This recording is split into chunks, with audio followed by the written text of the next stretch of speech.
then we can just start transitioning between all of them. Overhead, I guess. We should move the overhead cams a bit down, potentially. Who is that? And this is a Mina 3 event, right? Or like... Who's soloing right now? Alexi. Should I change this to, Dot? Alexi's not on stream. Yes. It's four people on stream. Okay. Oh, it's 4 people. 15 people. But I'm not doing his results. That's Brendan. Brendan's on. Yeah. Right, that's Brendan? We don't have an overhead for that. Actually, no. Do we know? Is it live? What? Scoreboard. Oh, Yes. Cool. I think I've sort of got this. you have the feel of it? Yeah. What is double tap and like all that stuff? Double tap is so that it like goes. Oh, that's only relevant for quad box though, right? Yeah, quad box. We're not touching quad box. Yeah. Okay. I can easily handle all the singles. I think quad box and Xbox are the one things that I'm like still iffy on. Yeah, we're live. I don't know if you guys are. Okay. No, you guys are on. We're muted here on our thing. It says you guys are on. Yeah, we can see caster. We can see caster. Oh. Now you're muted. Yeah, it was the one. It was what? Mute your headsets. Yeah. Okay. Can you try unmuting for a second? I just want to see if it actually toggles. Can you talk into this? Yeah, talking to the... Hello. I can't hear you. Is Kevin confused? What? Is Kevin confused? No. He's right there.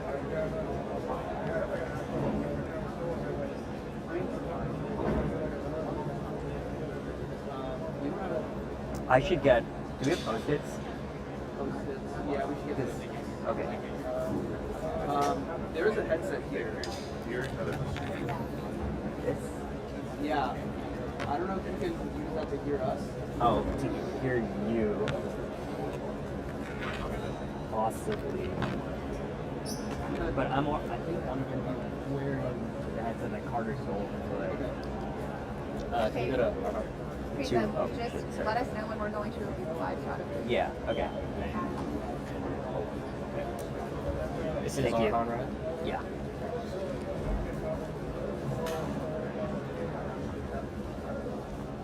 Overhead on him?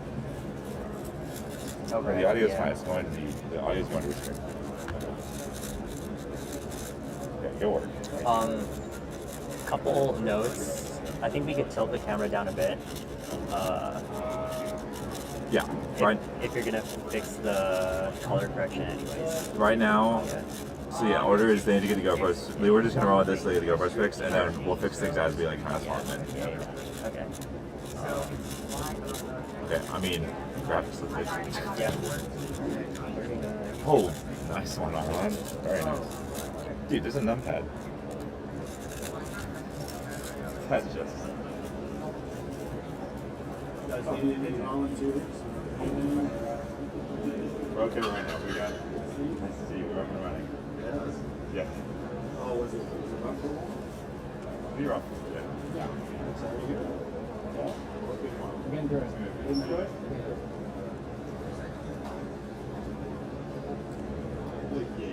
Dan, right? Nice to meet you. I'm Harlan. Okay, Ethan, can you give us a boost shot in a second? The what? A boost shot in a second? Okay. Yeah. Just count us in. Yeah. Okay. That's all I'm saying. All right. Whenever you're ready. 3, 2, 1. Good morning, and The focus is off. Raleigh, North Carolina. Whatever. They'll deal with it. I am joined by Manny Signal. Hello, everyone. It's super exciting to be here in Raleigh for the third edition of the North American Championship being brought to the Southeast for the very first time. And yeah, I mean, we just have a fantastic weekend of cubing ahead of us. All right. As always, it's going to be an action-packed 4 days, and we already have a North American champion before we even went live this morning. Tell us about it. Yeah, so we held the 5x5 blindfolded event. get Yes, the it's audio? 5x5, and you compete in it blindfolded. You memorize the puzzle, and then you solve the entire puzzle. So in 5x5 blindfolded, the current world record holder ended up winning, Stanley Chappell. You might have heard his name before. He's kind of insane at these big cubes, especially blindfolded. In a second place, Graham Siggins, and in third place, actually not representing a North American country, Alvin Cheng, representing Hong Kong, China, actually set a national record, 3 minutes and 54 seconds. But on the North American podium is going to end up being Josh Gao, who set a pretty big PR, actually, personal record, 4 minutes and 28 seconds. So congrats to all four of those guys. It's through OBS. This is Bluetooth. Right? I think it's a pretty big PR mean too, considering like his PR single is 428 and the PR mean is 436. Like that is really, really, really tight. So great stuff from Josh Gao. He's been really, really good at these like bigger blindfolded events, and I'm really excited to see what he can produce in multi-blind, which that's going to be one of the 17 events that we're covering here at the North American Championship. Okay, I can hear it now. Before? Oh, no, sorry.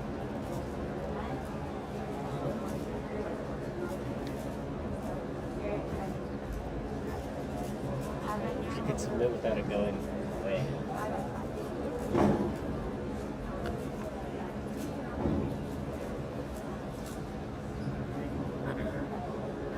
There's only not one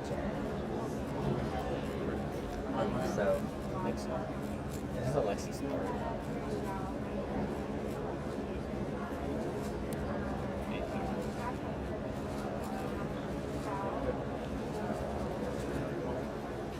Oh man, these are so many awesome names from around the U.S. and Canada. That's one of the, like, the magical things about North American Championship. So I flew in at midnight last night, and I'm just like, yeah, I know, right? And I'm just like, man, still got to get to the hotel. And then I run into 3 guys from Utah, and I'm just like, great, this is my Uber party. And they're like, yeah, you want to jump in the Uber with us? Like, yeah, absolutely. It's just like getting to see everyone who you've like heard about from around the world, either because they're like a top competitor or just because they're your friend from across the continent. Being able to kind of come here, interact with them, see them in person and everything. It's already magical, and we're like only an hour into NAC. No, I think it's getting like too much power supply. Get here to the venue on Thursday morning. Wednesday night, everyone's like in the hotel lobby. It's so much fun. Can I get and like a writing even the utensil Uber and driver some coming paper? in asks, why are you in town? And Yeah. that's such a classic conversation. So like, why are you in town? And I was in an Uber with my brother, and we were like, he's the fastest amongst this group. He solved it in 7 seconds. And the Uber driver was obviously like flabbergasted. And I was like, here's the better part. He's not even gonna be close to winning. Right. Alyssa Yeah. get muted The again. amount of talent we have here in North America is simply stunning, Yeah. and I it's didn't quite touch an it honor either. to be able to Touching it, present that but to the rest of the world. they So, shouldn't. hello, welcome, Thank hello you. world, as they say. No, in that's my all fine. profession. Audio's fine. Yeah, to but the she North was American muted for Championship. some You're time, going and to see that's some. just like Actually, I know you're going to odd. see some fantastic solving Yeah. across the weekend. The fact that Yeah, I mean, kicking things off She was with muted. 5x5. 5x5 is a. I Um, think it's actually a really great puzzle to spectate. The top solver solves the puzzle fairly quickly, in less than a minute, basically every single time. And what's really cool is you can kind of see the puzzle come together as well, which is certainly really cool, right? It's very satisfying to see like how like the centers are built, and then from there start the rest, and then end up with this nice little 3x3 stage at the end. Really, really nice. In 5x5, you actually don't have any parity either. I don't know all the cubers, so there's someone who's like Weirdness more that's going important. on, no Like OLL parity, Brandon, anything right? like that. We only We're need still Archon and very high Brandon. skill. Okay. It's just that Are it's they not both on the that stage? parity avoidance or anything. It should be Absolutely. So like who we have on stream right now is Brendan Dunnigan, 1 and 2 who or has 1 really L1 built what L1 we or have 1. on the big cube Oh, okay. Lions, But I thought you said he already solved. Yes, But I yes. thought he solved on red. He's stage. actually from my region, the West, so Okay. obviously West Well, represents. he's only done one. Fendi is a fantastic Right. solver, Is and this you're someone absolutely L1? right. I did an interview with him actually ahead of the Western Championship, Brendan where he was talking about how he's been Yeah, putting a lot of time into the cubes. So I'm really excited to see what he can pull out here, not just on 5x5, but also into the bigger cubes, 6x6 and 7x7 as well. Of course, his main events are going to be clock and square one. Right. But he was Yeah. on the World Okay. Championship podium I on see- both of I those see what the events. confusion- So he L1 is can be both clearly one of the best of the best. PTZ L1 Also, and, by the way, like, he's also the left world station record holder for clock. I don't know if I mentioned that. So he's clearly one of the best solvers that we're going to see I'm good now. throughout the course Yeah, of thanks, the though. North American Championship. All right. Hey guys. Okay, wait. Caster, you're muted. Yeah. I'm not talking. Oh, sorry. Thank you. Because we're too close to you. I keep muting the third headset. Oh, wait. Who is the third headset? There's no where is Yeah. Is there a third headset? Is it this on the table? Yeah.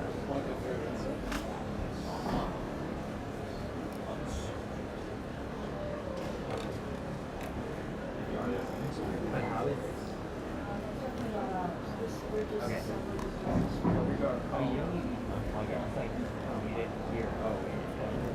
Okay. Yeah.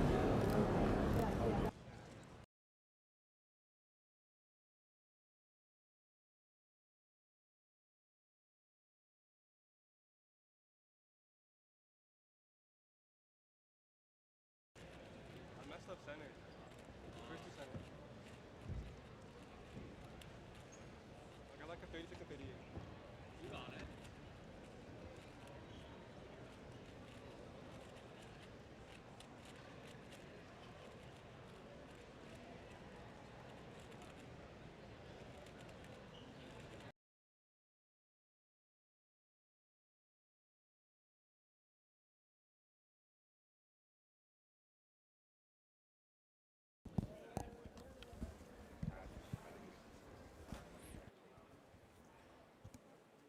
All right. Apologies for some of the audio issues. We are getting that sorted out here. And yeah, we're back. We're back. And taking a look at 5x5 Group 1. Yeah, I think we saw a little bit of Arhan solving earlier. I'm definitely watching out for Arhan in 5x5 as well Yes. because he's had some really good results recently. And he's going to be chasing Omar, who's I think we're going to see in a later group perhaps. I hope we see him in a later group. The next group, The yeah. next group, there you go. I mean, yeah, these two I think right now are like on top of the Canadian Big Cube game, right? Correct, yes. And yeah, absolutely, Arhan and Omar. I would say last year at Canadian Championship, Omar swept 4x4 through 7x7 as the Canadian champion, but Arhan gave him a run for his money in some of those events, and I know that he's been practicing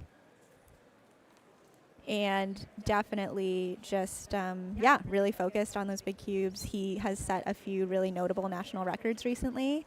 In 5x5.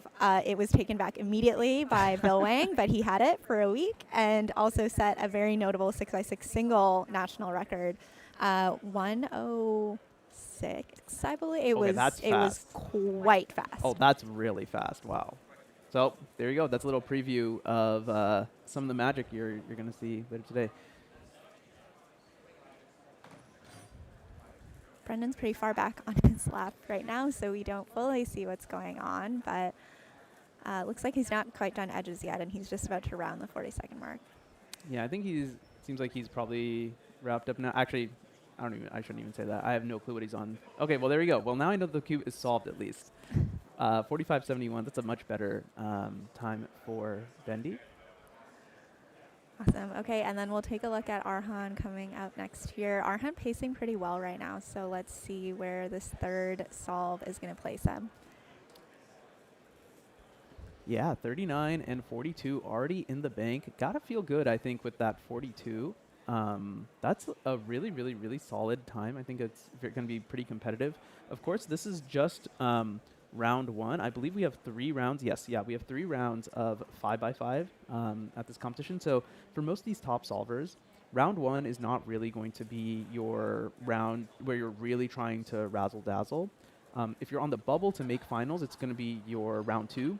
your semifinal. That's going to be the most important round. And then obviously, if you're kind of like a lock for finals, then you're really going to be focused on that final round. But still, it's important to have a good showing in these first rounds so you can settle into the whole scene. It's a little bit cold right now in the venue as people are going to start to come in over the course of the day. Arhan with a 43-second solve. Looks a little disappointed. Looks like he locked up a little bit. But yeah, I mean, these round one solves are still important, and it's good to see Arhan performing what looks like is pretty decently so far.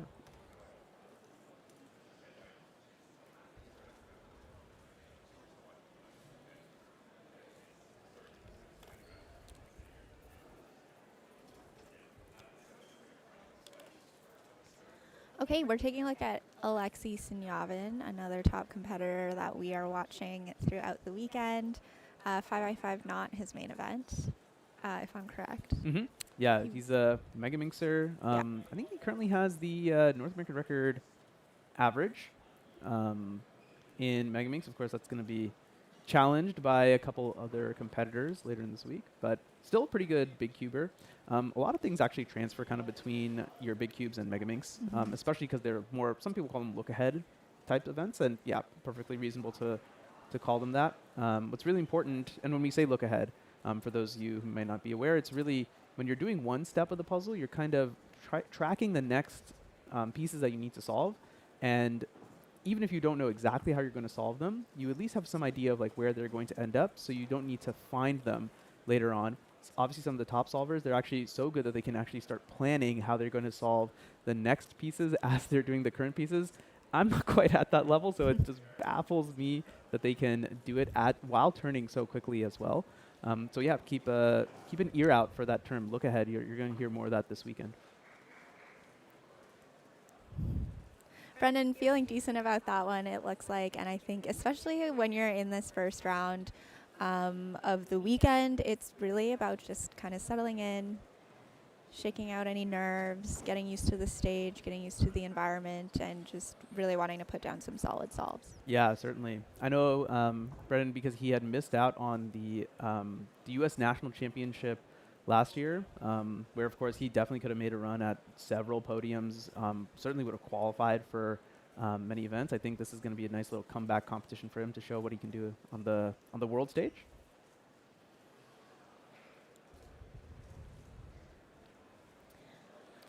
So after 5x5 round one, which is going to take up about half of our morning, we'll head into clock round one. We'll also have some interviews coming up this morning with Tommy Cherry and Omar Elabon. And then we have some interviews for you over lunch. So content never stops on this stream. Oh, no. You should have this on all day, every day for the next 4 days. And then after lunch, we've got one-hounded round one, Pyraminx round one, and then our kind of headline events for today at the end of this evening will be 5x5 semis and clock semis. And then you do not want to miss Regions Relay. Yeah, the Regions Relay, that's going to be a fun, it's like an unofficial event, but I think it's kind of fun to get the regions kind of together. It's a team event, which is rare. We don't have team events as part of the official WCA slate of events. So it's just really cool where people can they can relax a little bit. The results don't super matter, but there's a lot of like region pride. And I think that's something that North America is losing to the Europeans on. So if you're in the venue, you're listening to this, hello, welcome. But also, please show up to the Regions Relay and support your team. I'm going to be supporting my team, even though I'm the MC. I'm like super, super biased towards my Western guys, and they're going to pull it out. They're going to win. It's going to be fantastic. But yeah, please do support your teams. I am all for some homer bias. So Yeah. that's totally fine, especially for an event like Regions Relay. That's what Regions Relay is for, is that homer bias. So I will be pulling for our Canadian teams. I think we have 2 in the pool, and it'll be fun. Yeah, I mean, 2 teams is pretty good. We don't have 2 teams. We only have 1 team. I mean, we're a whole country, so. Yeah. Okay, but California is the same size as Canada. This is true. So. This is true. But clearly you guys have some top-tier talent speed cubers. That is absolutely certain. Okay, Arhan putting down his worst one so far here with a 45.15, and that locks in his best possible and worst possible average. A very decent best possible right now, 41.92. That's not too far off of the former national record that he just set. I think probably about 6 weeks ago now. It was 41:54 is his PR. So yeah, and even that 43:66, really, really decent time for him in this first round of the competition. Yeah, I think the signs are looking good for Arhan. I mean, when you start off with a good solve, the sub 40 to start things off is like obviously fantastic. You got to feel good about that. First solve of the competition for him also. So yeah, I mean, things are looking good. I'm excited to see how he does.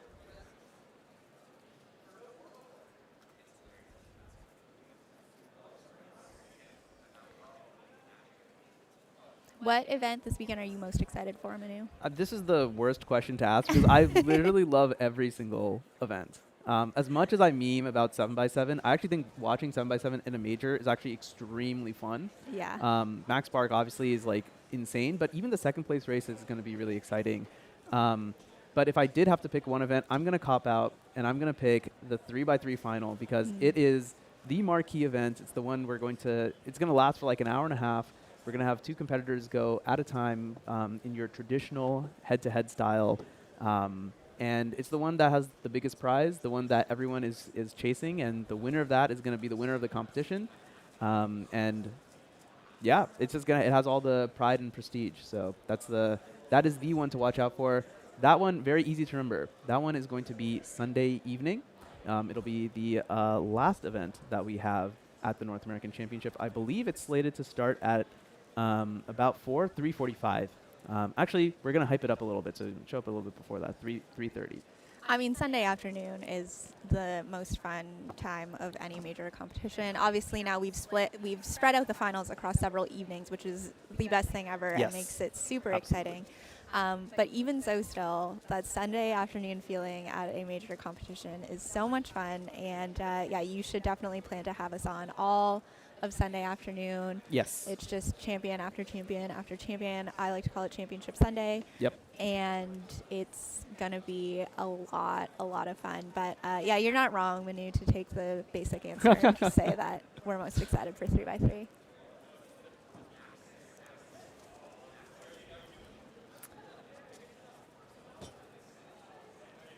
Watching Vishwa here, I think.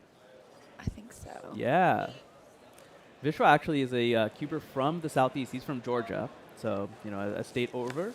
But still, he's actually a really, really good big cube solver. Speaking of really good big cube solvers, this guy Jack Pfeiffer, you'll want to pay attention to this guy. He had a couple of like really, really good runs at the podium. Actually, he was on the podium in several big cubes at the U.S. National Championship.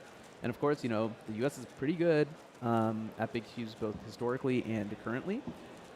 So he is definitely one to watch out for to get onto not just the NA podium, but the overall podium here in the larger puzzles as well.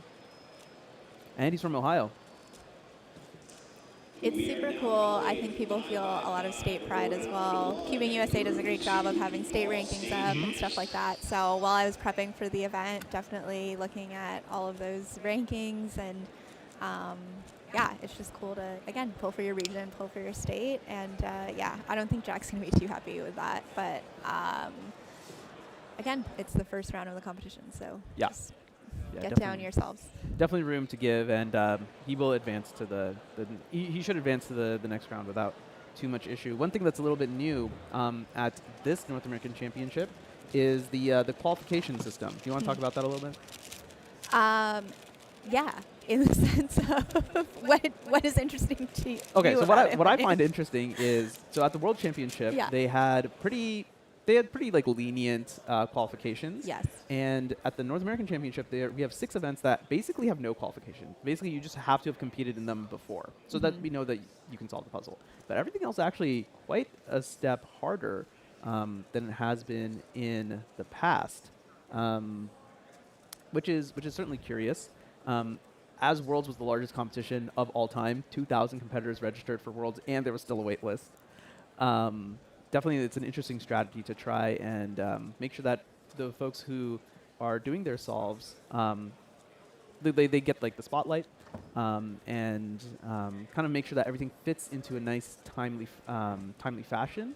Of course, it is a 4-day competition. 4 days is a lot of time, but it's not enough to fit everything in sometimes.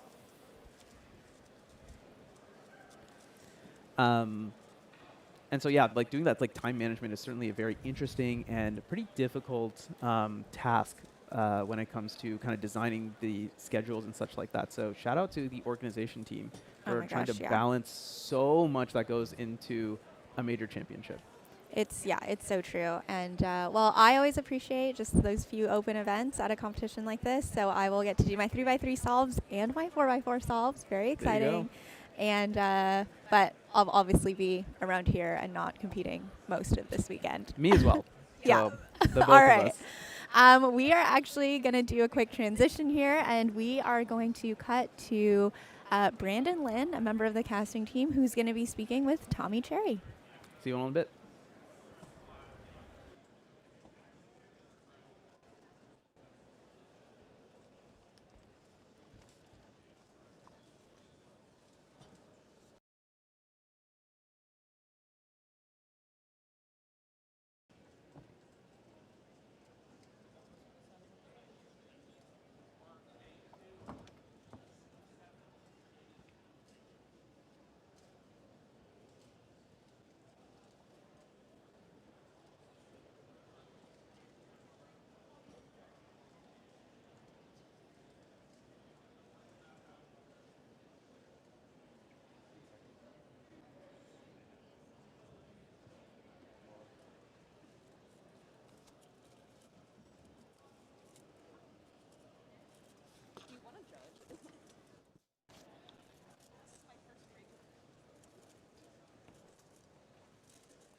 Good.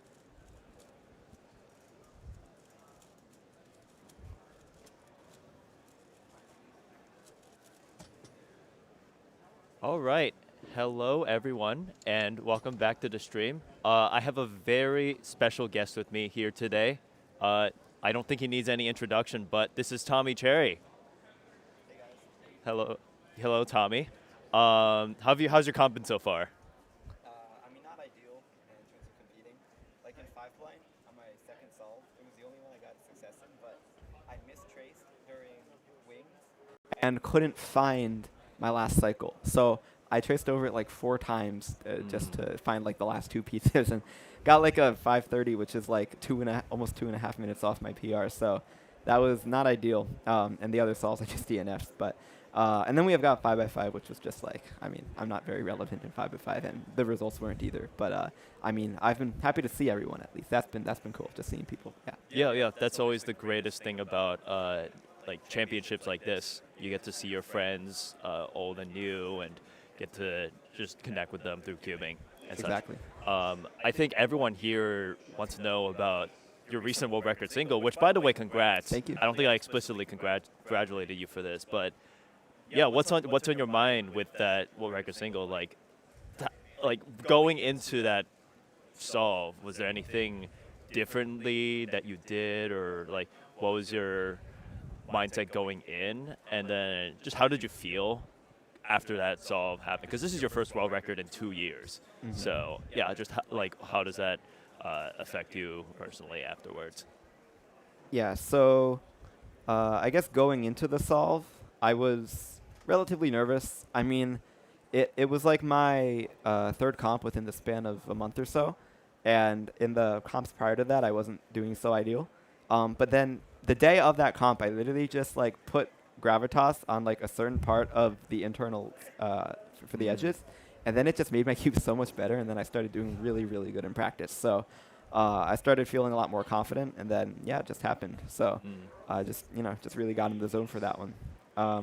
In terms of how it affects me afterwards, well, I think it makes this comp a lot more fun because I have a weight off my shoulders of like having just recently accomplished something I'm really proud of. So like regardless of how this goes, at least I got something better last week than I even expected I'd really get to do anytime soon. So yeah, overall a very positive effect. That's great. I think it's really interesting that just a little bit of improvement to your cube just makes you so much more confident. Yeah. and it just like it boosts not only how you cube before, just like your mindset going in to it. So just like great in that regard. For sure. Making a small difference in the loop can really change the whole like quality of the cube. Yeah. Yeah, for sure. Was there anything particular about the solve that was really good, or like anything that you want to like mention? Well, I think the best part of that solve was definitely the execution. The memo was about 5 flat, which is, it's good, but it's not like anything insane for a world record. But I had like no lockups in execution, which was pretty crazy, and yeah, TPS was pretty fast. It was like 12.4 or something as TPS. I think like something that really stuck out to me about that solve was just the ending of it, because we had a special circumstance called T2C, where it's like we have 2 swapped corners and a twisted buffer, and we basically do it all in one algorithm. Normally it would take 2 algorithms, so yeah, saved an algorithm there, and it was a good case, a case that I really liked about it. So yeah, and then also like I got to save an alg during edges by using a different buffer, so that was pretty cool. Yeah. That's pretty neat. Yeah. Well, yeah. Congrats again Thank on you. that world record. Now, is there anything that over the past 2 years you've been like telling yourself like to get any like mindset change that you've done over the past 2 years to get to this point? That's a great question. Okay. I definitely went through a lot of cycles of like getting a lot slower and then, improving, but still not getting quite as fast as I used to be. And it got pretty frustrating. And at some point I really wasn't sure if I'd be able to get another record. And yeah, I think part of that was because there were like a few stages where I went without cubing for a while because I was just focusing on some other things.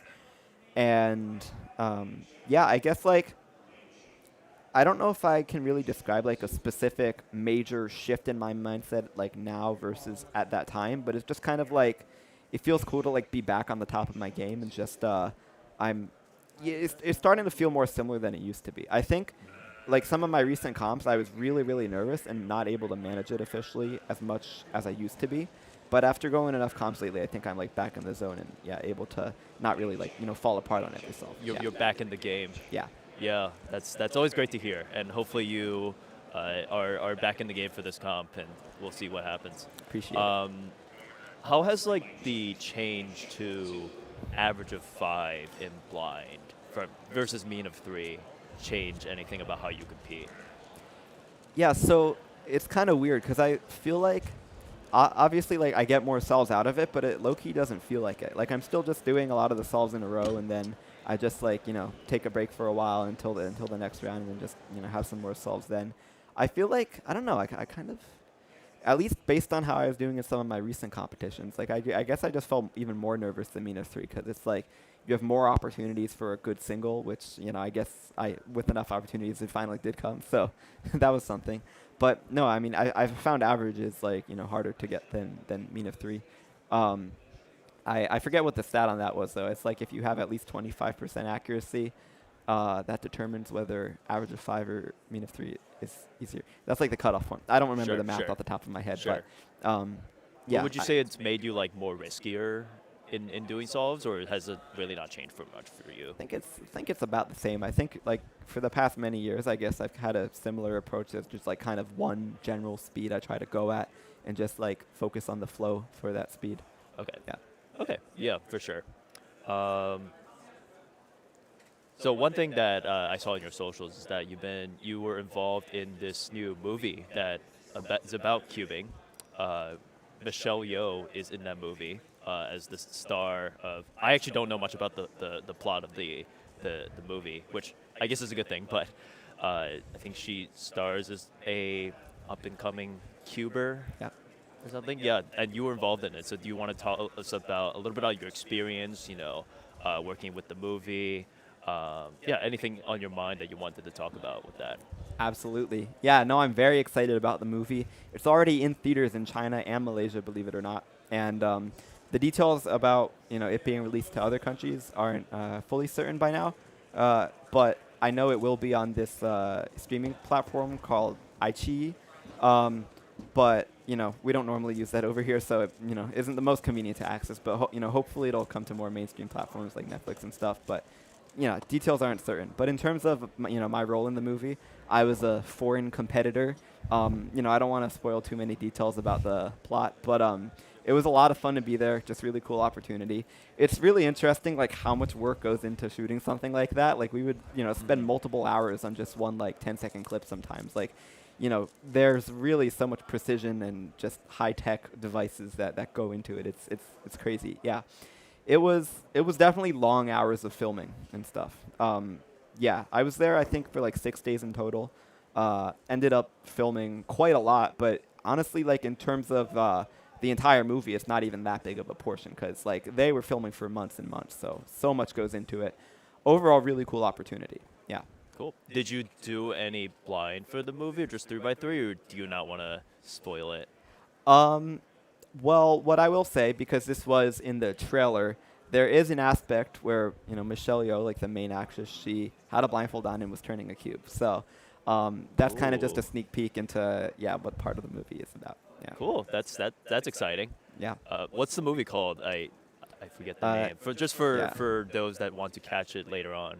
Yeah, so its actual name is in Chinese. It's 模仿小姐. But in terms of how it translates to English, I've seen a few translations. There's like Rubik's Cube Lady, Miss Rubik's Cube, It's My Time, which is very different, but I don't know. It's like some kind of slogan-related thing. I guess one of the things about this movie is like it's inspiring people to kind of like have a fresh start with their life, and like having the Rubik's Cube being some kind of like metaphorical way to do that. So like, like some people are saying like, you can restart your life with just the Rubik's Cube. And I guess that might be somehow related to the reason it's getting translated to It's My Time sometimes. Or it might just because it's like the main actress, Michelle, it's like her time to shine. And because I saw she was posting about that on Instagram. So I'm not too sure. A few different ways it gets translated when it's in English. Yeah. But regardless, you'll be able to catch the movie at some point in the Western Hemisphere. So that would be exciting. Yeah. Do you have any thoughts on podium picks for like the other people that would be on the podium? Any other like fellow competitors you want to shout out for 3 blind? 3 blind? Yeah, sure, for 3 blind. Yeah. Well, first person that comes to mind is Noah Swore. He actually beat me in a round at a recent comp. It was round 1 of a. You were Was there, this actually. the Orlando comp? Yeah. That was an interesting comp. Noah, I think he's got really solid chances for that second place pick. Liam Chen as well. He's been practicing and improving lately, and then Stanley, he's always doing well. So, those are the main people that come to mind. For sure. But honestly, like it's really anyone's game, even for first. Like as we saw just a few weeks ago, Noah did beat me in a round, and 3 blind's a very volatile event. So yeah. Given the ranking that you're judged based on solely your single, it definitely can be very volatile. You just need that one good solve, that one lucky scramble. That would be very good for this. Yeah, and you get 5 chances for that good scramble now, so it's even crazier. Yeah, for sure.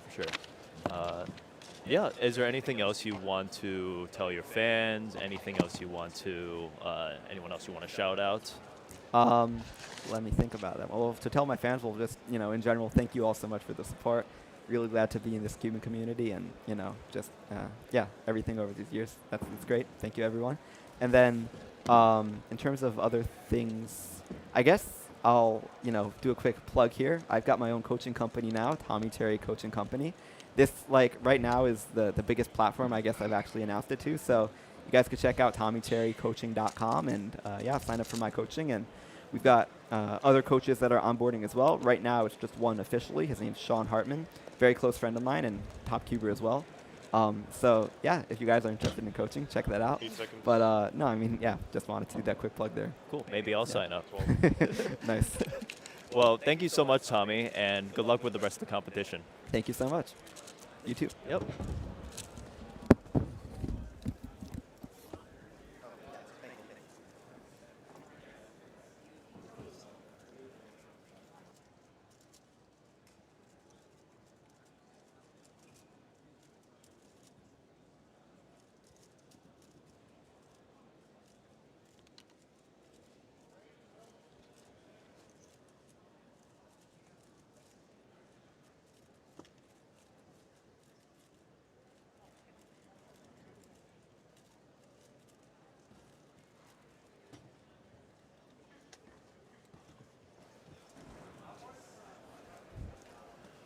All right, and welcome back to the stream. I'm Brandon Lin. I am joined by Zach Riedel. and we are still in the midst of 5x5 round 1 here. Yeah, just got back from competing in 5x5. We see here Max Park currently on 40.46 and a 38.05. Seems to be an okay start, maybe a little slower than he wants. For sure, that'll be an okay start for Max and starting his third solve over here.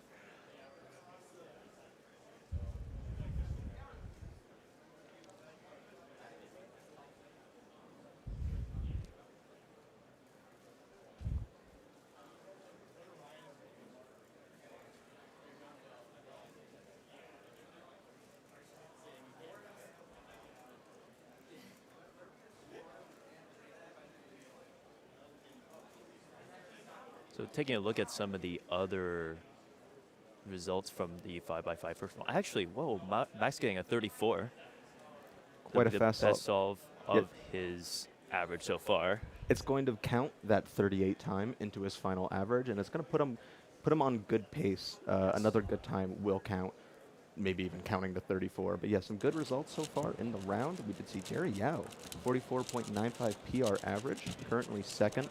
Kevin Hayes with a 1-minute solve there. Doesn't look too pleased with it. A lot of his focus is going into the stream this year, so For sure. it makes sense maybe losing a little bit of focus. But Kevin is still on top of his game with big cubes, for sure. He's been smashing a lot of PRs recently, I think, in 6x6. We see a replay of Max Park solve there. Yeah, 34-31. On here to Paul Mavi now on the red stage. Max will not be on world record pace probably for this average, but again, it's the third round. There are 3 rounds of 5x5, including semifinals and finals, so he's still got plenty of chances there. Again, Paul Mavi on the camera right now. So it looks like he's finishing up edges right now, about to start on the 3x3 stage. There we go, edge pairing done, green cross. Done with OLL. I think a slight D misalignment on that PLL. A little bit unfortunate. Here we see Luke Garrett, current one-handed world record average holder, but an amazing all-rounder. Hence why we're seeing him solve fast right now for 5x5. Luke on edge pairing right now, and I think he's on 3x3 stage at 38 seconds, finishing up that F2L.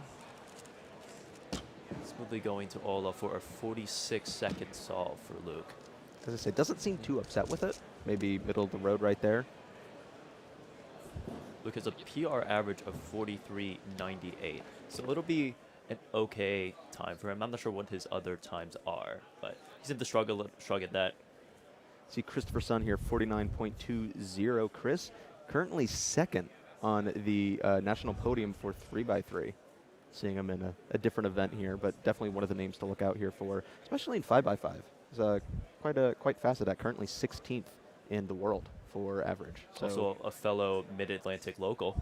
And Pennsylvania, but I'm trying to save all of my bias for Pennsylvania till later in the stream. Ray Bai right now. Ray Bai famously uses Hoya for his. Actually, he uses Hoya for 5x5? I Pretty think. sure. I know he does it for 4, and I'm pretty sure he does it for 5. But regardless, he's on edge pairing right now, so that's a little bit irrelevant at the stage. Finished up at 39 seconds and on to 3x3 stage. 47.51 there for Ray Bai. Seems all right with it. We're going to go on to Max Park now. Can we see our times up at the top? Just got a 34 on that last solve. So a great third solve. First solve did not go how we wanted. Second solve maybe just, a little faster, but still quite out of reach of what he is capable of. Let's see what he can pull out on the fourth solve here. It's going to shape how the rest of his average can go. For sure. Max is totally capable of counting this 34-second solve here. Max is on edge pairing right now, finishing up at 15-ish seconds. Max famously using Redux, so you're going to see a lot of cube flipping throughout edge pairing, unlike a lot of Yao solvers here. Doing those last two edges at 31, and now onto 3x3 stage. Opting to do blue cross here. 39-35 there for Max Park. That is counting, so right now the 38 and 39 are counting. Still quite far ahead of the rest of the pack. 45-87 there for Kevin Hayes. Laughing, not sure at what. I don't know what that. I'm not sure if that's a relief reaction or it's something. Kevin's got quite a stressful weekend, even if not in the competing department. So I guess you got to take the little wins where you can. For sure. Max Park, you see up at the top right now, 37.24 best possible average, 39.29 worst possible average. So guaranteed sub 40, which is guaranteed right now, projected first.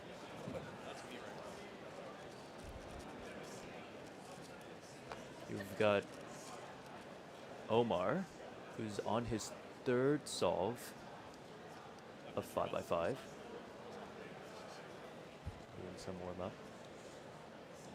I was gonna say currently 8th in the world, one of the fastest 5x5 competitors, big cube competitors overall.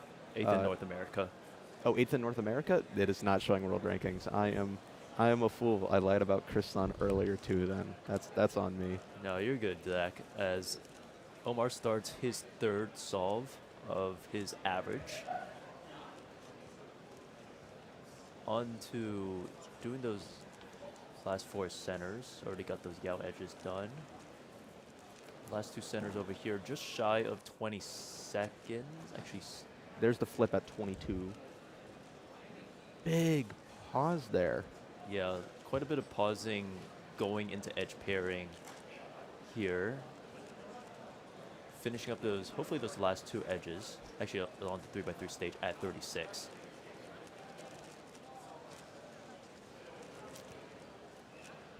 .43 with a quick OLL, finishing up with a 46-second solve, which is going to be the worst solve of his average so far. So he doesn't look too pleased with it, but Omar does have, I think, a fair shot at 2 more rounds. I expect to see him in finals. So some more opportunity for redemption later in the weekend. Chris Sun here, wrapping up his solve. Chris Sun on 3x3 stage, hitting OLL, and then finishing up with the 45 with a pretty quick PLO. Yeah, all these folks are going to be, they're going to be pretty chilling for the first round. It's the semifinals that will likely. We're gonna see competitors start to sweat a little bit going from semifinals to finals. Yes. That cutoff, we're gonna see 60 people, I believe, 60 competitors in the semifinals, and only 20 of them advance to the finals. Max Park starting his final solve of his 5x5 average. Starting the inspection here.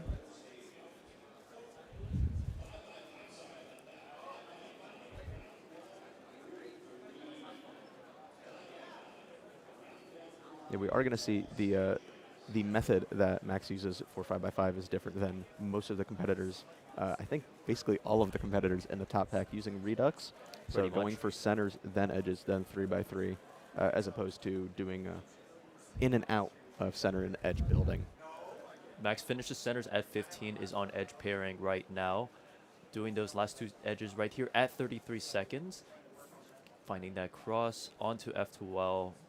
He found that cross pretty quickly. It's going to finish this up with a 41. Yeah, that should place him quite well. It is worst possible average there, so 39.29. But again, still quite ahead of the rest of the pack. Luke Garrett, 47.25. Doesn't seem too pleased about it, but shaking it off. It's first round of the day for a lot of these competitors. We did have 5x5 blindfolded earlier, but now we're on to the loud events, I guess we can call them. The non-quiet loud events. Yeah. So again, a lot of these competitors just shaking off the nerves of being in such a major competition, being in quite a big room, I'll say. This I walked in yesterday for check-in, and room's big. Room's big, yeah. The looking out from the main stages outwards is just a sea of people, and quite nerve-wracking. Yeah. I was just up there testing the cameras, and it made me a little too nervous. But I do like the entryway for the convention center. Just gives you a instant bird's eye view of the entire venue. And so it's really nice. You just start off at the balcony, essentially, and just get to see everything right at once. I like the escalators down. I'm a big fan of escalators and like moving transport. Feels fun. Escalators are great. Escalators are one of humanity's greatest inventions. More important invention, the 5x5. We see Omar Elavan right now going up for, I believe, his fourth solve. Yes. Say right now, yeah, we see 43, 40, 46 there for Omar. So it's going to be sub 40 is quite out of reach at this point, but still being able to pull through on a good average could be good, getting good seeding going into semifinals.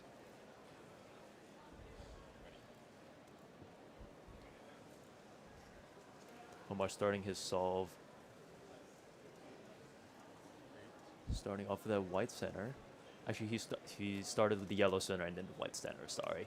But he is going to be doing his Yao edges right now, the 3 edges that will be done before the last 4 centers, which is being done right now. Onto those last 2 centers, and then doing that last edge pretty quickly. I wasn't sure if that was a pre-made edge or not. Yeah, we did see, flip there at like the 22, 23 second mark. So on the faster side, let's see Omar starting to wrap up edge pairing, I think, on the 3x3 stage. On the 3x3 stage right now. A little bit of a pause before that last PLO with a 43.20. That is going to be pretty decent for this average. It's going to be one of those counting times. Seems like a very strong setup into a 43 average. I mean, right now you have that 40 and you have that 46. So even counting one of those, your average is very middle of the road into 43, which is on par right now with second. Projected second right now is Arhan Serene with a 43.6 average. And we see that Omar's best possible and worst possible averages surround that. So we will get back as soon as Omar is done with that. Kevin Hayes, 49.87 on the last one there. Here we've got Maddie on which I'm not sure which is. Oh, it's his first solve of the average. This is the next group. Yeah, group 5 by 5. now. So Maddie's gonna start his first 5x5 solve of the definitely not day of his average. Doing those first 2 centers actually pretty quickly. Definitely interesting if Maddie went into this with no warm up, but I can't imagine he would. Finishing up center, super smooth center Those pairing, are really good centers. It was like 17, 18 second flip. Yeah.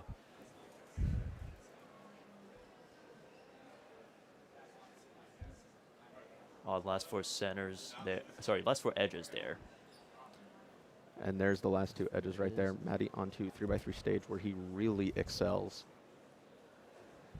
Just flowing through 40, 24. Maddie's transitions between each step is pauseless. And I think that's something you got to have at this stage. But it's especially noticed this in Maddie solves especially. It really is his greatest strength when it comes to 3x3. Being able to transition so seamlessly between steps, especially doing a method like CFOP, allows you to cut down on all of the pauses in recognition. Pausing being the source of most time loss. If you aren't turning the cube, you're not really getting closer to solving it. So minimizing those pauses is really important. Especially making use of those pauses too, and just like looking for as much as you can, which I'm sure Luke is doing right now as he's doing these. I think the Yao, actually he just finished his 3 Yao edges is onto centers here. His pace doesn't look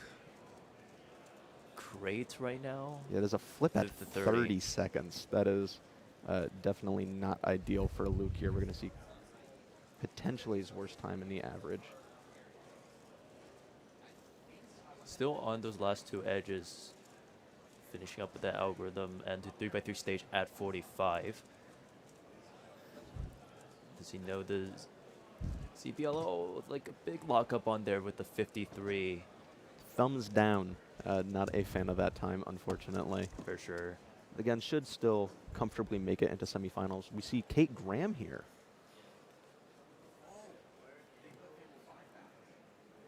Okay, Graham's first solve, I want to say. I'm pretty sure it's her first solve of the average. Also finishing those first 2 centers pretty quickly, and also does Yao.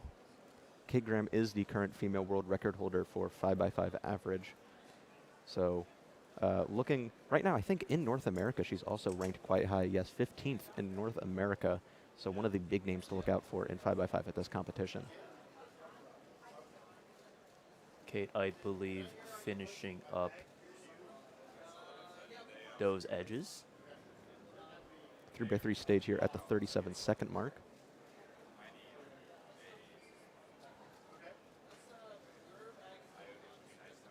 .46.89 there for Kate.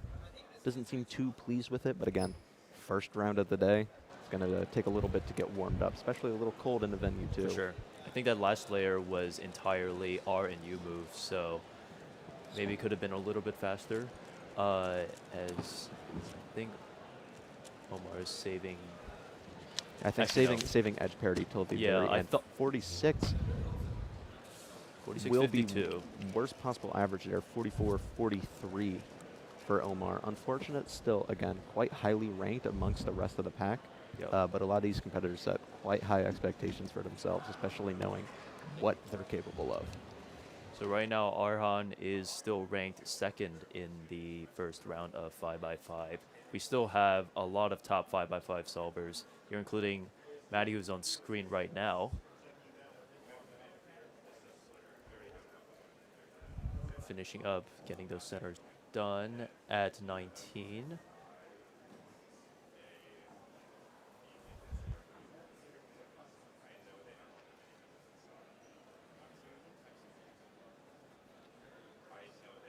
Say last 4 edges at 34. And onto 3x3 stage right now for Maddie, ending up with the 41.76. Shook his head a little bit. Definitely thinks there's a lot more potential in that solve than what he ended up getting, but that's okay. You're allowed one bad solve in the average. Getting it out of the way at the start of the average, maybe not the best possible situation, but still 3 more solves, quite a lot of potential. I don't want to say that's even like a bad solve for him, but it maybe he could have done. He felt like he could have done better. It is quite close to his PR average of 41.65, so I guess you could argue he's still on PR pace, but again, a lot of these competitors are faster than their PR average. For sure. Just a little difficult to get that in competition with all the nerves going on. We've got Henry Lickner here on screen right now. Also on his first solve of 5x5. Wow, what a time. 4.4444. Thank you. I don't have much to say. You're way more stoked about that than I am. I think, yeah, Henry coming into this with a PR average of 40.32, second in North America behind the man himself, Max Park. So maybe a little out of the range that he's hoping for. Again, 4 more solves. He's got plenty of time to bring this back in, as well as semis and finals. But Henry, one of the big names to look out for when it comes to 5x5. So Henry made a name for himself last year at Worlds, coming in, podiuming on 6x6 at Worlds last year. So definitely a huge name to watch out for in big cubes here. Yeah. We see the 4s. Calling to someone in the crowd that an edge pop, but it seems to be on his warm-up cube, so I'm not sure how much that matters. We see Kate Graham here, going for what I believe is her second solve.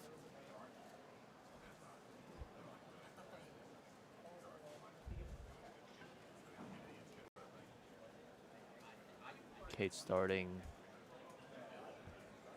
second solve here.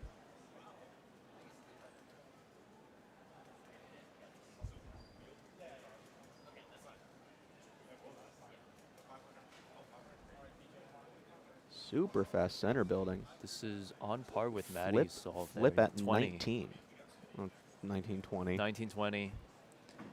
At this point, it's almost all the same, but very big pausing for those last few edges. Quite unfortunate. Onto 3x3 stage though.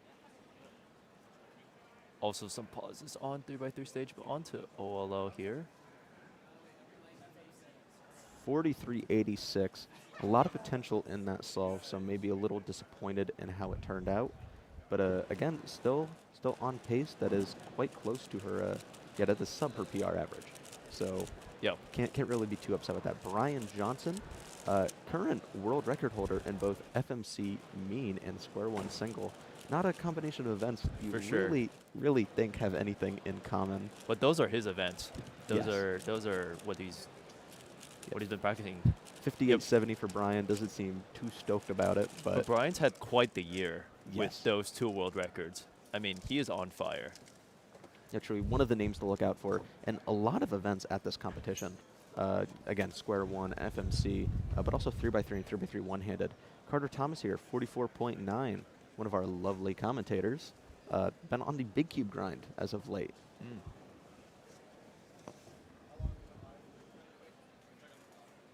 Here we've got, I believe that's Ryan Pilot. Not sure which number solve this is, but Ryan's good at everything.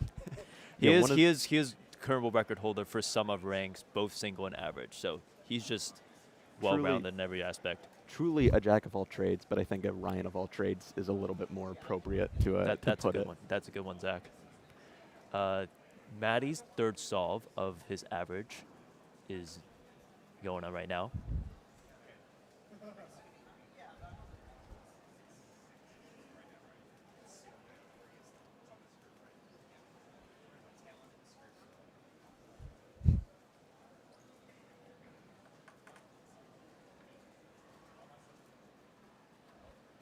Ryan on to 3x3 stage at this point.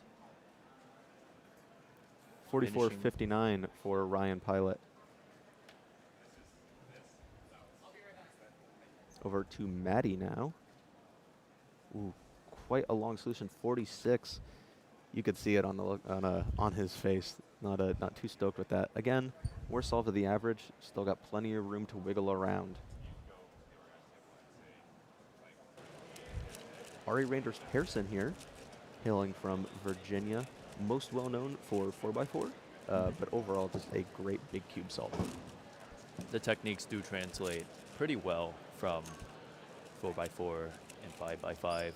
Some of those adjacent bigger cubes. So using the same method definitely does help. That does help, yeah.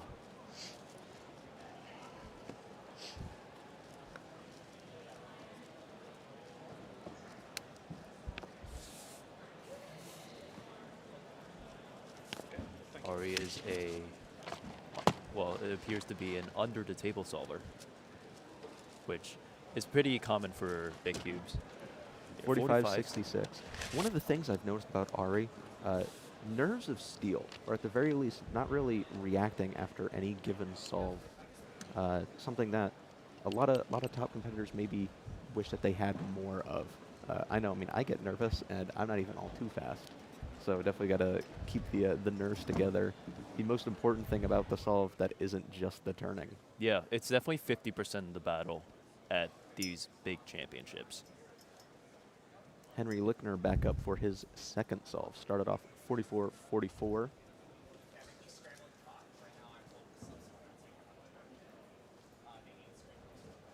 .44.444. Yes, there were a lot of fours in that time. Starting inspection for the second solve here.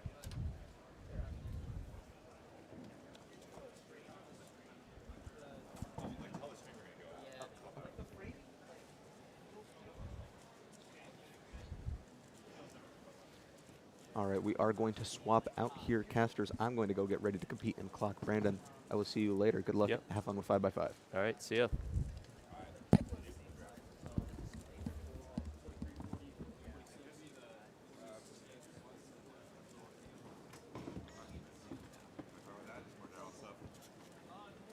That article you wrote for sure. We can talk about the people we're solving right now. How did Max do? I got 39. All right. Is this already? Oh.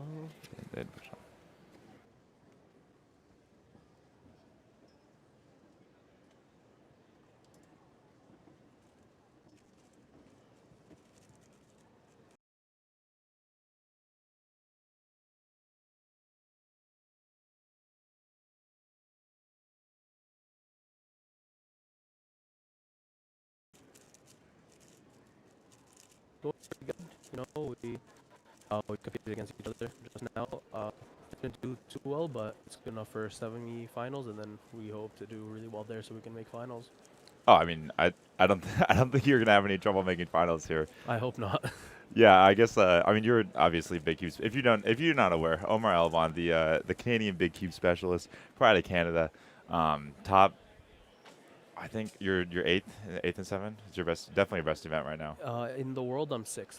You're six. Oh, six. 6 and 7 by 7, 143 mean, right? Yes, 143 mean, 137 single. Could definitely do a bit of improvement on the single, but the mean's fairly good, and I'm pretty happy with it. But there's definitely room for improvement. Yeah. I mean, you're looking ahead here. Like 5-5 is. I feel like the event order is pretty good for you here, where like it goes 5, 6, 7. So you get the least important event. You're not as like the one you like, but you're not as jazzed about or like nervous about out of the way as you like kind of settle in, and then you're really ready for 7 final on Sunday. Yeah, like I think I'm definitely most stressed for 7x7. Like I guess I'm NAC 2, so there's like a bit of an expectation in comparison to 5x5 where I'm like 8th. So there's not really a big expectation there, but I definitely have expectations on myself in 6 and 7, where if I don't perform well, I might get a bit tilted, but I hope not in the end. I don't know. I've been at comps with you. You do not get tilted. You're very relaxed. I think I get like, from my perspective, I feel like I get tilted, but I don't like try throw it on other people.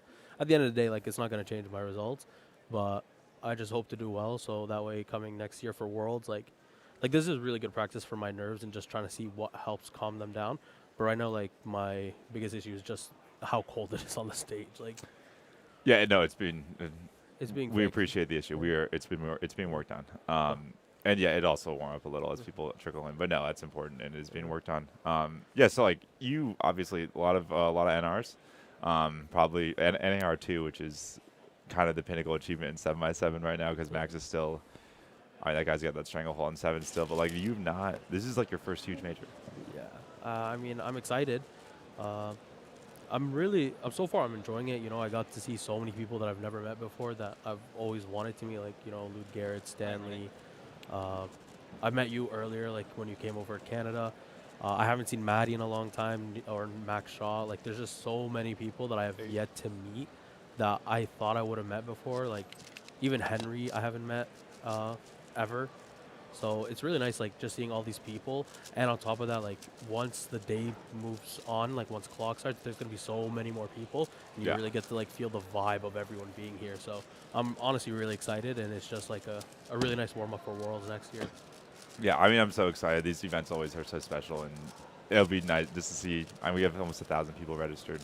Be a couple thousand people in the venue today. Regions Relay Night's always exciting. Yeah. Oh, wow. Like, Maddie's unfortunately not on sub 40 possibility, but he's on pace for 41. He's on pace for PR about it. Wow. Bill and Arhan jumped Maddie. Canada's representing in 5-5 in the NA rankings. Yeah, I mean, thankfully, you know, Arhan's been on a crazy grind. Like, he's been doing so well in 5, 6, and 7. Like, I think he improved his mean in 7x7 by, like, a solid 12 seconds in the span of a month, which is crazy. Arhan is so funny. He's the only cuber. Like, cubers love being like, oh, I got this, but like I really should have had this. Arhan's the only person who's ever told me how fast he was, and I was like, I actually think you're faster. Like, I think you're actually underselling yourself. Like, and I mean the results are coming in. Like, really impressive stuff. He had the 41 second NR average. Then Bill instantly got him back the next weekend. So I'm bummed Bill's not here. Shout out to Bill Wang. It's fun to travel to these things. Come on. Bill definitely took it personally. I remember the second he beat it, he mentioned me. He's like, "I got it back from Arhan. Don't worry." I think Bill really just wants to keep Arhan in check for the next few years. But it is a nice friendly rivalry, honestly. I do wish Bill was here as well. It would have added like a lot of competition, especially in 4x4, because he's been at the top level in 4x4 for a decade now, I guess. Which is just crazy. I mean, it's Bill Wang. He's gonna roll 2 out of 10 parity algs on the 2 out of 10 or like 1 out of 10 on the final. You just know it. He's got that magic in him. Yeah, I think he secretly does OPA, but he just does it subconsciously. Because I'm sorry. Oh, he is 4. Like, he could for sure. He's 4-blind world champ 2017. Yeah, like he says he doesn't do it, but if you actually watch his song, like he never gets parity, never. And I don't know if it's really luck or if he's just doesn't want us to know he knows OPA. It actually would be so on brand for Bill if he secretly learned OPA. It was like, I don't want to admit I do it. It's too try hard. Yeah, I mean, I remember he's like, when ZB like started to become popular, he's like, yeah, I don't think I'm gonna do that. The next comp I saw him He just learned the whole grinding thing. ZB. No, yeah, no. I went to dinner with him. Like we got like drinks with him one night, and he's like, oh, yeah, I learned all ZB. It was Yeah, fun. he's I saw just- some people at the office. I was like, he's impressive. Like honestly, I really enjoyed just like I think Felix mentioned this before too. Like seeing Bill still be so active and so impressive, and like it's great to have the guys like that are older, like, still part of the community, and it's fun seeing Bill like be like, oh, I got to keep Arhan in check because that's how I feel sometimes. Like, oh, like, I got to make sure the kids know that like there's still you gotta beat me. I mean, you're gonna beat me, but like you gotta earn it a little bit. I think that was best shown last year with Sebastian in Worlds 4x4 against Timothy. You know, like up and coming, and then it just came out of nowhere. I mean, honestly, that was as exciting 5x5 world record in the finals with Timon. I still think Sebastian's 4x4 was like the most exciting because I don't know how many people really expected Sebastian to come first. I mean, I was obviously hoping for it. I mean, I'm hoping to win 7x7. I don't think it's gonna happen against Max Park. Like, you never know. You're in that range, or you're capable of getting a low 140, right? yeah, I mean, at home I have a sub WR mean and single. But obviously, like when you compare thousands of solves compared to just 3 in a row. But I have gone like personal PBs in comp. Like my 130, I got a 139 in Wait, comp. where's Maddie on this? I He's know. on 36. No, that shake, the head shake tells you. Yeah, it's not gonna. It's unfortunate. Oh well, pretty good. Oh. Actually, I thought it was based on. I forgot he can do his 3x3 stage in like 3 seconds. Really solid start, even though it wasn't PR. It's not. No, it said 42.9 to PR. I thought that was worst possible average. No, on 41.87 is great. Max got 39. Maddie's gonna slot in a second. Probably not too far. 95%. Not too far from PR, just .22.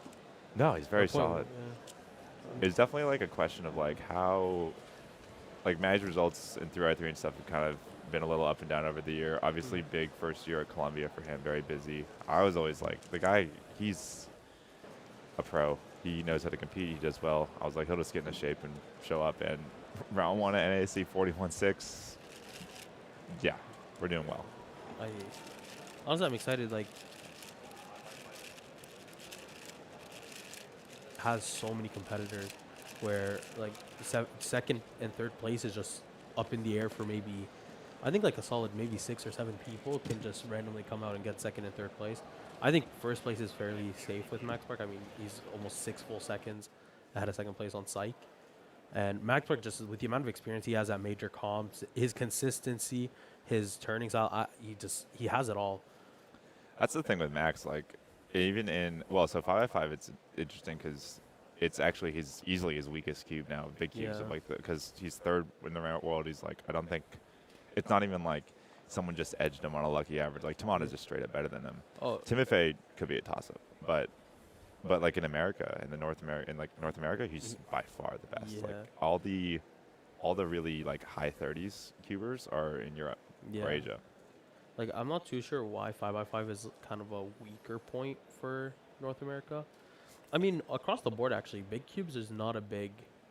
Like, we have really good solvers, but when you compare them to like Lim Hung, Timon, even Timofey is like on that grind for 6. Like, I think he's second or third right now in the world for mean. Like, I'm not too sure why North America is like lagging a bit, but I think Max is still just keeping us up there in comparison to the rest of the world.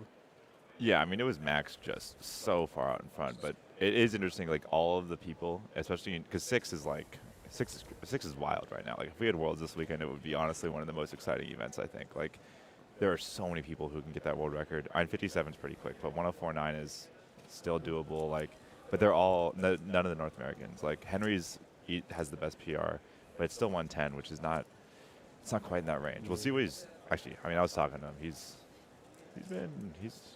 got some good results he's got some good potential here for sure, but I don't know if I'd say like super likely the world record, while like the Timofey, the Tamon, the Nam, the Lim are like, or Do Kwon too, get like 104, just like it could just happen. You never know when, but it's totally in their capabilities. Yeah, I mean, as of recent, like even at home, I just started practicing like maybe 2 days ago. I had like maybe an hour to practice.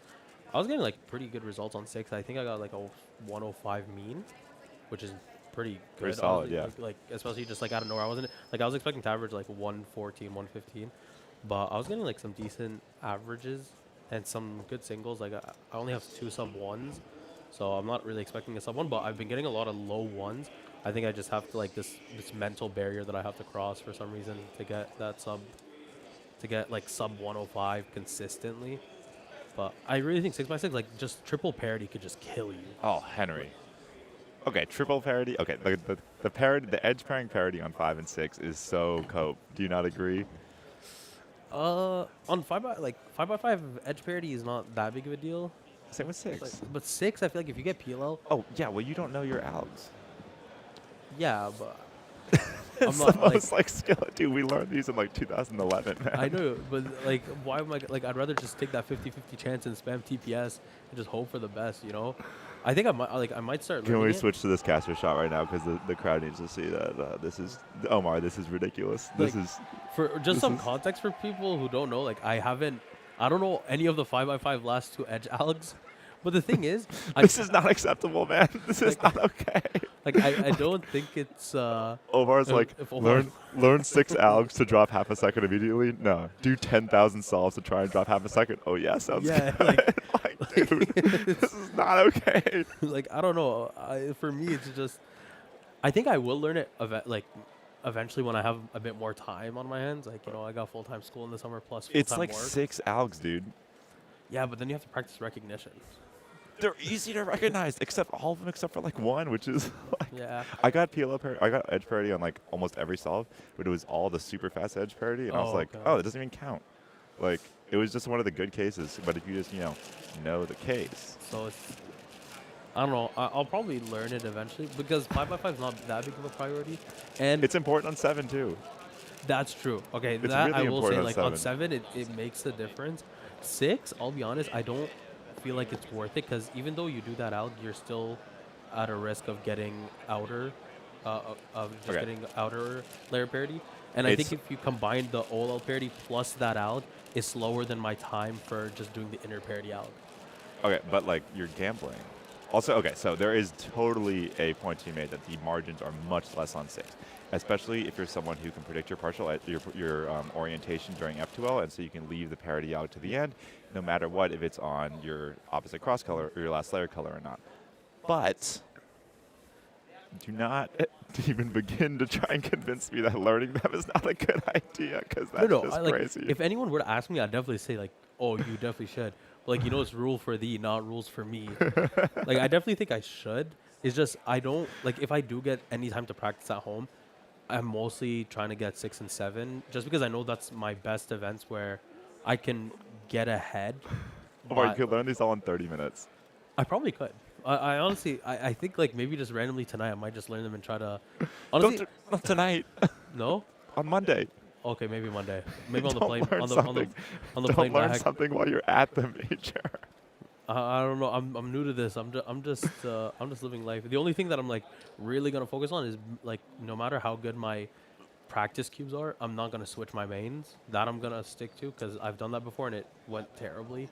Omar, you have like really good habits. You just like describe them so poorly. Oddly. Yeah, like no, Yeah. like I've watched you and like you've talked to you before. Like you know what you're doing and you do things correctly, and then the words that you say are just like I'm just don't bad line at up. like I've noticed I'm actually really bad at explaining things. Like I'll see someone do a solve and I'd want to help them. I'm like, you should do this, but like while I'm trying to explain it, just like I don't know, it just sounds so bad and it does not come across great. And then they'll be like, oh, don't you think I should do this? And I'm like, that was what I was trying to explain to them the whole time. But I don't know. I think I just have to learn how to express myself better in cubing terms because I don't really keep up with a lot of these terms. Like I learned what ZB was like a long time after ZB became a thing. Like I haven't even kept up with like this head-to-head 3. I still don't fully understand the head-to-head 3x3 new format that apparently came out like almost a year ago. So I was like 7 months, but or yeah, 7 started months, the year. Like that's the thing. I don't even know the timelines. I just remember once I was watching someone head-to-head. I thought it was Monkey League, but it was. I'm like, this looks. But I'm like, this is a competition. Dude, Monkey League's at home. I know, but that's why I was so confused. I'm like, damn, did Monkey League come in person now? And it wasn't. So And then I remember I learned what it was, but my brain just instantly forgot because are we doing that at this competition? Monk, what? No, like the head-to-head? No. We're Okay, doing okay. it's standard. It's standard convention style. Oh, okay. This is just bread and butter convention style major. We all know and love it. I'm excited for it. Yeah, this is good. There's no tricks. There's no nothing. Just a good major. You're gonna like. Yeah, I'm actually really excited. Like, it's nice to compete against like other great, talented cubers. Like, there's so much talent here. Especially, I feel like we underappreciate. Like, oh, we have so many great squan solvers here. We have so many great cube solvers. Even like in FMC, like we have great solvers and even like a bit more abstract events that I don't feel like we fully appreciate. Also, it still hasn't dawned like within an hour, Stanley Chapel already got a NAC championship. Like It's just business as usual. It's just business as usual. Like it really clocked me. I'm like 30 minutes in, someone's already North American champion in something. I'm like, damn. It is. Yeah, it's fun to get things going hot. Like I remember we were asking the blind guys about scheduling and like what they prefer and like what the optimal stuff is for them, and like 5 blind first thing in the morning.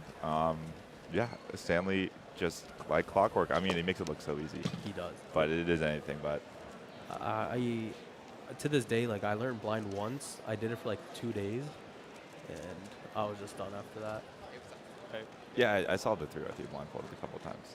It was not. It was slower than Stanley's winning time today in 5 blind. My memo alone was double the world record for 5x5. So, I don't know. Oh, Tommy's up there. All right, I think we're about to flip over to clock. Yeah. Round 1, group 1. I think we're gonna be saying goodbye to me and Omar. Thank you for joining us on stream, and we'll be right back. Thank you. Have a wonderful day, guys.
Can you see the solve? No. No? Oh, just turned off. Oh my god. Okay. Let's see. Here we go. Thank you. Ready.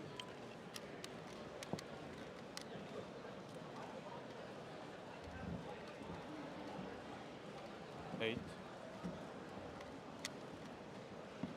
12.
It is wide open. Seeds 3 through 8 are separated by just hundredths of a second. And clock is an event where the round you have matters more than the resume you bring.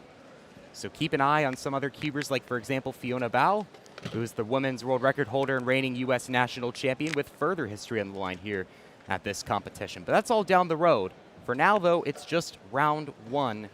Everyone's got to start at 0. Everyone needs a clean set of solves to move on. So let's get to the solving here at North American Championships. Really exciting field here, as I just mentioned, Manu. It's going to be this first group. We have some really, really awesome solvers coming onto the stream. You'll be able to see Fiona Bao, as we were just talking about, the current women's world record holder, as well as Jonathan Wang on the blue stage. Getting a look at Clem Tucker, one of the Northeast cubers, New England specifically, starting off. Not too sure if that was his first or second solve, as we got started a little bit late with this group with a 412. Here's Fiona Bao now, Mid-Atlantic native.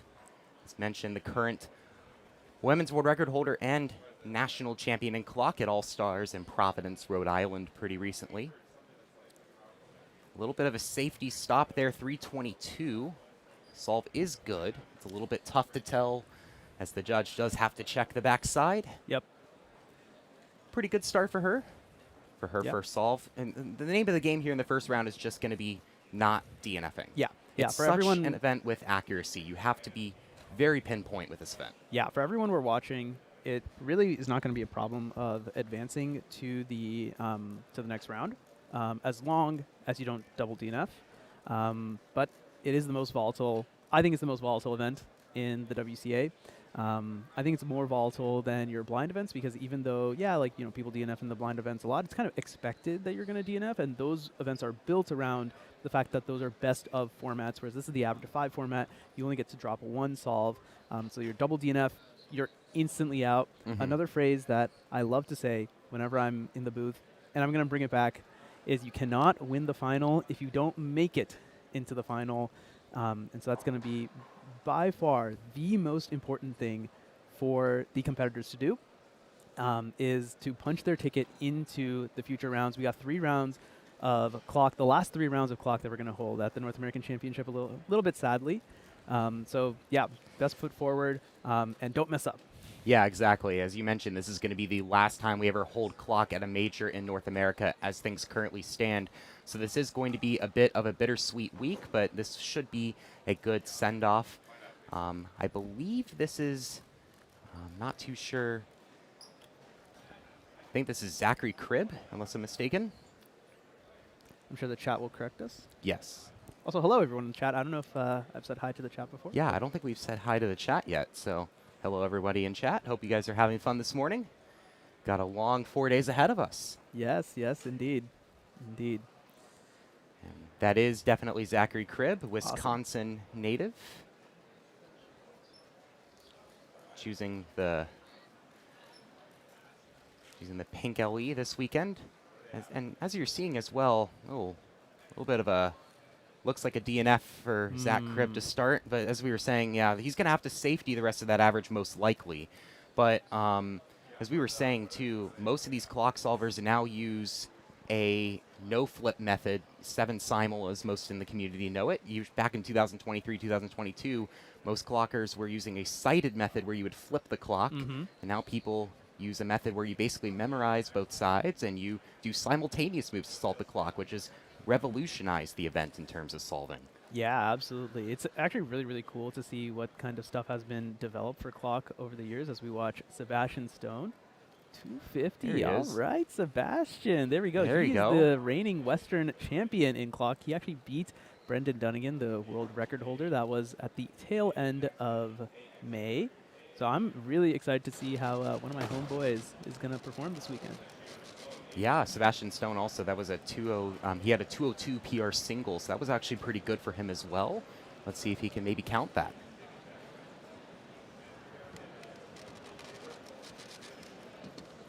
Also, will be corrected if I'm wrong, I believe this is Zachary Shaw, unless I'm mistaken.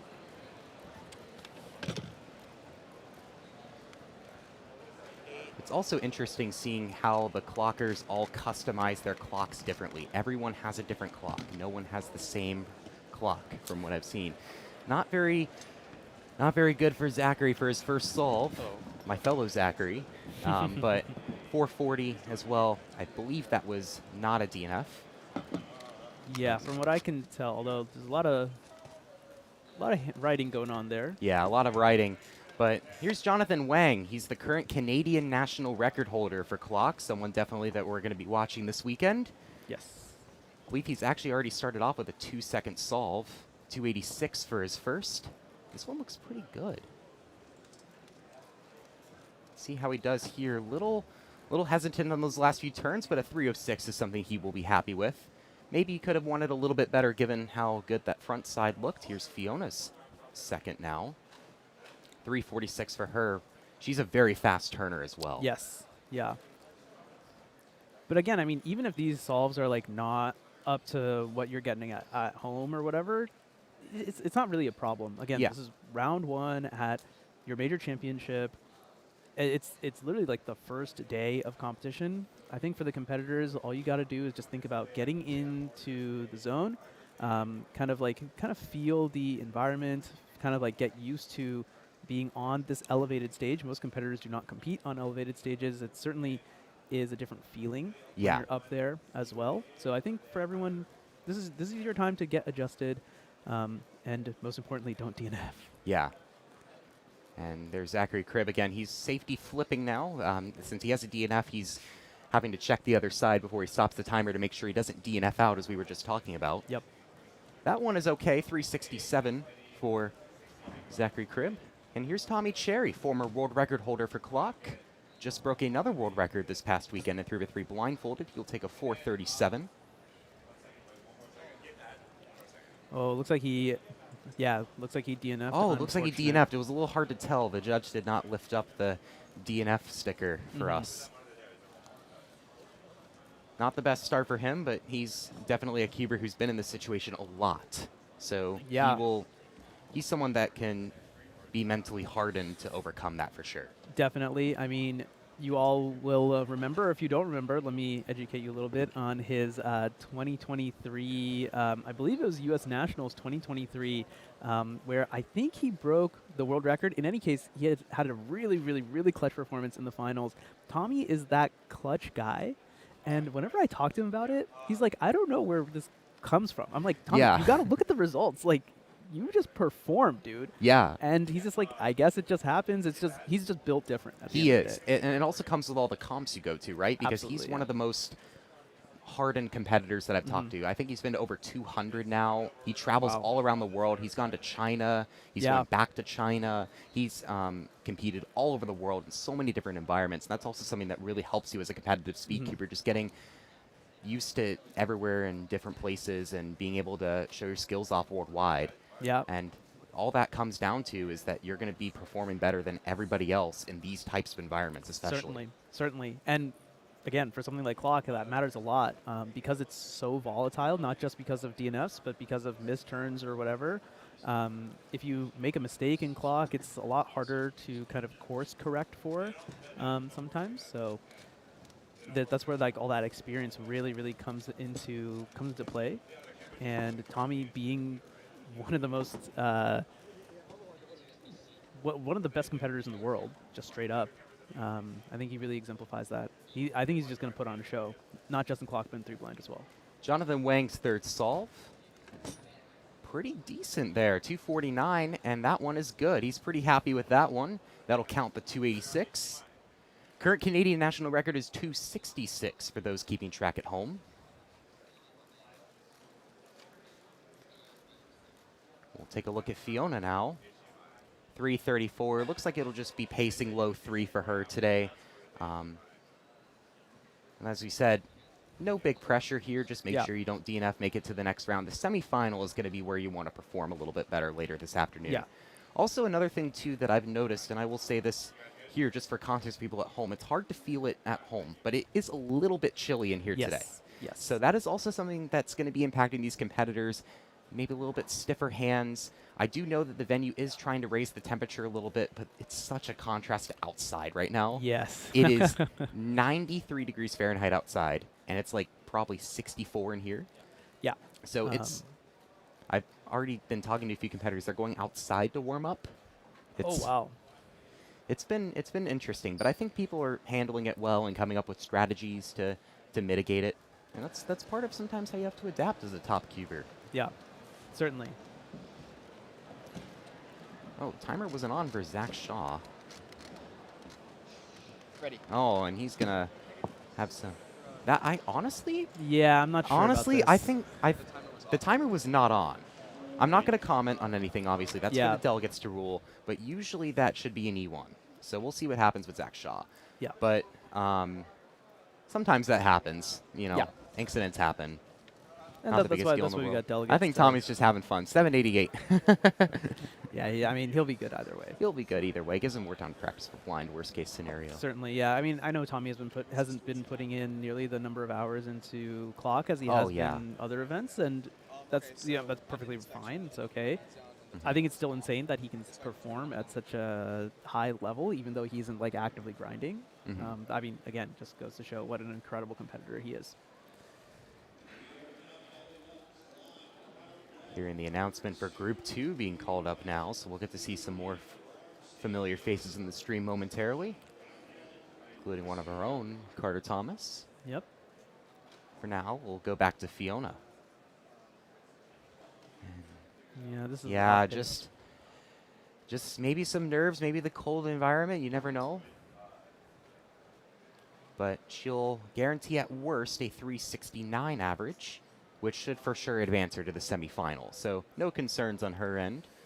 She'll probably be not as happy with that one, considering her PR is 273. Right, yeah. But getting a low 3 in this environment is pretty good, I'd say. So yeah, definitely. No complaints at all from. And she has one solve to kind of do whatever she wants with. So if she really wants to like test her pace a little bit in the colder room, like she has that solve now, which is nice freedom as opposed to if you DNF early, that's kind of like hanging over you a little bit.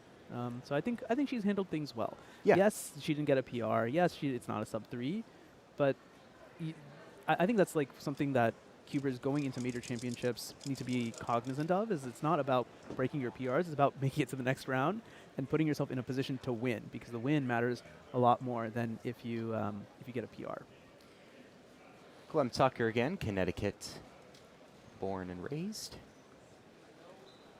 A little struggle on some of those last few turns of the last few simul turns, excuse me. 5:06 will be the time for him. Not sure exactly how many he's done, but that will likely be one of his worst.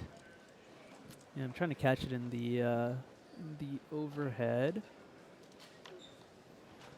Yeah, I couldn't quite see it. I think he grabbed his puzzle. So I think, I think that was his last one. Correct me if I'm wrong. I believe he is also the New England record holder for clock as well. Oh, I can look that up briefly. It's either him or Ethan Zhang. I still know my region for those that are watching in the Northeast U.S. right now.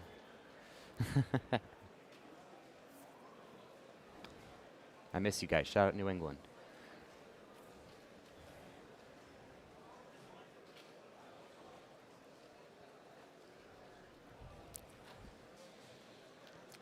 .543 and looks to just be happy to get off the stage for a little bit. Yeah. Sometimes the nerves will get to you that way. Looks like we're still waiting for Jonathan Wang's last few solves here. So far, 2.83024. Pretty decent pace for Jonathan. This fourth solve could make or break things in terms of Canadian national record, but I think you'll be happy with how he's doing regardless. Yeah, definitely. I mean, he's counting sub 3, which is, again, really good in the environment like this. 264. We'll see if it's good. It is. There we go. He's pacing pretty well, everybody. I'm not sure what BPA will be. We'll see after the time gets entered in. 266. 266. So he has a chance to tie Canadian national record on this last solve. So we'll keep an eye on Jonathan Wang. 249 or better will tie Canadian NR for clock. Okay, very exciting. We've already had one NR here today, and through 3 events to have 2 national records set. Oh, man. We are in the best seat in the house, aren't we, Ziller? Yes, we get to see everything back here. We have so many cameras we get to play with today. It's so awesome. And it's going to be even better later today. What a day, Manu. What a day. Can you believe that we aren't even through half of day one yet? Oh man, it's We're gonna be like a quarter spectacular. of the way through. I know it's gonna be an amazing weekend. Yeah. Okay, so as I think we are cleaning up Group 1, yeah, I think we are just waiting for one more for Fiona, one more For Jonathan. And then we'll be going to Group 2, which should be interesting as well. We actually are going to be able to see Brendan Dunnigan come up and do some solves. So that should be really fun to watch. He's definitely someone that you're going to want to keep an eye out for at home. One of the best clock solvers in the world right now. Yep. Current North American champion. He's going to look to defend his title this weekend. Ready. Current world record holder. Current world record holder, I believe. Or if it's follow again, maybe. No. Yeah, current world record holder, 224. 160 single, which is second in the world for Brendan. And he's been posting some really good times at home, so I'm hoping he can translate those over to the big stage. I think Tommy, I don't know if he intentionally DNF'd. Oh, did he DNF this? I think he, I wasn't sure where 12 was. The lights well, were a little bright on the overhead, so I wasn't sure where the ticks were, but I think he did get a success, but it was an 8. So I'm going to... That's actually a little dicey, isn't it? 7 and 8 don't think he's going to make the semifinal. Yeah, because these are times that I would get. Yeah, I think to qualify for this weekend, I think you need to sub 5.9. Okay. So it is... So everyone here at this competition is sub 6.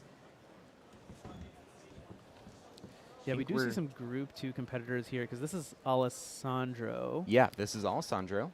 So I guess one stage is maybe just a little bit delayed, perhaps? I think blue has been because they had to do a few extras in 5x5 due to a crowd reaction for something I wasn't able to figure out what that was. But a few people had to get extras on the blue stage because of that. So they're running a little bit more behind. But we do have some Group 2s coming up from the red stage. Now here's Eddie Arts. It looks like he DNF'd. All right, here we go. Here's Jonathan Wang. We're going to be on national record watch here, Manu. If he gets 249 or better, it will be a tied Canadian national record. It will be his second 266 average. And it looks like there was an issue with his clock, so we're going to wait a little bit more. Okay. We're going to wait a little bit more. Pause a little bit. This is a good time for you all to get your popcorn or whatnot. This is actually probably a good time for us to transition casters. I'm going to leave you in the very, very, very extremely capable hands of Zach Rydell, and I'm going to watch from the sidelines. All right, awesome. Thank you so much, Manu, for sitting down with us. Really appreciate it. As we wait for Jonathan Wang's final solve, we'll say hello to the one and only Zach Rydell. Welcome back in. I'm not sure if you were muted or not. I don't know if I'm muted. He's good. All right, awesome. All right, here's Brendan Dunnigan, blue stage. Current North American champion. Got a lot to defend here, potentially going for the eternal North American championship title.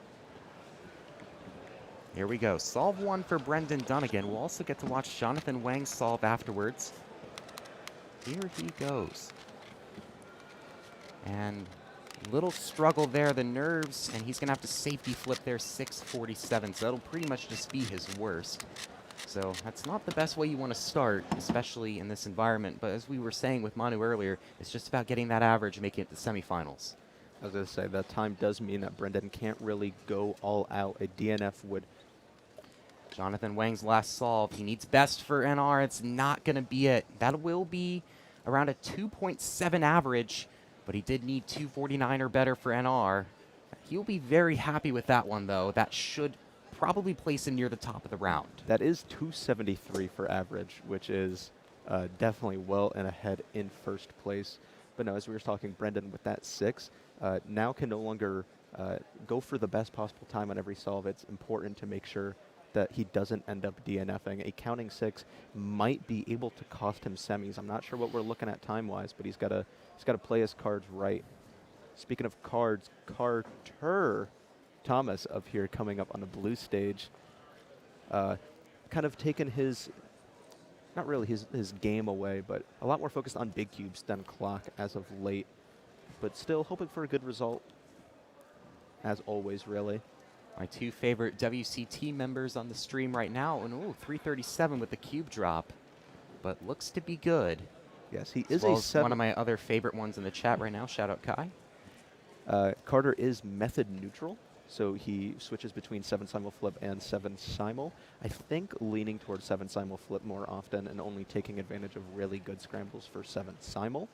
But that way with flip, he doesn't have to do any D moves, which is probably the longest part of most clock solves, or at least the longest individual move. We see Eddie Artsy. Floridian.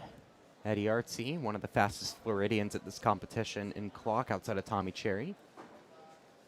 I say, yeah, not too far of a drive to get up here to North Carolina. I probably had one of the longest trips here, given where I was last weekend. I was going to say, you came from Alaska? No, I came from the Yukon Territory out in Canada. I was actually at the first ever competition in the Canadian territories this past weekend. Fun. Eddie Artsy, 340. It is solved. So decent start to the average there for Eddie. Should be pretty happy with that, given, just as we've been mentioning, just need to get somewhere around your global. You should make it to semis if you're a top cuber in this round. Yeah, it's really going to come down to not DNFing. Getting a DNF on any one of these solves, clock again, one move away. We don't have any sort of +2 for misalignments in clock, so it is a lot more important to make sure it is solved every time. And one DNF could make any single time in your average count, so you really got to make sure that you play it safe if you get a DNF, or in Brendan's case now with that 6, really has to make sure that every other solve isn't a DNF, or at least counts for something good, because a DNF will now count that 6 and potentially put him out of semifinals range, depending on how the rest of his average goes. Yes, and you got to imagine, I'm not a top cuber myself, but that's got to psych you out a lot, right? You're pretty good at clocks. You probably felt that before. Pretty good. Better than me. pretty good is definitely a reach here. Rex Osvat, 378, and it is good. Here's Brendan Dunnigan again coming up. I believe Rex also started with a 3.5, so quite a good continuation of the average.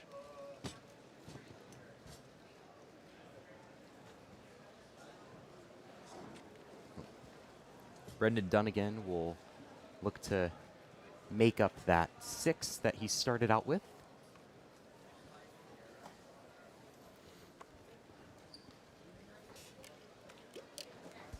Again, arguably the most, at the moment, the most important solve right now for Brendan, ensuring that he stays in this.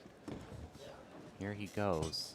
It looks like he will safety flip. 284 with a safety flip is pretty dang good, in my opinion. It's fairly good, but I mean, when you're one of the best, you can really get anything. Yeah, he seems pretty hyped happy about that. And so, I mean, I would be too. If I safety to 2.8, that'd be pretty good.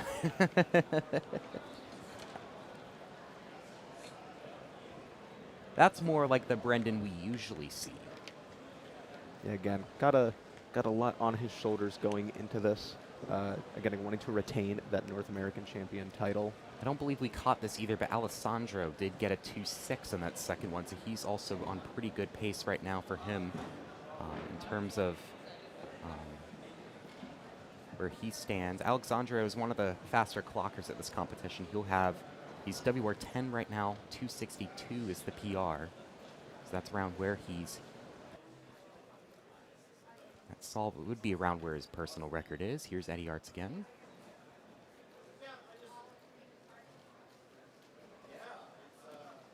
And we'll finish off with a 415. Not the happiest with that one, but it's better than taking a DNF this early in the round for sure. I was going to say a 415, if that ended up being the worst solve in the average, that easily makes it into the semifinals. And even if that's like one of the middle times that are counting, still really fast to make it into semi. So I don't think that he has too much to worry about. Ethan Zhuang going up here now. Runner-up North American champion in 2x2 in 2024 is also pretty good at clock. One of the Massachusetts state record holder, too. I think he was runner-up for 2x2. That's what I said, runner-up. Oh, okay. Yeah. Sorry, I didn't hear that. It's all good. Selective hearing. 329 there. And it is solved. He is fairly happy about that. I mean, why wouldn't you be? Yeah, I mean, doing clock in this type of pressure, you got to be pretty happy with getting low threes. I believe his PR is just barely sub 3. 241.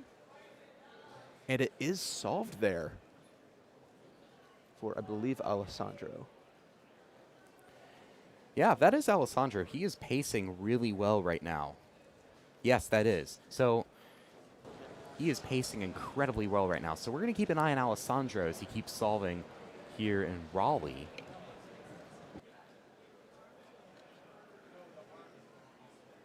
Rex up here for what I believe is solve 3, starting off 3-5, 3-8. So still got quite some potential here. I mean, at least sub 4, you got to be pretty happy with that. That'll definitely get a good spot into semis. 427 maybe. It's a DNF. DNF for Rex. We'll see Brendan Dunnigan come back up for solve number 3 as he gets prepared to start inspection. Again, right now, Brendan does have a 284, which is fairly nice. You might want to count that in your average, but that 647 also looming ahead, or looming overhead. Going to be very important to safety each of these solves to make sure that he can lock his way into the semifinals. Oh, and did not, I mean, that seemed like a pretty risky safety flip there, but I mean, it was going to be a DNF if he stopped the timer there, so 387 will count for Brendan, but no, oh, there goes the pen cap. No, I think a 387 being a counting time, I don't think a single person right now in this round would be super upset about that. That'll very easily make it into the semifinals. We did see off stream as well, Carter Thomas with a 3.5. So he's also pacing quite well for at least making semis. I don't know if we're talking about any PRs. 289 there for Eddie Artsy. Not bad at all. Great solve. I think that is his fastest so far on stream. Delegate Shadow, here's Katie Hull. 485. Pretty decent there. She's from the Southeast as well. One of the organizers this weekend, stage leads here at NAC. It's quite weird. I usually see the other side of her clock. I see her a lot on TikTok, so it's I see the other solving angle from Katie. I haven't been too much on social media recently, cubing social media, so perhaps I need to go check her out later. I think I interact with it a little too much, but I need to. That's neither here nor there. But clock first round is quite interesting. We're going to see, I believe we'll see semis today as well, which would be quite cool to see. Ethan Zhuang going up for, I think, his second solve that we've seen on stream, but could be further into his average as well. We are going to see on the other stage going at the same time is Drake Denton Richard. Let's see what Ethan can get first, though. Massachusetts state record holder for clock. 288, and he will happily take that. Looks super stoked about that. He is someone that does hype himself up when he gets incredibly good results, especially when he's under pressure. A very emotive. He is a very emotive cuber. Yeah, I was going to say that. He, I don't know if anyone saw him at North Americans 2024, but really smooth turning there for Ethan. He'll happily take a solve like that, especially in this environment. His PR is currently a 296 average, which is 12th in North America. So we'll have to see how he's cementing his spot as one of the greats here. 366 there for Rex, and it is solved. So on pace for sub 4 average, definitely cementing a good spot going into semis. I don't think we've seen Alessandro in a while. Wonder if that might just be a scramble back up, or maybe we missed him earlier.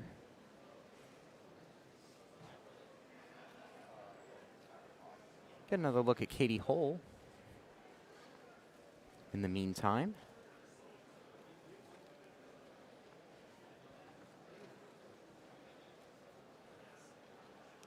one of the many Southeast delegates here at this competition. The first North American Championships, or Nationals, I should say, excuse me, in the Southeast in quite some time.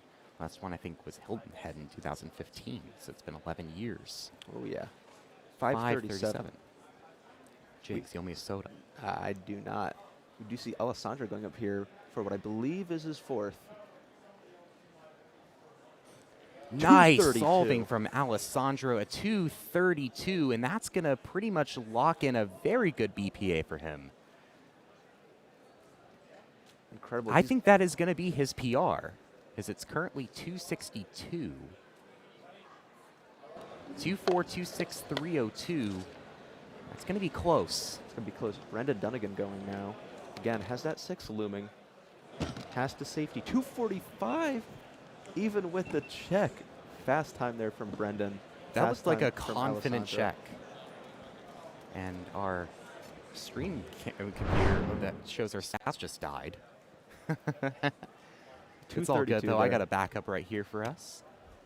At 232, he is stoked about that. 245 best possible average for Alessandro. Not yet. Still got one more solve.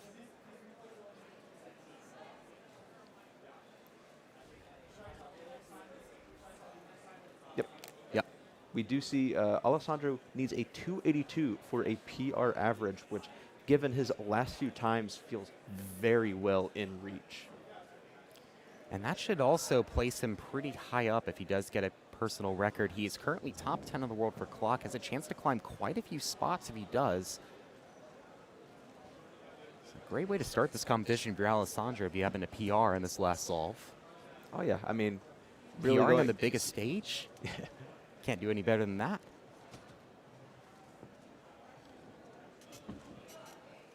.360 here. 409 there for Rex Osvath. I believe that is a sub-4 average. And Jake Kim with the 360 as well. Just off frame. We see Drake Denton Richard going up here again. Block falling over, a little unlucky. This looks to be the third scramble, so let's see. A lot of competitors are getting fast times on it. The flip, That's the safety 448. flip. 448. And if I think he's a DNF, if I remember correctly. I'm not too certain, because we haven't been seeing him on the stream that much. Yeah. We did see, I think we just saw 3 from Ethan. 279 there for Carter Thomas. Looks pretty happy about that. Unsure of what Ethan got. He looked, it may have been a DNF, but I'm not too sure. I did not catch a time. Oh, for Ethan? Drake. Oh, I was looking at Ethan's. Oh, so okay. the Drake's, yes. See, hopefully we can get eyes on Alessandro again. 282 is the line for Alessandro to get a PR average. We see times currently putting up at the top. 245 best possible, 269 worst possible. A lot of room in there. When we come to sprint events, that's quite a lot of variance. But let's see if he's able to pull anything off as we go over here to the blue stage. Now, Brendan's WPA is now 439. I think that could still, that's going to be tight if he happens to not do well in the last. But I think that'll make semis. I think that will probably barely make semis. Yes, because there's a lot of cubers who average 5. True. I hope that I don't call it too early. But again, 305 best possible average. A lot of room here for Brendan to wiggle around.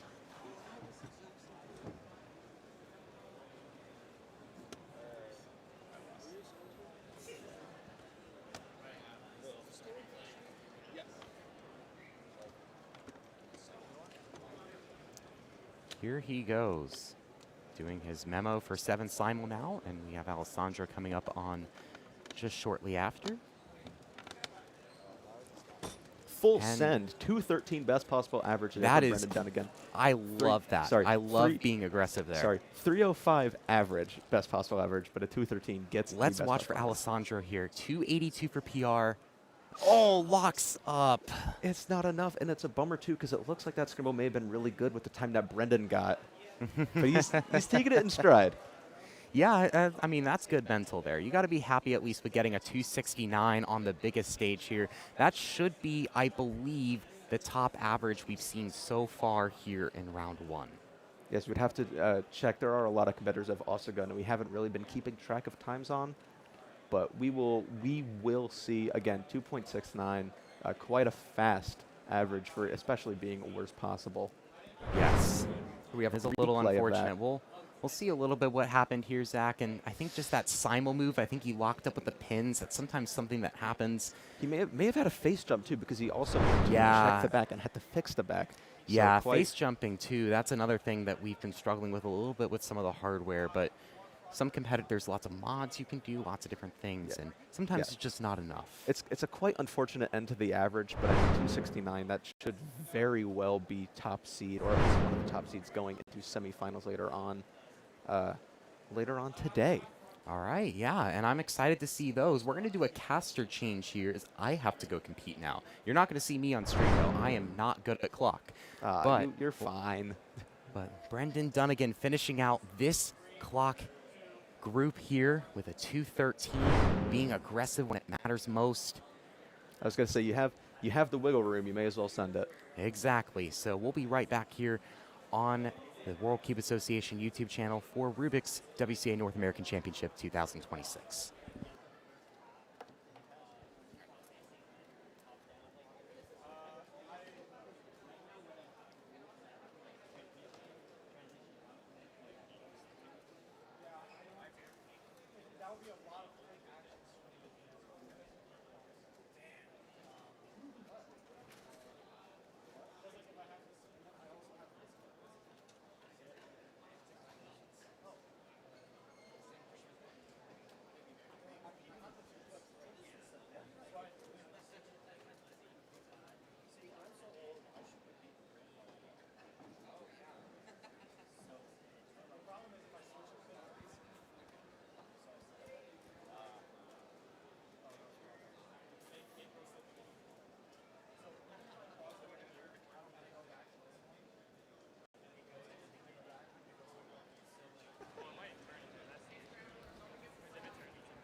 In the meantime, I'm going to be very shortly joined by Carter Thomas on the commentary, in the commentary booth, but I think he's got one more clock solve to do.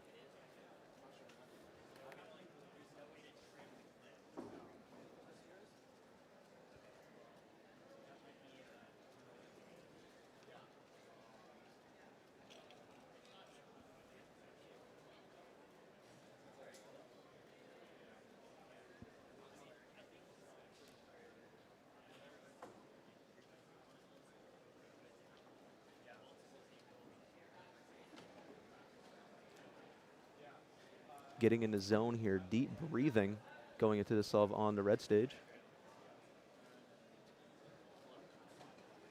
448. A little bit of shake of the head there. A lot of these competitors hoping for sub 4. Aaron Jake Wong, one of the top competitors. Looks like his clock unfortunately got stuck in the cover.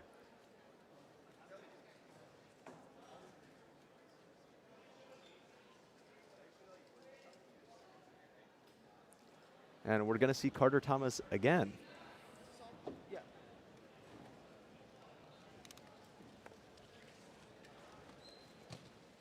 This is his 5th and final solve of the average.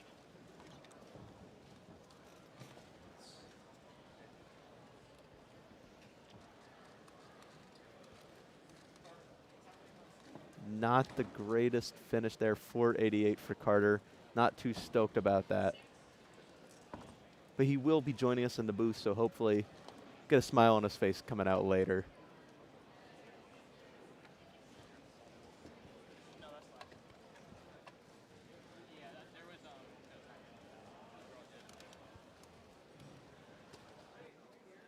We just saw a 542 from Quinn Maloney, your current national Scube champion for the United States. Also quite a fast clock solver. Definitely one of the greats currently in sprint event solving, as we are joined by the lovely Carter Thomas. Carter, how are you doing? I'm doing pretty well. My clock round didn't go like particularly well, but you know, it makes the next round. That's all that really matters here. I thought the scrambles were pretty mediocre. I'm not sure how this next round will be, but we got some exciting competitors. Yes, right now we have Evan Waters, one of the big names in this group. Let's see what he can get on his first solve. Safety flip there. 530, solve in the back. 382, another safety flip. 183. Drake Denton Richard. Oh, it's a DNF. And I think that is his second DNF of the average. So I think that is that. I don't know if he got another DNF in the average. That one he was reacting to is because he lost like a sub 4 streak. Oh, okay. I'm pretty sure it wasn't because he wouldn't go all out like that. But yeah, he probably still has enough to make the next round. Probably low 4, high 3. Yeah. Quite unfortunate there for Drake.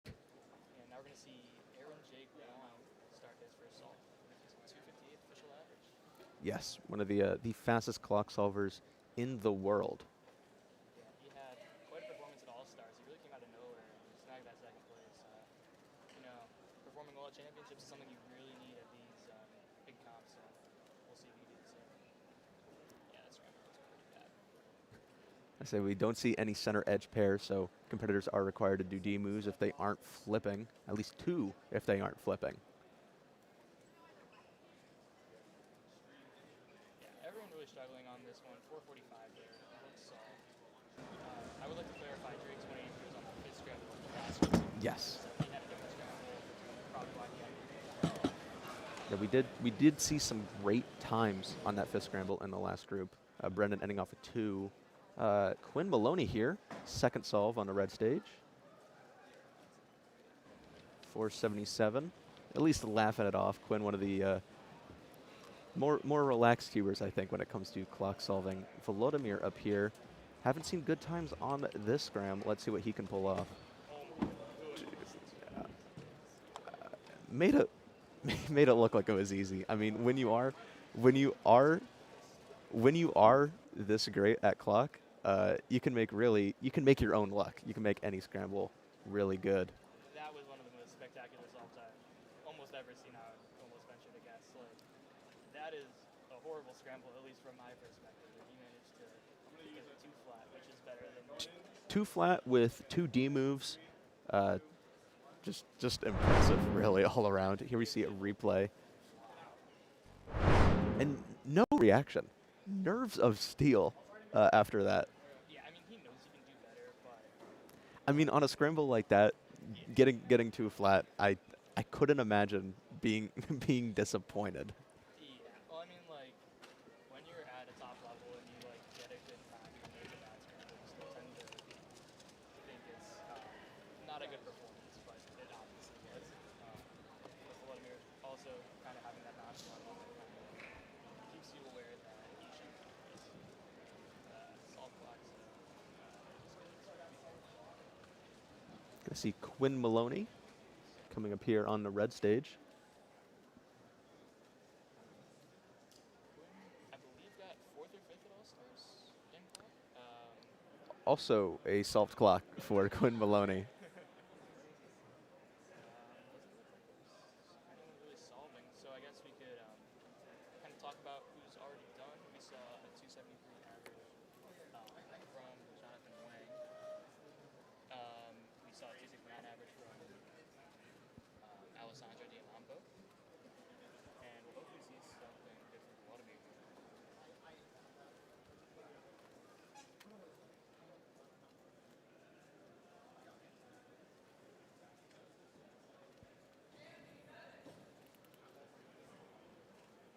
Evan Waters here. Ooh, center edge skip. Looks like quite a nice scramble.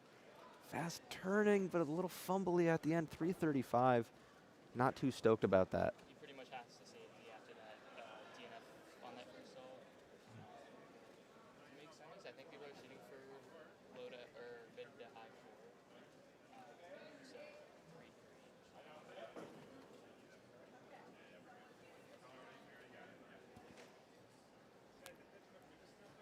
See, Jake Wong on the second, 445 on his first. You do see center edge skip here.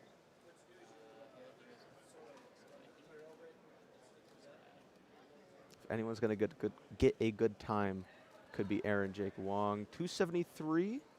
It is solved. So that is we don't have any counting times yet. We're only 2 solves deep, aren't we, Carter? Yeah, I mean, turning was a little shaky there at the end, but still not bad at all considering that for his first solve. Nice little composure check there.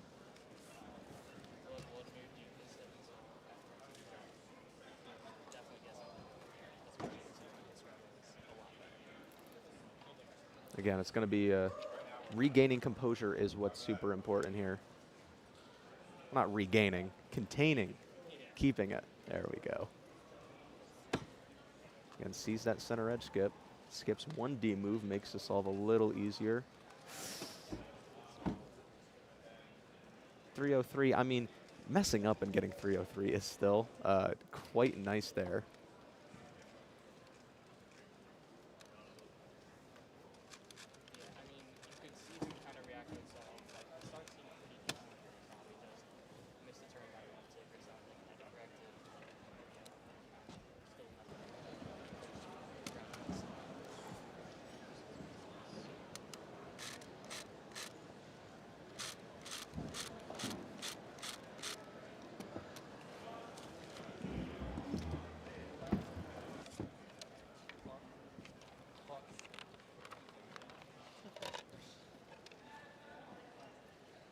See a scrambled top, or a scrambled clock this time. See a fairly easy D move. Just a 361 there. Yeah, we did see, yeah, center edge skip and then the opposing D move being just 2 ticks away. Fairly easy. Quinn Maloney, I believe, solved 3.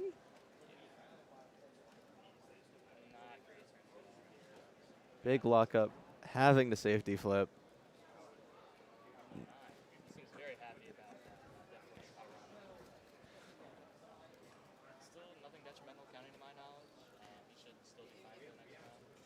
Yeah, Quinn definitely a lot more focused and I guess a lot more care put into cube solving. So maybe not as worried about getting great results in clock. But still, I mean, as a fast competitor, knowing what you're capable of in clock and not really performing to that, still at least a little bit of a bummer. Yeah, it's my understanding he also kind of took like a hiatus from practicing cube before this comp to kind of stop the nerves, and maybe he did something similar here, and it might not be working out as well in an event where you have to be very precise with what you do. We should see Volodymyr going up for his third solve. 2-0, 3-0 so far. 2.5 mean the 2 solves. Let's see what he can do. We also do have off-stream Evan Waters competing. And has a DNF in the average, so hopefully not counting that. 356 there. Off-stream again for Evan Waters. Volodymyr inspecting now. Center edge skip, 1 tick D move, so this should be pretty easy. He slips on the first move, it looks like. 285, presumably solved. Well within what needs to be had here for him. I think he's just trying to go all out for a PR. And for him, 2-8's not going to cut it, unfortunately, unless he manages to count that 2-0.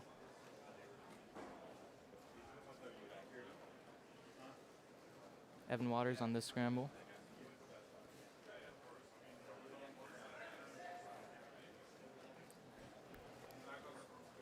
.339. We will see Aaron Jake Wong now up on stage. 4.427. His average can go a lot of ways here. Again, what we were talking about earlier, the importance of making your own luck. Even if the scramble isn't everything that you want it to be, really being able to execute at the upper end of your skill level, or I guess the lower end if you're going time-wise. A little hard to see the scramble here for Aaron. Started up pretty well. Yeah, some sort of misturn there. 4-2. Looks okay. His solve that does count right now in his average, though I don't think that that's really gatekeeping him from making it into the semifinals, so can't be too upset about that. Again, a lot of these competitors really just trying to get into the finals, which requires you to get into the semifinals. So maybe a little more intention put towards the clock being solved and not the clock being solved quickly. Yeah, if I were Aaron, I would definitely try to turn slower. Like, a low 3 with no mistakes is better than a 4 where you're going all out and you might get a 2, you know. But I think for round 1 in particular, you want to just try your hardest to get middle of the road average. Center edge skip here is a 1-tick D move.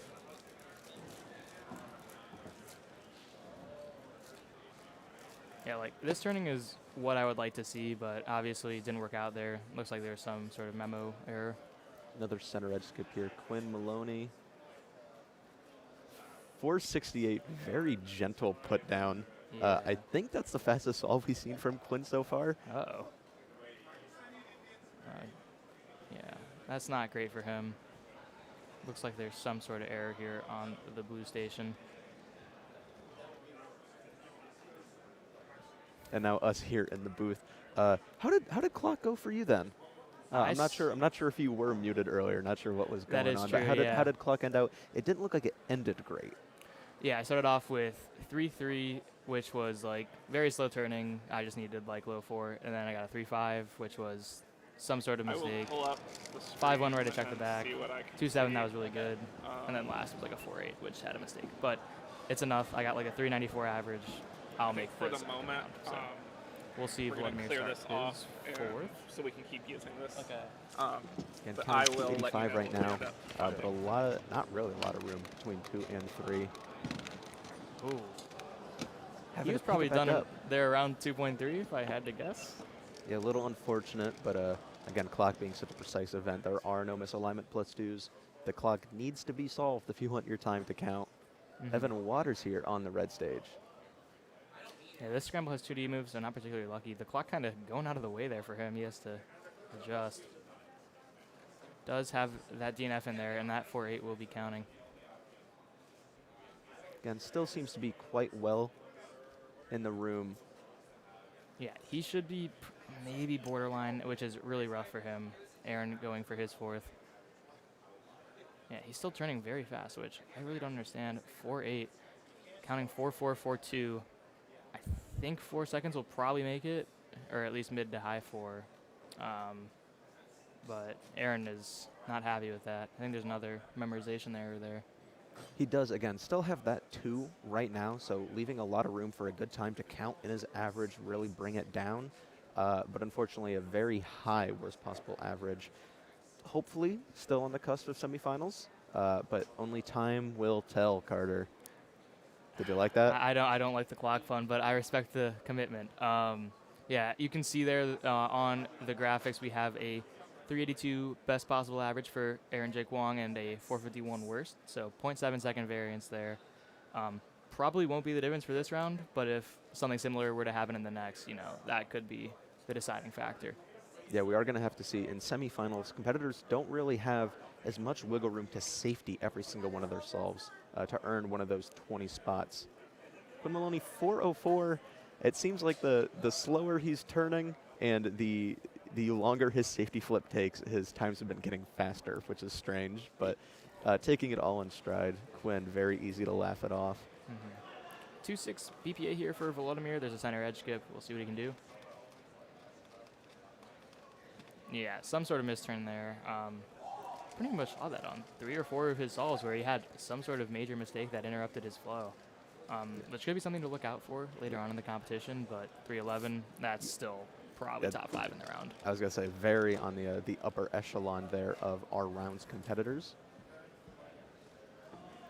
We just have one more solve to see from Aaron Jake Wong. See if he's able to stay as far away from that worst possible average as possible. Yeah. Last scramble didn't look terribly fantastic. There was that one center edge skip, something that definitely could be taken advantage of with the right solver, but as we've seen, Aaron has not been able to turn quite well, so the lucky cases that help your turning may not be worth it here. As I say, luck can only get you so far. You need to You need to have your own luck. You need to earn. What did I say earlier? I said something so poetic earlier. Make your own luck. That's what it was. Not reliance on the scramble, but on your skill as a solver, which Aaron has plenty of. Yeah. So hopefully he can reel it back in there. Evan Waters here on the red stage. We see Aaron Jake Wong sitting next to him. Let's see who gets started first. So Evan, I believe, is counting a 4.8 in his average. He has a DNF still, so he's going to have to safety. Aaron probably doesn't necessarily have to safety if he doesn't want to, if he wants to try to count that too, but I'm sure he'll try to safety. Again, there's that center edge skip. Using up a lot of inspection time. Yeah, another safety. 371. That'll probably move his average down to mid-4 area. We'll see what Aaron can get done here.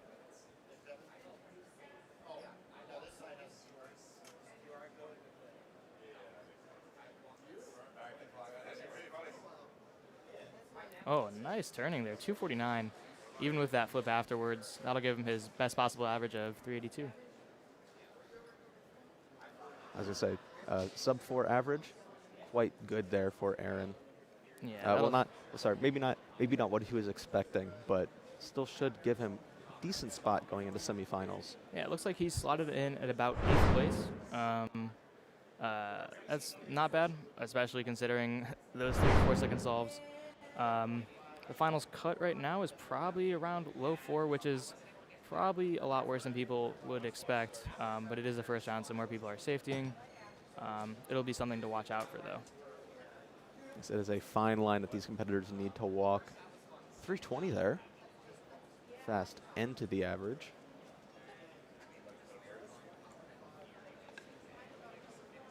I think that might be wrapping up clock round 1 here at the WCA Rubik's WCA North American Championships. No, very interesting clock round. I did okay myself, but I don't think I earned myself a spot in semifinals. But we saw a lot of competitors who just did. We're really looking forward to see. I'm really looking forward to seeing in a semifinals. You being one of them. I want to see your solves. I think you got it. You still got it. Yeah, old man here. I think if I were to make finals, I think I'd be the oldest person in finals, which is kind of insane. We will get a double check on that stat, maybe. I can't think of anyone who's older than me, but it is very strange to kind of have that moment where I was like looking up to Tommy and Yunhao, who are both like probably my age when they were really good, and then kind of to be that person. Like I've had people walk up to me, and it's a really surreal experience in Raleigh. Yeah, it looks like we still got one more solve here on the blue stage coming up, and then we're going to be going to lunch. Some competitors' favorite event of the day. Gives me a nice break from having to talk. Let's see. And last scramble, dropping it. That's a big waste of inspection time, unfortunately. No center edge skips, but a fairly easy D move on the back. Yeah, it looks like it's not going to be solved. He's going to have to flip it over. 6-8. I don't remember if he got a DNF at some point, but I can imagine he still has like a low 4 average from the solves we've seen. Yeah, at least an unfortunate end to the average, but I'm not sure if it's really anything that is going to kick them out of these semifinals with the solves that we did see. I think we are going to transition into our lunch break. We have a few special interviews planned for lunch, which will be really cool. So make sure to stick around. Grab your own lunch yourself, unless you're on the West Coast where it's like still breakfast. Whatever, but we're going to be heading to a lunch break, and we'll have some more interviews for you then.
Welcome back. We are here on the lunch break at Rubik's WCA North American Championship 2026, and I am joined by a very special guest. Going to have a quick conversation.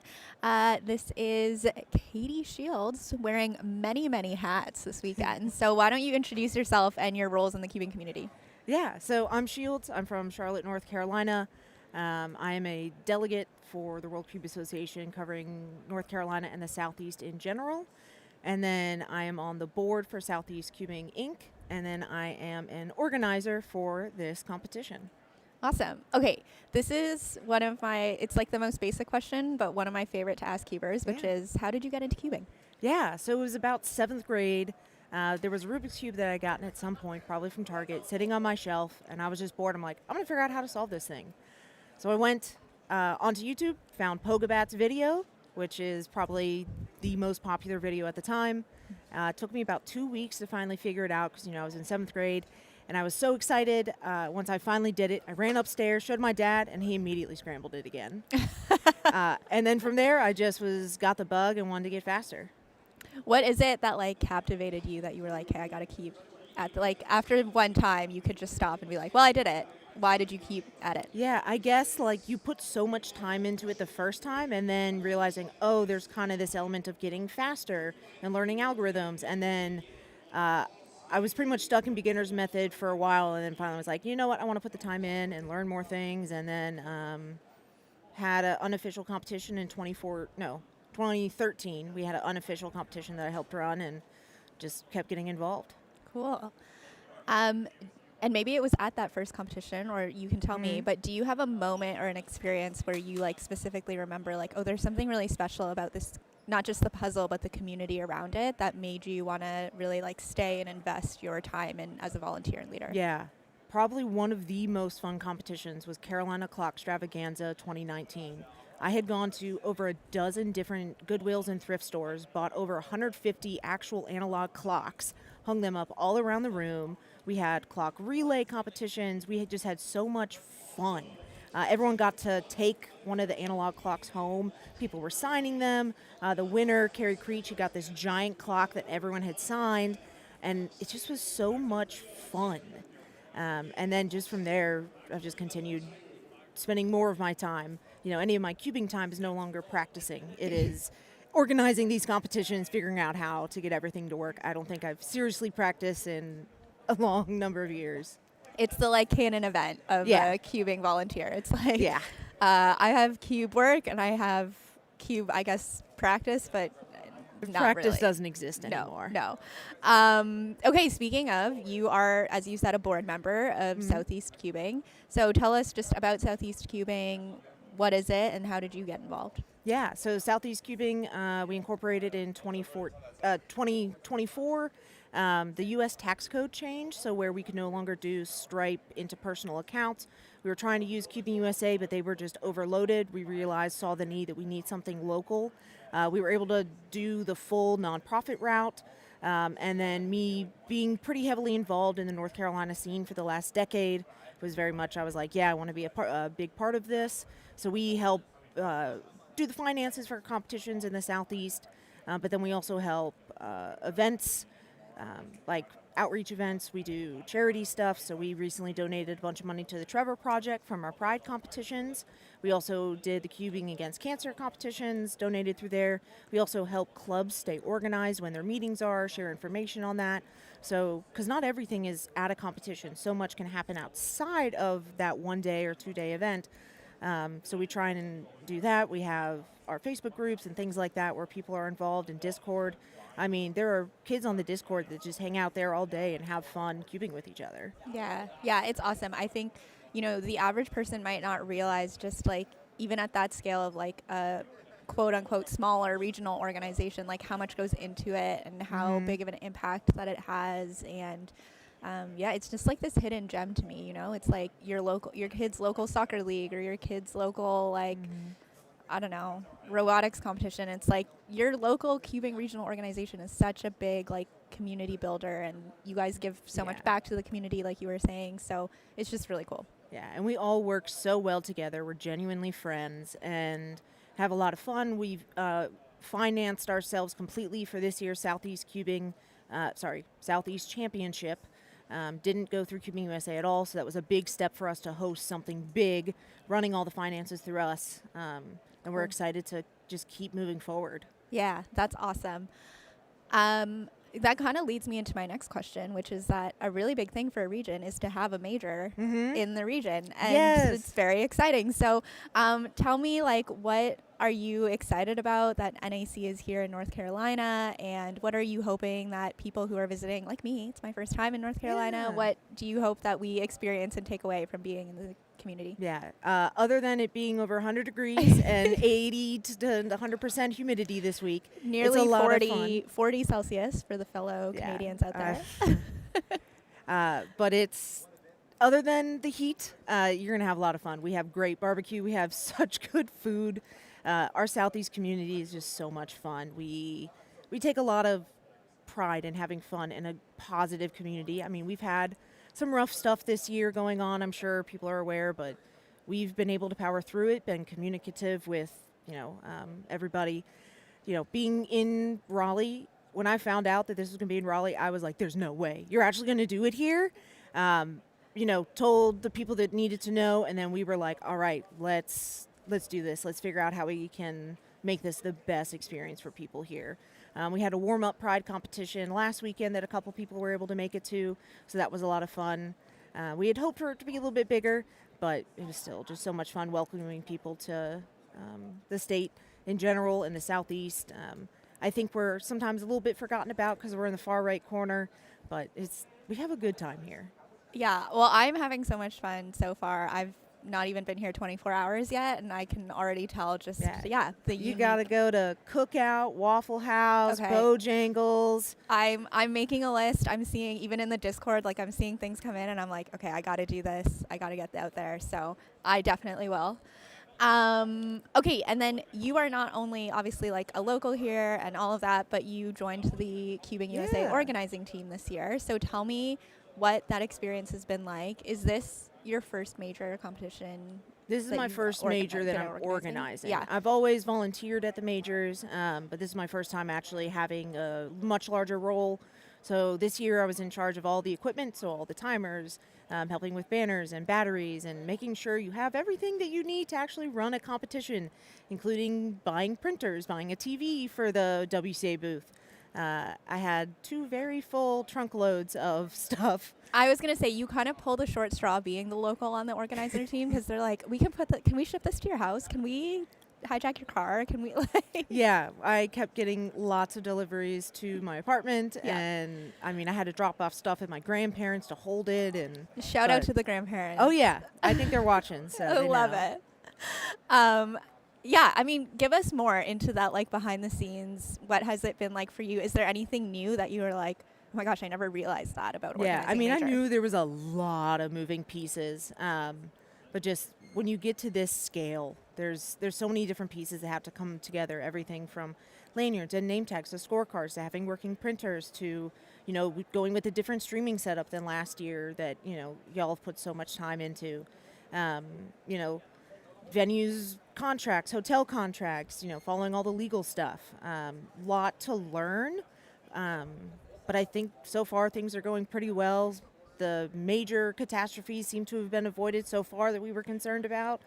And I'm excited to continue to be involved in, the largest U.S. competition, going forward every year. Mm-hmm. Yeah, it is. It's one of those things that I had a boss that like talked about this, where it was like, it's like a duck, like going across like a pond, like so smoothly, and you don't see the legs underneath. Yeah, that the are, work. Oh my goodness. Yeah, the amount of work. I mean, everything had to get labeled and figure out who's bringing what and in what car and who's it going home with, because not everyone could drive up here. Florida is 12 hours away. Yeah, but we have some of their equipment here, so how do we get that up here? But yesterday was my rough day, and then cleaning up Sunday will be my rough day. There you go. There so you go.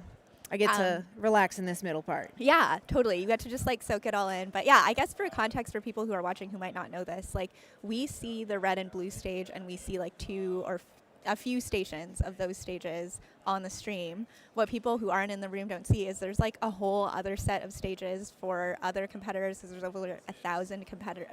No, just under 1,000 competitors this weekend. So it's a whole well-oiled machine. Okay, switching gears a little bit, I want to talk to you. I know you and I share like a really big passion for just at growing the diversity of the speed cubing community, and Mhm. I love that. And I would love for you to just talk about why that's important to you and some ways you've worked on growing diversity and inclusion in the speed cubing community. I think diversity in all forms of the word, whether it be gender or religion or how you look or how old you are so important, or disabled or not. You know, we've had multiple pride competitions celebrating our LGBTQ community here. We have, you know, we always make sure to take care of people that may have disabilities, whether it be hearing loss or they're using a wheelchair or can't see very well or things like that. And being just inclusive however we can. You know, I think a lot of people hear this word diversity or inclusion and don't realize that it's just as easy as be nice to people. You know, be nice to everyone. You know, you see a kid sitting alone, go say hi. Hey, how are you? Or, you know, just be nice is the biggest thing. You know, and being in the Southeast, you would think that that's not how we think. You know, you hear all these stereotypes, but we have fostered the community where, you know, people know they cannot say stuff at a competition and it not be okay. Yeah. Yeah. I love that. Just, you know, it can seem so intimidating, this concept of like growing diversity and being more inclusive, and it really is just so simple in so many ways. And yeah, I think that's, you kind of said it already, but I'll let you speak more to it. Like, what would you say to someone who maybe is like, this feels important to me, I want to do something to make the community more inclusive, I don't know where to start? What are some things you would say to someone like that? Yeah. Say hi. You see someone sitting alone, go say hi to them. You see someone that might be a little bit nervous, is their first competition or whatever it is, you know, just be a friendly face. That goes so far, you know, and that goes for people of all ages, all genders, all different kinds of people. You know, a lot of us have found cubing, so many of us are neurodivergent and may have trouble communicating, and that's okay. I have seen kids, young kids that are neurodivergent, and they just sit down and they cube, and their parents are like, they're speaking some new language I don't understand. And I'm like, but are they effectively communicating? They are. Yeah. They found what makes them happy, what makes them feel accepted. I've had parents come up to me and say, I didn't know my kid could come out of their shell like this. And it's so important. The Southeast delegates have made it, you know, both in who we choose to be a delegate. We have some of the highest percentage of non-male delegates. We have young and old delegates. We have people of different races and things like that. You know, it's not a bunch of straight white dudes that run these competitions. They physically see people that, you know, you wouldn't expect running these types of competitions. And that's also, I think, really important. So we see the younger, you know, girl siblings coming into cubing saying, oh, well, I see Katie and Shields and they're doing okay. And it's a lot of fun. Yeah. Oh my gosh. It makes such a big difference to see yourself, and then it just takes that intimidation factor down, even though it is a very, you know, male-dominated community talking about girls and women in speed cubing. Yeah. We, at every competition, we recognize female podium. And that has been really well received in our community, that people have enjoyed having that aspect that, like, you know, typically you see the males win, but that doesn't mean that females don't get to deserve to be recognized for all that they do, and that, you know, you're welcome. You're welcome to be here. It's so much fun. Yeah, I love it. I love it. Okay, we're rounding the corner here, but would love to just have you give a call to action, especially from the Southeast Cubing organization. How can people follow along? What do you want them to know? Our number one place is going to be southeastcubing.org. That links all of our stuff. Jacob Ambrose has put in a lot of time to making that website look as nice as it does. We have Discord, we're on a Facebook group and a Facebook page. We have Instagram that Katie Hull runs. We're on LinkedIn if you want to follow us on LinkedIn. Nice. We have all sorts of stuff. We post about club meetings and all sorts of stuff. I would definitely follow us. Our website, there's lots of different buttons you can click, see where the next competitions are, whether registration is open or waiting list. That's the number one place to find out stuff about us. You can read more about Southeast Cubing Incorporated, our nonprofit, and the work we've done. But yeah. Awesome. Well, that is the call to action. Get involved. There's a place for everyone, and this community is only growing, and hosting a very big competition this weekend. So it's awesome. Thank you for welcoming us all to North Carolina, and Shields, thanks so much. Thank you so much. Y'all enjoy some good barbecue.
Welcome back, everyone, to the Rubik's WCA North American Championship 2026. It's Manu. I'm joined by my good friend and very, very, very special guest, Dan Smith. He is the WCA's executive director, a very new position in the WCA.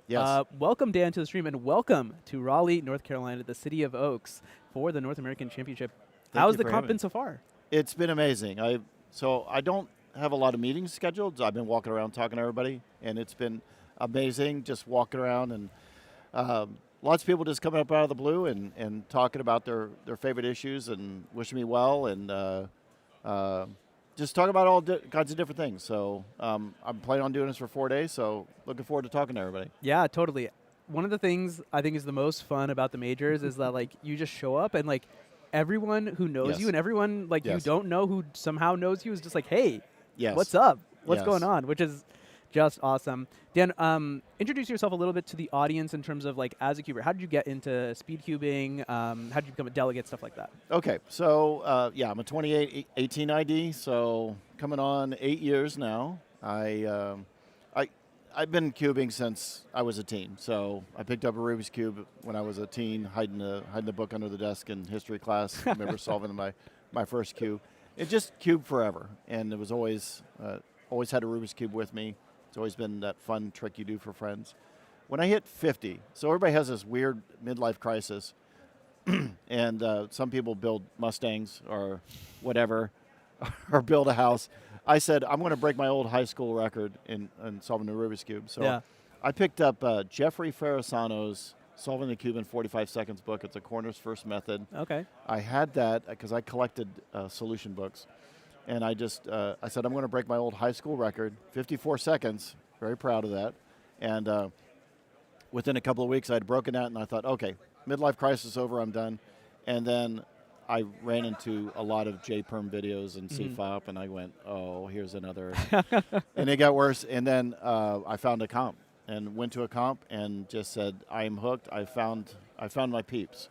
So I don't have a cubing family. I have a kid that does cube, but that just very casual. So I'm the only one that cubes in my family, but I go to comps and travel to comps. And then you asked about delegating. So I've always been service-minded. I always want to go to a comp and help out.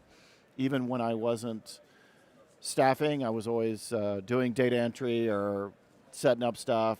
I'm just the guy that always sitting in the dungeon rather than, and so I organized the comp after post-COVID, one of the first comps. This was in Oklahoma. And then they go, would you want to be the delegate? And I went, yes, I would. And just took that and ran with it. Enjoyed that, built up some delegates in our area in the Midwest. And then I decided to join a team, the quality team. Became a senior member of that. And then about a year later, they said, would you be interested in joining the board? Yeah. And I went, oh, okay, sure, absolutely. And then here we are. About 14 months later, we had the option after Ryan Murphy joined the WCA and had a quick cup of coffee with us for about a month. And then we still needed somebody to do that. And I said, I'll throw my name in a hat. And here we are. So it just more and more. And I just love it. That's an incredible journey, Dan. Yes. Thanks for sharing. Tell us a little bit about the executive director position. So this is a position that didn't exist in the WCA before this year. So tell us a little bit about what the role is kind of meant to be and how the WCA has kind of tried to fill this role. Okay, so yes, anybody that's ever been on a board or a senior leadership position has just understood that there's just so much that needs done. And the board, I love the board. I love being on the board. I love everybody that joins the board. We realize there's an issue with trying to get 5 people to agree to something or however many board members are. So I called us the 5-headed monster, okay, where you kind of agree and some people are on this side, some people are on that side, and just it's really hard to come to an agreement. And then there's just stuff that just needs to be done quickly, and that just doesn't happen. One of the things that is contracts. Contracts doing with 5 people who are working 5 to 8 to 10 hours a week is virtually impossible. So a contract would take several months to do when a lot of times they need something done in a week. Or we need to resolve something that is not clear cut, such as, what do we do with our nonprofit insurance, or there's a case on the integrity team. We're not quite sure if it's something in a comp or out of a comp, try to figure that out. Do we involve the lawyers? That kind of thing. So those conversations would go on, and then a lot of times they would just stop because we couldn't come to an agreement. And the team is going, wait a minute, we still needed your input. So a number of years ago, this is probably 20, maybe 24, they said, we just need to give somebody that work. And how does that work? And finally in 25, they started writing up some documents. This is what the job description would look like. And it's basically taken all the day-to-day operational stuff from the board so they could focus on strategy and allow that person to do the operational stuff. So the day-to-day, the team needs this, they got to get some volunteers, any of that issues with running a business on the day-to-day stuff, that would be done by that person. And then the board will focus on the strategy, the bringing in sponsorship money, the helping the ROs do different things. And finally, near the end of 25, we said, oh, wow, we have some great job descriptions. Let's go find what's called an employee of record, an employer of record. That's a company that handles small other small companies with benefits and hiring and the paperwork and stuff. We found that. We got a quote from them. We got salary ranges figured out, and then we went, I guess we're ready to hire somebody. Yeah. So we had about, through 2 rounds of interviews, 2 rounds of, not interviews, but we had the job listing out. We had 195 applicants. Wow. For the position. Wow. And it just, there's a lot of great people in the community, but there wasn't this great fit of somebody who has internal cubing knowledge, but also has project management, can move things along, has worked with teams of 30 or more, that kind of thing. So, this is one thing that happens with the board is there's lots of conversations for a very long time, and you just at some point you just got to put pen to paper and just get stuff done, and that's what happened in 25, middle of 25. Yeah, I mean it's been an incredible process. I think. What would you say is like a big challenge of like kind of like hiring the WCA's first employee, and like what is like something that's been So let's start with the challenge. So the challenge. When we put the job description out and started taking applications, we realized people just didn't really understand what the position was. Okay. We would get folks that were really great at writing grants. Well, that's fine, but have you managed teams of 30 or 40 or 50 or have you dealt with volunteers? That's another huge thing. Or working with folks in 100+ countries. That kind of thing. So those have been kind of the major challenges. We would get folks who were on the board at the local Parks and Rec. It's a board position, but it's we're talking about a small town of maybe 100,000 people, that kind of thing. So probably 2/3 of the applications we got were just kind of like that. There were some really good, but then again, they didn't have the sports, they didn't have the volunteers, or they had the volunteers but not the grants, or the grants but not the management. So narrowed it down to about 10 candidates, interviewed 8, took 2 to panel, and then got Ryan out of that. And then we know how that ended up. Yeah. So in your time as the executive director, what has like kind of been the most challenging thing you've had to do so far, and B, the most rewarding thing you've done so far? So I love working with the different teams and just getting stuff done. A lot of it has been, I'll talk about the delegates and the volunteers. They're kind of used to sort of figuring things out on their own, and they don't know where to go. So they'll write to the board, and it just kind of goes, it takes a while to get a response. What I love is that the teams feel they can come to me, and we'll jump on a call, and something will be fixed in half a day. Or I'll say, we need this other team involved. They've been working on a similar thing. How about we bring 3 teams together? We'll have a meeting on Thursday night. We'll get that done. And what I found is people now just start openly coming to me with their issues, or have you thought about this, or is another team? So we're empowering the volunteers and the delegates to sort of know to ask those questions. Don't be afraid to ask those questions. The days of the past are they're in the past. Yeah. The board really tried, the executives really tried, but now it's a new direction, and we're going to be more responsive and getting things done. We still go to the board for many different things, and I talk to them virtually every day. Right. Talked to them today, actually, so on a couple of different things. Yeah. But it's just seeing that the teams are making more progress and feeling empowered. Certainly. And me, in my position as the senior delegate of the youth in Canada, I certainly feel it. It certainly feels like there's almost like a renewed sense of energy in the WCA. Yes.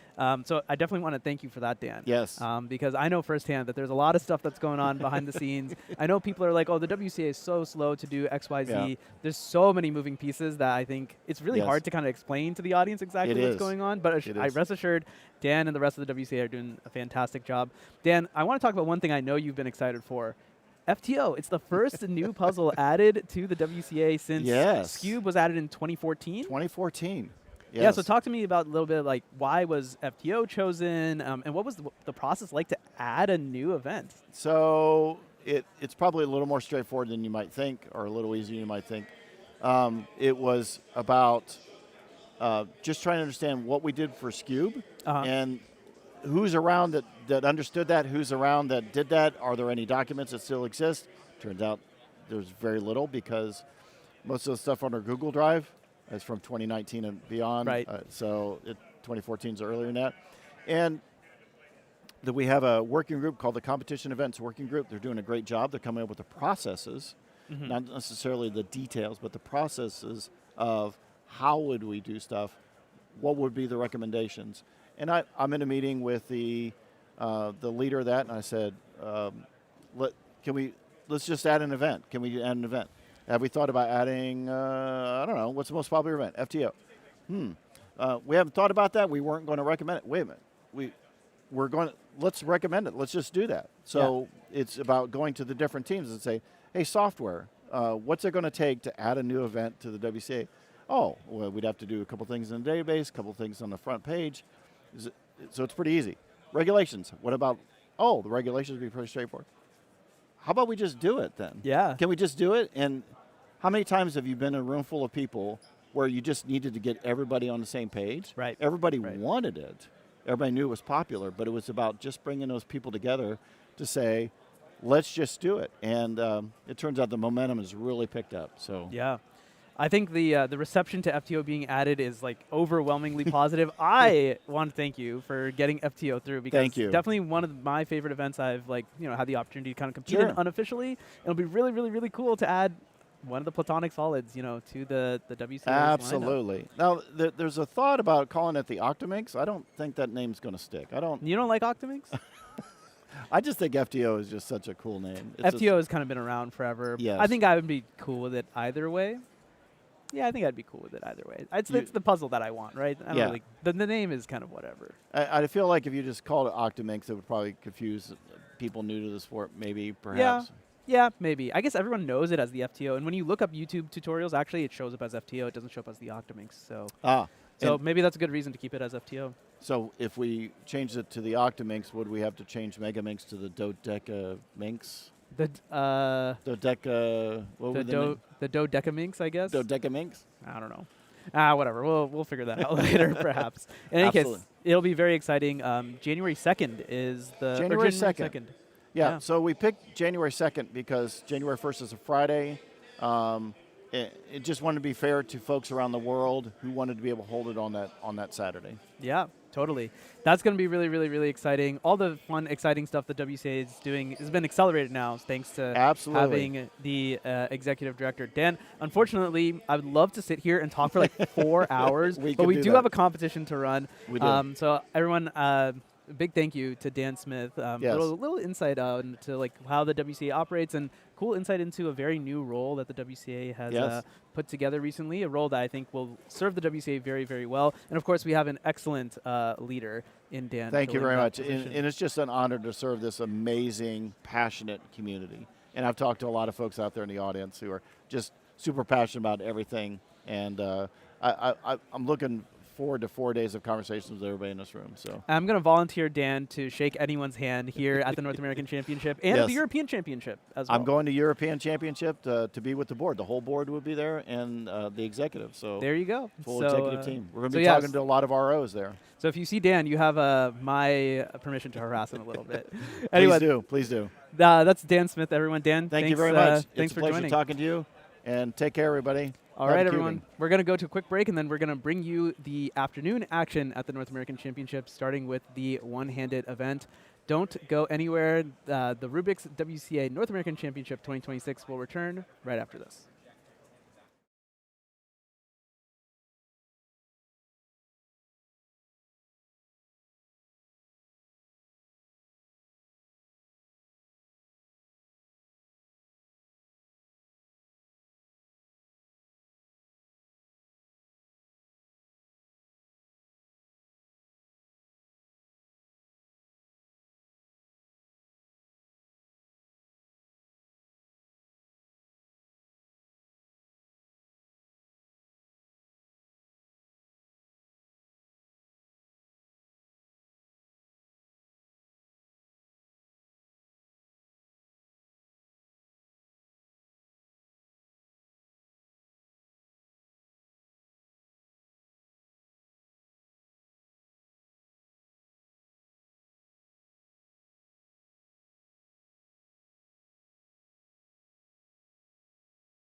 Welcome back, everyone, to the Rubik's Cube WCA North American Championship 2026 here in Raleigh, North Carolina, as we get started with our afternoon event. Just heard some conversations with Southeast Cubing and the WCA CEO, Dan Smith. Now have a new guest here as we start with the first groups of one-handed. Really happy to welcome on Enrique Oviedo Espinosa de los Monteros from Mexico. Thank you so much for joining us today on the stream. So how's the competition and trip been for you so far, first of all? Pretty good so far. Yeah, I mean, just chilling. Yeah? No, nothing really important Yeah? happening. Fair enough. Have you gotten a chance to explore around Raleigh yet?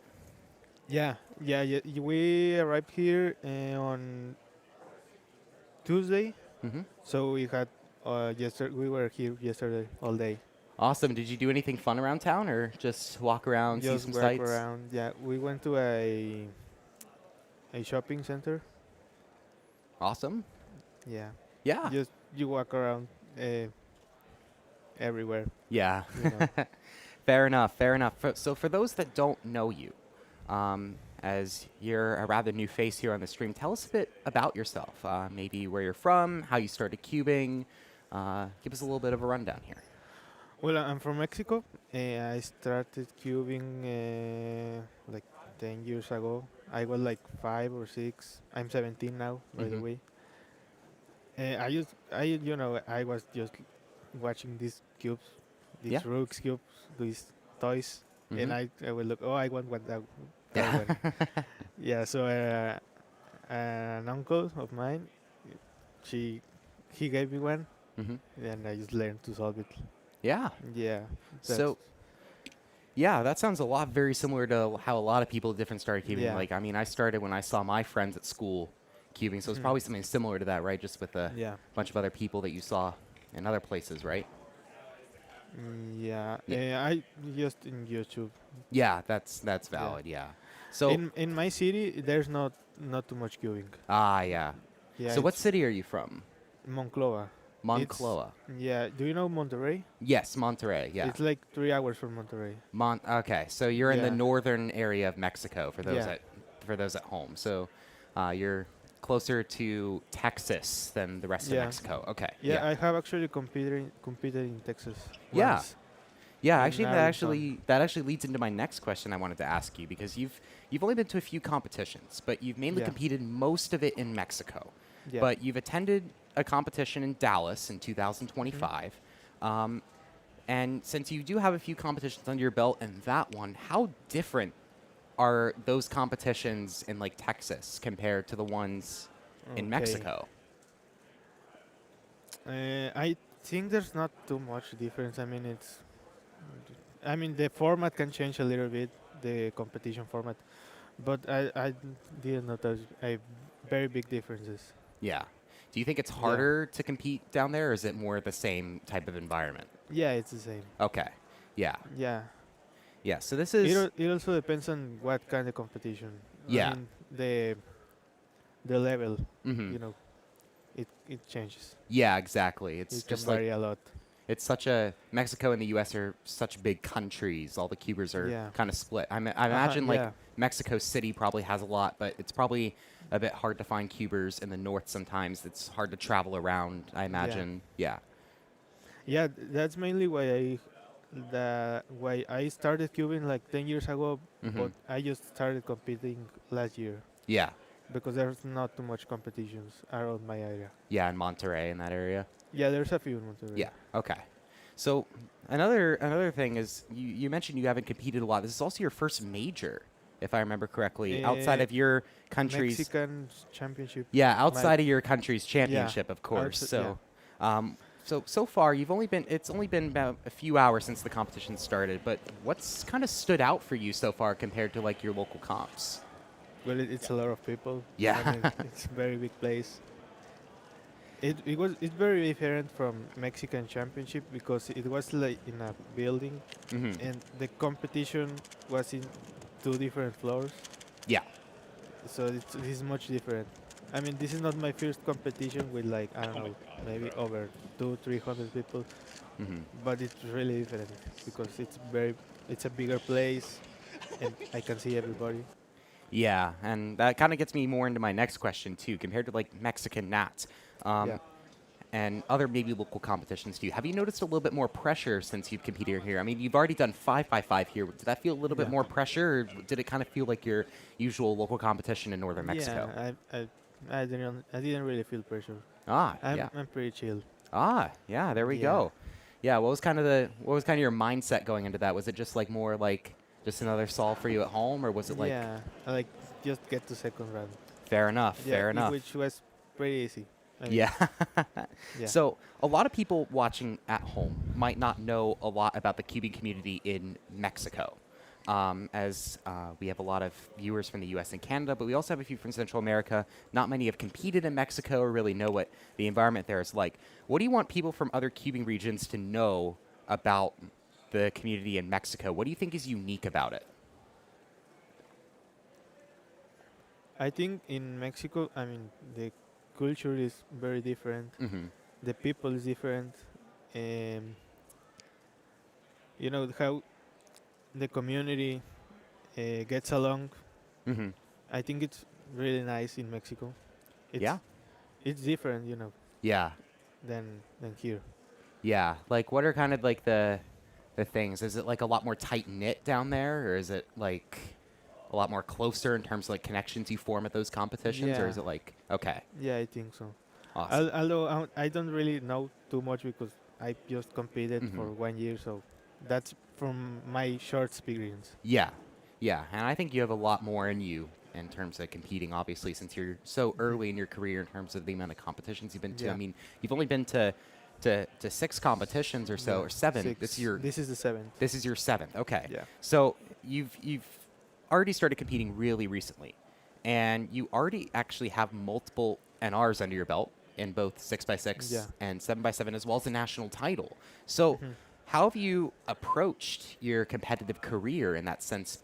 You started competing super late into knowing how to solve, and has there been anything like you've tried to like emulate or look up to as you've been competing in big cubes at all? Not really. Mhm. Like um,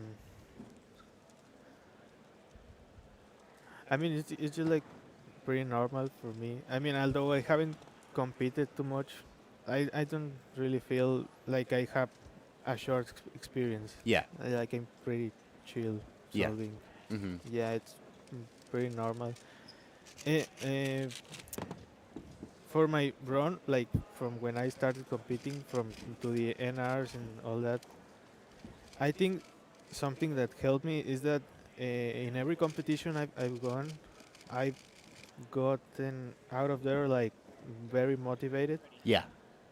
And because I've gotten good results. Like Mhm. since my first competition, I was doing like, I don't know, sub 3 and sub 2 for 6 and 7. Mhm. And I did like 150 and 244 or something Wow. like that. So yeah, I overperformed in Yeah. my first competitions. Yeah. That motivated me so much. Yeah, so you're using that as kind of a stepping stone per se Yeah. to keep going and Yeah. keep pushing yourself as far as you can get. Yeah, and so then I've gotten like top 3 Mexican, top 2, and then in the nationals I unexpectedly got 2 national records. Yeah. It was crazy. And then your most recent one, which I think was Minerva Zapopan, if I remember correctly, was your last comp before this, or In May. in early May, you ended up getting sub 2 in 7x7, Yeah. and some more national records. Yeah. How did that feel in that moment when you got sub 2 for the first time? I kind of expected it, not because I did sub 2 in my home, Mhm. but like that day specifically, I felt really good solving. Mhm. So it was like, oh yeah, I'm gonna get sub 2 easy.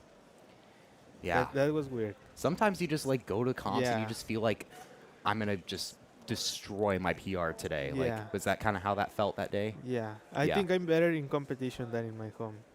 Yeah. I So don't know why. So kind of going back more to that motivation type question, what was kind of your solving trajectory? This is more of a question from my friend Kevin over here.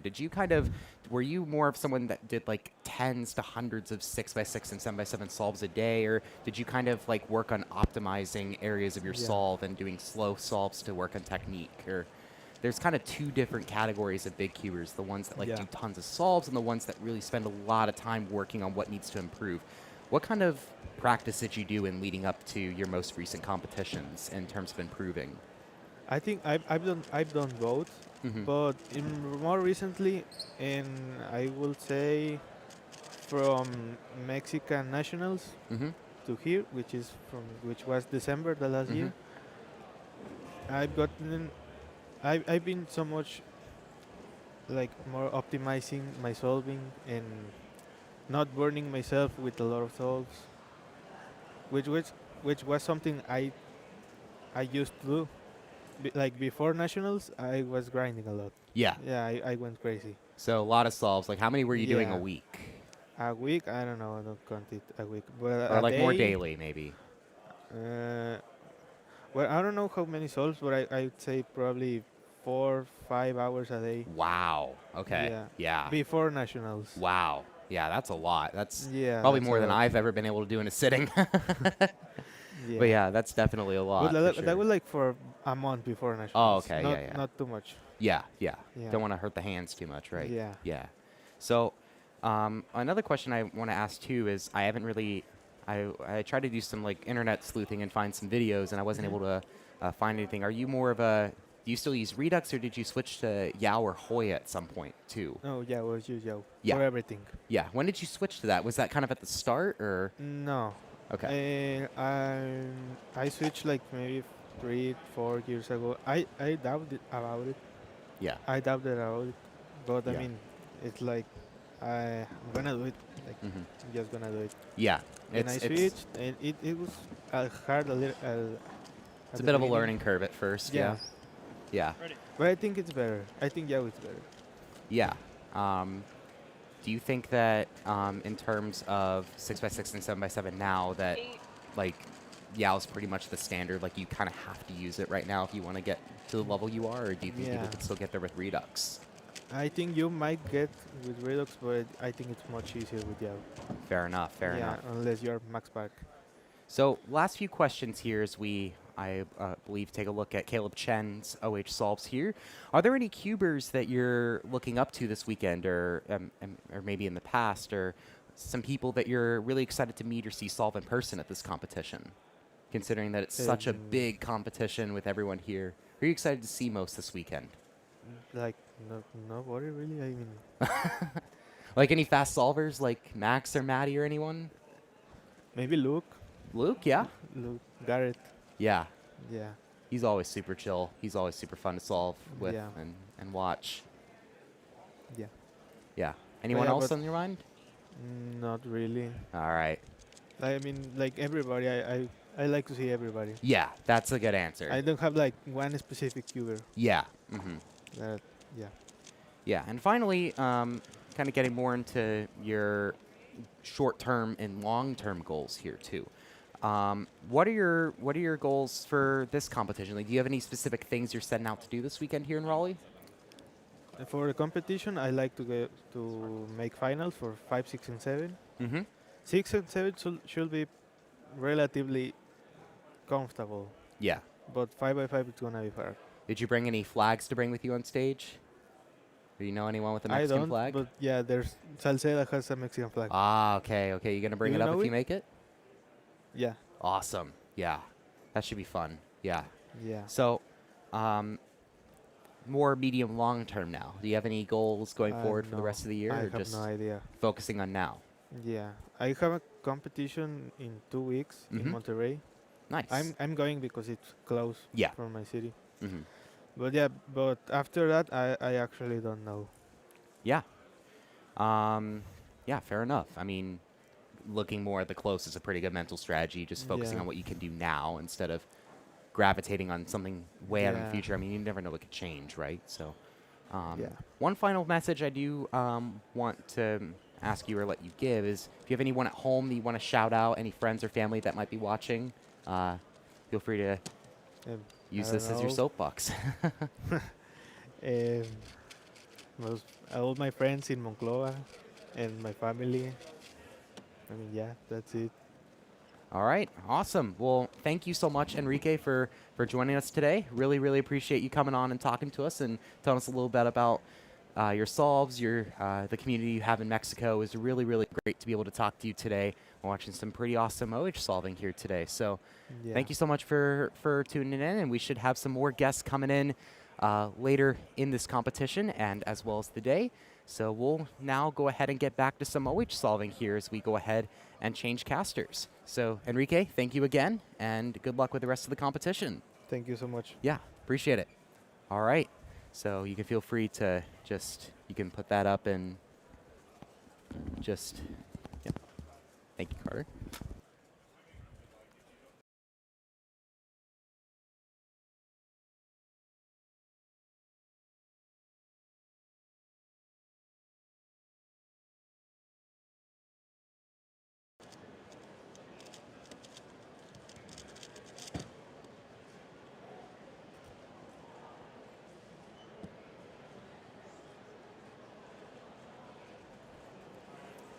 All right, welcome back. I'm here with Brandon True, the one and only. Hello. And we're going to get back into the OH action here. We've been watching a little bit of Micah Yo on stream, who's from your region. You want to tell us a little bit about him? Micah, I have seen him solve once at the Western Championship, and the first time I saw him solve, he was one of like 3 people at Westerns where I was kind of like, he kind of has this X factor where when you watch him compete, it's like, oh dang. He is really, really good at turning and inspecting. And so he PR'd in finals at Westerns. He got second to Max Park. And so he's a name that is super up and coming, but a lot of people don't hear about him because he's in a region where Max gets all the headlines. But he has just so much raw skill at one-handed. I really, really enjoy watching him solve. Yeah, me too. I've seen him solve a little bit too, and he's like, there's so many cubers in California that are just so underrated. Because, like as you said, you have Max Park, you have Brendan Dunnigan, you have so many great cubers there that draw all the attention, and you just have so many hidden gems. Like I could name so many more. Like you have Paul Mavi in Big Cubes, you have Dean Suskind in Scoop, like so many awesome cubers there that are just up and coming right now that I'm super excited to see this weekend. Zirui Chang, for example. example. Chang, yeah, that's another one. Zirui is one of the 3 who has been selected to work with Matty Hiroto Inaba on getting coaching for 3x3. He got second at Westerns, only losing to Max. He beat Dylan Miller in head-to-head finals. Wow. Like, very, very, very accomplished solver. Yeah. It's definitely someone I'm going to look out for, too. Ray is back in the action here on the stream. Ray by a lot of really fast turning here. One of the faster cubers in this group, 1197. As we move into the second group of 3x3 one-handed, we're going to go ahead and take a brief ad break here on the stream. We'll be right back with more action here on the WCA YouTube channel. Cubing and competitions have been such a big part of my life for a decade now. I don't know where I would be without this whole community and organization. So I've met some of my best friends thanks to WCA competitions, and I'll be forever thankful for that experience. So. I don't know where I'd be in life if it wasn't for this community and this organization. You've made me feel all the emotions in the world. I've laughed, I've cried, but all along the way, I've had the best times of my life.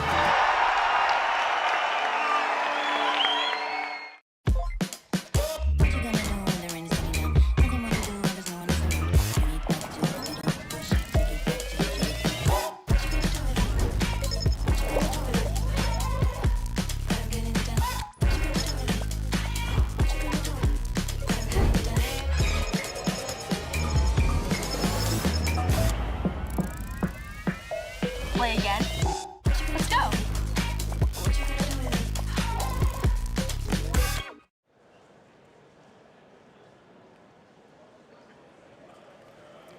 All right, and we are back with a one-handed first round at the Rubik's WCA North American Championships 2026 here with Brandon True. I'm Zachary Miller. Welcome back to the action here in Raleigh, North Carolina. We got a great day of cubing still way ahead of us. We have so many more events today. We have regions relay together later tonight. That's going to be a lot of fun. Super excited and looking forward to that. We got some great cubers coming in this second group of one-handed as well. We're going to be taking a look out for cubers like Nolan Wood and Aiden Dincher, as well as Calix Tang and Trevor Mendelson. Some more Californians in that group, more from the Bay, but still pretty awesome to see. So I'm really, really excited for that, Brandon, and I'm really excited for the rest of the day. How's the comp been for you, by the way? It's been a lot of fun because there's a bunch of cubers who are super, super good at what they do that I have just never heard of. And so you walk into a room like this and you're just talking to some guy and he's like, oh yeah, I'm like, sub 7 on 3x3 and I'm competing in regions relay and I'm going for 2x2 finals. And it's like, what? I've never heard of you. And you invested like thousands and thousands of hours into being good at this thing. And it's a room full of people who are all like that. So I'm having a lot of fun. I have never felt cubing at this scale. I've never been to a major before. And so being in a room like this, it's like, wow, cubing is way bigger than just me at home or me at a local.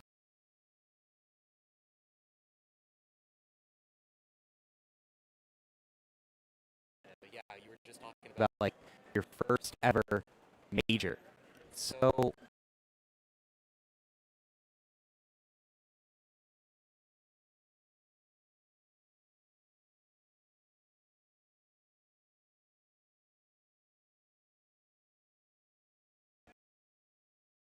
Cubing and competitions have been such a big part of my life for a decade now.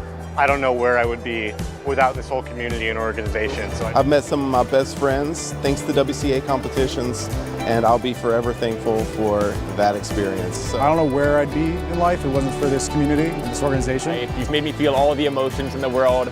I've laughed, I've cried, but all along the way, I've had the best times of my life.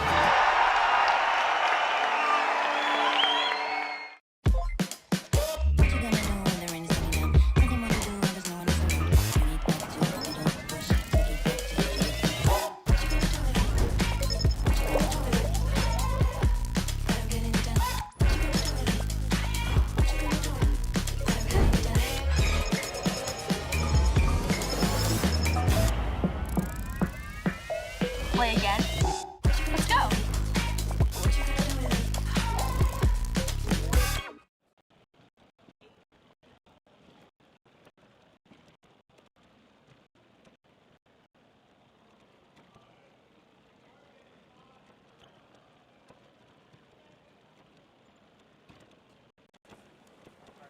all right, everyone, we're back. Extremely sorry about those technical difficulties. We had some issues with our audio. Hopefully those have been fully fixed now, thanks to our incredible production team to our right. But yeah, we were just talking about the environment here, right? So I vividly remember my first time at a major was actually also a CubingUSA organized one. It was 2018, Nationals in Salt Lake City, Utah. I was so happy to be able to go to such a big competition so close to me because I'm originally from Colorado.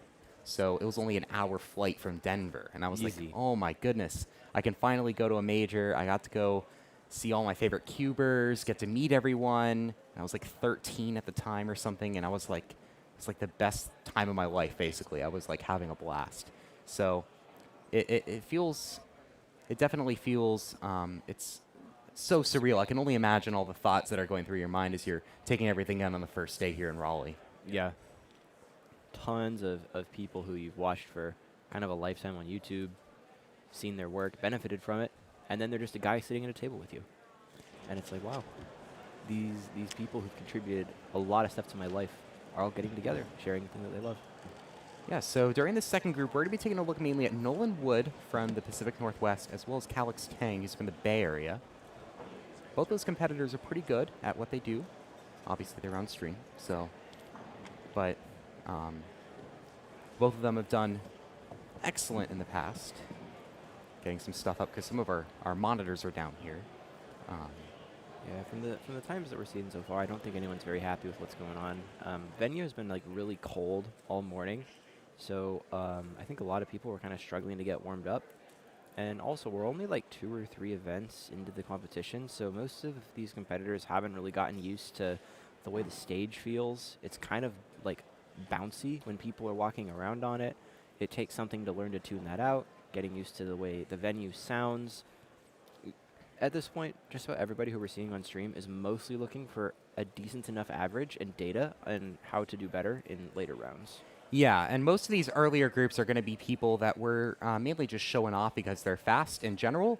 Most of the later OH solvers, most of the later groups are going to be where we're looking out for some of our world-class results. I believe Max, as well as a lot of other cubers, are going to be in our later groups of one-handed. So we'll be Group 9 and Group 8. We'll be looking out for people like Neo Juarez, Max Park, Luke Garrett, Parker Traeger, Brian Johnson, a lot of those other incredibly fast cubers. Here's one that I know quite well. Here's Simon Kellum, one of the delegates in Wisconsin. He's a pretty good all-rounder in his own right. One of the former world record holders for Pyraminx. And former national champion in Skew. Yes, 11.99 for him. He seems pretty satisfied with that one. It looked really clean. No major errors, lockups to speak of. Yeah. Here's Nolan Wood. I said he was from the Pacific Northwest. I was wrong. I apologize. I saw the Washington sweatshirt and got a little ahead of myself. He's actually 3rd in Ohio in 3x3 average, so the skills translate quite well. 10 golds in his career. He has a 10-13 OH average, 17th seed coming into today. And looks like he got a G perm at the end there, but still kept it going there with a 10.95 for a second solve, which will be his best. Yeah, compared to his last one, he had a much smoother last layer.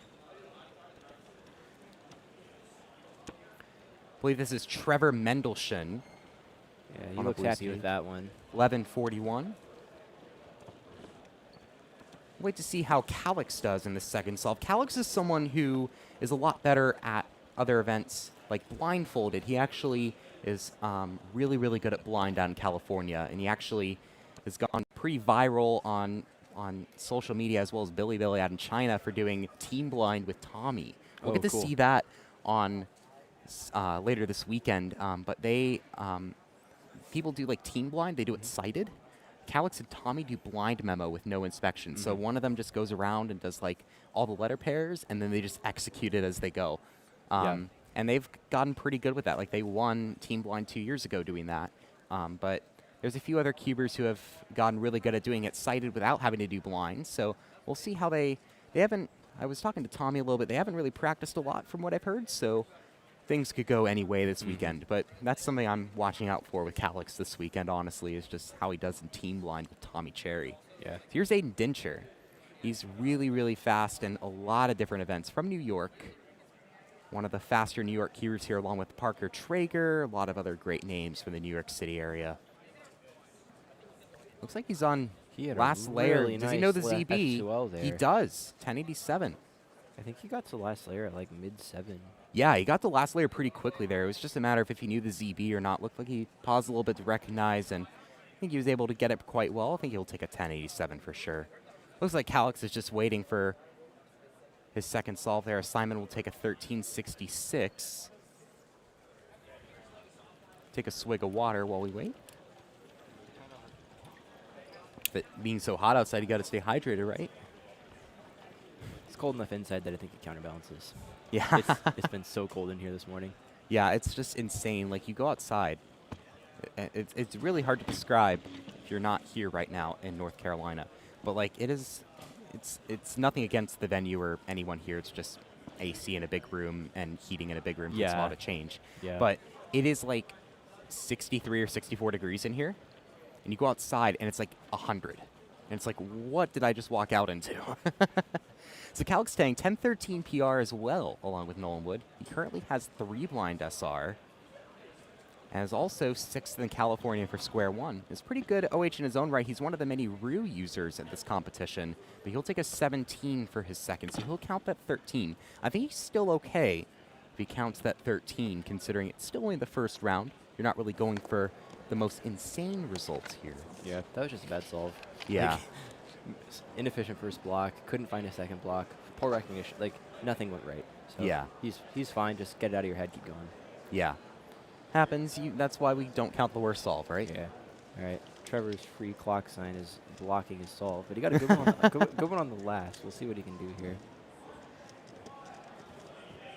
Competitors bring up their own motivational signs and messages up, and don't. Looks like he didn't really He get a started with great like ending there at all. He started with a 15, I believe. Might have been a 14, so he's counting that now. Doesn't look happy. Go back to Nolan Wood. He's got some really fast OH turning. I think he, not the best last layer, but he'll take a 1260, which will count. The 1275 is still his worst right now. That is pacing above what he usually would get. If I remember correctly, he does get around 11 or 12 global in OH, so it's a little bit above what he would usually get. Here's Yangchen Liu, one of our New England competitors here, 1159 for him. It's pretty fast in his own right. A lot of great cubers out here from all over the world, and the U.S. and Canada and North America, excuse me. We do have some cubers coming here from outside of the country, too. I've seen a few around here that are from places all around the globe. It's been so cool to, you know, meet everyone, talk to everyone. Like, really enjoyed that interview we just did with Enrique, getting to kind of learn a lot about the Mexican community, how his solving has kind of evolved and stuff. I had a family stop me this morning, flew out from Romania. Oh. And as it turns out, they were going to be in Raleigh, and then they were like, we're into cubing. Let's see if there's a cubing competition in Raleigh while we're there for the week. Oh. And then as it turns out, there was kind of a big one in the area. They were not going to go to Euros. They didn't even know Euros was a thing, but they happened to be here for NAC. So that kid is having a really good competition experience this weekend. Well, that's one way to. That's one way to add in a fun way to otherwise normal family vacation, right? So here's Aiden Dincher getting some overhead view here as he looks to have gone some 2 GLL. Another PLL at 7. 10:30. Aiden Dincher really showing off the efficiency today. Again, the last layer at 7. Just the TPS kind of holding him back a little bit there, but still some very good solving we're seeing from Aiden Dincher here in this second group. Yeah, that seemed less like a raw TPS issue and more just like a fluidity issue. You could see his grip on the cube change pretty significantly from early F2L as he heads into last layer. On all the solves we've seen from him so far, the cube kind of gets away from him when he gets to the last layer Uggs. So I'm really curious if on this last solve or two he can get a little more composure, because I'm guessing he doesn't turn like that on last layer at home. Yeah. We can see the efficient F2L plus some sort of last layer that has the more locked in precise turning. Nolan Wood coming up now for his 4th. Got the Luke Garrett logo. Well, that looks like some really fast first 2 layers. Olo at 7. Gets that wide move 1. That's a little hard to execute, but still gets a 997. That's very respectable, I'd say. Yeah. Especially with that last layer. It's really hard to sometimes execute those R-wide OLLs, especially one-handed.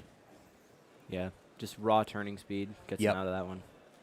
Nolan will have an 1117 for his BPA if he manages to get another 9. 1210 WPA, that should easily make second round. Take a look at Trevor Mendelsohn now.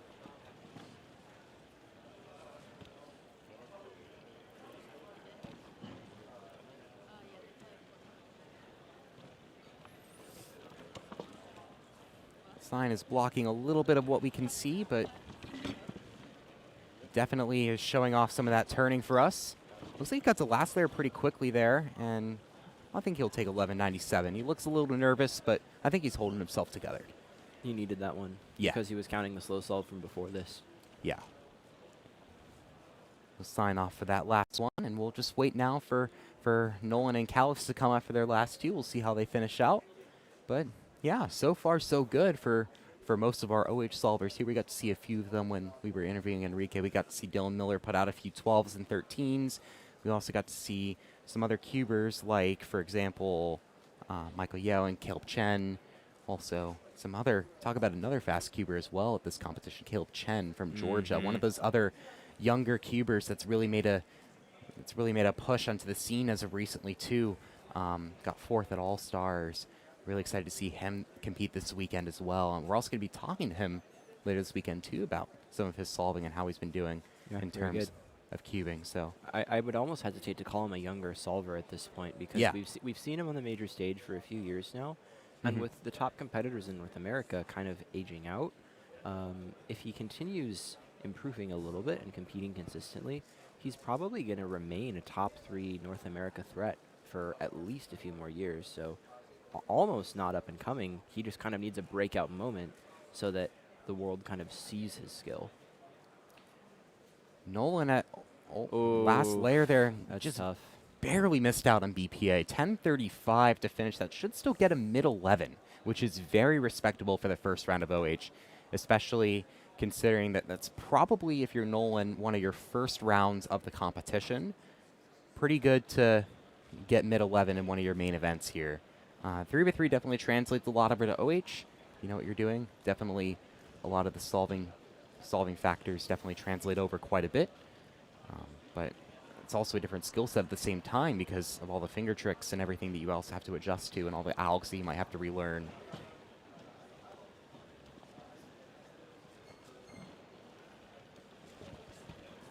Calix will finish off with a 13 for solve 4. Looks like he still has one more to go. Looked like a bit of a mistake on second block. Yeah. He had a really solid start, and he recovered with his reasonably solid final 2 stages, but second block, I think, is what he was shaking his head at.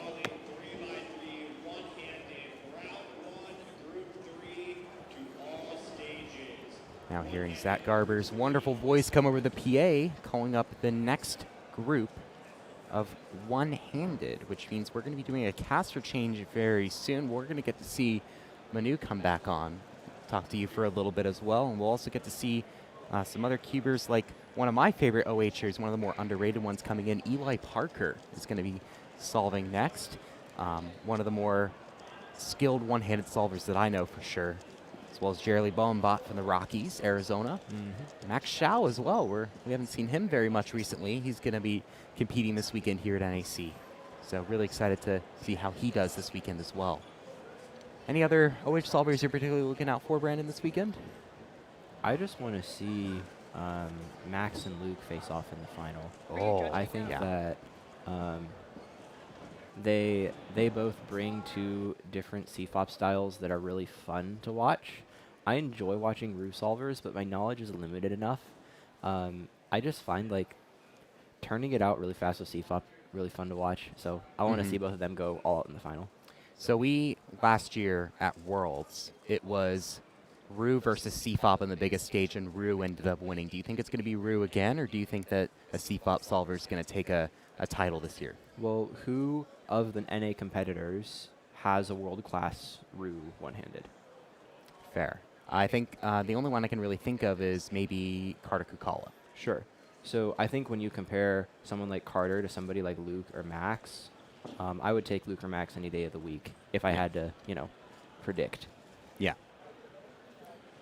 And we also have, he isn't competing for an NA champion title, but maybe overall, we have Neo Juarez here. He's living in the U.S. now. He's representing the Philippines, so he can't contend for the title. But he is potentially in contention for the overall win. Do you think that it could go that way again like it did at Worlds, or do you think that Max or Luke will hold it down? Neo's got the wild card factor. He did it before. I could see him doing it again. Like, it's one of those things where Max and Luke have so many things to focus on. It's just a matter of how well they're turning in a final with lots of other distractions on their mind. Exactly. As we watch another Ruse solver, actually, Calix Tang is going to finish off his average here. Looks like he'll finish off with the best solve that he's recorded so far with an 11-12. He'll get a 13-14 average, which I think will sneak into the semifinals. I don't think he's going to have, hopefully, any issues with making it in. But what a fun group to watch. Got some nice solves. We got to see Aiden Dinsher pull off a lot of really good F2L, get to last layer pretty quickly, and was a really, really fun group to watch. Really excited that I got to interview Enrique and also talk to you for a little bit, Brandon. And we're going to go ahead and do a brief caster change here, which means we might be running a brief ad break here while we do so. So I'm going to go ahead and take a brief break here, and we'll get Manu sitting in this chair, coming back here in just a few moments.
And welcome back to the Rubik's WCA North American Championship 2026. Manu Singhal on the mic with Brandon True. Brandon, this has been a fantastic competition so far. We've seen some great OH solves so far, and we're going to see some more fantastic solvers coming up in Group 3 of OH. Hey, it's Carter Thomas on the stream team. Googling But his yeah, cube all over the place. Table abuse left, right, and center.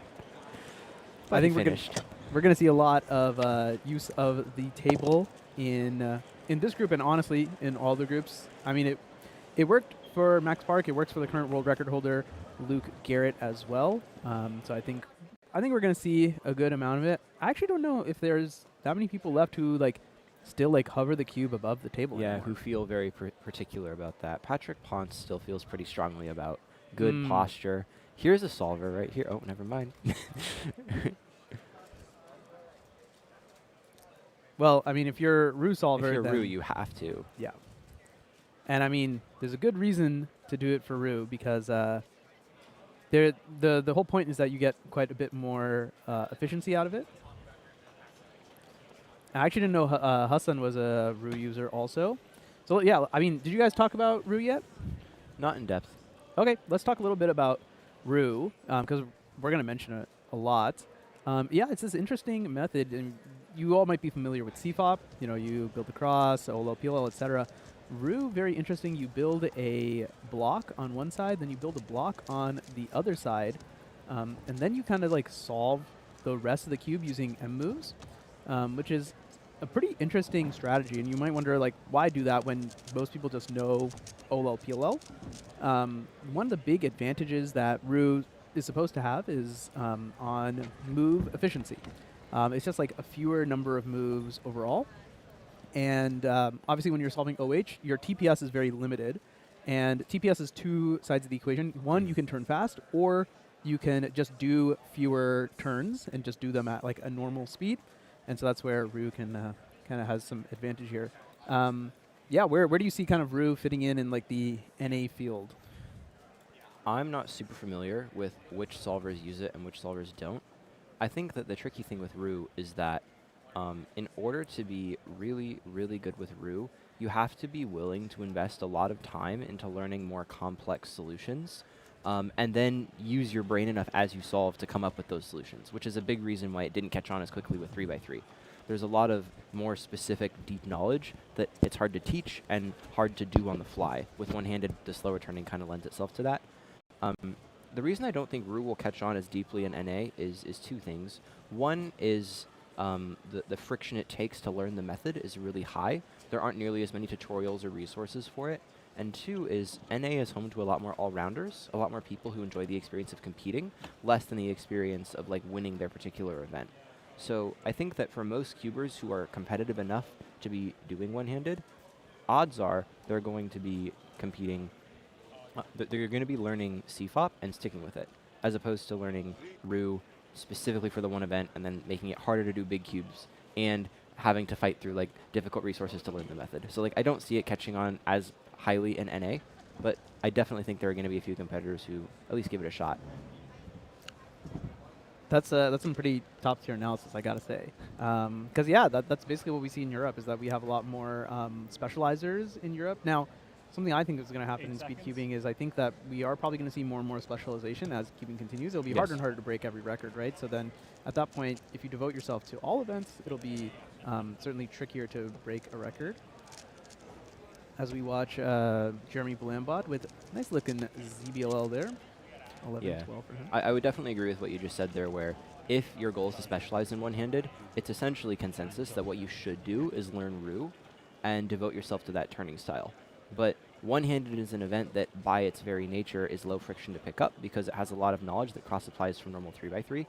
And that means that if you picked it up because it's a low friction event, you're probably going to keep doing it because it was a low friction start. And the simplest way to continue getting better at the event is to keep using CFOP with occasional minor improvements. So like you said, if NA heads the direction of Europe, where you start to see more people specializing in their given event, Rue will probably catch on more. But just given the culture of the top solvers right now, I don't think that will happen. Yeah, certainly will be very interesting to see how Rue evolves. In the top 16, when I was doing my prep, I saw that there were 4 solvers, at least the solvers that I knew of, that use Ru, which is certainly very different than you see in a lot of other places around the world. So we'll see. Perhaps some of these Ru users will find their way into the final here at the North American Championship. Top 16 will advance to the. Actually, I think is it top 16 or top 20? I should probably know. I'm not sure either. Yeah, while I look that up for you, you can. Yeah, you watched a Ru solve there from Hassan Kanani. Here's Alessandro Diomampo. Struggling with his look ahead here, looks like.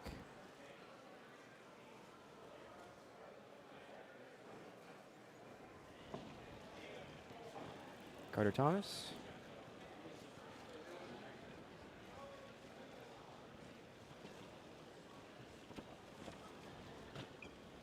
Super fast turning speed for his second and third pairs there. Maybe a mistake. Olo's done at 12. I feel like that was a pretty efficient first two layers, but then the last layer just didn't quite come together there for Carter. Yeah, something wasn't right, but I'm not smart enough to know what it was. I feel like it's a good sign though, like if you have pretty decent F2L, because I think F2L is really hard. Yeah. It's certainly not as glamorous to like work on F2L compared to just like learning a bunch of algorithms or just straight up just turning faster. So I think the people who are really efficient in F2L or who have like kind of practiced that a lot, I think they to me it seems like they should be a lot more consistent. That was not bad at all. Again, yeah, another efficient start I think from Jeremy, but again, yeah, the last layer just couldn't quite get it together. It looks like he had a G-perm, I think, at the very end there. Honestly, of the competitors that I've gotten to see on stream so far, Jeremy is probably solving the best. He's a really underrated solver. He's from Arizona, so he just doesn't get the opportunity to compete nearly as often. I mean, this is a great solve from Eli. He goes by Woji, which is, I think, pretty funny. So you'll hear that a lot, too. So I've heard a couple people say Jeremy is from the Rockies. Mm-hmm. Well, he's from Arizona, right? Yeah. Why is that considered the Rockies? It's part of the Rockies region. So the Rockies region is New Mexico, Arizona. Who decided that? The WCA / CubingUSA, I guess. Yeah, it is a little bit weird. Interesting. But yeah, it's set up in a really interesting. The American West is a really interesting region of like communities because they're all like really separated, right? You have like these mountains which are basically impassable, that like separate people across states, and then you also have like deserts and whatever, where there's just no one in between. So yeah, you end up with like a lot of like these isolated communities. And the Rockies is like this huge region that spans all the way from Idaho to New Mexico.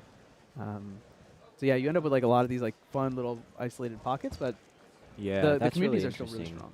I guess because we do the West and not the Pacific Southwest. Right. Arizona and New Mexico are kind of in an odd spot because they're not quite the West proper, like something like California, Seattle, or California, Washington, Oregon, Nevada, but they're not quite the South Central because that's Texas, but they're also not the Rockies, they're desert, so I guess they just got lumped in there.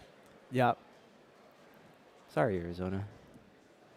Or you're welcome. You don't have to compete with Max Park.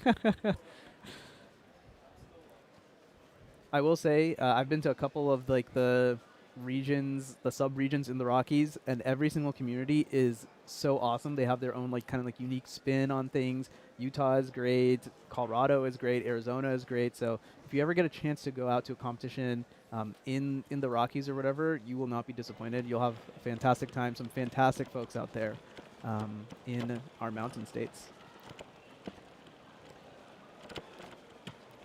So it will be top 20 who end up advancing into the final round. And looking at the 796 from Jeremy Bolambot, that is a fantastic solve. Let me see. Does that beat his? Is that a PR? If we have replay functionality, that would be amazing right about now. That's a pretty big PR. That's a pretty good PR. He's 826 PR before now. Yeah, I mean, a great solve from Jeremy Bolambot. Love the little PR tag that we can put on there as well. He is in contention for a PR average now because of that. Now, that's like the best possible average would have to be He'd have to get best possible average in order to PR, which means he need to count that 7 or something similar. So probably not going to see it happen here. But still a great showing from Jeremy, especially in your round 1. Yeah, the way he's been turning, I would expect something good on the 5th. He's really comfortable. I've seen no major lockups on any of his solves. Looking efficient. His last layer turning is controlled, but he's going fast. Like, he's in the headspace. His hands are working really well. So, I don't know. I don't know if he goes off of a PR like that and he gets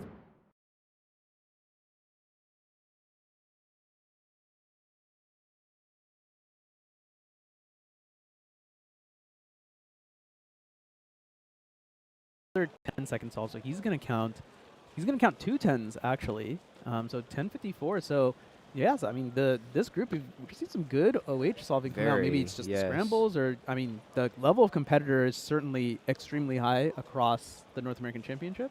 And yeah, they're coming out in full force. What's the lore behind Woji? Where I actually did that don't know. come from? I actually don't know. I want to talk to him a little bit to try to figure out like where it comes from. He's actually from the Southeast. He's from Tennessee. So Okay. Just one state over. But yeah, I actually don't know. I am really curious. Like, Because I cannot think of any way that connects to Elijah. I have no clue. Yeah, I have absolutely no idea. I mean, Woj was like a big like meme in like cubing circles like a long time ago actually, now that I think about it. So I have to assume it stemmed from that. Something like that, I bet. All right, here we go. Jeremy on 5.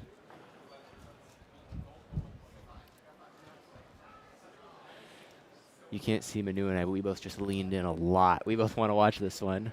Okay, slow start. Looks efficient. Still smooth.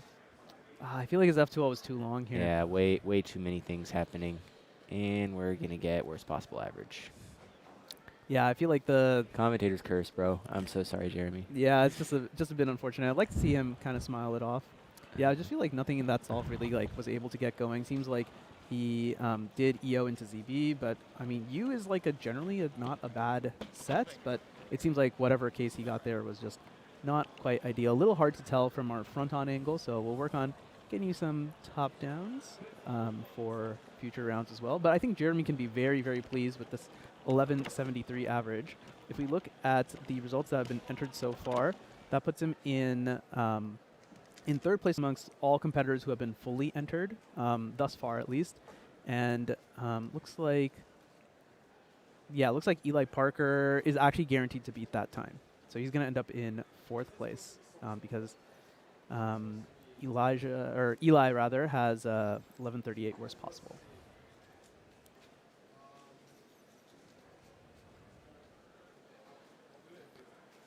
Head shakes on the start, head shakes in inspection, head shakes in the conclusion. That was not great. All right, here we go. Eli on 5. Can he do something better than what Jeremy got on 5? Fast start. Looked like some interesting block building in his X cross. So we were talking about table solving. Yeah, so absolutely no table. Oh. Yeah, only right there at the very end, maybe to do a little bit of alignment. He will avoid the worst possible average and do actually considerably better. 11-12 actually puts him in 1st place through round 1. So really, yeah. So I think a very, very, very solid average from Eli there. Now, of course, we have several other incredible solvers to come, including the we have a lot of groups of OH. Of course, it being one of the open events, where the only qualification is that you have competed in it before. Mm-hmm. So yeah, basically everyone here I think will probably be competing in OH. Except for me. You're not competing in OH? No. You don't do it? I mean, I do, but I would rather have my schedule open so that when I'm going to compete in an event I really care about, I can focus. And then other than that, I can just hang out, meet people, help with the stream, and any other things I need to do. Yeah, totally. It is a major is just a different feel. Like, we have our regional championships, and our regional championships are awesome. By the way, if you haven't been to a regional championship, I definitely encourage you to go. It's kind of like a major, but like a little bit smaller, a little bit more homey. But there's just something different about a CubingUSA major in a big convention center with like 800 people or whatever. And everyone is here in town. Even at the airport, they had like signs like "Welcome to the North American." Yeah, like, you got off the plane and there were banners on the wall, and there's banners on the streets of Raleigh that are like, "Welcome to the to the city where the Rubik thing is going on. Like, it's hard to explain the scale and like this feeling of legitimacy when you walk into this giant room. Like, the entry is so cool into this venue. You come out and you're on like this balcony, and then you take the escalators down into the room, and it's just like, wow, thousands of people all here for this thing that I love. Yeah, I mean, it's just amazing stuff. And we're about to witness some more amazing stuff as we're about to transition into one-handed Group 4. But first, we're going to go to a quick ad break, thank our sponsors to help the competition happen. So we'll see you on the flip side. Cubing and competitions have been such a big part of my life for a decade now. I don't know where I would be without this whole community and organization. So I've met some of my best friends thanks to WCA competitions, and I'll be forever thankful for that experience. So I don't know where I'd be in life if it wasn't for this community and this organization. You've made me feel all the emotions in the world. I've laughed, I've cried, but all along the way, I've had the best times of my life.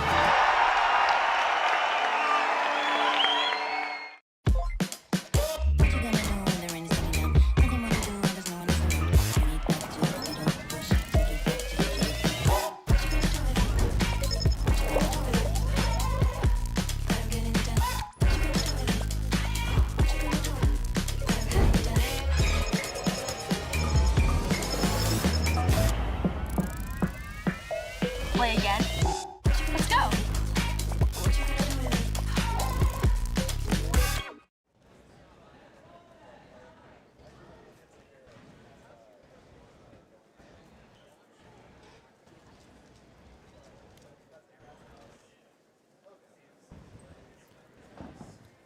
Hey everyone, Manu here. We're about to get started with the next group of OH, but during that, we have a very special interview that Zach Rydell is going to do. He's actually going to do an interview with someone you just saw on the stream, the one and only Hassan Kanani. So we're going to transition over to that. You all are in for a treat. Stay tuned.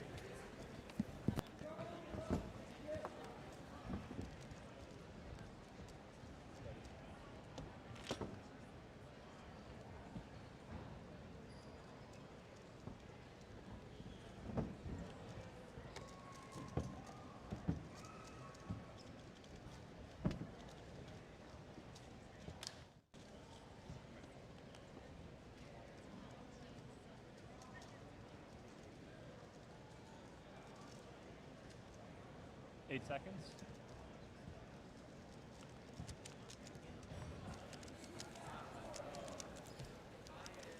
All right, welcome back everyone to Rubik's WCA North America Championships. We are in one-handed round 1 Group 4, and I am joined with a very special guest, Hassan Kanani. Hassan, how are you doing? Doing good. How are you? I'm doing all right. It's a good weekend so far. It's Yeah, really warm out, but really cold in here. So I'm like, Yeah. I'm trying to adjust. But Yeah. we're working through it. You just got done competing in 3x3 one-handed. I know you've been kind of on the one-handed grind. How's that been going? A little bit, yeah. How'd your round go, at least? My round is all right. Kind of average. I've just been doing Rubik casually, but like inspections are still really hard, so it's kind of like just luck-based if I can tee a good block or not. But it was pretty average. Are you X2Y neutral? Like you can make use of any block? Yeah, any white or yellow block I can make use.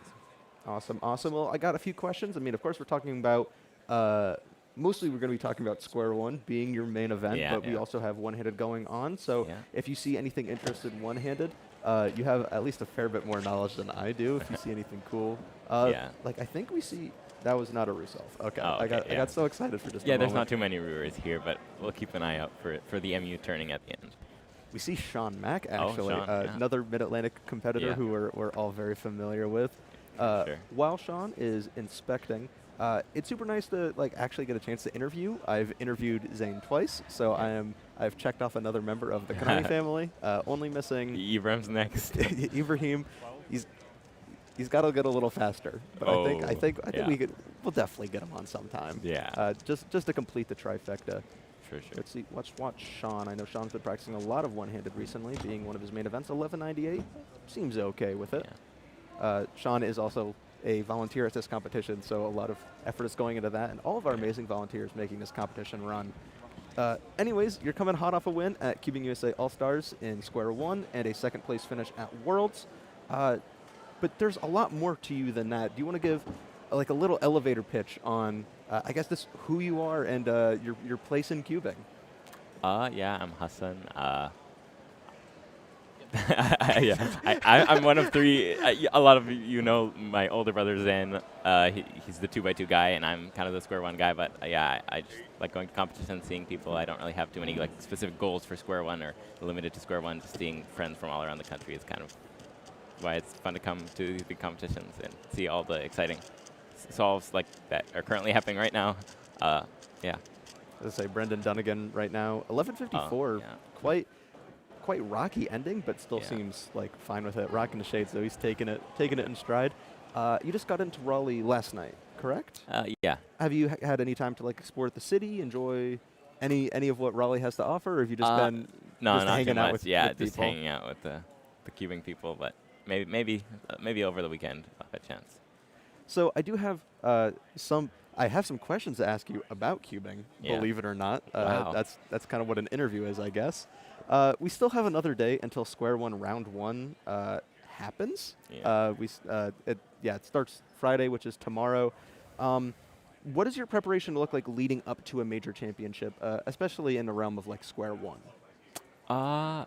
For me, it's just kind of doing some solves as well as like reviewing PBL solutions. You know, on Square One, it's kind of like there's 967 PBL cases, although a lot of them are kind of, intuitive in a sense that you can kind of like reduce it to another easy case. So I just kind of, go over those, do some solves, practice my OBL prediction, and try to get that as consistent as possible. But otherwise, nothing too specific. Just do solves and have fun.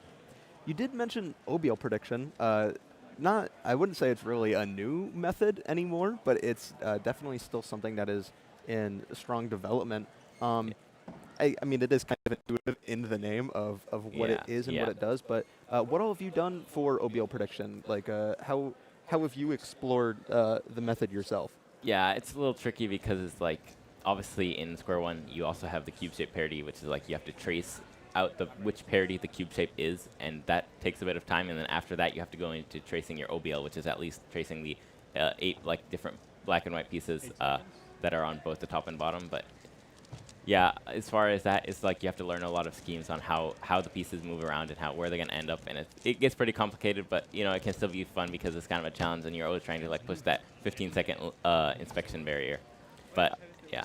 Yeah, I was going to say it's sorry, Sean Mack waving there, very happy with the 10.5. Nice. No, so with CSP you are tracing. I mean, most top level solvers can do that in like 4 or 5 seconds. Yeah, somewhere around that.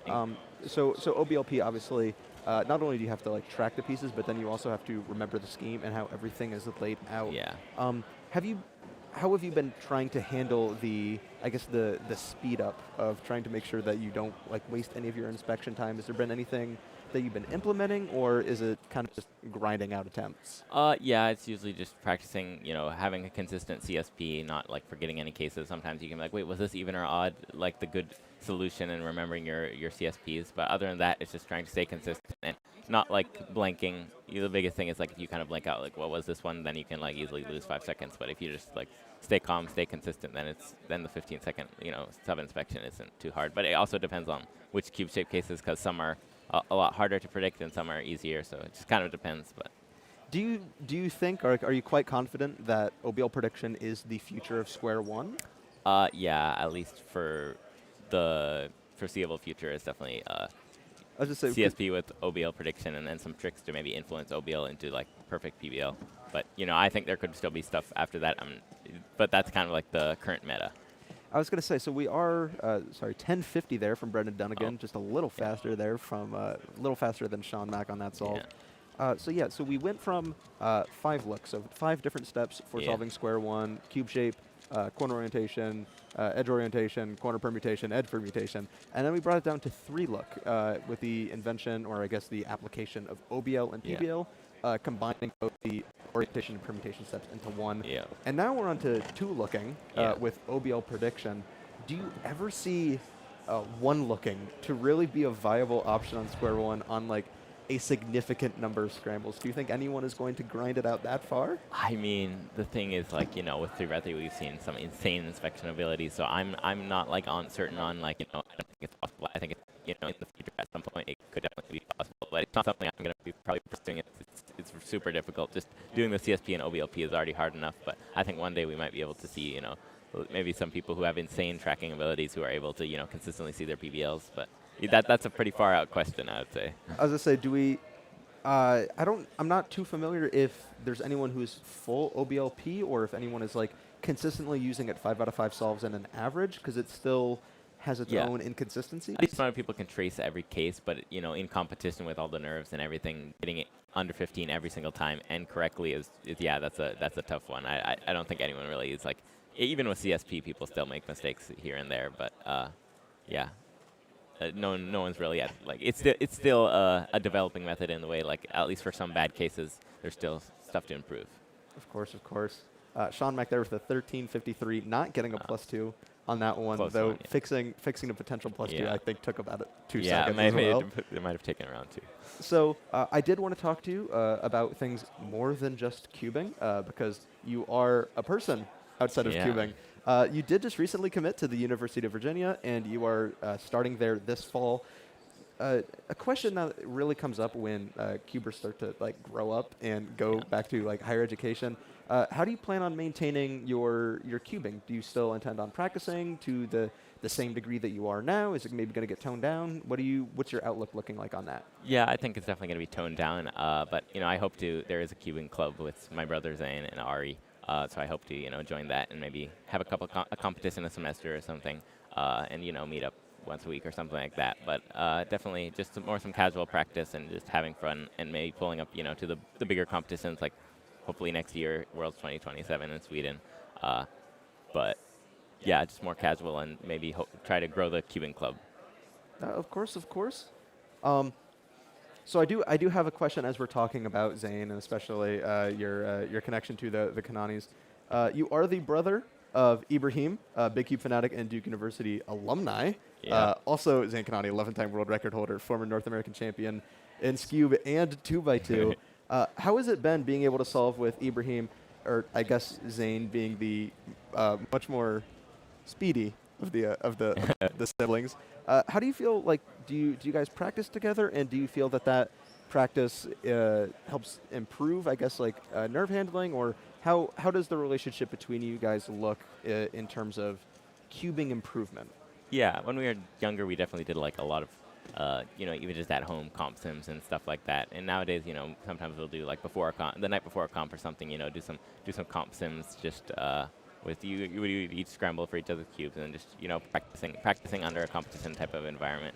And yeah, that's definitely been helpful. Like, but there is that event, so sometimes I'll judge a 2x2 round for him, and he'll judge a squan round, and then Ibram's over doing 7x7, of course. Which yeah.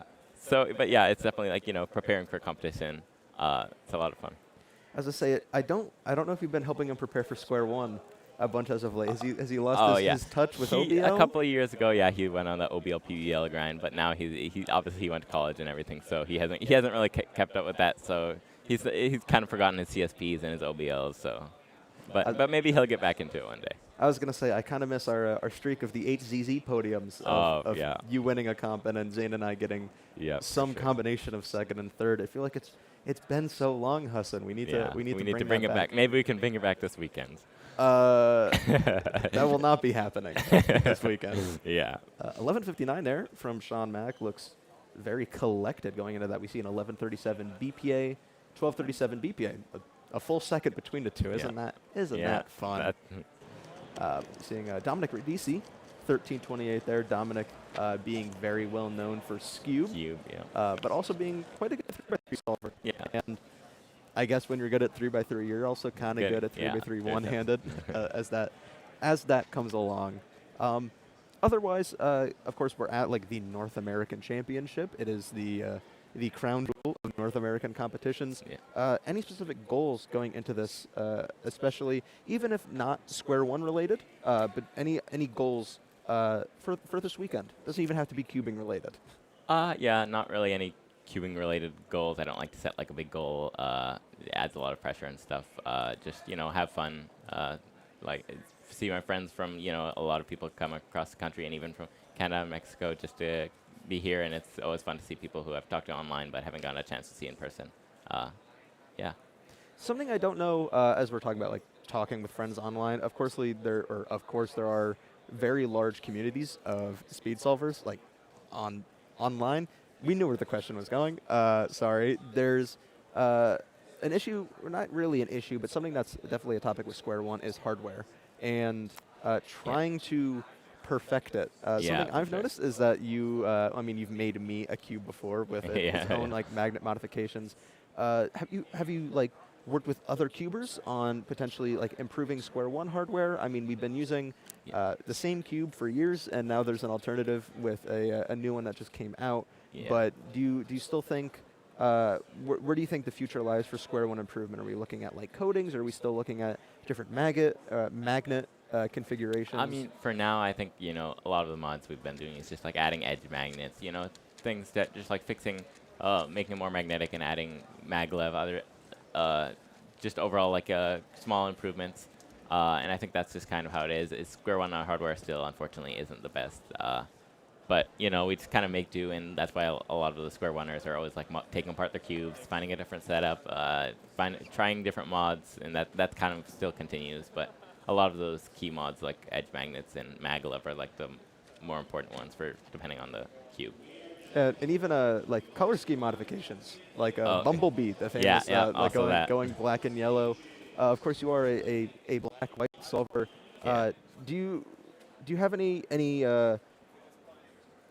I'm trying to think of like the way to ask this. If you had the opportunity to use like a different color scheme, even if it wasn't like traditional like white, yellow, or black pieces, what do you think would be the most fun color combination that you would love to rock? Or are you like so Square One optimized that it needs to be black and white for CSP No, I don't think it tracing? needs to be black and white, but you know, I think it would be definitely fun if there was an opportunity to get different colored squans just to see which ones, like how they look. Obviously, generally Square Ones only really have 3 caps of yellow, white, and black. But it would be cool definitely to try out some ones, or maybe even get as I said, when going to the University of Virginia, get a orange and blue squan. Ooh, yes, make it themed. Though there already is orange and blue on the Square One. So Yeah, it might look a little weird, but maybe then you'll have black and white in those places. Yeah, and then you have the most could be confusing Square One color I might have to scheme. relearn CSP for that one, but it could be fun. It could be worth it ultimately for the bit, as all things are importantly for. We are wrapping up this group of one-handed. Before we stop, or before we wrap up the interview, is there anyone that you want to shout out at home? Anyone that makes your cubing journey possible? Nothing particular. Just shout out to my friends, shout out to my family. Yeah, and that's about it. If people want to see more Hassan Kanani, where can they find you? I post videos of my official solves on my YouTube channel. And just Hassan Kanani is the channel Hassan title. Kanani, yeah, for Square One and one-handed, but not too much, and occasionally a 2x2 average here and there. Yeah. All right, awesome. Well, it was amazing having you on, Hassan. I wish you best of luck with the rest of the weekend, and just good luck. Yeah, Good luck good later talking to today you. in Pyraminx. Oh yeah, of course. Of course. I'll be over there on the orange stage. All right, good talking with you, Of Zach. course, take it easy.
Welcome back, everybody, to Rubik's WCA North America Championship 2026 here in Raleigh, North Carolina. I am Zach Rydell, joined here with...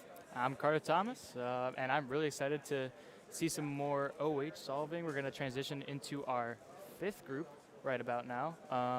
Zach, do you know who we have that's a top player in this group? I do not, and I was hoping that you would pull up to that and not force that burden onto me. But let's pull that up quickly here. Look at us, our finest prepared. We are going to see in this group Andreas, Tommy Cherry, Brendan Lynn, Ryland Wilson, Tyler G, Jerry Yao, Jason Ostiak, and Matt Mao. Yeah, and we have Brennan doing his first solve up here. Awesome. As well as we have Jerry Yao. We have several people. Again, everyone I just listed going on right now. Not too sure of Brennan's official average, but CFOP user looks like he's going to finish up an F-perm here at around 13.6. Not too great for him.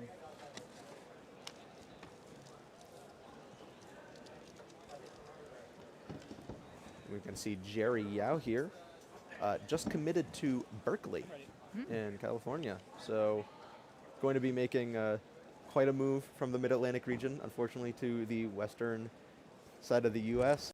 We lose another great one, but still have the Mid-Atlantic blood in them. Yeah, I mean, Berkeley continues to be a top cubing school. Former OH ASR holder Antonio Cam went there, and so they'll be out another good OH solver. I can say we've been seeing, as you just mentioned, Antonio Cam, the rise of Ru in one-handed solving. Feels kind of unintuitive. Like Emu seem hard to do on one-handed, but with proper technique, you can make it really fast, which a lot of these competitors are doing. I believe Andreas, though, is still a CFOP user. Yeah, and you can see a lot of this switch over in the Philippines in particular. It's not nearly as popular in North America for one reason or another. Maybe it's just not like a culture, like a Ru culture here. Of course, Keon was from Canada and in North America, who is a pioneer of Ru solving, especially with one-handed. But yeah, you don't really see that many high-level Ru solvers at this competition. Yeah, there are a couple big names. I mean, we have Neo Juarez, which will definitely be interesting to watch, but that is later on in the day. So there's plenty of top-level Ru solving. Hassan Kanani, who we just had an interview with. Maybe not high-level Ru solving, but definitely fast Ru solving. I think it's such an interesting method. I love the I don't know. I like change, and I feel like Ru really brings something unique to one-handed solving. Every solution has an opportunity to be something cool. I mean, with block building, there's really unlimited possibilities, and then super spammy last step, especially if you don't need to like rotate the cube, makes your times a lot faster on average. Ryland Wilson here on the red stage.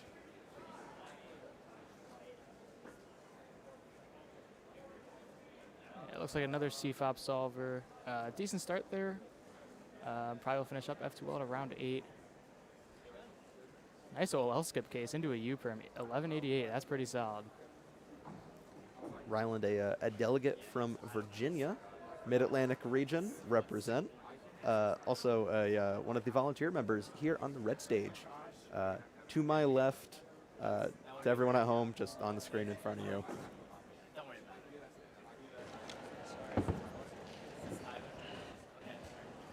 And also for North America, our top 2 solvers are both CFOP users. You got Luke Garrett and Max Park. Rounding out the top of the section, you got Parker and Brian Johnson, who both use CFOP. I don't think we have many brewers in the but I don't believe he's eligible for the title this year. I don't believe so, no. Oh, there's some Ru action here on the blue stage. That's terrible. Looks maybe a little suboptimal for the last 6 edges step. But we'll see Tyler here go. Yeah, as you see up there, runner-up Southern champion for 3x3 one-handed. Sub-10 PR average, also a Ru solver. Quite fast solving, 1178, not too pleased with that. What was it? We're going to see Brennan Lynn here.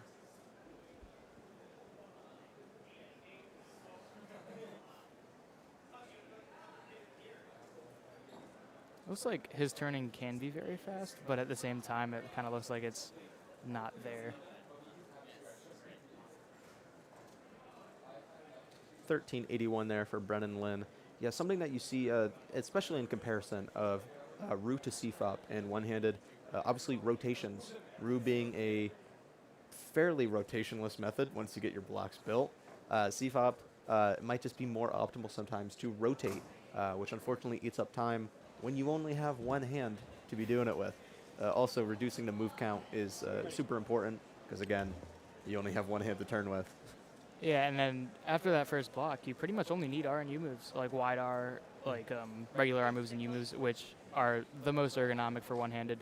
So it makes sense why it's that popular, but obviously we haven't seen that many people start to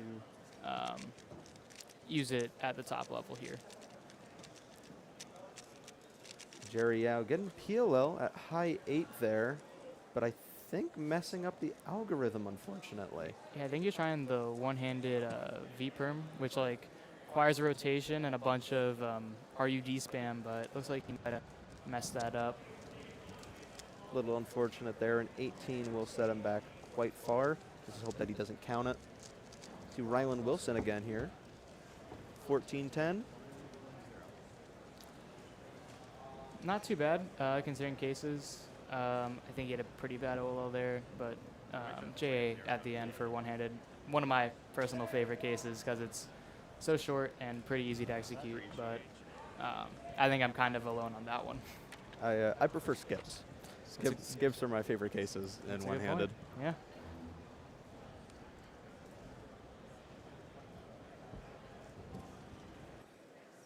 We still have a few more solvers coming up. I think we're going to see that. I think that's Brennan coming up right now on the red stage. Yes, yes it is. And I believe we'll also have Andreas going. Mm-hmm. Yes.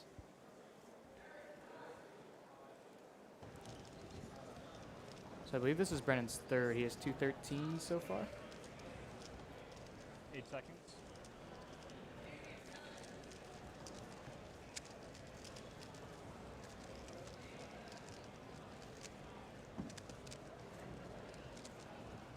Accidental S move there, unfortunately. Or at least stuttering during it, if intentional. 14:35 there. Gonna see Andreas go now. Yeah, should be plenty to make the next round. I believe on the psych sheet / projected rankings, it's low 13-second average. It'll obviously be a lot worse, so probably high 14 will make it. And people we're seeing on stream here definitely are within that range.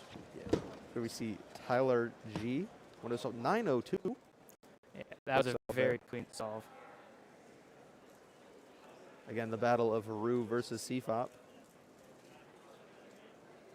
Whoa. 877.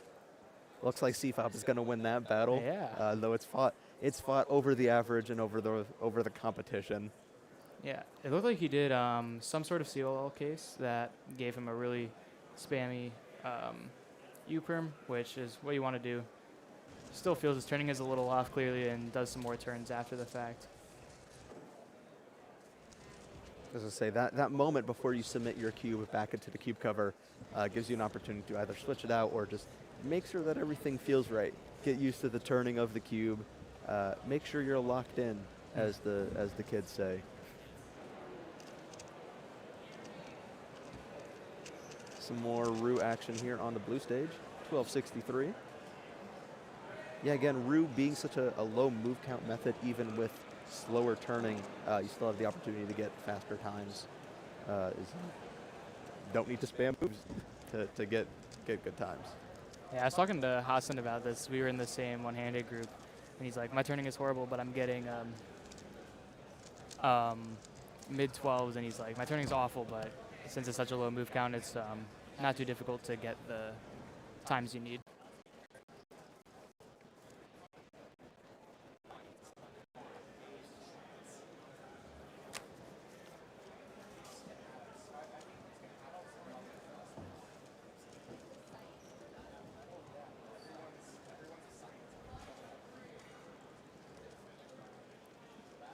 Nice little 2-gen ZBLL case. Got some 1197. That one's one of the easier ones, and is probably going to be enough to net him a decent solve.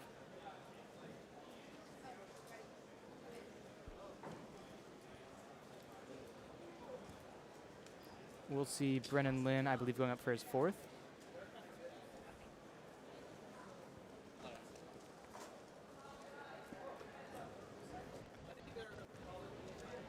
So far, he has a 13-13 and a low 14.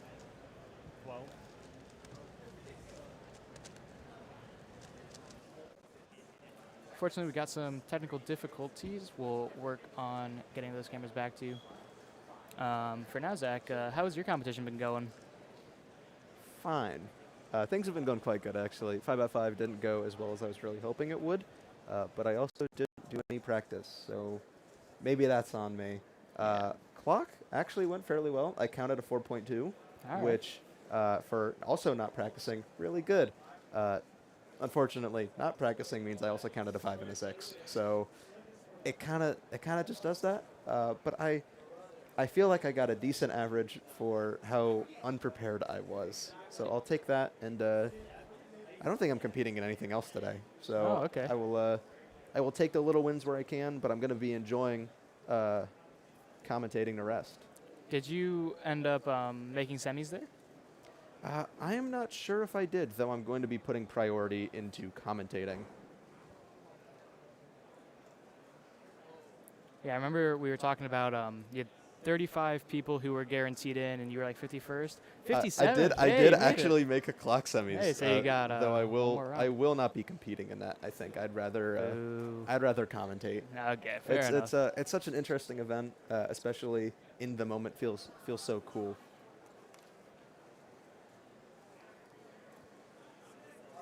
Sorry, we're having some technical difficulties, so I guess we're just. How has your competition been so far, Carter?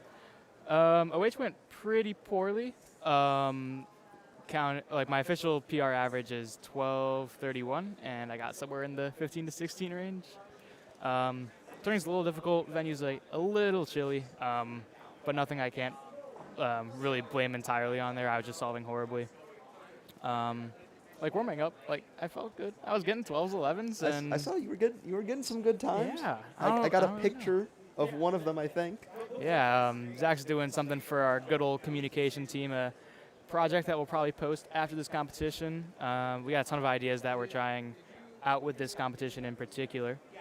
We're going to do some mic'd up probably at some point. We're doing a lot of short videos, and you'll see those on the WCA's social media pages. Yeah, of course. No, I want to talk about what I'm doing because it seems so cool, but I also don't want to spoil it because it's so cool. I don't know. How can I get away with it? I'm taking pictures this weekend.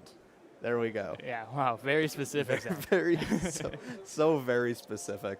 But it looks like it's going to turn out to be something cool. So I'm stoked about it. Yeah. And I mean, later this round, we're going to have some more one-handed solvers. I believe we already saw Luke compete. I'm not entirely sure what he got.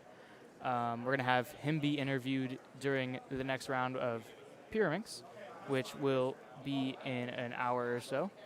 Brian Johnson, I believe, I'm not too sure if he's competed, but we'll also be interviewing him during that round. Yeah, we do have some big names in the next one-handed group. Hopefully we can get cameras back up for everyone to see that, but we will have Jack Pfeiffer, Matty Hiroto, and Naba. Such a popular name, I don't know how I messed that up. Anthony Jiang, Shalom Rodriguez, who we're going to have on stream later, actually, for an interview, which will be super cool. Alejandro Daniel Salceda, Corvera, Zeke Mackey, Canyon Pettit, and Jonathan Esperaz. Brother of one of our amazing casters, Alyssa Esperaz. I'm looking at now and is looking at me confused. But no, that'll be fun. We got a lot of big one-handed solvers coming up in the next few groups. I mean, as the competition goes on, or as the round goes on, we're going to see some other big names. Again, Neil Corres, Max Park, Brian Johnson, Luke Garrett has not gone yet. Bunch of big names still to go. I'm super looking forward to it. Yeah, and Jack is in that next group. Many people are surprised when they find out that he has a sub 10 OH average. I learned that just now. I did not know that. Yeah, it was for him. It was like I think overall PB at the time. I think he has another one in comp that happened somewhat recently, but obviously he's better known for 5, 6, 7, which he podiumed in at All Stars and is higher ranked in the world. But he's also a very serviceable OH solver and definitely has a chance to make some noise. Oh yeah. Oh yeah.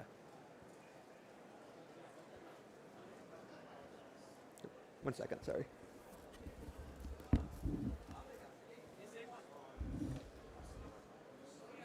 And also coming up in the day, we're going to have 5x5 and clock semis. That, yeah,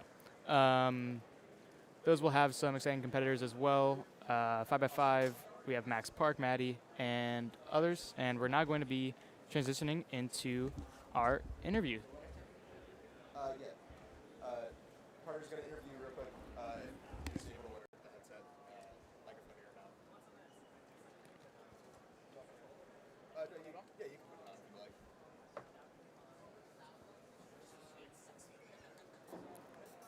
All right. Can you tell us a little bit about yourself? So I'm a speed cuber from Panama. I've been cubing for a while now, around 3-4 years. I don't have the exact amount, and I'm in 3x3, yeah. All right. And you have the NR average for 3x3, right? Yes.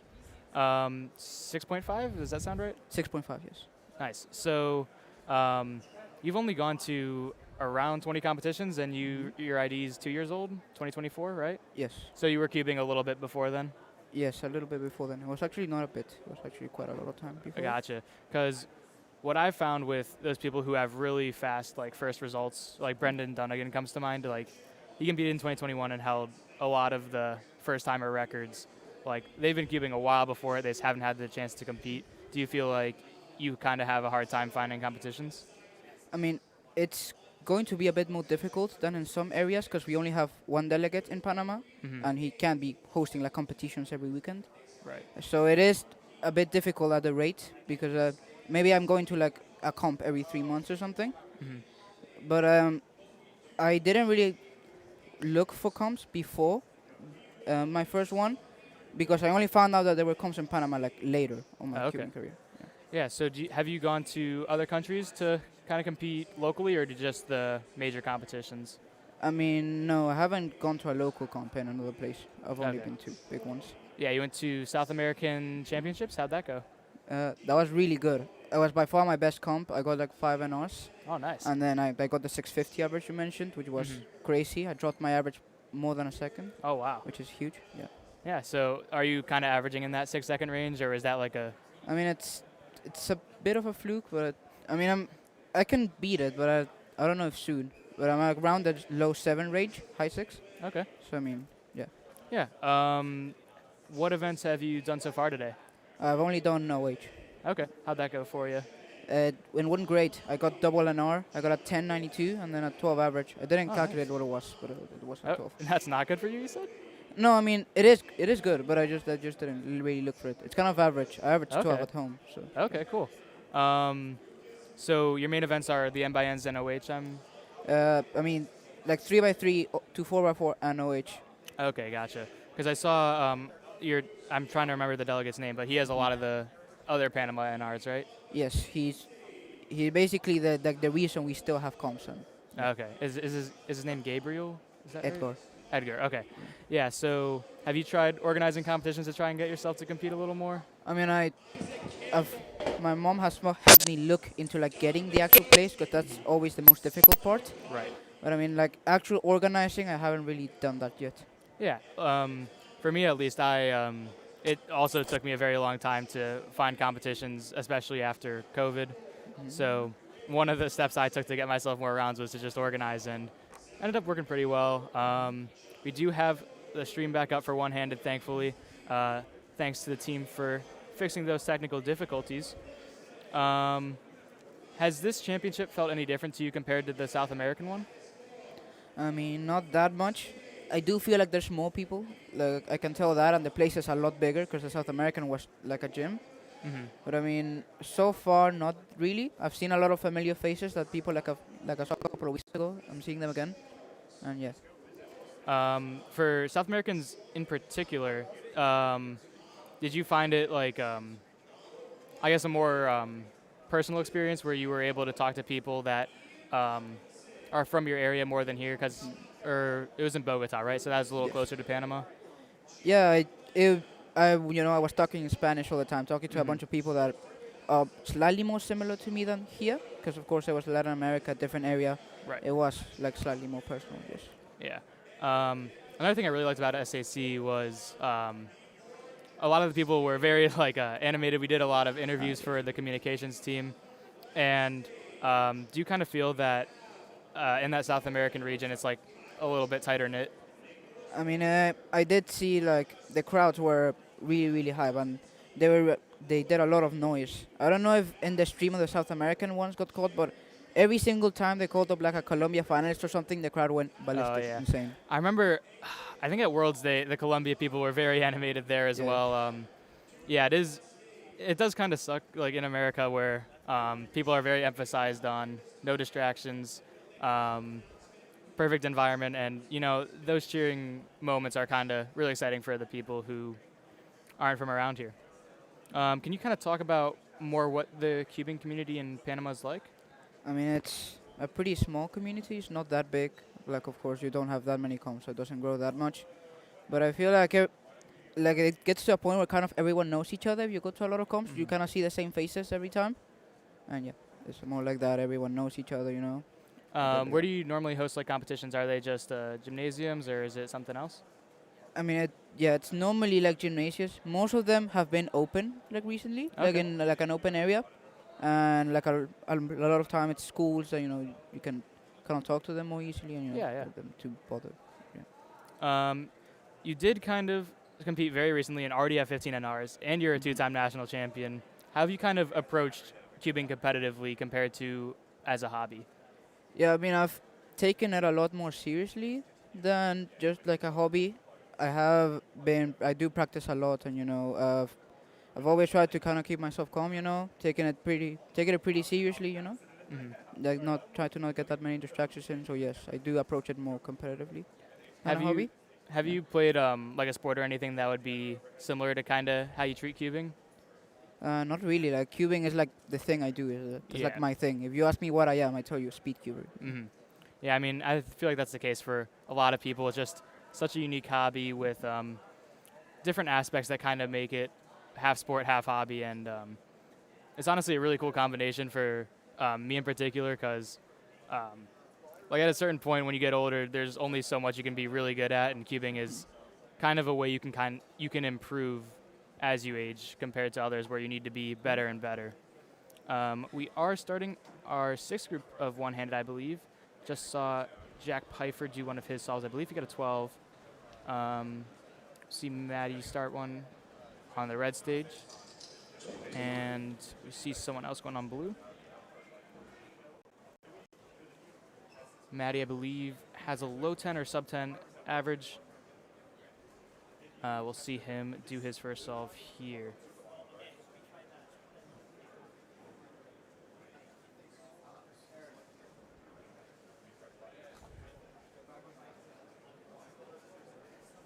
Yeah, you can kind of tell that Maddie's main event probably is an OH here with a 13. He actually did really well in 5x5 earlier, getting a 41 average. Obviously, 3x3 is going to be on the other days. Have you kind of prepared for 3x3 separately compared to your other events? Yeah, I mean, the thing is that I kind of, at times, only practice 3x3, because that's like what I treat most seriously. I do kind of try and, some events I just kind of go and wing it, but for 3x3 I try to get like, hand warmers maybe, like, those fiber cloths. Right. So yeah, I try to get like some like more serious equipment than some other events. Because other events that I don't take as seriously, I just kind of go put the cube and have fun. Yeah, I mean, that's fair enough. Something with 3x3 in particular is a lot of the top solvers, like across all the events, treat it as their main thing, even though it might not be their best ranked thing. Someone that comes to mind is Timon. He's obviously best in the world at 5x5, but he says he still dedicates 70% of his practice or so to 3x3. Do you kind of feel that if you were to make another event, you'd still dedicate a ton of time to 3x3? Yeah, I mean, there's been like certain periods of time where I am practicing other events more than 3x3, but I still put like a couple of solves in every day, and I leave like, I don't know, 30 minutes per day for 3x3. Like I always focus on it. I Right. don't just leave it. So have you competed in all of the cited events, like 2 through 7 and the side events? I'm missing 7. 7x7, gotcha. Okay. Do you have one? I don't. Okay. Any interest in continuing N by Ns like as they go up? I mean, yeah, I want to get a 7x7 eventually. I don't know when, but I'll get it someday. Looks like, I'm trying to see who that was on stream, but a 9.6. Seeing some good solving here. Also in this group, besides Jack and Maddie, we have Anthony Jang, Alejandro Daniel Saqueda, Zeke Mackey, Kenyon Pettit, and a few others who are in that 11 to 12 second range.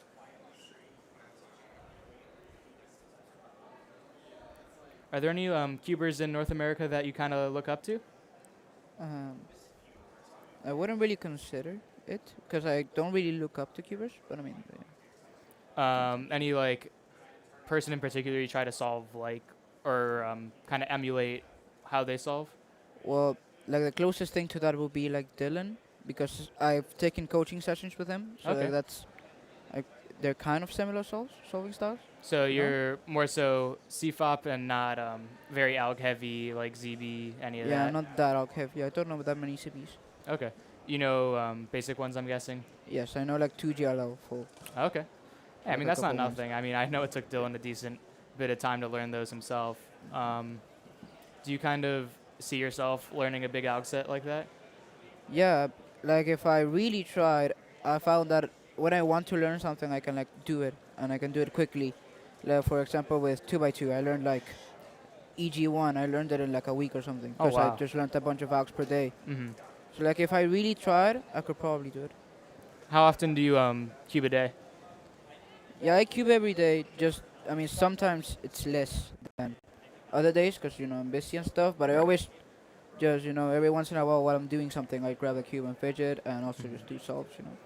So you mentioned 2x2. Have you started focusing on that more recently alongside 3x3? Well, it's been kind of the opposite. I left 2x2 kind of abandoned. Okay. Because I had the NR average, and then they broke it, and I just didn't practice anymore because whatever. What is NR average for Panama? 234 average. Okay. I mean, it's breakable, but yeah. With EG, like I believe, I'm not sure what the best average for someone who uses EG is, but you can definitely get sub 2.3 there. I think it's a good goal in the future if you want to continue with that event. Not one of my favorites, but I have in the past learned 2x2 algs, and I do agree it's a pretty fun thing to learn. So it looks like Alejandro has a 9.6. Jack has a 10.5 best solve, starting off with a 15. Not too great there. I believe this is Alejandro's second solve. Do you have any specific goals for this competition?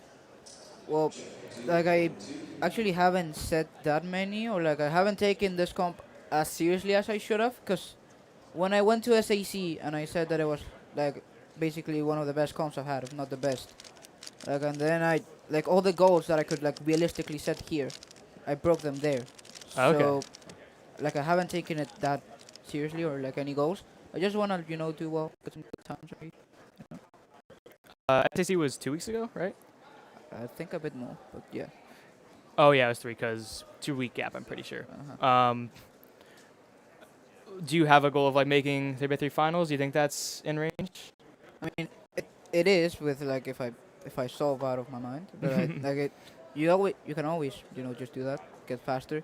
Yeah. But I mean, I haven't really set a goal of finals. I mean, maybe OH, but I also have to solve really well. So like it's more of a you're like a dream, Maybe I can do it. I mean, I'm hopeful. Mm-hmm.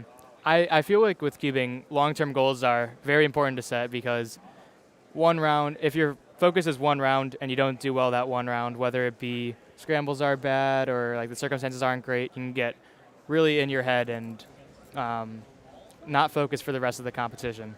But having those kind of pipe dream or like very hard to achieve goals, I think it's really great because eventually you'll get there. You know, keeping a sport where you can continually improve regardless of the circumstances.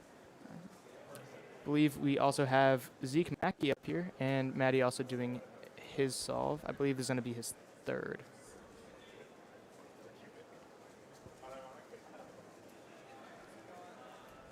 He's doing green crosshair or red? Maddie is a color neutral solver.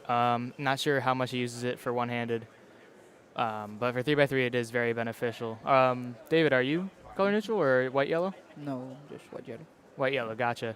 Do you think you'd ever consider learning the other colors? I've thought about it, especially because I find that I have a really hard time like finding good continuations or like good starts in only white and yellow. That's kind of one of my weaknesses. Mm-hmm. And I tried it every once in a while, but I haven't like put in the actual effort to get there. How often do you usually like plan? I mean, I see like up to first pair and second pair, like if the scramble's good. Yeah. And if at SAC I had a bunch of good scrambles that I was able to see at the second pair. Okay. I find that's a big difference in my times. This is also something I'm kind of wondering. For 3x3 one-handed, I feel like I have a very hard time planning first pair compared to regular 3x3. Is it any different for you? I mean, I've practiced one-handed a lot, so I don't really find the difference, but I could see how it could be an issue, since for one-handed you normally do like more rotations and like all moves. So like you have to approach cross differently. Right. So that's why you would have an issue there. Yeah, my thinking is you're kind of focused on both what moves to do and how to hold the cube. Yeah. And that kind of, I think that is the reason why it's a little more difficult. But clearly, top solvers really don't struggle with these. With Luke, I'm sure he plans like pretty much exactly the same. But the way he solves one-handed is pretty unique, and that's kind of why he's the best in the world. So 3x3 and one-handed, you said, are the events you have the highest chance of making finals in? I mean, yeah. So did you make semis for OH, or are you kind of in range? Well, for this comp? Yeah. I think I'm going to make it. Like I said, I got a 12 average. Oh, that's right. I don't know how many people go through, but I think I'll be good. Yeah, I believe it's top 60. I'm pretty sure that's what it was for the other events. Of the solves I've seen on stream, like people are doing a lot worse than they normally do. So a 12 average should be well within range. That might even be finals range at this point, depending on how other people do. Maddie getting another 11. I believe that'll be counting. 11 average, well within range to make the next round and maybe slot himself into the top 20 there too. We're going to see Zeke Mackey solving on stream. I believe he got a 15 earlier. Not too great for him. I believe he has high 11, low 12.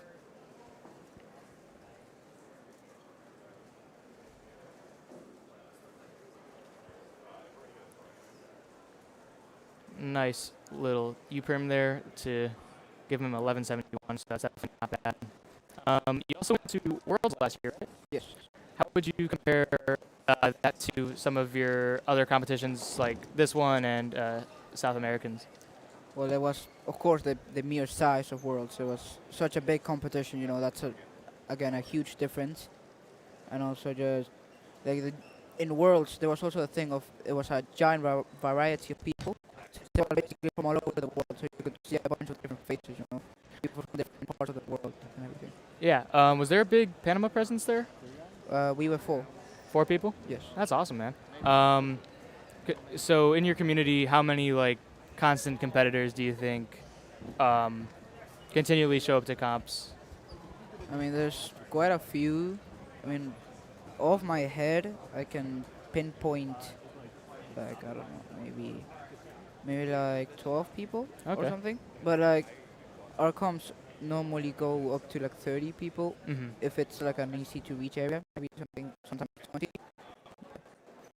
Yeah, that is a lot smaller scale than a lot of the comps we have in the U.S. But honestly, I kind of prefer those smaller comps because it feels a lot friendlier. You can kind of move at a slower pace and still run on time. We're going to see Alejandro, I believe, do his third solve. We might have missed one considering we've seen a lot of solve 5s. He does have that 9.6 in his average. Maybe he can look to count that. I believe he is a CFOP user.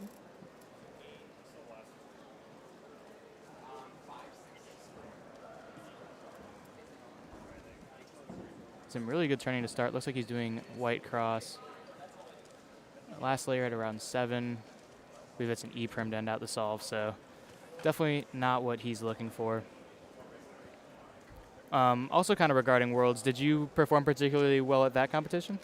Well, like all my averages weren't like crazy good. I have like a 4x4 PR, I think. That was the only one. But I got a PR2 single and 3x3, which was pretty crazy because the last comp I have fluked like my first sub 7 also being sub 6, and then I got a 6 at Worlds, like low 6. Okay. So that was like a big highlight of the comp. So your average at that time was low 7? No, it was all the way to 8. Oh, wow, okay. Yeah, so that's pretty good performance, especially at a comp at the size of Worlds. Were you ever on the blue and red stage there? No. Okay, so you were on side stages most of the day? Yes, I was on side stages. Okay. Yeah. I do think that competition in particular, with the side stages, was very different from here because those were like a completely separate room. Here it's kind of all together, though. I do kind of like the idea that you don't need to kind of separate to go on a side stage. You're still right where the action is. And we can kind of see other solvers on those stages and their results more easily. Do have a few more solves left to go in this one-handed group. A nice 9.8 there. Seems very happy about that.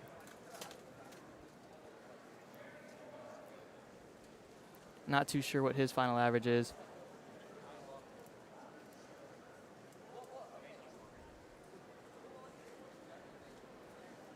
We haven't seen too many Ru users in this group. Have you started to look into Ru at all for one-handed? I mean, I know how to solve Ru, but I haven't considered it, you know? I mean, I know how to do it, but I haven't really looked into it. I mean, it is... I've tried it personally, but I'm like 8 seconds slower. My 12 average goes to about 20. It is a really fun method, though, compared to CFOP. It is some nice variety. But obviously, at one-handed at the top level, it's definitely very competitive. You know, just the creativity you have in Ru with the ways you can solve blocks, like you can incorporate M moves, and you know, that can be really fun.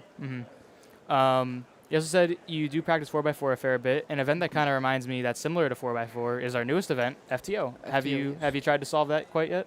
Yes, I've learned how to solve it. I'm trying to get good before we have our first comp in Panama. I want to see how I do that. Are you guys doing one on like the first day, or is it gonna be sometime else? I mean, we don't really know yet. We haven't planned that far. Kind of all the planning that's going right now. I'm pretty sure it's to nationals. Okay. Because it's going to be around August or something. The nationals competition? Yes. I do also want to speak on that. You were 2-time national champion in 3x3, right? Yes. Do you think you can get it again this year? Yeah, I mean, I can. Who's NR2 and what's their average? Well, NR2 is it's like 8.5. Okay. But he doesn't cube anymore. He's kind of retired. He hasn't been to a comp in maybe 2 years now, or like consistently competing. Yeah. Do you think you can get the Panama title in other events? Yeah, I mean, since that nationals, I've gotten NR in like 4x4, 5x5, and OH. You know, so I feel like I can get some good performances there. So yeah, I'm confident in there. Do many international keepers go to those Panama nationals? I mean, not really. It's more than usual because normally we don't really have that many, but not really. There's like slightly more. Yeah. I know from here Evan Liu went to. Oh yeah, that's Nats right. 2023. But I can't like pinpoint. Yeah, Evan goes to a lot of random competitions. I believe he showed up to Hawaii for a competition once, and I believe won every event there. I think we're just going to start wrapping up this one-handed group. We saw Zeke get a 13, which isn't great for him, but he'll probably still make the next round. We see a 14.6 there. Doesn't look terribly happy.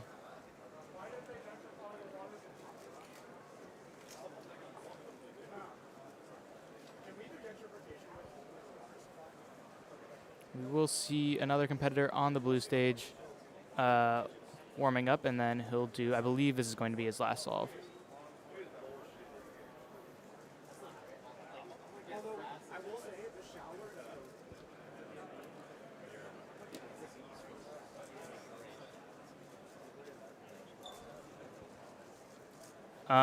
Is there any other region in particular you'd like to travel to and compete in? I haven't really looked into it. I would like to go back to Colombia because I'm pretty sure. I mean, we have a friend from Colombia that's from like Barranquilla, and we've been talking about how the Nats is going to be there. It's going to be sort of soon, so I would like to go back there. Do they hold South Americans and Nationals the same year, or is Nationals going to be next year? I think it's going to be the same year. Like I don't know that much about it, but I mean I'm pretty sure it's going to happen. Oh, cool. Yeah, I mean we did the same thing in America here last year where we had that All-Stars competition. What do you think about that format? Well, I mean, I feel like it makes sense because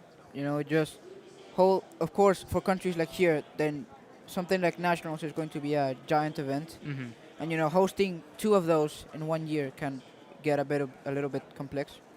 So like I feel like it makes sense them wanting to split it and turn the continental into a national for the host country. Yeah, I feel like it makes sense. And I feel like Colombia is also a very they have a lot of competitions there, right? Yes, they're pretty big in speed. So, yeah, I remember I think at some point like the top 2 competitors with the most competitions were from the Colombia area. And so I was kind of wondering, I guess it does make sense to have 2 championships there because you have that many people who are that committed. Do you think that's also kind of true about the Panama community where you have committed people who are there for competitions? I mean, there's not everyone. There's not as many people that take it seriously as competitive. But I mean, there are quite a few, mostly the top dudes that do take it kind of seriously. Gotcha. All right, I think this group is over. And with that, we will be wrapping up this interview. I'd like to thank you guys for tuning in, and we'll see you in a few minutes. All right, thanks so much.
Cubing and competitions have been such a big part of my life for a decade now.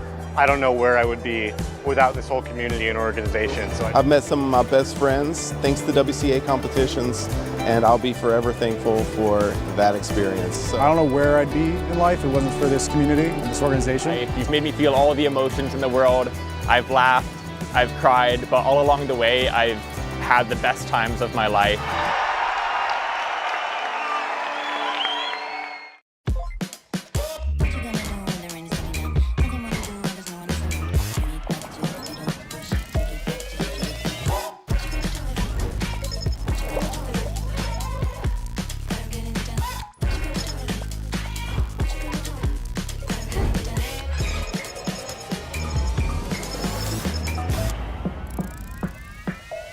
play again? Let's go.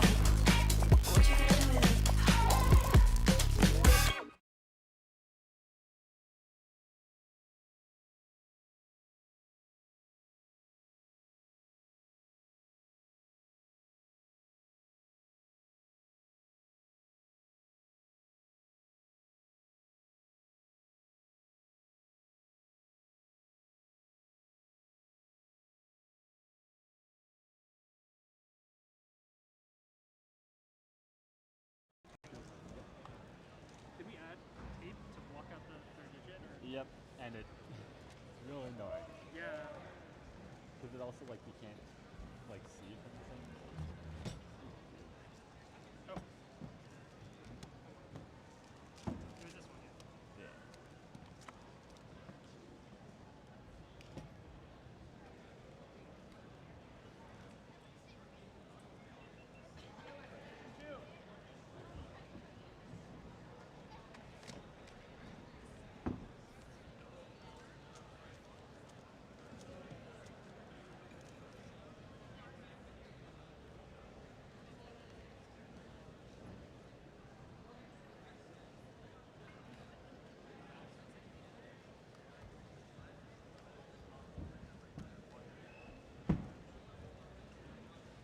Ready.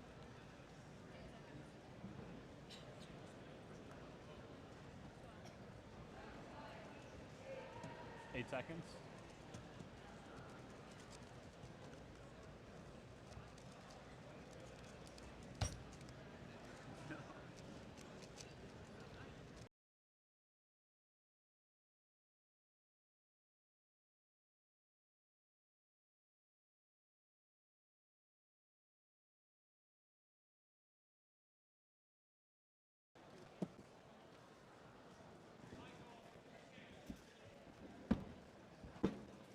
Ready.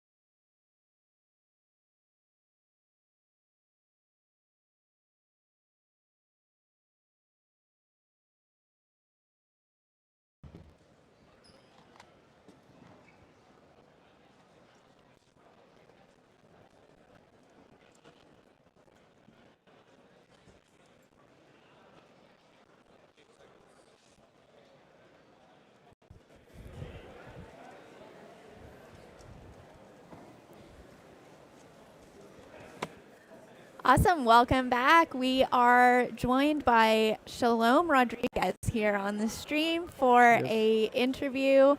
Shalom, and also thank you to Garrett, who will be translating the interview for us. Shalom, welcome to the stream. And yeah, can you just take a minute to introduce yourself? Well, my name is Shalom Betts. I'm from Guatemala. I'm 17 years old. I'm really happy to be here. I didn't think that you were considered to me, so realmente no pensé que me iban a tomar en cuenta, pero realmente es un placer estar aquí. I didn't think you guys would think about me or invite me, but it's great to be here. Sí, de hecho, agradezco mucho. I'm really happy for it, por la inclusión. O sea, porque realmente, a pesar de que somos un país pequeño, we're a small country. Guatemala is a small country, but we're happy to be here. We're happy to be here. We're like four Guatemalans, and we're really happy to be here, and that's really great. It's like a dream, since I'm practice Rubik's Cube speed solving since I'm 12 in 2019. So it's really a dream. I don't know how to say it. That's awesome. How did you first get into cubing? Well, aquí sí, here I will try in Spanish. So Yeah, do it in Spanish. Well, miren, es muy interesante porque yo siempre tuve presente el cubo de Rubik, porque, bueno, básicamente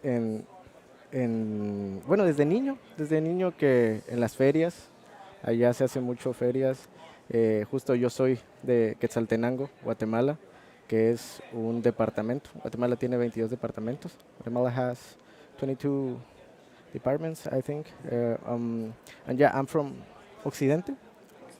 Occident, I'm from Occident. And yeah, Why don't you pause and let him translate? Yeah, sorry. Yeah, he said he's always been thinking about the Rubik's Cube, and that it's been something that he's thought about since a child, and they had a lot of fairs, and they would have Rubik's Cubes there, and Yeah. it always interested him. Y por eso mismo, mi primer cubo fue de una feria. Yeah, he said his first cube was from a fair. De hecho, era de Angry Birds. De Angry Birds. It was Rubik's Cubes about Angry Birds, a 3x3. And yeah, it's funny. Es curioso porque no lo sabía armar, obviamente, pero sí sabía armar bien una cara. Y justo mi papá, uno de esos de la feria, como que él vino y lo desarmó así brevemente, quizás unos 10 movimientos, y yo lo puse poner en su estado normal. I didn't know how to solve a cube, but my dad got a cube, an Angry Birds cube, at one of these fairs, and he scrambled it, and I only knew how to do one face. Sí, pero también sí lo puede resolver cuando hizo pocos giros. Me lo dio y dijo, a ver, resolvelo. He said me to solve it, and I can, because, porque fue como, ¿cuánto? Como 5 o 7 movimientos, pero los puede volver a su lugar, los puede poner en su lugar, y como que siempre me quedé en que, wow, armé una vez un cubo, pero cuando tenía como, 6 años. Y luego, bueno, perdón. His dad would do a couple of moves, like 5 or 6 moves, and tell him, hey, solve this. And yeah, he felt like he had solved it, and he always remembered that. And it was really interesting for him. Sí. And he always remembered that, and thought it was really cool. Fíjese que es interesante porque de ahí ya nunca volví a tocar un cubo hasta ¿qué? Tener 12 años, 11 años. Y justo mi hermano, se llama Obed Batz, mi hermano sí lo sabía resolver. Él hacía con principiantes, with the beginner's method. He averaged like 40 seconds. So, su primer cubo era como un Jung, un cubo, un YJ, un YJ. Y pues me lo dio y me interesó en 2019 y lo vi ahí desarmado y lo quise resolver, entonces justo aprendí con Cubi. So he first solved one at like 6 when he went to the fairs, but after that he didn't touch a cube until he was about 12. But his older brother knew how to solve a Rubik's cube, and he averaged about 40 seconds, and so he always saw that. Sí. Yeah, algo más.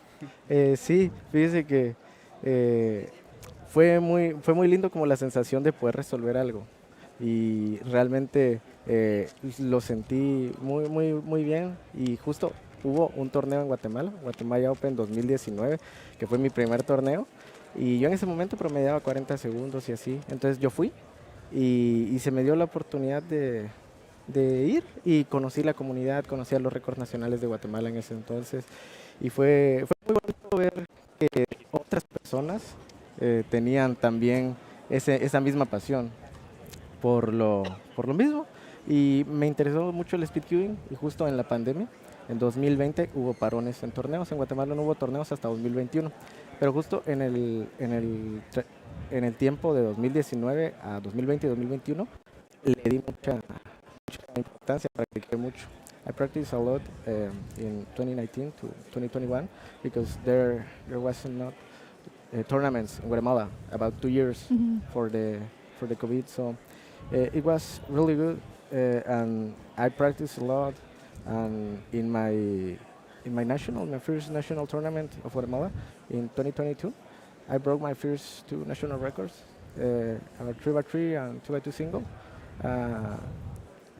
Puedo traducir. Sí. Entonces,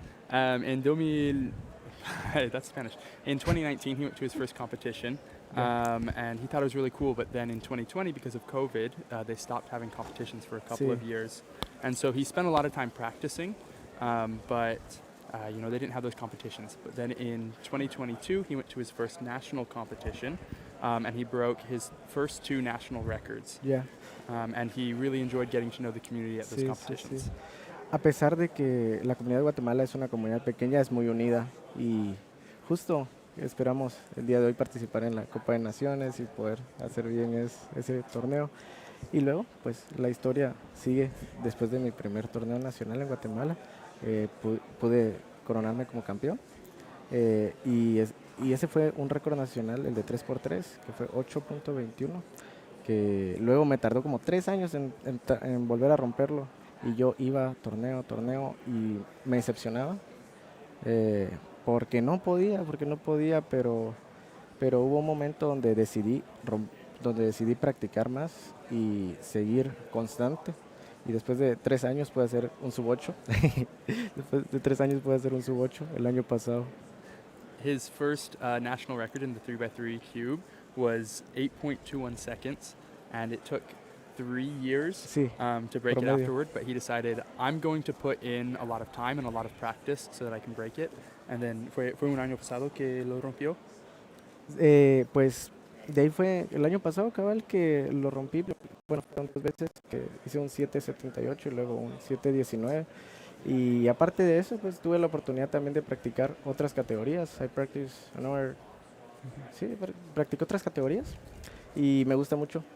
No soy un all-rounder completo, pero sí me gusta mucho como practicar bastantes categorías. Me gusta mucho el N por N y los side events.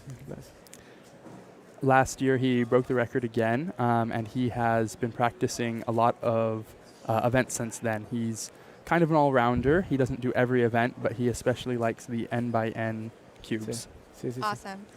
Well, it's just so cool to hear about your career, and I'll just jump in and say, for those who are just joining us, we are here at Rubik's WCA North American Championship in Raleigh, North Carolina. We are looking at the first round of 3x3 one-handed currently, and we are speaking with Shalom Rodriguez, who is here competing and representing Guatemala, a 23-time national champion, 27-time national record holder. Yep. And I wanted to ask you, Shalom, about this year. You started competing outside Central America for the first time. So you went to South American Championship, and now you're here at North American Championship. What inspired you to come out to these major competitions, and what have these first experiences been like for you?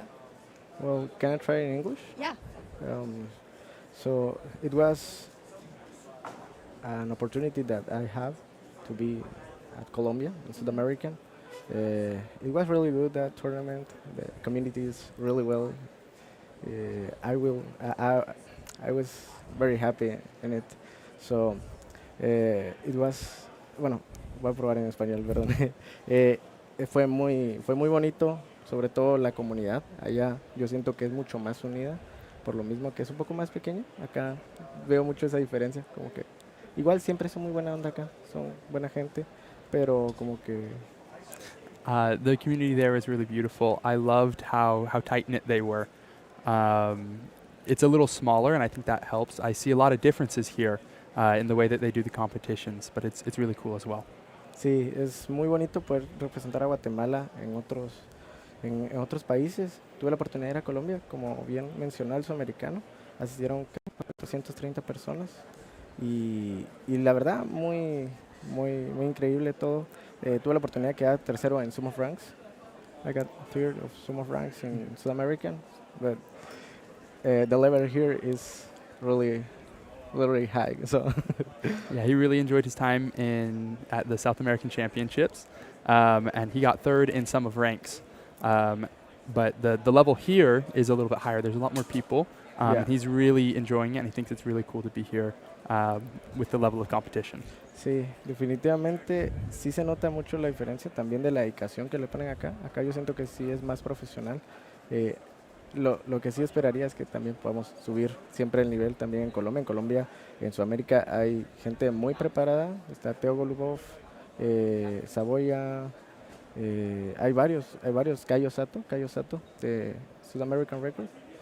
Son muy buenos también en Sudamérica, pero es eso. Al final, bueno, yo creo que debería hablar más de Guatemala. Guatemala es un país que se encuentra en Centroamérica y he said that it's really cool to see this, and there's a level of professionalism here that he hopes that South America can eventually reach. That eventually they will be able to have these same sort of competitions I don't remember the names, but he mentioned several cubers there who he was impressed with and that he enjoyed seeing, and he hopes they can have this level of competition as well. Something I want to ask you about is the cubing community in Guatemala specifically. A lot of Yeah. people watching may have never been to Guatemala, might not even know, where, they've never known much about Guatemala. So what would you want people watching to know about your country and the cubing community in your country? Fíjese que, como le digo, es muy unida la comunidad. Somos pequeños, alrededor de ¿qué? Unos 80 competidores activos, o unos 100 competidores, me atrevería a decir. Pero le digo, últimamente no había muchos torneos porque faltan organizadores. Y es por eso que yo quiero y voy a organizar mi primer torneo. The community there is very united. It's smaller. There's about 80 to 100 active competitors, but there haven't been a lot of competitions recently. And so that's why I want to, and I'm going to organize my first competition there. Yeah. It will be the Kukulkan Open 2026 in September. I wonder. Espero. Entonces, realmente el mensaje que le quiero dar también a los de Guatemala, que ahí ando, que ahí me dijeron que estaban viendo el stream. They're saying they're watching the stream. So, hola. hola a aquellos. Un saludo al Elvis, a Joel. Y pues realmente yo lo que quiero destacar es esa unidad que hay, esa inclusión que hay también, porque la comunidad realmente sí es muy unida. En su tiempo estuvo algo más estratificada, porque ahí en Guatemala hay está el centro, el occidente y diferentes zonas, estaba más centralizado, pero ahora yo siento que sí estamos tratando de unir más a la comunidad y por eso los animo a que podamos organizar más torneos, organizar más eventos. Fíjese que solo teníamos un delegado activo hasta este año, que está en entrenamiento otro delegado que se llama Esteban. Esperamos que él pueda volverse un delegado junior y posteriormente un delegado como oficial para que podamos también tener más torneos, que al final yo sí creo que el crecimiento del speed cubing depende mucho de los torneos. The message I want to give to my cubers back home in Guatemala is that we really need to unite around this unity that we have and build this community. You know, in the past they've been very spread out in different parts, but we're starting to get a little more centralized, and we now have a trainee delegate that we hope will help us to continue to build these competitions, because the competitions are the lifeblood of the community, and so we really need to unite and make sure that we can have more of those competitions. I'm curious, Shalom, about your experience here at this competition. I'll ask you about what your personal goals are later, but first, is there just anything you're really excited about, or maybe people you're excited to see solve in person for the first time? Oh yeah, sure. I was watching Max Park, Of course. Mari Girardot, Luke Garrett. I did take a picture with Luke Garrett, and I want to take more pictures with more people. Yeah. Because it's really amazing to watch, to see What them. Because you are very much an all-around solver. What do you learn from a solver like Luke Garrett, who's also obviously very well He's known a as an all-rounder? he's a reference. Mhm. He's a leader of this. I'm really admire him. He's really good, and me tomé una foto con él. I took a picture with him. Ya, y estuvo muy bien. Lastimosamente no puedo hablar más con él. Yeah, it was really cool, but I couldn't, unfortunately I couldn't talk much more with him. Y pues, como le digo, realmente es increíble también estar, porque de hecho a usted, yo ya la había visto del Mundial pasado. Yeah, it's really cool to be here. Even I saw you at Worlds last year, and that was really cool. Yeah, it's kind of unreal, so Well, I'm we're happy really to be glad here. you're here. And yeah, maybe my last question for you is just what you are hoping personally to achieve at this competition. Well, I want to break some national records, Yeah. especially maybe mid cubes, 6x6 or 3x3. I want to break that national record. I'm average like 7 low, so I think I can. And yeah, I'm really happy to be here.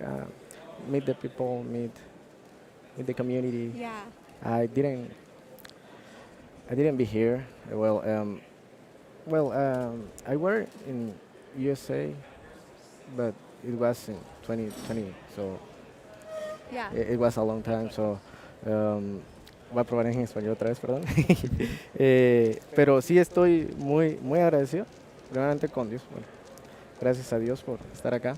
No sé si son muy creyentes, pero en lo personal sí, yo creo en Dios. Y espero que Dios los bendiga a cada uno de ustedes. Gracias por este momento. Gracias por este momento. Yeah, I'm just really grateful to be here. Thanks be to God. And yeah, thank you for having me. Thank you for Jesus being here, loves you. Shalom. And maybe I'll give you the last word just to say hello to anyone at home at the end. Well, I want to say Jesus loves you and He cares about you. So, ya, solo eso. Y ahora un saludo para toda la comunidad de Speed Giving de Guatemala. Ahí los vemos y los espero también en este torneo que va a ser el Kukulkan Open 2026. Y agradezco por la invitación. I'm very thankful for the invitation to be here, and I'm really grateful for being here. So it was a really pleasure to be here. Awesome. Well, we're so glad that you are here, and thanks so much. I'm wishing you the best for the rest of the Thank you. competition. Thank you. And thank you, Garrett, for translating. 8 seconds. 12 seconds.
Welcome back to Rubik's WCA North American Championship 2026 here in Raleigh, North Carolina. We are looking at the first round of one-handed solving with some big stars in this group. We just saw Max Park, and right now we are looking at world champion Neo Juarez. My name is Alyssa Esperez, and I am joined by the one and only Zach Rydell. Zach, how's it going?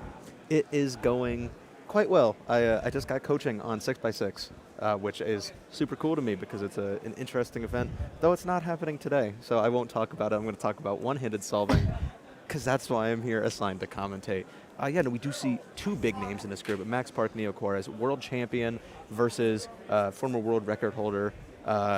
Just all-around beast at all the events that he practices. Max Park.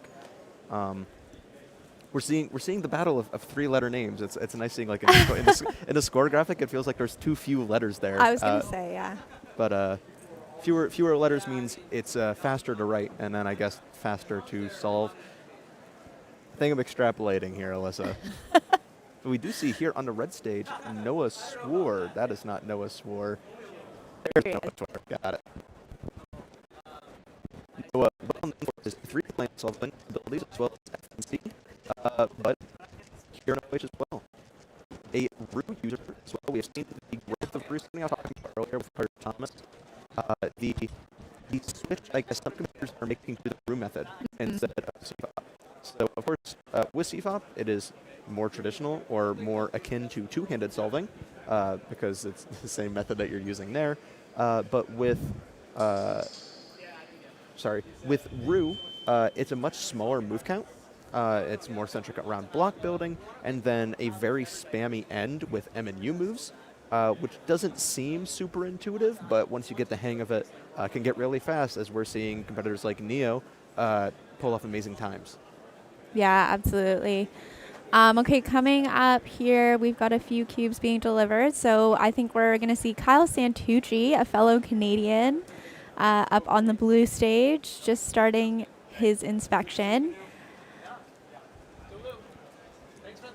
And I believe Kyle does stick with CFOP, which of course he's a very accomplished two-handed CFOP solver, so makes sense.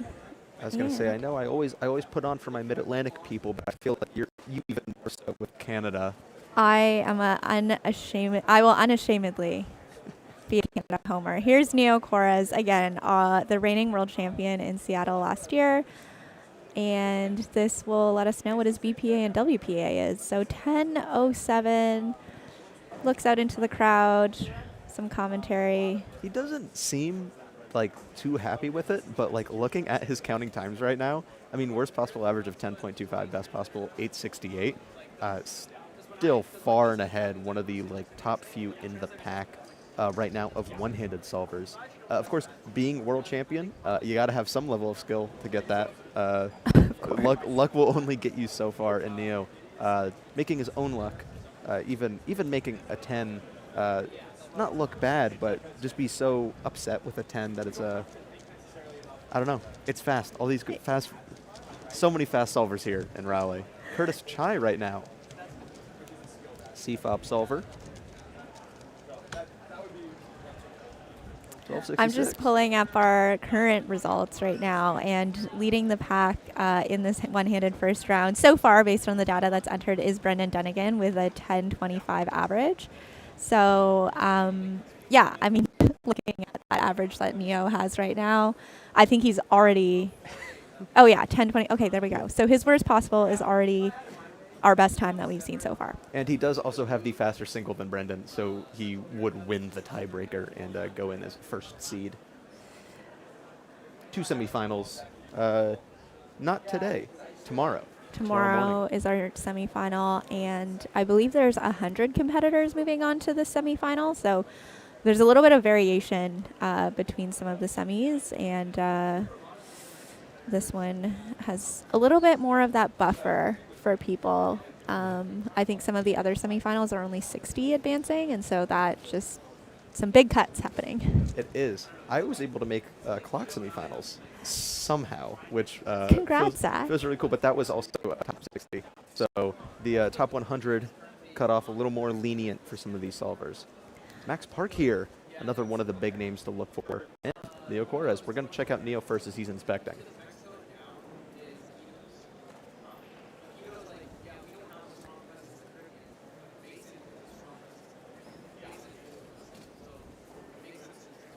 A little bit of a pause there from Neo, but rounds it out solidly sub 10, 980, and that will put him well in the first position as discussed. Here's Max Park. Max Park, one of the most consistent one-handed solvers in the world, if not the most consistent one-hand solver in the world. 910. 910 for his second solve. Yeah, so obviously, as we just saw, we saw two different methods, and we were talking earlier about RU versus CFOP, and not to really lay into it, but something you could see, especially in the difference between Max and Neo's turning. Max is turning super quick to make these CFOP solutions work and to be a fast time at the end.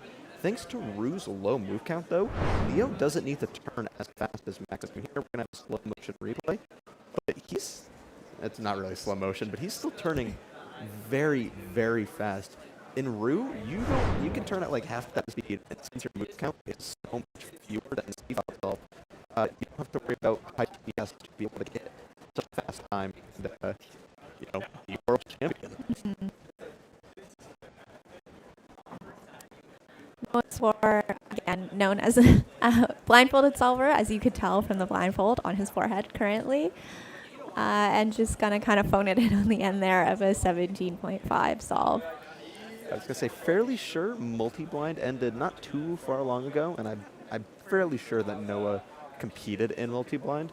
Gotta imagine if that maybe has any mental toll going into a fast event, or at least a loud event, being able to manage that. Dylan Chan here, cuber from the New York region, well, from the Mid-Atlantic region, but from New York specifically. Zach, did I hear you're from the Mid-Atlantic region? I believe so. Dylan Chan here, CFOP solver. quite well known for his Pyraminx and Square One abilities, but still quite a fast solver. He still has his tripod as a Pringles can. It has been the same Pringles can for years. Just a little slit cut out for his phone. I love all the like makeshift tripods you'll see at a Rubik's Cube competition. Notably, just like sometimes a stack of cubes. But I also like didn't have the best setup for a while, and obviously I don't need to be filming myself. I don't really want to see myself, but I like to see them sometimes every so often on my Instagram story. So I filmed some of myself, but yeah, it was really like a haphazard setup for a while, and then my dad like gave me just like this random magnetic one the other day that's super cool, and I was like, shout out to Dad, thank you for hooking me up, we love it. And so yeah. I'm a go-to between either a 6x6 or yeah. Or there's this one competitor, Corey Yurkovich, in the Mid-Atlantic region, who left his tripod at one of my competitions, so I was using it while I'm waiting to see him again, and then finally give it back to him at a competition, and he left it in the lost and found again. He forgot it at the competition. I think I gave it back to him at the last one. He should have held on to it. But that was a very Don't good lose your tripods. That was a very good tripod for a while. That's the story of the life of a delegate, is just holding on to people's stuff they left at a competition. Most interesting thing I have in a lost and found, I have a key to a Tesla. I just don't know which Tesla. I don't know which Tesla, but speaking of lightning speed, Max Park here going for his third one-handed solve.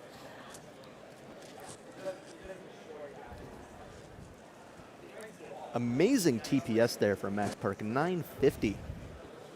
And as you can see from his first three solves, there's that consistency that we're talking about, 9-8, 9-1, 9-5. Max is always going to put down a 9-something. Yeah, it's one of the few consistencies, few guarantees in life. There's depth taxes in Max Park throwing down one-handed solve. The other thing I would want to say is just a shout out to a national record that was broken in this round. I don't know if we already did on stream, but David Montenegro from Panama, who we just had on stream for an interview actually, breaking the national record average and single for Panama, 1287 average, 1092 single. So always a great thing to break a national record at a major championship. So congratulations to David. I'd also want to shout out Alejandro Salceda, who from Mexico, currently in the 5th position, the national record holder in Mexico for 3x3 one-handed. And I think Mexico's brightest star here at this competition, and any hunting for a podium for Mexico here at NAC, I think is going to be that. So shout out to Alejandro as well. Of course. Kyle Santucci here. Unsure which solve number we're on. Ending with we saw a fair mix of Rue and Seafop in there. I think it was a mixed up cross, yeah. Yeah, I was going to say, I think fixing an M2 cross. Yeah, never fun. One of the largest issues, I guess, with Rue, transitioning into the stable position to do moves, it's very hard to do any other kind of moves, and transitioning out of it and back into it is very awkward. Hence why Seafop solvers typically don't use ME algorithms, or at least sometimes choose not to, depending on the level of practice.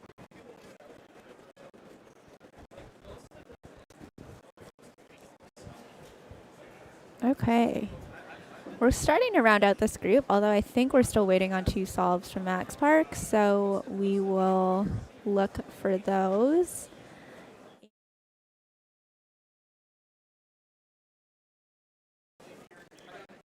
I'm a little bummed. We have Coca-Cola on stream, and I've always seen them use like a 3D printed cat phone stand, and it is so cute. But I think now we just have an FTO, maybe relying on the stream footage to record solves, which is okay. Just a big fan of cats. Carter is also a Rue solver, so we'll be getting to see that as well. 1107.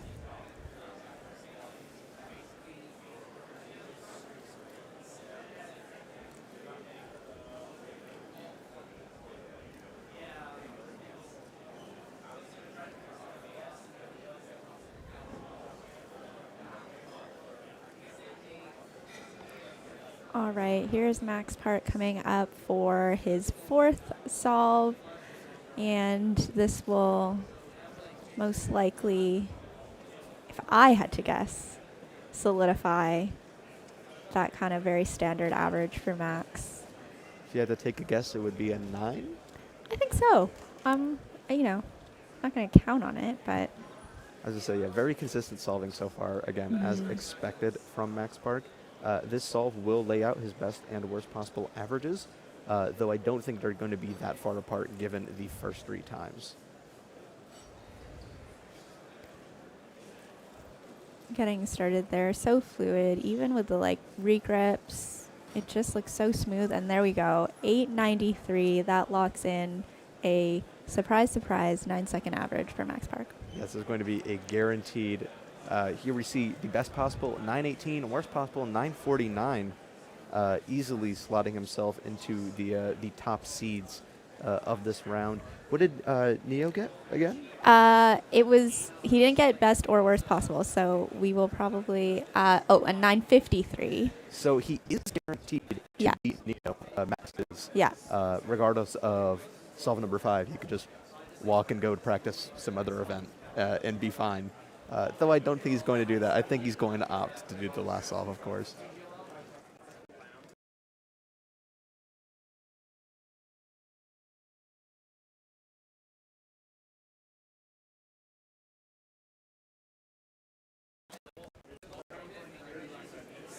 Here again with Carter Kukala, again, Rue solver. This looks like a CFOP solution. Nope. 1181 there for Carter Kukala. Looked like CFOP for a minute. I'm not sure. I hope I'm not made out to be a fraud. I promise I can tell the difference between the two methods. Braden Roden here, the red stage. Well known for Scube, but also quite the one-handed solver. It's interesting. I mean, obviously Carter, very well known as a Scube solver, but just putting down some very solid one-hand times as well. And I feel like, I don't know, is there a crossover between Scube and one-handed? I don't think so, but back to back. Yeah, I do not think so. I don't think there's any transferable skills between Scube and one-handed. I guess recognition, is a big thing. The puzzles are so fundamentally different that I don't think any recognition really transfers over. Let's see who we're getting up next here.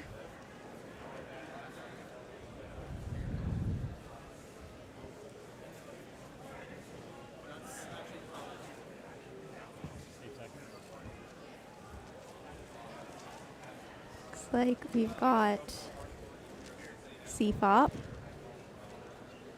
That was pretty clear to me. I can recognize the difference between CFOP and Ruzak.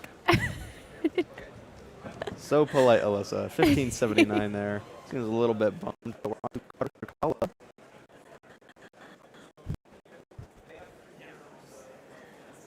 Carter, this is their third solve.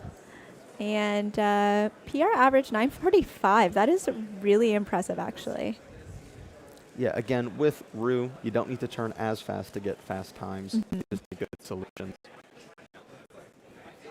920 there for Carter Kukala. Best solve so far. The average is counting at 1107 right now, so things aren't really in contention for any kind of PR, but still cool to see.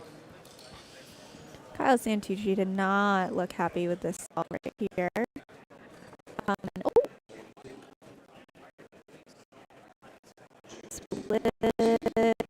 Getting up from the station for Kyle, and that started as Max Park gets ready for his next and final solve of the round.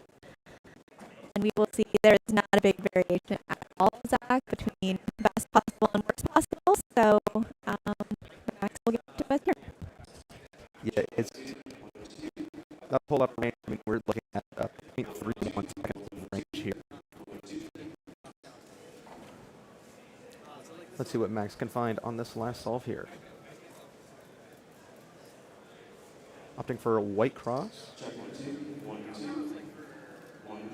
PLL at the 7-second mark. 10:47, that is worst possible average, but it is still the fastest average we have seen in this round.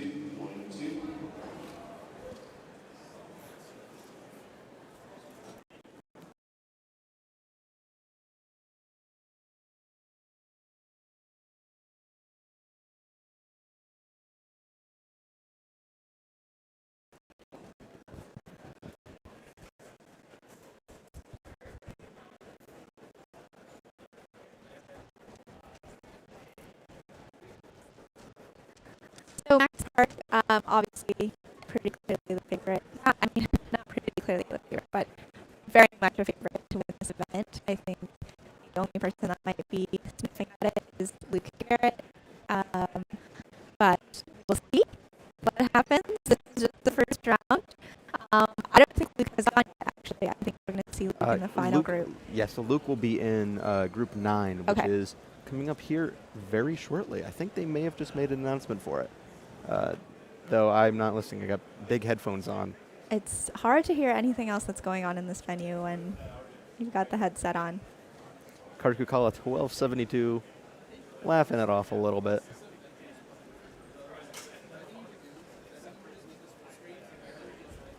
Going to another Scube solver here, Braden Roten, also on the red stage.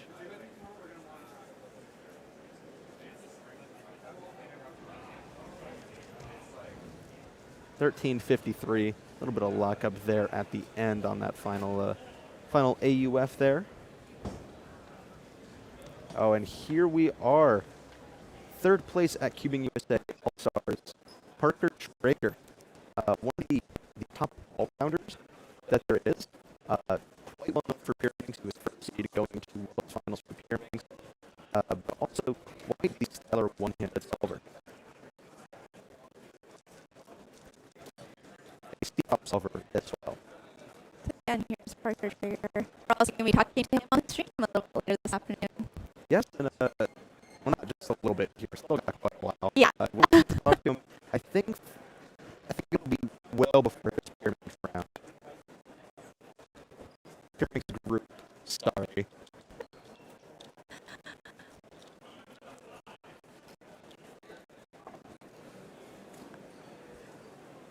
All right, we may be transitioning shortly to Group 9, but Carter Kukala getting ready to put down their last solve here.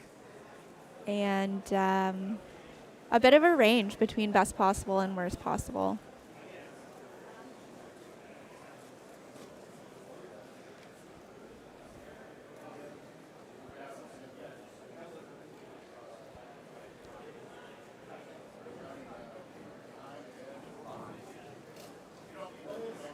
$11.81 from Carter Kukala. That's two 11.81s in one average. The average will not be that. It will be 11.56, which is quite good. Definitely in the top tier right now. Will absolutely make semifinals. Not sure if that's going to be enough to make finals up when time comes. Braden Roten here. 14.89. Not too happy with that solve. No, definitely not. I mean, when you have the top people in the round putting down a sub 10 average, a high 14 probably isn't quite going to do it.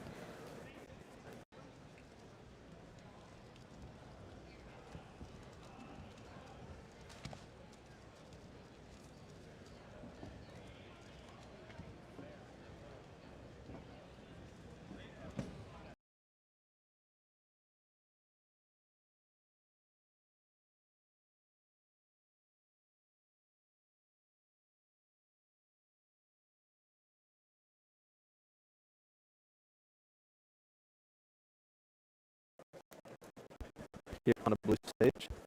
Luke is your current record one-handed world record average holder. If you haven't seen the video after this round, don't turn out yet, but potentially the greatest reaction to a world record of all time. I talk all the time. This is not a reaction to the one-handed world record, but a different solve. It was like a really fast 3x3 single. Yeah, I think it's like, I can't remember, just a really fast one. And I spoke to him about this when he was like, I thought I remember that video. It was so funny. It's classic Luke Garrett. That's why he's so beloved in this community, and it's for moments like that. At the most, I guess the most human top level solver. I feel like there's so many moments that like just so easily relatable to. Not that I've really ran out of my own shoes celebrating a time, but I think it's nice. It's nice to know that if I do, Luke Garrett's done it too. There you go. Braden Roden wrapping up the average with a 12.96 there.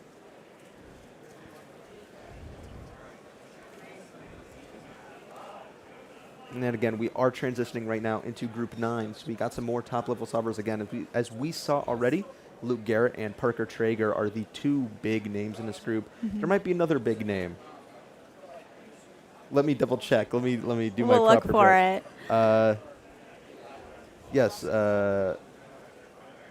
Carter Kukala was actually in Group 9, so we should be seeing Luke Garrett, Parker Traeger, and a couple other big names still going on the blue stage. Might just be running a tad bit behind. Once again, we're so pleased to have you joining us for Rubik's WCA North American Championship 2026. It is a scorching hot day here in Raleigh, North Carolina, although a little chilly in the venue, I will say. Yes, it is fairly cold in here. I was talking to Ryan Schell, one of our production team members. Studied meteorology, told me today the real feel outside, 116. Whoa, I am so glad I am inside commentating, not outside. Parker Traeger, 1036.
All right, we're looking for our next 3x3 one-handed cube to be delivered here. Just giving some time to wait for our competitor. I have no idea who we're looking for here, Zach. I'm sure a runner is trying to find whoever. We're looking for Luke Garrett. There we go. Luke Garrett on the blue stage. Let's cut to him here. Luke already put down a 10:33. And so we will look to see if he can bring this average below 10 seconds and kind of get into that pack with Neo Quarez and Max Park. Yes, of course, as the current world record holder, got a little bit of weight on your shoulders, feeling like every average, you kind of maybe have to prove that you are worthy of that record. But I mean, with Luke Garrett, we know that he is worthy of such.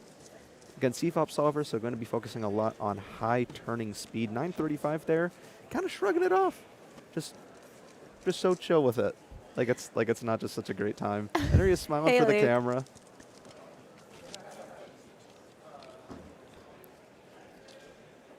Quick double thumbs up to the crowd. And yeah, I believe we're slowing down a little bit on the rest of this round. So probably get a few gaps between solves here, but stick with us because we'll definitely want to see these last solves from Luke Garrett and see where he nets out heading into the semifinal for this event, which is tomorrow.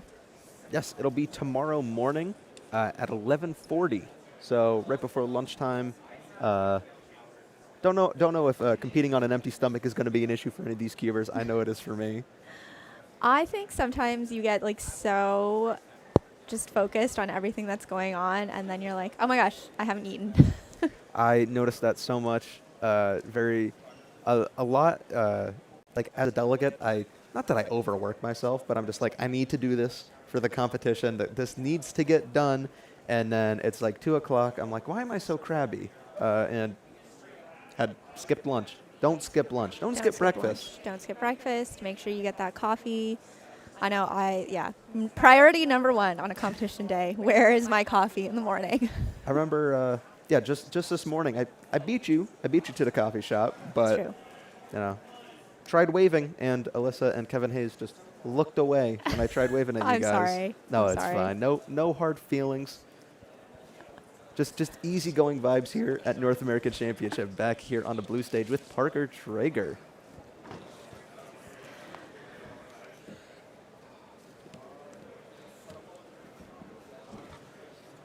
And Parker, a CFOP solver.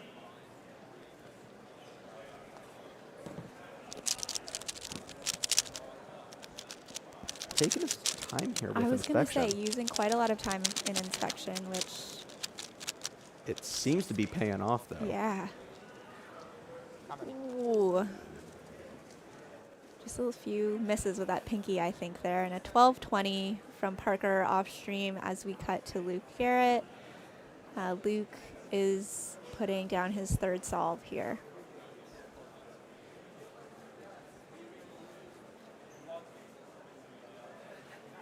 High TPS, a little pause there from Luke, another one. And a shake of his head, I think he knows he left a bit on the table there. Yeah, I did just see an eye roll from him as well, but sub 11 will definitely make semifinals. So Yeah. you can only be mad at so much. I mean, as far as issues go, you got another round tomorrow. You can sleep on it, figure out what's going on. You can work on that. You can drill that when you get back to your room or if you're hanging out with friends. I always bring a cube to dinner. I wouldn't be shocked if a lot of these top solvers also maybe consider that drilling whatever else they still have to work on. Yeah. That they still have to work on as if they don't know them I was by going to heart. say, I don't know, actually, I always believed, like the people who were like studying in the hallway before an exam, I was like, if you don't know it now, you're not going to know it. Like, just no worries. That's fair. Maybe I'm projecting because I know that I need to work on my algorithms. All day I have been getting trashed by the rest of the commentary team for not having good algorithms. Will I fix that? Probably not. Probably, at least not in time to make any use of it. But this is not the time to learn an championship weekend is not the time to be learning algorithms, Zach. I still to this day have an OLO algorithm that I learned at NATS 2023 from the legendary Michael Nielsen, who we will see this weekend. We'll see him within a few hours here for PRMX round 1. But I learned an OLO algorithm from him, used it in the same average there at that competition. I forget what time I got. It probably wasn't anything good. But it's okay to learn. Keep learning. Learning is fun. Yeah, next up we do have PRMX round 1 coming up. And PRMX is just, I don't know. I have a soft spot for PRMX. It has become just like this kind of sleeper, exciting event to me. I have always been big on PRMX. I think, I've never been big on being good at it, but at least at watching it. See Shota Fukuoka here, another competitor from the Mid-Atlantic region, Alyssa. But quite the fast solver, especially in 3x3, and clearly in 3x3 one-handed, 1171 there. Very quick and No impressive. reaction. No reaction, and impressive given that his hands are still quite tiny. I was going to say, I'm not sure if it's a smaller cube. I know some manufacturers do have smaller puzzles, but that looks to be full size. Parker Traeger here, going for what I think is his 3rd or 4th solve now.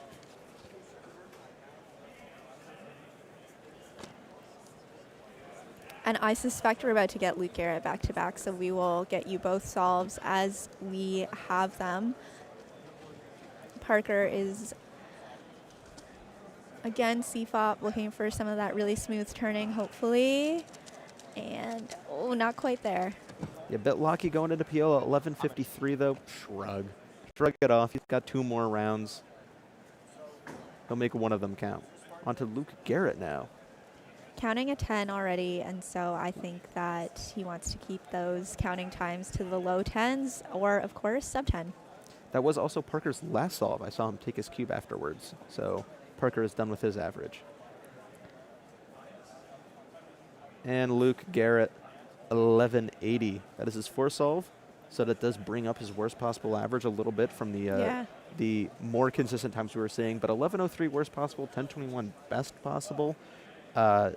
Still going to get a good average, no matter what here. Of course.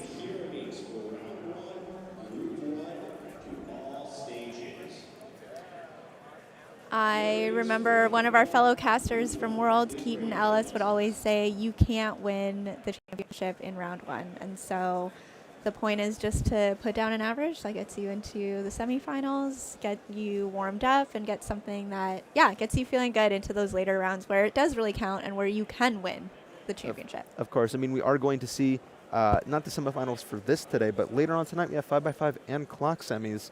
One step closer to being in the round where you can win the championship.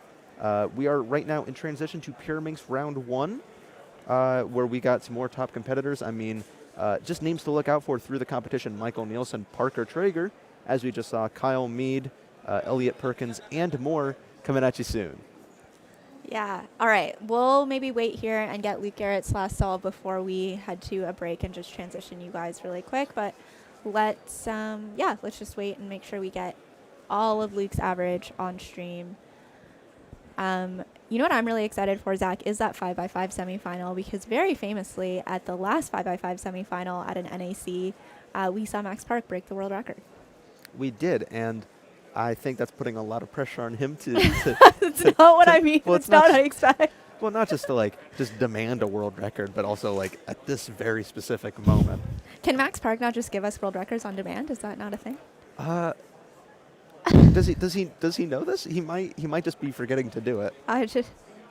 He just comes up every time. He's like, I think I'll break a world record today. I will say I'm actively choosing to not get world records at every competition I go to. That's fair. Luke Garrett here for his 5th solve and one-handed. Not too stoked about the average so far, but again, it's going to be enough to get into semifinals. It's going to be enough to get in with a fairly good result, fairly good seeding. See what he can do.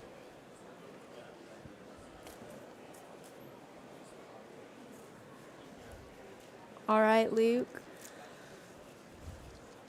Just looking to put down a clean solve here to finish out the average, and it's looking good. There we go, 774 from Luke Garrett. Yeah, best possible average, though he still doesn't. Okay, there's a smile. There you go. Yeah, a little bit of reaction there, but 1021 best possible average there for Luke Garrett. Will be one of the top seeds going into semifinals. Maybe a lot to be desired in that average, hoping for maybe closer to the 10 mark, but very fast and fluid turning. Makes a fast one-handed solve. Absolutely. Just, you can see there, got through the first 3 F2L pairs. You barely saw them. So, great one from Luke. And we are going to just head to a quick break, most likely, and then we shall transition you to Pyraminx round 1. Zach, thanks for joining us for this. Of course. Thanks for having me, Alyssa. Cubing and competitions have been such a big part of my life for a decade now. I don't know where I would be without this whole community and organization. So I've met some of my best friends thanks to WCA competitions, and I'll be forever thankful for that experience. So I don't know where I'd be in life if it wasn't for this community and this organization. You've made me feel all the emotions in the world. I've laughed, I've cried, but all along the way, I've had the best times of my life.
Good?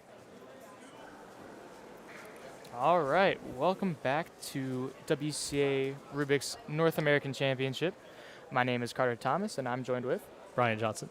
And we're going to be doing a little interview while we also watch this round of Pyraminx. Right now on your screen, you will see Owen Brooks. But first, I would like to start with talking to Brian. So you've been to every North American Championship so far. Anything that's kind of standing out in particular about this one? Not really. I guess it just feels like a normal part of like the progression of how, like, I don't know, like organizing improves. Mm-hmm. So this would be your like 7th major, or excluding COVID, you've been every year, right? I think so, yeah. So as you kind of compete, they kind of all blend. You're saying a little bit, yeah. Fair enough. We're also not really far into this one. Saw 143 there. That's pretty good. So it's kind of hard to make judgments at this point as well. Yeah.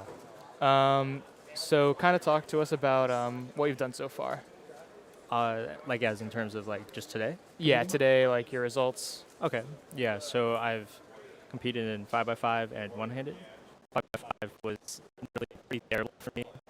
I really scraped lines in the next round. I didn't really practice too much 5x5 for this weekend, so but I'm fine with that. For one-handed, my times were not too great either. I think the record is at like 4th or 5th place in the round so far, so hopefully I can do a bit better in the final round, but it's not like terrible. Yeah, we were kind of looking at the results earlier. No one really did too great in one-handed. There were a few PRs earlier in the list than the other events. For example, 5x5, I don't think anyone PR'd until, or no, I guess Jerry PR'd. Like very few PRs per round. Maybe that's just like a product of people competing more.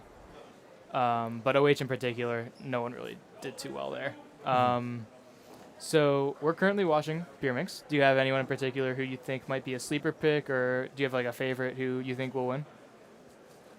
I have no like clue on who's gonna win. I guess two kind of sleeper picks. One's Micah David Tice. Mm-hmm. I think this is his first major. Okay. And he consistently pulls out like sub 2s, even if it's like bad performance for him. And then I think he's in this group, John Daniels. Seems like he's improving pretty quickly. I don't really know much about his solving style, but I just see his times get better pretty quickly. Yeah, we saw Michael win Great Lakes Championship, and I believe it was the 1-7 average. Yeah, I think so. Yeah, and from my understanding, he doesn't get the chance to compete and then has to figure out his own travel. So yeah, since he's got to figure it out for this comp, maybe there's some magic that can be made.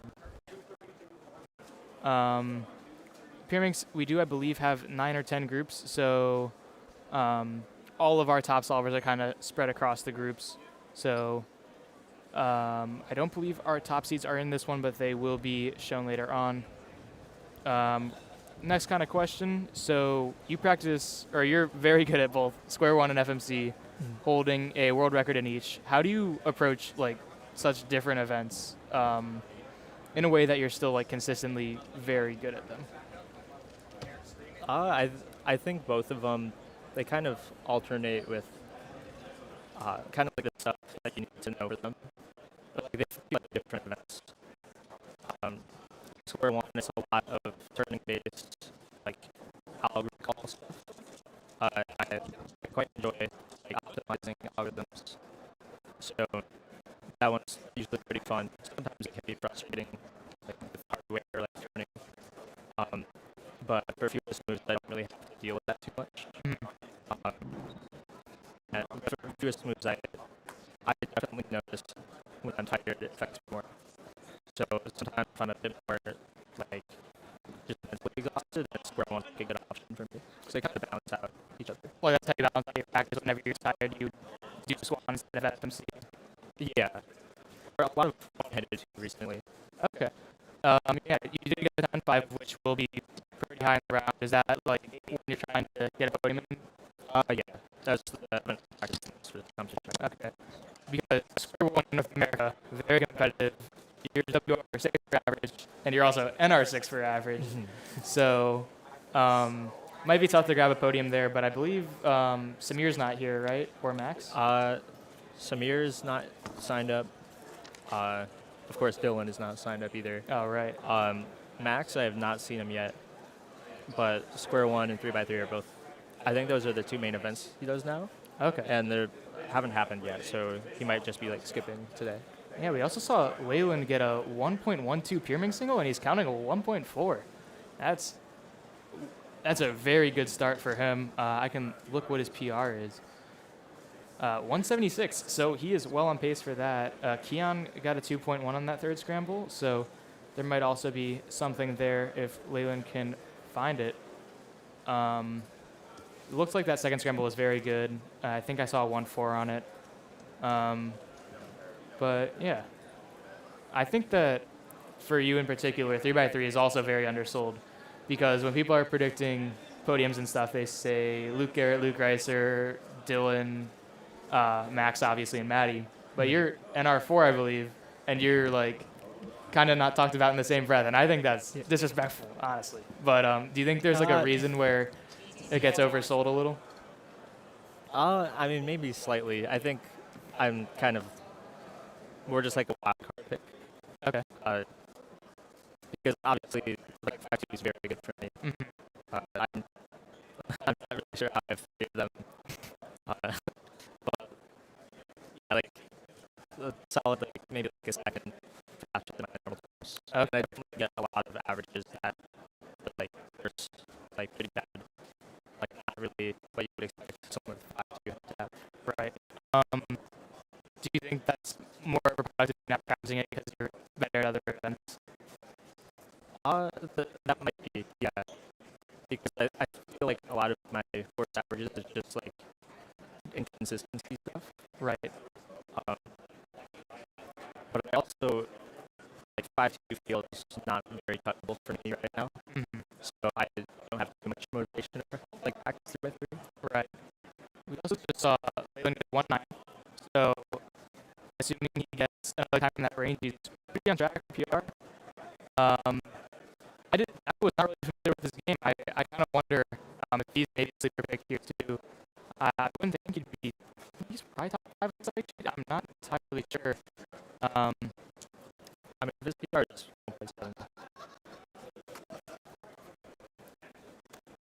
We can go take a look. But yeah, he's not someone I would keep my eye on. Yeah, he is seated 20th. So wow, borderline finals pick, counting a 1.4. That is quite the story here. Obviously, leading the pack here, we have Michael and Parker for Pira. They both have 1.4 averages, but you know, not that many people can count 1.4s that consistently. Maybe it's just a scramble set, or maybe there's something that could happen later in the competition. Owen seems pretty happy with that. I believe he got a 2.3 earlier.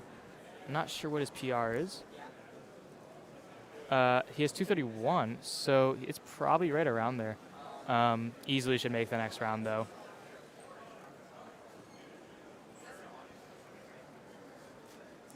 And another thing that is also interesting about you is you're almost an all-rounder. You get really good results in some other events, and then there's others you're like, I don't care. Do you think like that all-rounding mentality is like pretty specific to the Midwest, or is it something you kind of developed on your own? I don't know. It's kind of just jumping around like different events I enjoy. Not really feeling like super obligated to practice events that I'm a bit worse at, like blinds and up until recently big cubes, I would say. Like I just haven't really felt super pressured to practice those. We are also on some PR paces here. Keon, 168 best possible. His PR is currently 176. A 135 on that forward scramble might indicate that Leyland can get something incredible. Let's see what he can do.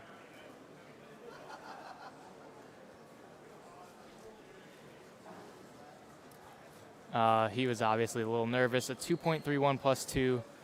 You can see what that best possible average is. 150, obviously not super realistic, but 176 PR for him, also pretty in range.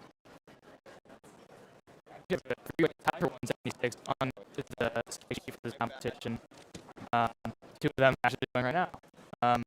But the race right here is pretty close. It seems like this scramble in particular is pretty nice. This will be Keon's 5th. Not sure what he needs to get that 176 PR, but this scramble doesn't look particularly great.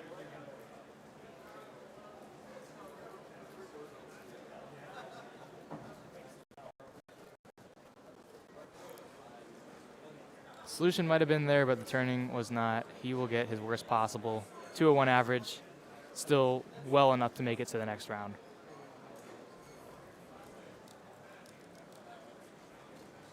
So another kind of part of your cubing journey that I want to touch on is your coaching. How do you think that coaching has kind of helped you improve?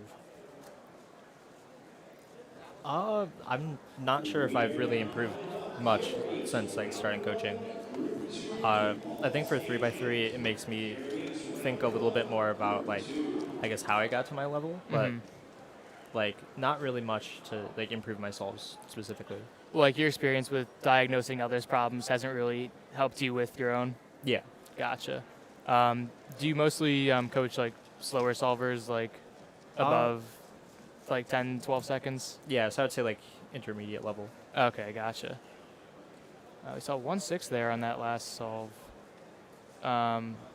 Like, if all of these solvers got those in one average, it would be a very, very good average, but no one was really able to put all the pieces together. Maybe Leland can still pull something out here. But yeah, this pure mix group, I believe, is wrapping up. We should have one more solve from Leland. I also do kind of want to touch on preparing for a major championship like this one. Is there anything you do differently? I think I usually do this just in normal practice, but something I do is kind of like block out my averages and like or like solves at home just like in groups of 5.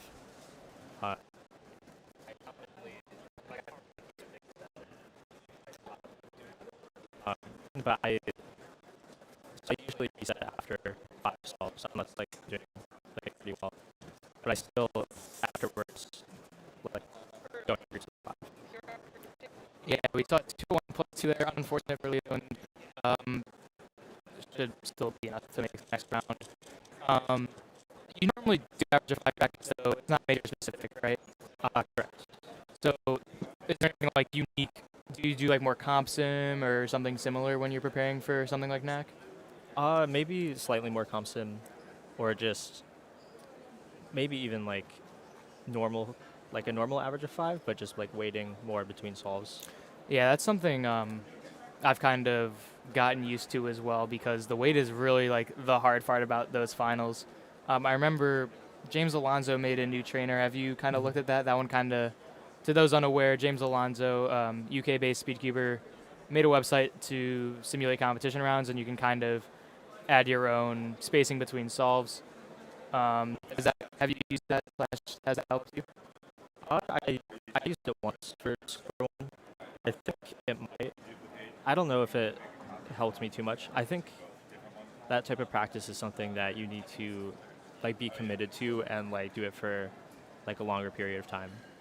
Right. I mean, even then, like, there's nothing that can beat the real thing. And no matter how much counseling you do, obviously going to more majors and having more experience will probably be the decision maker. And you've gone to a ton, so you probably have a ton of experience that can help you this weekend on the main stage. So I believe we're just wrapping up the 7th group of Pira. On the next group, we can go take a look.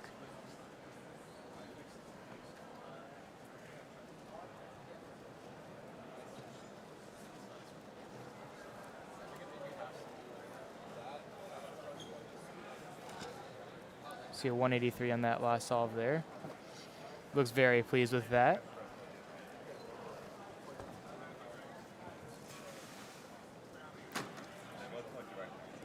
All right, for our next group, we will have Marcus Kamen, Luke Garrett, Daniel Porter, Kevin Min, Quinton Audisho, Lucas Kim, Timothy Castle, and Tommy Cherry.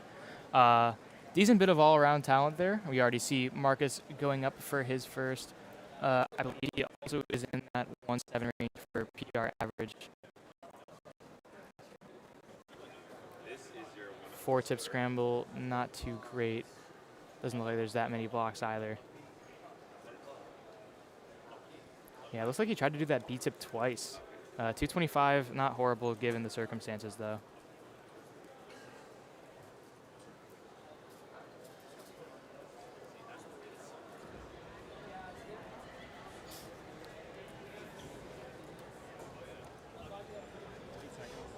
You will also see Luke going for his first solve.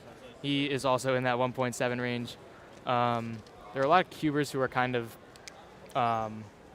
stuck there. Maybe it's because of the lack of competitions and they haven't quite gotten that God scramble set where you have everything go right.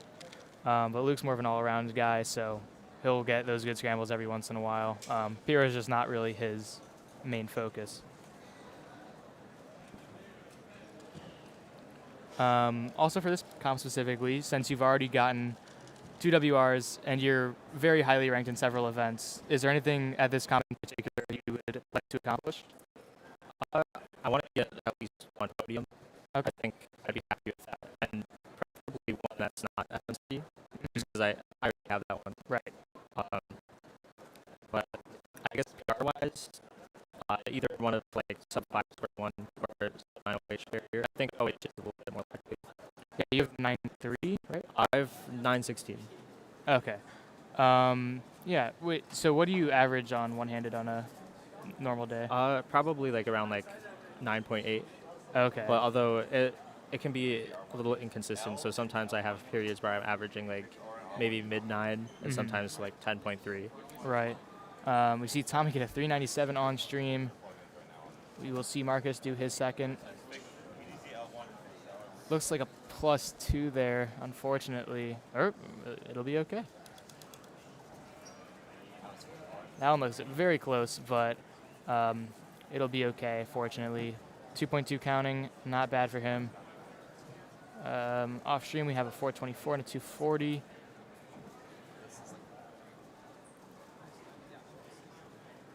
And yeah, so we're going to see this new set of scrambles. So far, nothing looks too crazy, especially compared to how the last groups were. What do you think? I have seen a lot of all-rounding across the Midwest. Do you think that's something just because it's kind of like a chain effect where one person's really good at it, so the next person tries to get really good at it? Or is it something about the community that kind of draws people to do that?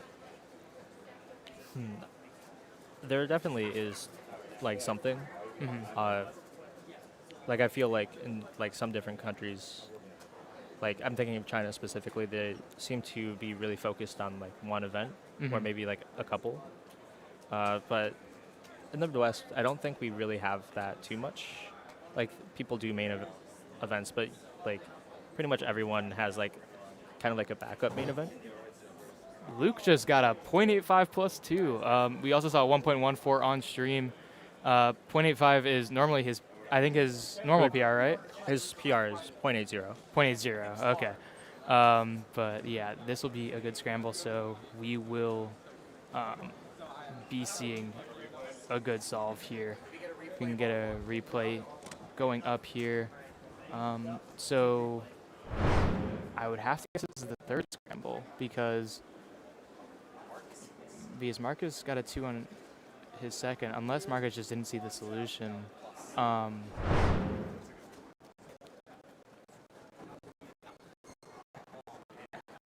mean, it must have been his second. That is a little confusing. I would have thought Marcus was he's going for his third now. 144 +2 on there as well. A lot of penalties. And yeah, that was Luke's second. So Marcus just must have missed it, which is an unfortunate blunder. He did seem to handle that pretty well. Oh, Luke? Yeah, I feel like a lot of people would react to like quite a bit more than that. Yeah. Well, I mean, his pyramid single was very good. I remember at that one comp in Elgin, Illinois, there was a 6-mover, which was my current VR single of 1.3, and Luke was very upset that he couldn't capitalize on that scramble. And then, like, a week later,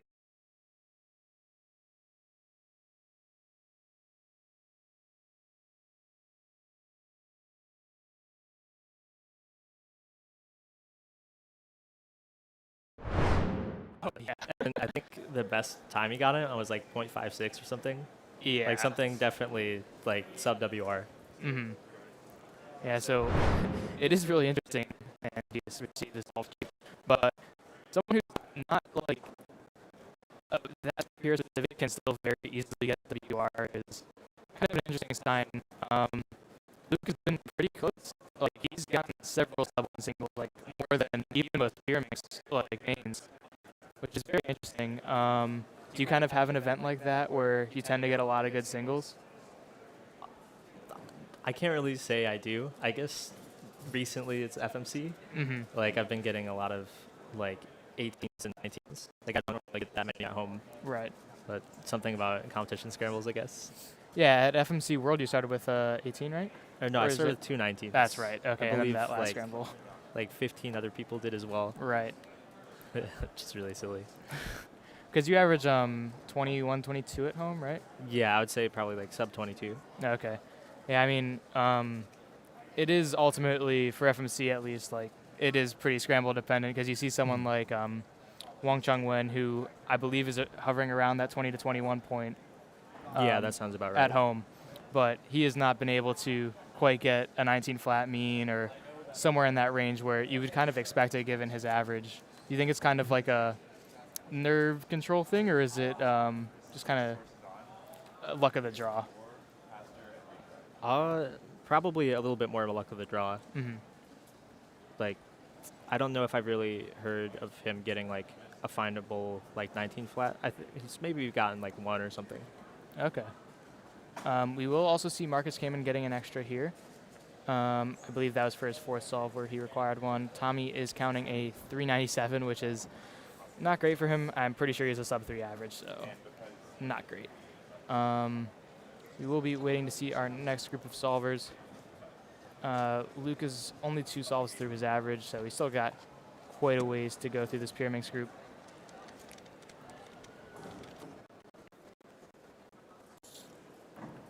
Also, coming up for an interview on stream after his .85 plus 2 will be Luke Garrett. He also is also from the Midwest and is an all-rounder, one of the best in the world. Recently got his, I believe his SOAR single title taken away by Ryan. I'm actually not sure who has it. It's either Ryan or First and Fushada. Yeah, that's kind of been one of the races we've seen a lot of back and forth on, more than almost any event exclusively hasn't had that sort of back and forth between records. We'll see Luke here go up for his third. Looks like there's a little yellow block and 2 tips, which isn't bad. 1-7. So that would be counting if he didn't plus 2, but that's not what happened, unfortunately, for Luke. So 229 will be counting for him instead. Still well within range to make the next round and probably be a good average to make finals if he got that in the next round. So this will be Marcus doing, I believe, the E1 scramble. He's done 3 solves so far, counting a 2.1. This is a no-tip scramble with a pretty easy red V from what I can see. Maybe he can get a good time here. Pretty big rotation and lockup, but a 1.9, that's pretty good. Believe sub 2 BPA is possible. Yeah, 197. Definitely not bad for him. That extra scramble was very high quality. So yeah, good for him. 213 worst, perfectly acceptable given first round. Tommy also DNF to solve off stream, 3.81. See a replay of Luke's 1.7.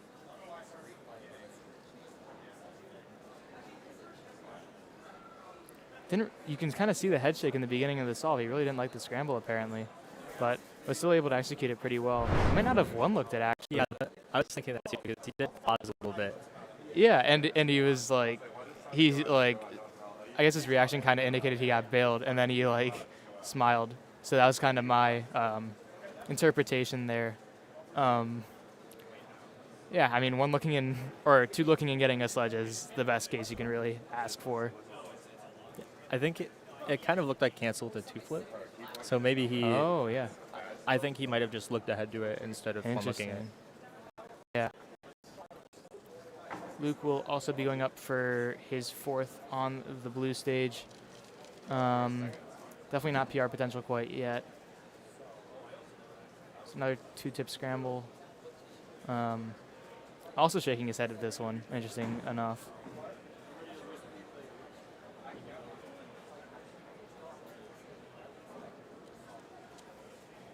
Yeah, this head shake was for real though. Gets a 3.7.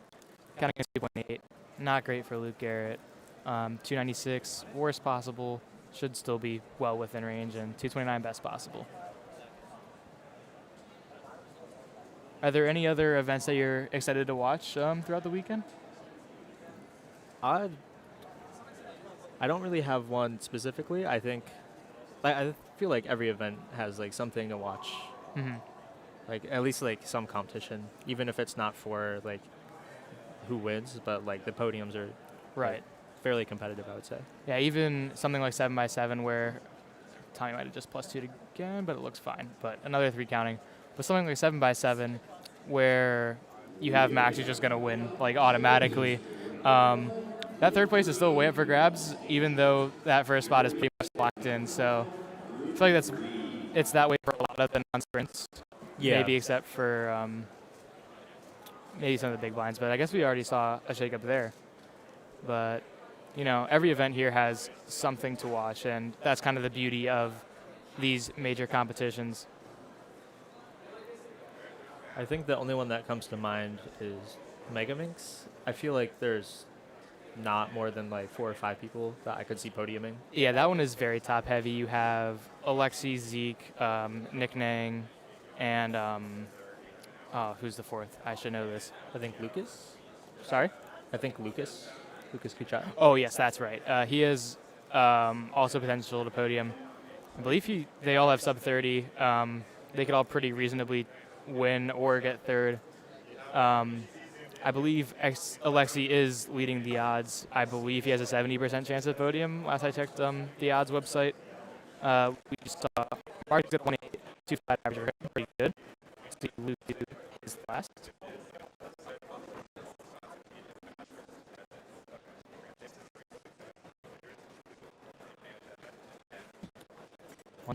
So he gets his best possible there. 229 average.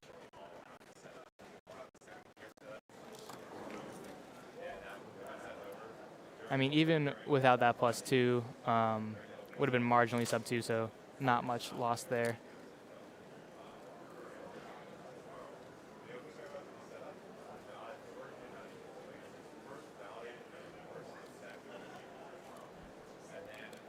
.203 there to end the average. That's a pretty quality solve considering the times we've seen. So not sure what the 0.85 +2 solution length was, but we definitely saw some fireworks in that round with that. And now we will be transitioning to Group 3. I'd like to thank Brian Johnson for coming on and doing an interview, and we'll catch you guys in a few minutes. Yeah, thanks for having me. Of course. All right, we are all good. Thank you, Brian.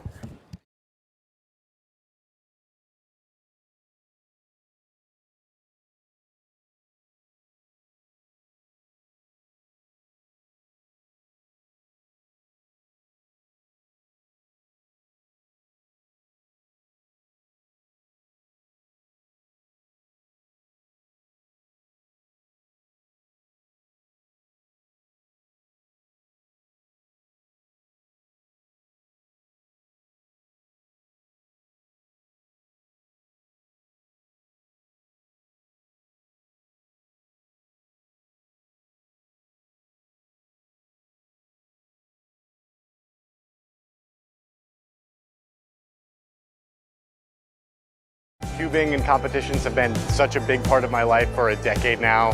I don't know where I would be without this whole community and organization. So I've met some of my best friends thanks to WCA competitions, and I'll be forever thankful for that experience. So. I don't know where I'd be in life if it wasn't for this community and this organization. You've made me feel all the emotions in the world.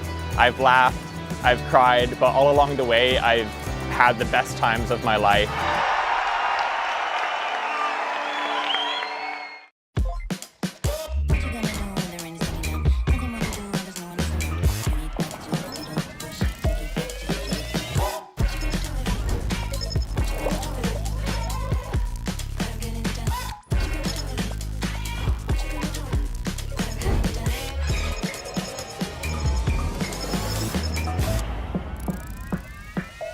Play again.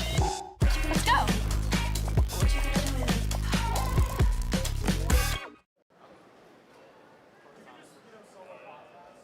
Yeah. I'm gonna do my own thing, bro. I'm a beatbox.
All right, we are back here in Raleigh, North Carolina at our Rubik's WCA North American Championship.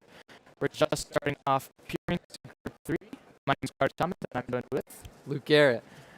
Yeah, so we just saw quite an exciting round of Pyraminx on your behalf. 0.85 plus 2. Walk us through that solve. You know, I just went for it. And, you know, it's this sort of thing. It's like, you know, it's just sort of an instinct sort of thing. Okay, I'm going to shut up. But, so, yeah, I saw the scramble. It was very easy. So I was like, the first thing I saw, oh, yes. So I saw basically you just do this V, and then it just gives you a 3-move insert, and it solves the rest of the body, and it also cancels many moves into it. So I was just like, okay, it's just, and then just like that. So it's like a 5-move body, 2 tips. So I did the tips at the beginning, and I nailed those. That was crazy. Like, hit the tips crazy. And then it was the last move of the body. So I just had an R prime left, and I went to do it, just didn't go. So I went for it, though, because recently, a couple months ago, I got a 0.80, which is like a way better single than I should have anyway. And I was like, you know what? You get a scramble like this, you got to try to at least beat your PR. So I went for it. No regrets on that. Yeah. You've had a very good streak of good Pyraminx scrambles recently. You've had 3, 6, or 7 movers in the last 3 months? I've had, you know, I generate some good scrambles in my groups.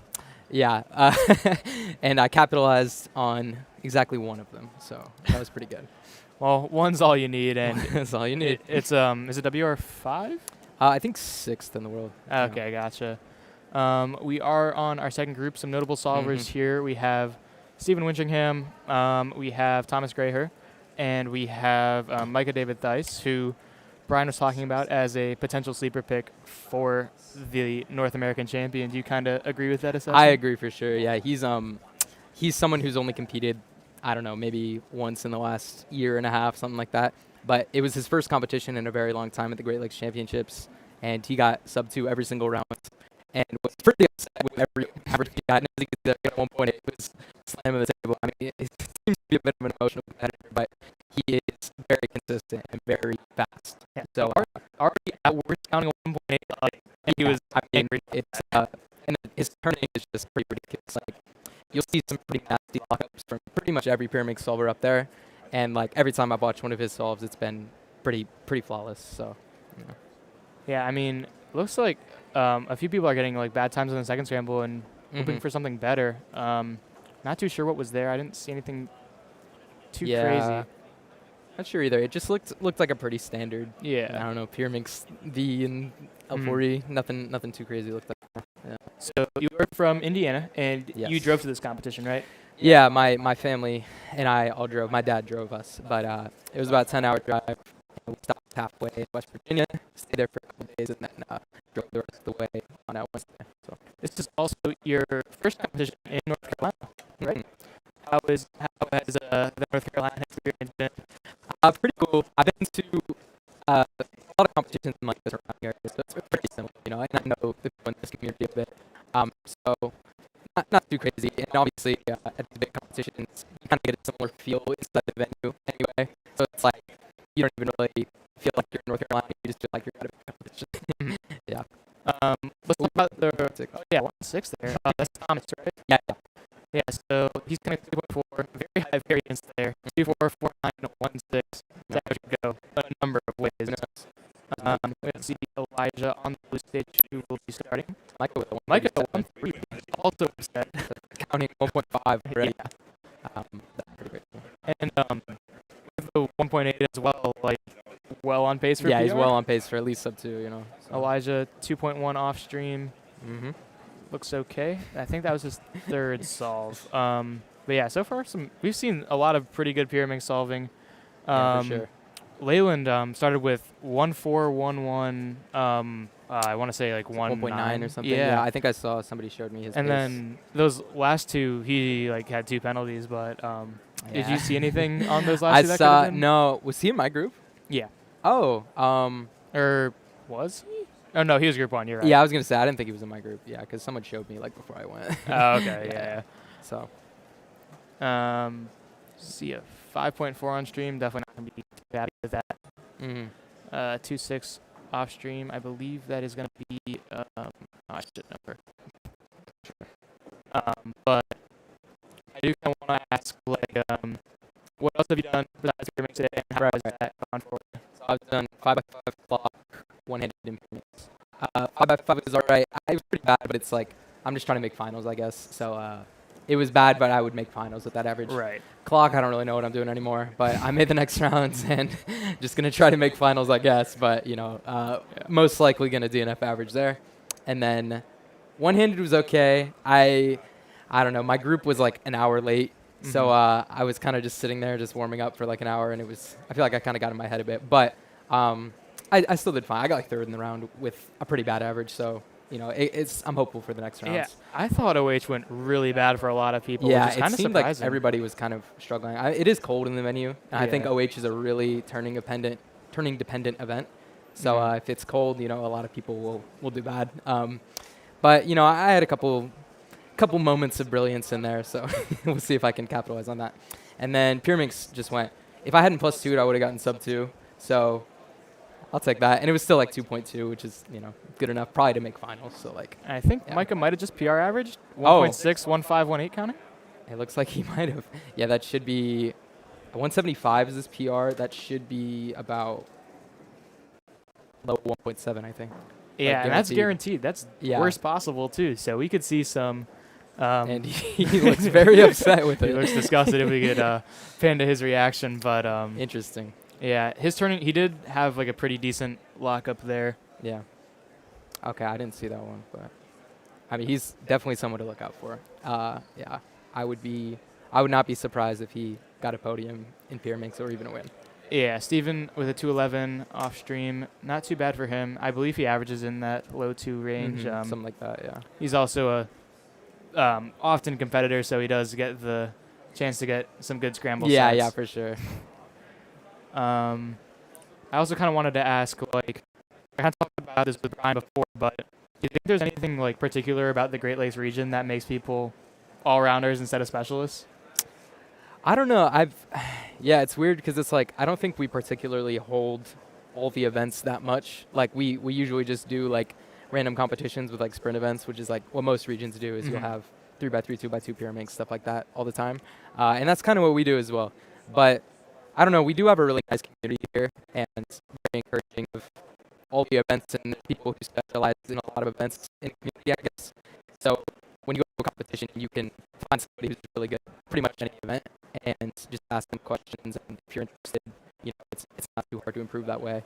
And people, we're kind of pretty tight-knit online as well. So if you have any questions with somebody who's really good at some event, you can find somebody in the Great Lakes region who is, and then try to improve. Yeah. Yeah, and I mean, we have both you and Zeke who are top 10 in the world in SOAR. Yes. And we also have Brian who's like incredibly all-rounded, but doesn't do the blind. So like Great Lakes in general, very well-rounded. We will see Micah. Yeah. Interesting warm-up routine. Yeah, I don't know what he's doing to study there. Definitely getting good luck. Good average. Wow. That was really well 1.5 executed. average. Yeah. So that's what? 153, 159, 160. I think that's 157. Oh, I think it was 158, 151, and 161. 158, 151, 161. So that'll be a 157 average. So that'll definitely win him the round. Incredible. Yeah, no one got sub 2 quite yet. You never know. That is incredible. That'll rank him, I believe, definitely top 10 in A, right? Yeah, for sure. At least, I'd say at least top 20 in the world, probably. So maybe not. 157. He is a top player. 24th. Yeah. Wow, that's pretty crazy. Didn't realize it was that low down. Yeah, I'm kind of the pyramid's progress has kind of shocked me too. They're getting too good for me, man. Yeah. I mean, you have 17, right? 173. I think I'm like just outside of top 50 now. But we'll see. Got that on the infamous World Championship semifinals. Oh, right.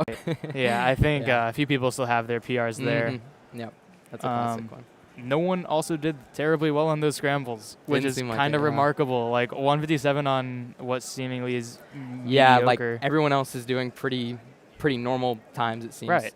Thomas had a pretty nice average wrapped up there, 2.1, with a pretty bad start. So seems like there might have been something on those, but nobody is really getting near where Micah's times were. Like he's well sub 2, like, and everybody else is kind of getting close to 2 or barely under 2. So it really is a testament to his turning, I think, because he really just turns faster than anybody else in this group. Yeah, for sure.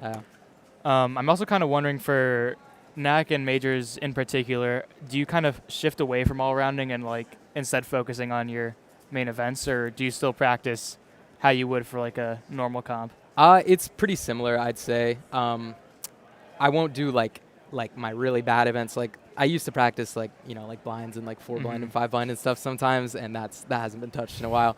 But I'll just make like my main 4 I'm kind of looking at are like 3x3, OH, 2x2, and 4x4. Okay. So those are the ones I think I have like a chance at a podium in. Right. So I've kind of just been practicing a lot of those, but then I'll throw in maybe like some big cubes just because like I enjoy them, and I want to make like the finals and have a decent, maybe get like a PR or something would be cool. But not that I think I'm at a podium in any of those, but I just like to perform well in my events that I enjoy. So that's kind of what I try to practice. Yeah. I was kind of going to ask, like, have you been shifting towards big cubes recently?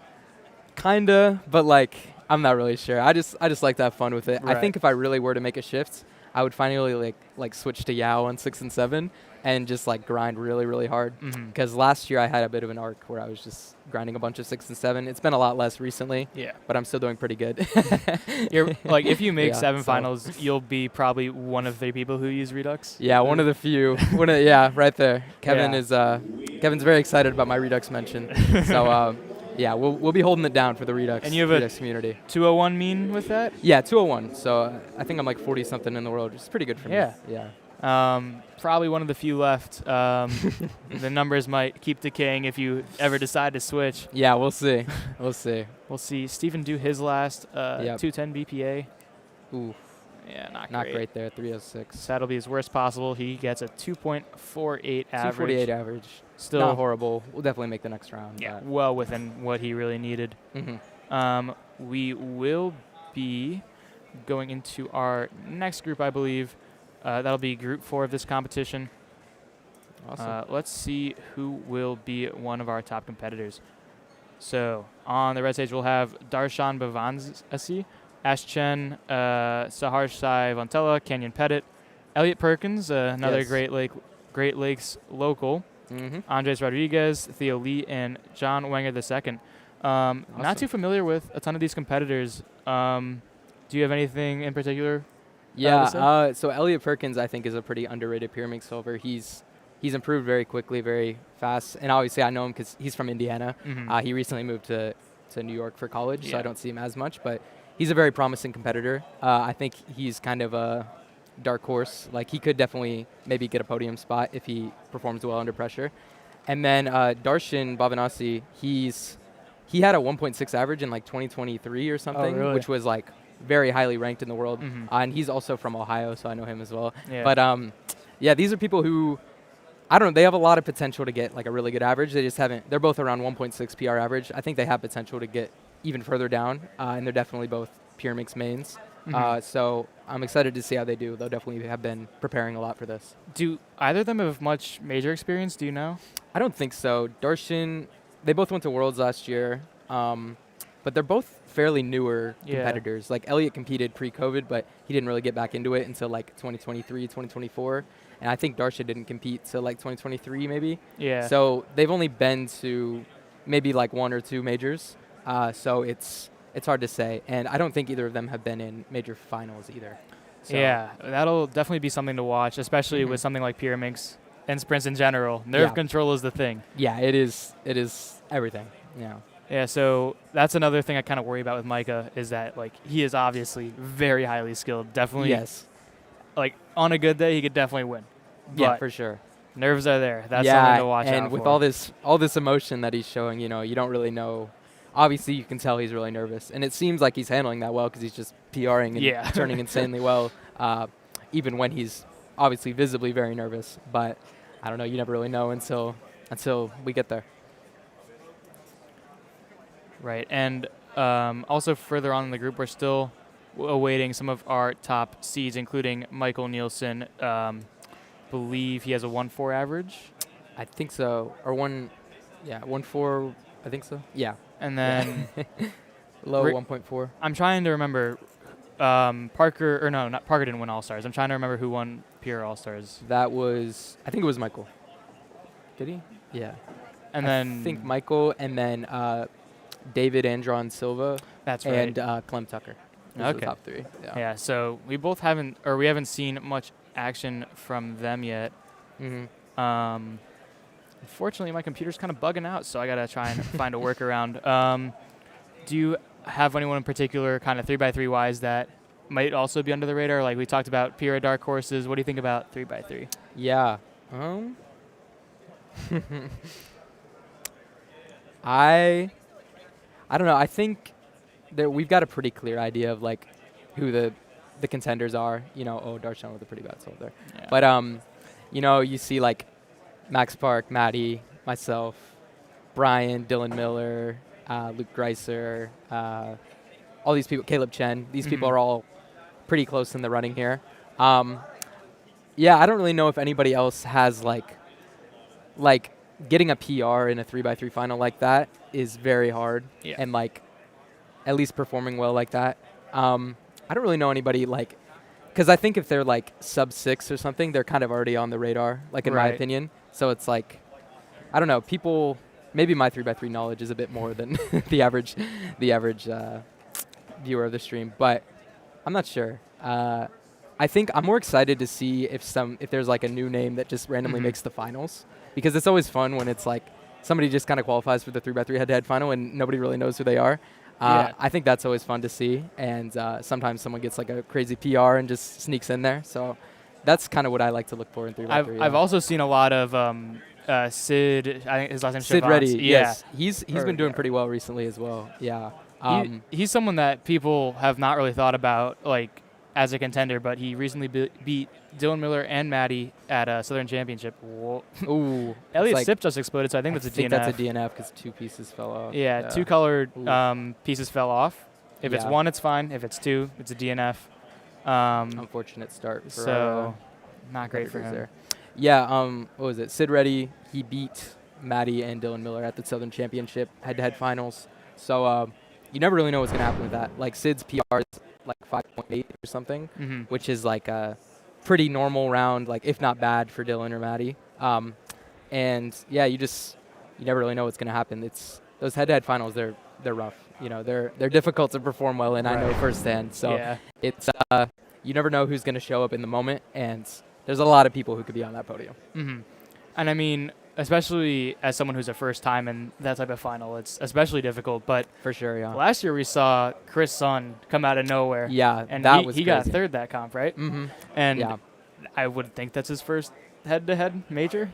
Probably, yeah. Like he might have been in one in like 2023, 2024, but I don't think he performed, exceptionally or anything. Like he was probably a lower seed there, but that was pretty crazy. Yeah, he was that's like a very rare instance of somebody getting a PR in the head-to-head final and sneaking onto the podium. But I was very shocked to see that after I competed. I was like, Chris Sun, like, whoa. Yeah. Like, that was pretty sick, though. But yeah, these upsets happen in cubing, so it's interesting to see because it's really anybody's podium to get. And I also kind of thought like the All-Stars environment was very different to Yeah. Worlds especially, but here it probably is like it felt smaller scale, you know. So even though Chris was able to PR, like the chances that an even like bigger comp might be even Yeah, rarer. I think that's like at a competition like this when there's so many people in the crowd, it's a lot different of an environment. Like the All-Stars was just different just because there just wasn't that many people in the crowd, you know. So it was like it had kind of a big comp feel, but kind of a small comp feel. It was a little bit of a mix. So it was different. Yeah, different on the nerves, I think. You're also going to Euros after this. Yes. That's the first time you've gone out of North America for a comp, right? I went to Worlds. Oh, Australia, that's right. 2019 and 2023, And Korea, yeah. but I've never been to a Euros before, and I've never been to Europe in general. Oh, cool. So I'm very excited for that. Anything else you're doing on that trip, like outside of Netherlands? Yeah, also going to Belgium for a few days. Oh, cool. After the competition. Are you doing a CubeHead collab? That would be cool. I didn't think of that. I don't know. Maybe I'll have to hit him up. But Yeah. I think it was just somewhere my family wanted to go. So. Yeah, I gotcha. Yeah, fair enough. Pretty cool. Yeah. Go 342 for Canyon. Yeah, not great for him. Darshan started with a 3. This looks like a pretty good scramble. Oh, that's a great Nice. start. But 178. Yeah. Darshan. A little bit of a lock there, but still a good salt for him. And maybe we can get a little preview of our quad box. We might have that set up for finals later on. Ooh. Oh, there we go. Very cool. We do have a duplicate view there, so we'll just focus on one for now. But it's a little sneak peek of what our finals will be like. See a 2.3 there, pretty solid. Very cool. Probably do the same for semis as well. Yeah. The two we have tonight are clock and 5x5. Yep. You are in both of those? I am, yes. You're trying to aim for 5x5 finals, right? Yeah, just trying to make finals for both. Mhm. Clock is kind of far-fetched. I don't think I'm even on psyched to make the finals, so I'm gonna have to do solidly. It was like low 4 in round 1, but that's good for me. So nowadays that's pretty good for me. So we'll see. But 5x5 I should be pretty easily in, I think, as long as I don't get a really bad average. Which, I'm pretty consistent. So. Yeah. 20th for round 1 was 4.1. 5x5, I believe, is 49.9. So both of those are pretty well within range. I think clock's like a little more difficult. Yeah. Looks like we have Darshan had a 1.76 on his second solve. So he's started with like a 3, then 2 1.7. So he has a pretty good 1.6 pace there. average, right? Yeah, 1.6 average. So maybe if he gets a couple 1.5, 1.4s, he could maybe PR. But either way, he's on pretty solid pace. Hoping he doesn't count that 3. I mean, even if he counts it, still perfectly fine for first round. Yeah, for sure. Just making the next round, it's should be pretty safe with like low 3 is probably pretty safe to make it. I think. I was looking at the psych sheet. I think it's like 2.8 PR average. Should make it, so it's like it might even be mid 3. Mid 3, yeah. Yeah. So this is the top 100, or is it 4 rounds or 3? I think it's just 3. Yeah. Because I think 3 and 2 are the only 4 round ones. Yeah. But I'm pretty sure the semi's top 100. So obviously a little easier than 5x5 and clock, which are both top 60. For sure. See Darshan do his 4th. That looks pretty solid. There's got a block there. 2 tips. Oh, 211. A little hesitant there. Looks like he might have been struggling to find a solution for a little bit, but not the worst solve ever. Yeah. Could definitely still pace for a sub 2 average here. And then I'm sure we missed some of Elliot's solves off stream because we only saw that DNF. Yeah.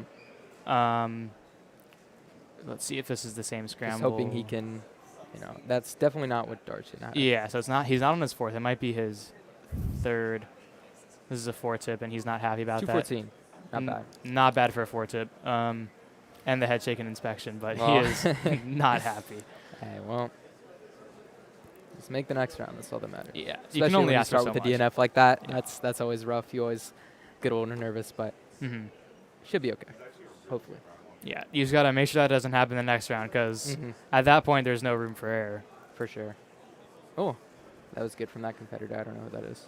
Oh, that may be. If the computer's not. The computer's still bug out. Oh. That would be. We're in group 4. Yeah. Is that Saharsh? Yeah, that might be Saharsh. Maybe Saharsh. yeah, Saharsh got it. Pretty good for him. Looked happy with it. Yeah, so he has a 223 official average, so that's... Okay, yeah, so 211.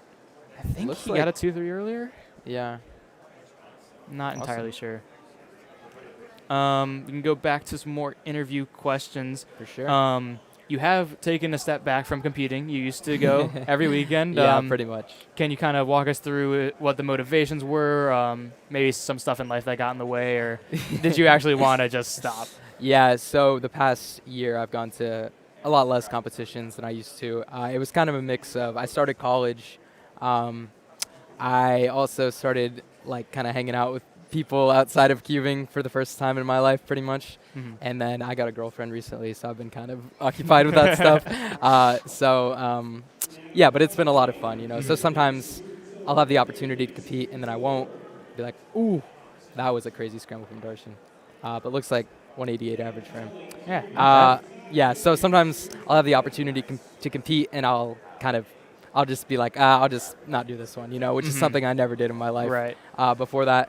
So, yeah, just kind of looking into some other opportunities in my life, I guess. Right. But, you know, still cubing a lot, and I'm still performing pretty well in competition, so I'm happy with that. But, yeah, just compete when I can, and I still have a lot of fun with it. Yeah.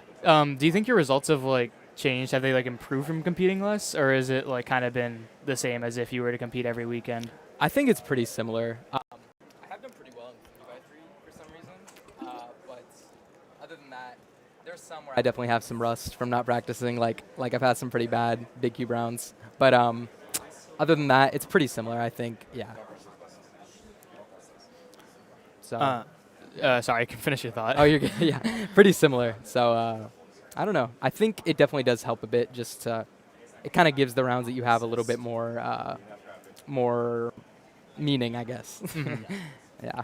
Yeah, I've found going to comps that I don't like has kind of made my other comps do worse. So like the once every month thing, perfect. Like I'll do my big cube rounds and get those over with.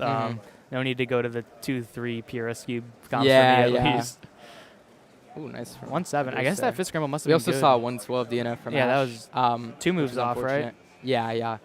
So it looks like this fifth scramble there's something on this for sure. Yeah, and Darshan, we hit a 1.5 that was very lucky. So yeah,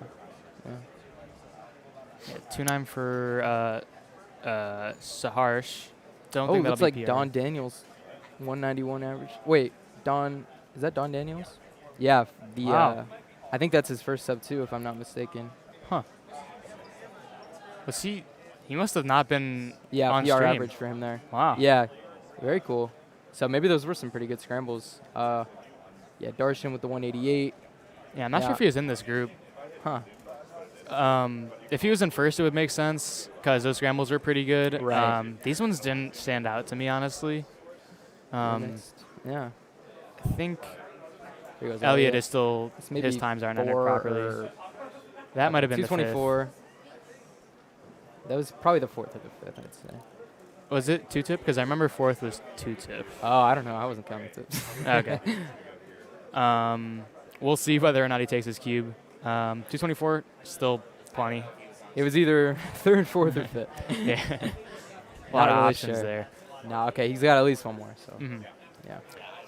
Yeah, we don't know. We don't know.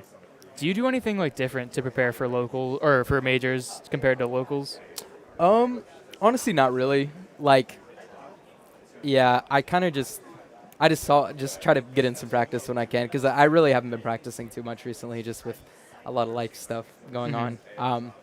So yeah, I just try to get some solves in. It's not like I don't do like competition simulation or anything. I kind of just try to make sure I can still solve the cube pretty well and just go for it, and just show up and try my best on the day. Yeah. I mean, like comp sim, in my experience, helps when you don't compete that often. Right. But if you compete like if I compete as much as I do, it's like doesn't really I get help. the comp sim every time I go to exactly. a comp. Right. So it's like, yeah, I'm not sure, but nice 212 there. But yeah, it's been I usually just kind of do the same thing. Yeah, and just hope for the best. Yeah, and I mean, I have seen a lot more people do it with that James Alonso trainer. I was kind of talking. Oh, to I was Brent. actually on that a little bit. Yeah, the James Alonso trainer. I was doing that at our Airbnb in West Virginia. I was just messing around with that. I think that's pretty fun. Yeah, Yeah. it was pretty cool to mess around with. And it is pretty cool to have like the Wordle copy paste type thing Yes, where you can yes, like share that's your very times. cool. Just share your simulations. That's a really cool tool. Yeah, Mhm. I was using that for sure for a little bit, but yeah, it's pretty sick. Yeah. I think Elliot is done with his round. We haven't seen him walk up here. I figured he would have, considering not many people are left. I don't remember if he took his cube or not. But that should wrap up this group of Pyraminx. All right. We will now transition into our next group. We'll have a Parker Traeger interview pretty soon. So yeah, thanks Luke for being with us. Yeah, for sure. And we'll catch you Thank you guys for talking to later me. on. Yeah, see you guys. Thanks for watching.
And welcome back to the Rubik's WCA North American Championship 2026 here in Raleigh, North Carolina. I am joined.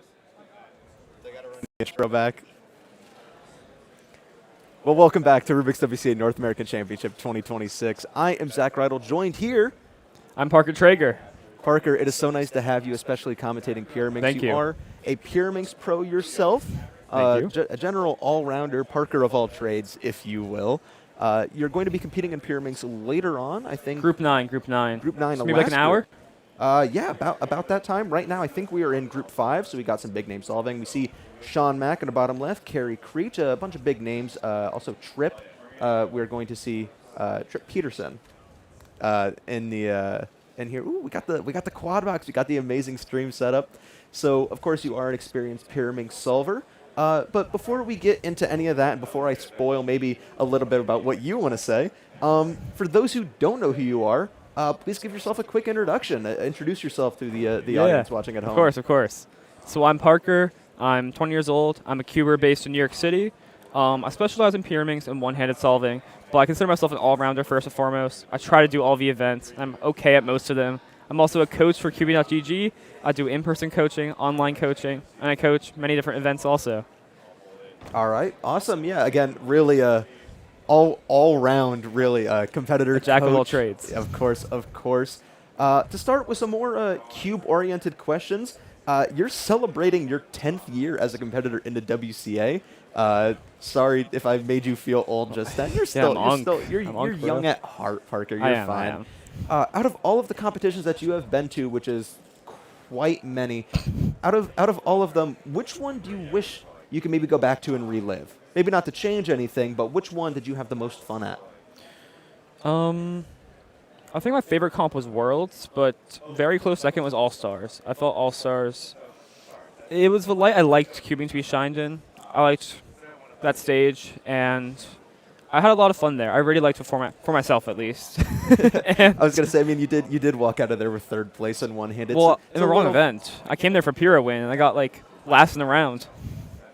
But you walked home with some hardware. Yeah, that's true. least. That's true. It was a good story, but I had a lot of fun there. I liked that call. And quite a good documentary that came That's out of true. that too. I don't know if you want to One shout Turn that Away out. on YouTube. One Turn Away on YouTube. It's a documentary about me preparing for All Stars. You should all check it out. I was gonna say I watched it. It was a very fun watch. Oh yeah. Very very well put together. As we are right now in Pyraminx Group 5. Some big names. Sean Mack right here. Kerry Creech in the top right with a 210. Let's see what Sean can get here. 2.6 in the bottom right. Jacob Buke, Mid-Atlantic competitor from Pennsylvania. A little bit of a sleeper pick. 241. Seemed kind of upset, but we got plenty more Pyraminx solving Trip to go. going on. So yeah, we got Trip right now in the bottom middle. Let's get him up to the top. He uploads solve to YouTube every day. Really? Yes, YouTube Shorts once a day. Pyraminx solve of the day. I've been watching progress over the past year. Do you see anything on the scramble that you can maybe point out to people in the audience not too familiar with Pyraminx? How did it look? I can't tell. I can't tell quite from this angle, but I'm not seeing anything special or anything I would particularly noteworthy. I think Trip and Sean and Hughes did the same solution. Got it. So or similar solutions. Yeah, you are quite the well-rounded solver, as we were talking about a lot earlier, but you're primarily known for your one-handed and Pyraminx skills. We're going to see you on stream later, again, as we mentioned, for Pyraminx.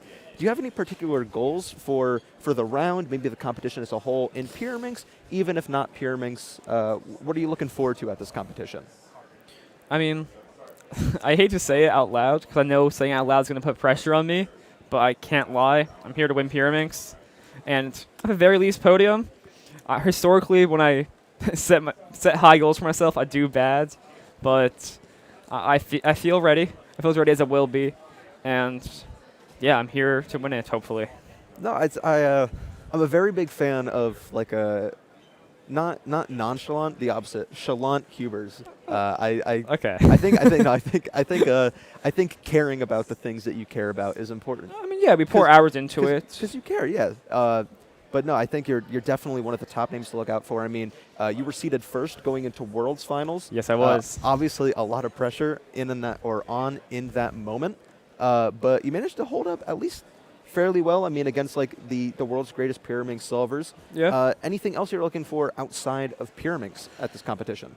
I have some friends who visit me this comp. That'll be fun. I've been practicing Megaminx a lot lately. That's been my new event.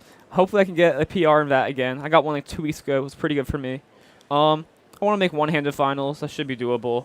And if I could fluke my way into another final, that would be really fun.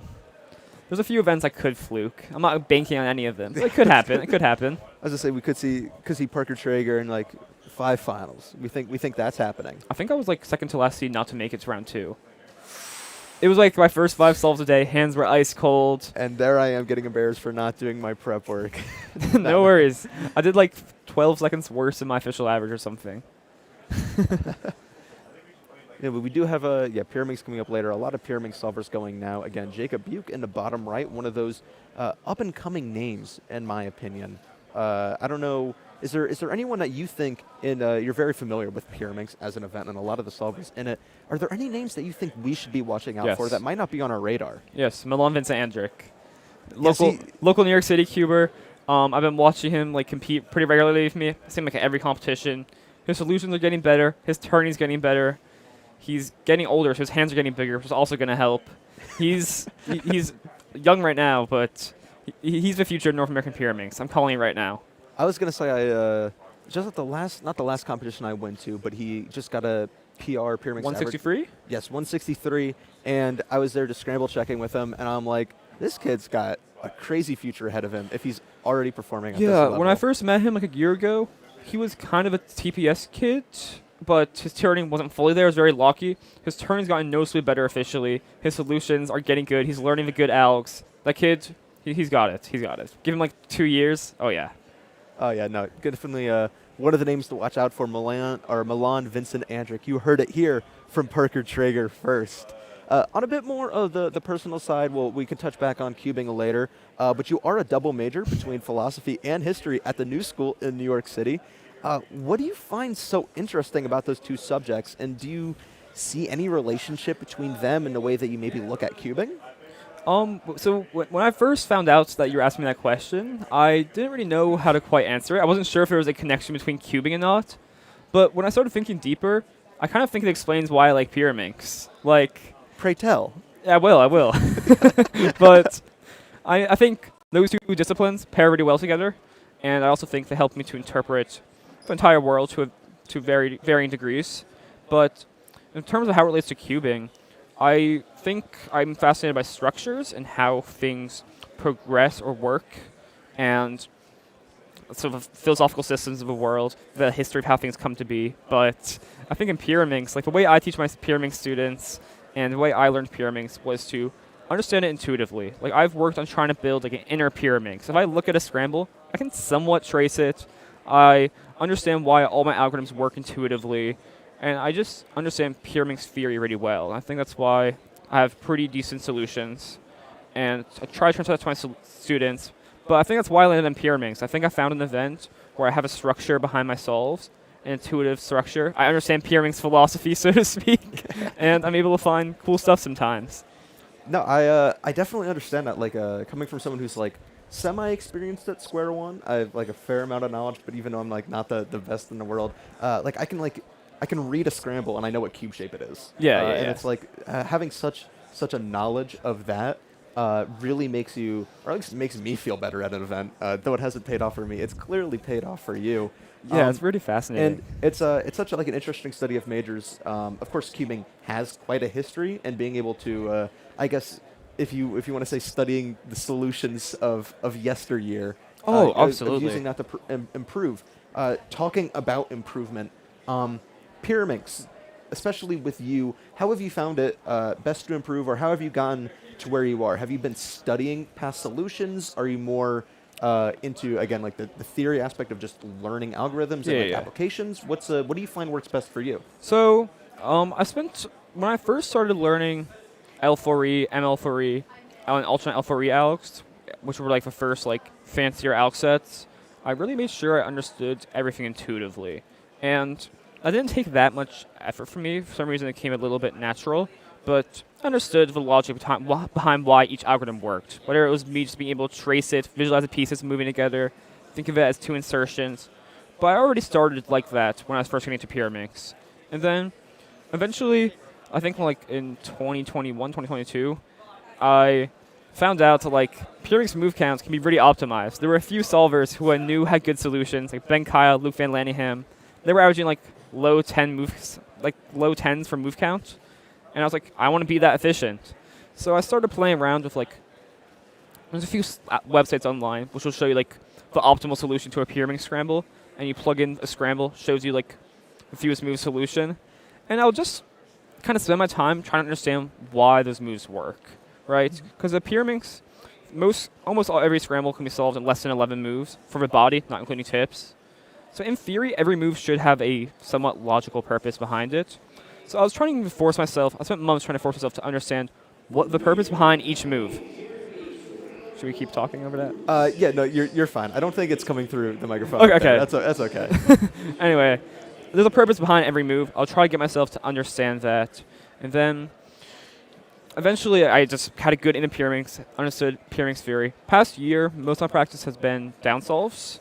I will do a solve, the same scramble maybe like 5 times. And each time, change something very slight. Maybe I'll change my turning style. Maybe I'll turn a 75% speed instead of 100. Or maybe I'll focus on turning calm instead of slow. Maybe I'll do an alternate algorithm. And through that, I've discovered a lot of things about myself I never knew. Certain algs that I consistently mess up. Certain cases which I struggle to like cancel into, for example. And that's helped me get a lot more consistent competition. I'm still pretty bad at pressure, but if you look at my results like after All-Stars, that's when I started doing mostly down solves. I've gotten noticeably more consistent since then and noticeably better averages, and I think it's due to me changing my practice routine towards this. That's very well spoken. I feel Thank you. that's like, it's so interesting to hear top cubers talk about like their improvement or like improvement methods, and it not just being like I do solves or like I like learn algorithms. It's like, very interesting to like to get in the mind of Parker Traeger and figure out how the magic works. Yeah, I got a pretty okay one. So you were talking about like Pyraminx, not like Pyraminx FMC, but studying like low move counts. Where do you see the future of Pyraminx? Do you think it is in fewer move count solutions or in high TPS? I don't think they're that mutually exclusive. Like, I think I usually lately I've become more of a TPS kid because of down solves and trying to be safe efficiently and consistent efficiently. But a lot of the good solutions are human findable and could be understood as just good algorithms. I think the future will be. I think the future will have better solutions than we have now, and I do think there still will be some TPS kid preference. Sometimes doing optimal stuff is kind of awkward, but you can definitely improve solutions beyond what we are now and still have TPS kidable finger tricks. Do you think that there is anything about Pyraminx that hasn't been discovered yet that is like the final gateway into, I guess, full Pyraminx? Or do you think we already have all of the resources that we need? I think Pyraminx is closer to optimized than most top Pyraminxers will tell you. Like, I mean, that's just a disagreement I have with a lot of them. I think everything's kind of been discovered or developed, at least everything that people will use. There's some things that people should be using more, like TL4E is great, and a few people know it, but I don't think anyone's using it as much as they should be. Maybe some L5E stuff. I think it's a bit overhyped. I also think 2-move pseudo-Vs are something not a lot of people tap into yet that could have potential, but everything's kind of there. It's just a matter of like who's willing to get good at them first. I think the 2-move pseudo-V is something that I'm really trying to work on in my my 8-second Pyraminx averages. I think that's really the key to cracking sub 8. I might try that before Worlds next year. We'll see. We'll see how I feel. So, of course, with all of the knowledge that you have within cubing, one of the, like, I guess, most important parts about becoming a good cuber is learning from people. And specifically, you've taken on the role recently of coaching, specifically with CubingGG. Do you want to talk about that a little bit more, what you've really found to enjoy about coaching?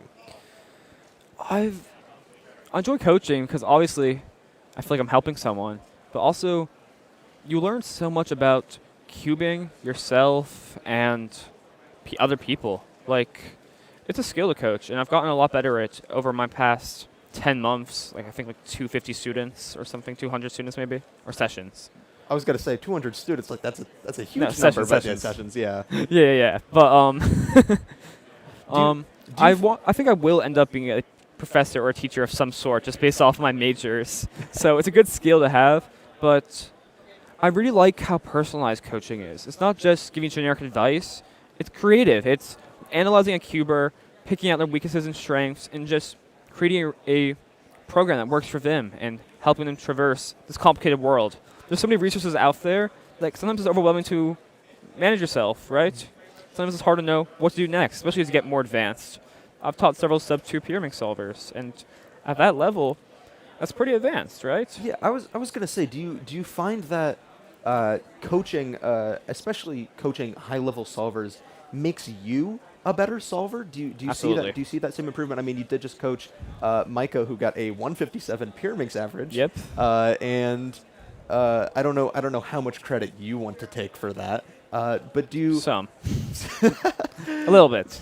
No, but you think that it definitely like not portrays, but it helps you become a better Pyraminx solver. Or just better solver in general, understanding things, I guess, at a deeper level. Yeah, I mean, it makes me rethink how I solve and how I practice sometimes, because just by virtue of my job, like, I'm probably subscribing my students like tougher, more regimented work than what I do on the average day because that's my job. But then sometimes I'll be like, whoa, I noticed this error in this person's solve, and I might be slightly better than them at this, but I still haven't fully optimized that realm of my solve. Or sometimes it's a reminder or an awakening. Or sometimes I'll learn a lesson from a student. I'm trying to think of a good example. I kind of don't have any right now. And that's okay. I'm not trying to put you on the spot to name but a I've very learned specific moment. But I've learned so much about like how I don't think cubing is as universal as people act like. That's one of my takeaways from coaching. People always talk about objectively optimal and stuff, and I'm not convinced that exists fully. Maybe there are objectively good and bad things, but from what I've learned from my students, there's so many different ways of learning cubing, so many ways of thinking about it, so many different learning styles, goals. I don't think there's a one-size-fits-all solution, and that's why I believe in coaching so much. Especially for Pura even. Like, in a sprint event, one mistake will kill your entire solve because your solves are under 2 seconds. So you want to make sure everything is working. There's certain algorithms I've abandoned, even though they're okay algorithms, because I know that I can't do them under pressure, for example. So do you think that, I mean, you touched on it fairly briefly, and I'm just making sure I'm not misinterpreting that, like, OO or objectively optimal, I mean, like, obviously the 2x2 thing, but really for any sprint event, that it's not really a one-size-fits-all thing. It's solver dependent. I mean, on that's if my something is belief. optimal. That's my belief. I don't know. I'm sure some people will push back on me on that, but that is my belief, and that is how I teach my students, and I think it's worked. Which is fine. You are entitled to your I know. opinion, of course. I'm going to say it. Not a coward. We are moving on, we're moving on right now to Pyraminx Group 6. A couple big names in here: Ryan Pilot and Kyle Mead.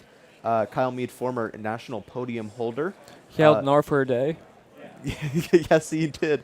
But Kyle, one of the big names to watch out for. Pyraminx being a fairly northeast-dominated event, I feel. A lot of solvers hailing from Mid-Atlantic and the New England region. Not all of them, of course. Midwest, bro. Yeah, the Midwest has really had. You're sleeping on them. Them too. Everyone's up. Pyraminx is up as a whole. Invest in Pyraminx now. One other fun thing that I really wanted to talk to you about that isn't cubing related at all. Outside of cubing and school, you can often be found at concerts, specifically within the punk and hardcore scene. What do you find so appealing about shows? Do you see like the same community and I guess just trying to like betterment throughout the community and working with others, or like what do you find so appealing about that makes it so enjoyable for you? I mean, low-key, I just like aggressive music. It's low-key not about the community for me. I mean, no, I'm being a bit dramatic. I do think like in more extreme music genres, like I go to the metal shows, go to punk shows, go to hardcore shows, mostly metal these days actually. But I do think a lot of the messages are real things. There's a lot of politics in there. I'm not going to get into that, but there's a lot of politics. People talking about real stuff. There's emotion behind the music, and it feels real. And I forget where I had some tie to it in cubing. I forget that, but I think that's what appeals to me about it. It feels authentic to me. It doesn't feel like it's trying to be anything. Yeah. It doesn't feel performative, just to use the trendy word. So touching on what you said a little bit earlier in the answer of like the aggressive music, do you think that music at all like takes any part in your Pyraminx practice? Like I don't know if you're bumping tunes while you're practicing, or I can't listen to music while solving. You can't? No, never have in my life. I can't turn while listening to music. Like the rhythm of it throws off your turning, or just like your full focus needs to be on the solve? My full focus does not need to be in the solve. I'm usually watching YouTube when solving. It's probably even worse. I was gonna say, it's like I feel like YouTube is way more distracting than music would be. Well, but my music's all fast and loud. Like I'm gonna like be moving. I'm gonna be grooving, bro. I was gonna say, I'm picturing you like holding the Pyraminx, like just getting ready to solve, and you're just like two-stepping like in your room. But like, yeah, I feel like my turning just comes too aggressive when I'm listening to music. But also, I like to hear my cube when I'm cubing, and I've noticed that too. That like, there's quite a difference between hearing how I'm turning and how I'm not turning. Yeah, I mean, like I've been doing a lot of turning exercises lately. Just another thing I subscribe my students. Like, I think people focus on slow turning a lot. I think slow turning's probably what we should prescribe most for like inefficiency, trying to find better solutions. But I also do a lot of work on calm turning. I do a lot of work on column turning where I try to get myself and my students to focus on efficiency. So I do this exercise where I'll do like 20 free solves maybe and try to get all of them without any corner cutting. Turn at whatever speed requires that. Focus on calmness rather than anything else. But if I can't hear the cube, that's kind of hard because I use corner cutting as like for metric as to whether I'm turning accurately or not. Yeah, I was gonna say I've, of course, working with like Sean Mack, one of my close friends, a very good 3x3 solver, very very critical of my turning and just the advice of like turn calm because you know what moves to do. There's no need to rush through them because you're just gonna get yourself caught up. So I guess that same mentality you find true. Yeah, I mean, ultimately like lockups kill yourselves, especially as a sprint event main. Any event that's like relatively short, like I think that's a major thing that holds people back. And I think eventually you have to be a turner at a certain point. And at that point, I recommend doing calm turning exercises. I'll do solves. I'll try to get like 5 to 12 solves lately in a row without doing any corner cutting. I'm warming up for any event. Maybe I don't always commit to that, but that's usually my intent in warm up. Let's say the ideal, even if everything doesn't translate, at least having a repetition at home, hopefully being able to replicate it in a little bit more of a pressured environment. I've been trying to like fix my turning before I do like a session lately. I have like warm up sessions and then I have like actual solve sessions. So warm up sessions, I'm just focused on getting my turning there because I don't want to get my bad solves in there if like my hands are cold or whatever. But my actual session, that's legit stuff. I have many different pyramid sessions. I got like 20, bro. I was gonna say, I mean, if you, you clearly put a lot of thought into your practice, so it makes sense to really have everything split up into something a little more. Yeah, organized. I don't follow the program as much as I want to. Most of my time is spent just spamming solves, and it's not good for me. But I do have thought behind it. I was gonna say, if you were to look at like one thing in your own solve, say like you submitted an average to be coached on by yourself. What do you see right now in your solves that could use improving? In pyraminx or in cubing? In pyraminx, and I hope that isn't a loaded question. It's not a loaded question. I don't know how to inspect under pressure. At home, my pyraminx inspection depth is kind of perfect. Like I can one look, I don't know how many, but a lot of solutions, more than most people at the top level, I think. And it comes really naturally to me. And in competition, that turns off for some reason under pressure. I'll one look a lot less solutions, or I'll find a good solution and be scared to find another one, just get stuck on it and only thinking about it. Yeah. So that's something I need to work on. I also I kind of do weird of I'm kind of weird of tips. Like I've comp tip finger tricks and like home tip finger tricks. I do like pretty beginner tip finger tricks officially and like fancier ones at home because my fingers aren't long enough to do like the fancy ones per se, and some of them just feel a bit unstable to me. So I'll do like kind of bad tips officially, just to be extra safe. You might see that in the stream. Like you'll see me do like a weird regrip tips. I'm hoping I don't curse you into doing that, but I don't think it's that bad though, because I'm able to safety good solves with it still, and that's what matters. No, I think there's absolutely a lot of skill and wisdom that goes into knowing that. What needs to be fixed, and I mean, at least knowing what needs to be fixed is probably the best case scenario. I absolutely know what needs to be work fixed. on that first. We are going to transition into pyraminx Group 7. I want to make sure that I give you the time that you need to warm up. But I need Parker, it. I was going to say, it is always such a pleasure to talk to you. I think you are one of the most interesting cubers out there. What's that supposed to mean? It's a compliment, I promise. You are so much fun to talk to.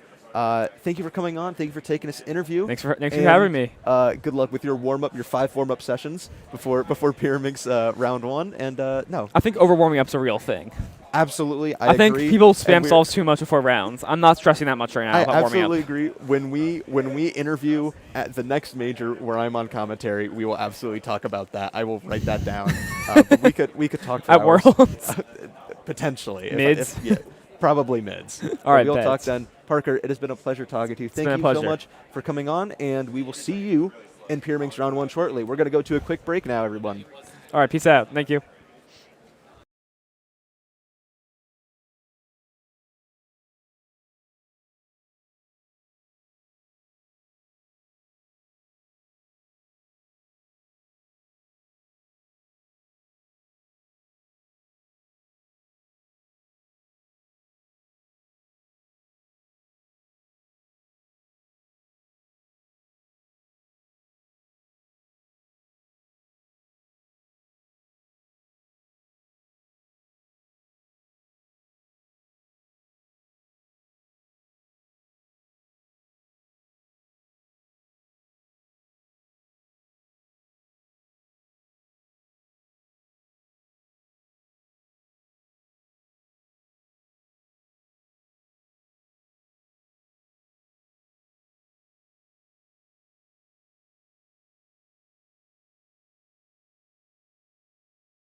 Welcome back once again to the Rubik's WCA North American Championship 20. Why are you giggling? You said welcome whack. Darn it. That's my entire street cred gone. I got paid $6 to shut up today, but unfortunately it was 6 Australian, so I don't know how much that's worth. Neither do I. Well, so welcome back to the Rubik's WCA North American Championship 2026 here in Raleigh, North Carolina. Just got to interview Parker Traeger. What a lovely guy to talk to. Yeah? I'm Zach Reidel. Should have introduced us before talking Yeah, about before probably. saying someone else's name. I'm Zach Reidel, joined here with Manu Singh Hall. Hello, hello. Hello. We are right now entering Pyraminx Round 1 Group 7. We did see some big names go. We already saw an amazing average, 157 from Micah David Theus, the fastest average we've seen so far. Right now, we see David... Andron De Silva? Andron Silva. That's where, yeah, I was like, I know the name. I just need to put I remember the Andron for some reason, Yes, but yes. I think he was an all-star. He was Yes. at the U.S. National Championship Yes, last year. Of course, you had to qualify for that Yes, competition. and he podiumed at that competition. There we go. So that's also why I remember. Now we got big names in this group. David Andron Silva, Curtis Chai, Nathan Ron, Braden Richards, Andrew Mao, Brian Johnson, Daniel Goodman, Jack Hamilton. Andrew Mao being our current reigning North American champion in Pyraminx. Yeah, and I think the Canadian national record holder. I believe so. Yeah, so lots of awesome competitors. We've had lots of awesome competitors already, but we're going to have loads more awesome competitors for you in this group of Pyraminx. As we come close to kind of rounding out our day one at NAC, it's been a pretty crazy day, to say the least. I feel like no ridiculous results. Well, that's a pretty nice result right there. DG himself, 175. I was going to say, nice on the mic and on the Pyraminx, of course. Yes, indeed. Yeah, no like absurd results, no world records yet, but it's only day one. Yep. We're only about a quarter of the way through the competition, and of course, I feel like as the rounds progress, as the stakes go up and up, the competitors get that much better. The results get that much better. You can really kind of start to separate the children from the adults. So to speak. You put 800, 900 competitors in a room, you're bound to see greatness happen Yep. at some point. There's Yep. there's so many monkeys at the typewriter that Yeah. eventually Shakespeare is going to be written. That might be the most reach of an analogy I've ever dropped on a cubing stream. It made a little bit of sense, so I think I I'll got give the that point to you. across. Yeah, I'll give you it. Watching Jack Hamilton here. He's from my home state of Ohio, so shout out all the Buckeyes watching. Big pause there, unfortunately. 520 for Jack. A lot of these competitors are looking for the low 2, sub 2 mark. Yeah. So what advances, at least based on the psych sheet? Let's take a look at what advances into the finals, because that's really what I think most people are going to be looking at here. I think top 20 are advancing to all of our finals, I believe. Except 3x3, of course. Except 3x3. Correct. See David Andron Silva here on the red stage, warming up for his solve. Looking at the psych sheet to make finals right now, it's a 176 average, but a lot of these competitors, especially being a sprint event, their PRs are much faster than what they consistently average in competition, usually. So we might see a little bit of a barrier. If I had to take a guess, cutoff into finals is probably going to be around 2.3, 2.4. Okay. Though I think that might still be a lot lower than what it'll end up being. Yeah, I think it will probably end up being a little bit lower than that. Of course, it depends entirely on the types of scrambles that are coming out. David there. Andron Silva, 142 on, I believe, his second solve. Yeah, very nice. Quite quick. Very, very nice.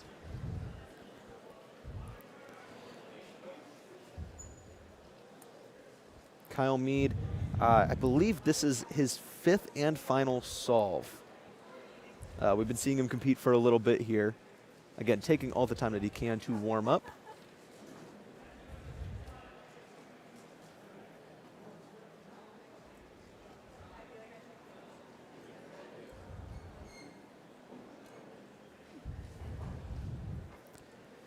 doesn't look like a fantastic scramble to me, but I mean, pretty solid solution there, 207. I say should put him quite up high in the rankings. 288 for Brian Johnson, plus 2, but he's laughing it off. I think I don't know. I don't know what's so funny, but you gotta take the penalties in stride. Yeah, can't let it ruin the rest of your average. Yeah, absolutely. I mean, I think Brian almost certainly has bigger fish to fry at this competition. He actually has a pretty packed schedule tomorrow, so he is the FMC world record holder. FMC is actually going to be like 3 to 4 hours of your day tomorrow. And plus, he is probably qualified in a lot of different events, so having to work around that scheduling can't be easy. Let's watch some more DG. He had a good solve 175, if I remember correctly. Let's see if you can follow that up here. Looks like we're looking at a 2-tip scramble. Actually, only a 1-tip scramble. But looks like, just unfortunately locking up a little bit as he ended up with a 278. To say Daniel Goodman still on the hunt for that sub-2 pair mix average, 209 PR. Not sure if today is the day, but that 175, anything could still swing. Yeah, I mean, we haven't seen the rest of the scrambles yet. I feel like people are kind of struggling a little bit. I mean, David's looking really solid. But other than that, the couple of competitors that we're tracking, haven't seen anything too crazy. I mean, Curtis there, 399 for him. Still waiting for a solve from Andrew. Maybe he's just kind of off to a different stage, or maybe got some accommodation to compete in the later group. Here's Jack. Yeah, unfortunately also struggling, 374.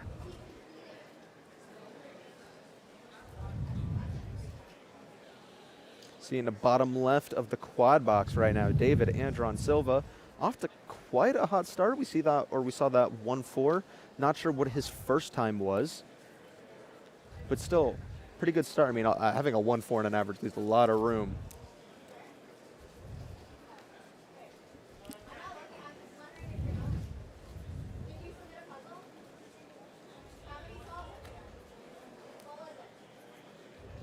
Yeah, I'm gonna try and get some results from David because he's tracking the best at the moment.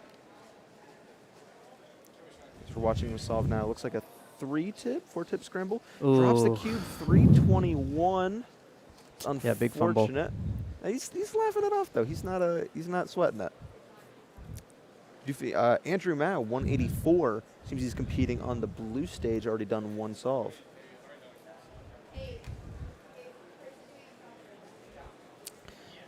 Yeah, looks like we're going to try and populate a couple more results for you all. Of course, I know you all are taking good notes at home, but that way we can just have it in our lovely little graphics. See Braden Richards, quite well known for his mirror block solving. You can actually see that's his tripod right Yeah, that's innovative. I like that. Yeah, I think he's the world champion, I believe, in mirror blocks.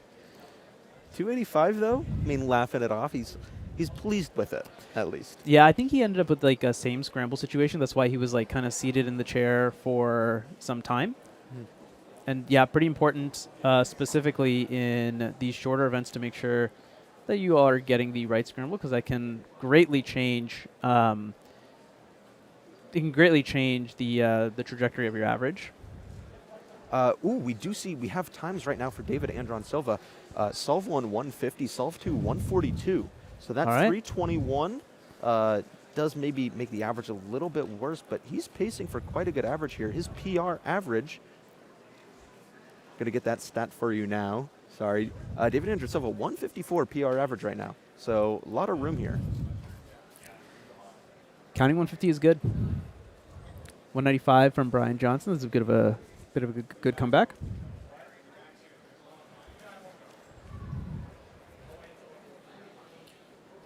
So waiting for some more solvers to come up here. We see Curtis Chai on the red stage. On the North American 2x2 podium at NAC 2024. along with his best buddy Ethan Zhuang. Yeah, right. A very, very historic moment. I remember seeing them both celebrate. It was so cool. But quite a fast sprint event solver. Yeah. So let's see what he can get on this solve. It's a little hard to see the scramble from behind the cube cover, but I feel like the solution is just way too long to begin with. 465. I mean, that's not fantastic. Really looking for something better than that. Back to Braden. Delegate also from Ohio, actually. 430 is his solve time. Yeah, also seemed like super, super pleased. He's got on a blue shirt. That means that he is one of the volunteers here at the North American Championship. Of course, not possible to run the competition without volunteers. So you'll see a lot of them kind of like running around in the back, actually walking around for the most part. Things are mostly stable, but they're doing a lot of the behind the scenes work. I was gonna say with the logistics of a several hundred-person competition, pushing like 1,000 competitors, you need all the help you can get. Oh, absolutely. And one thing that's great is that these are some of the best in the country. You have to apply, right? Not everyone gets accepted and stuff like that. So definitely some of the best that we have. So if you're in the venue, you see someone on with one of those blue NAC shirts around, give him a little thanks, a little fist bump. Nathan Ron here, 305. In the bottom left, we have David Andron Silva, but Daniel Goodman inspecting the bottom right. Let's see what he can do. Ooh, fun view. I haven't seen this look before. Ooh, there we go. I like it. Fancy. 344 for DG. Darn. David Andron Silva, top left, currently pacing for quite a good average. Let's see what he can get. Long solution, 246. That's probably going to put him out of PR. I was going to say that rules him out of anything. Looks like, yeah, it's going to be 179, yeah, there's a 179 best possible average, 239 worst possible. Not too bad. We see Andrew Mao with a 144 on solve number 2, so he's also pacing quite well. Okay, yeah, I think Andrew was just behind then on solves, so it looks like he's catching up now. It's good to see.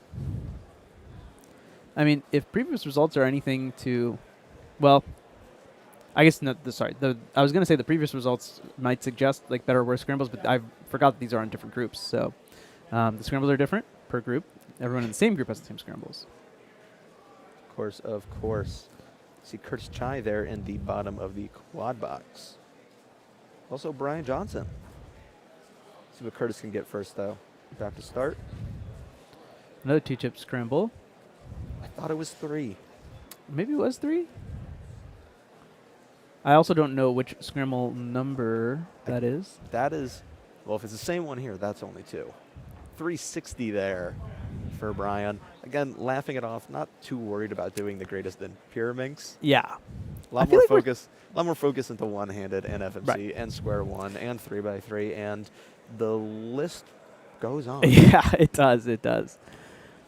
I'm kind of surprised at the number of 3s that we're seeing. I thought we'd see a lot more 2s, even if they were high 2s. But maybe that just speaks to the scramble set here.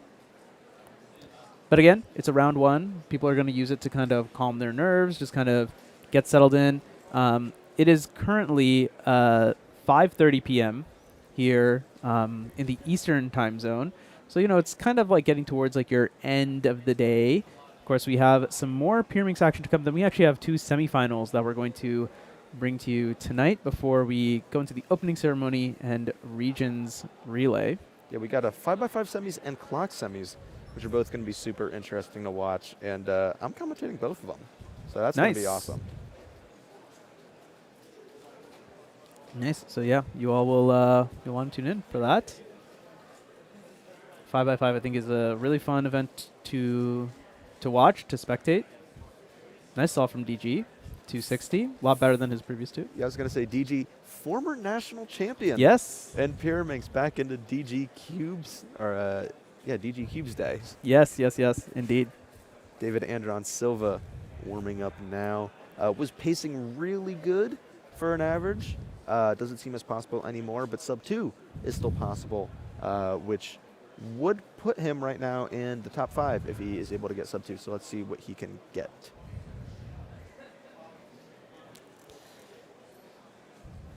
Can't Cover quite. is in the way.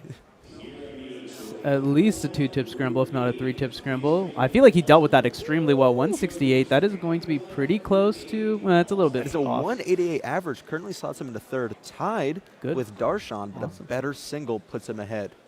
Awesome. So yeah, I mean, that's a really solid round from David. Here's Andrew Mao, another great solve from him, 158. Oh, that's going to be a +2, actually. That looks like a +2. Let's see the card from the judge. Yeah. It is. That's a 358 for Andrew Darn. Mao. Unfortunate. That's tough.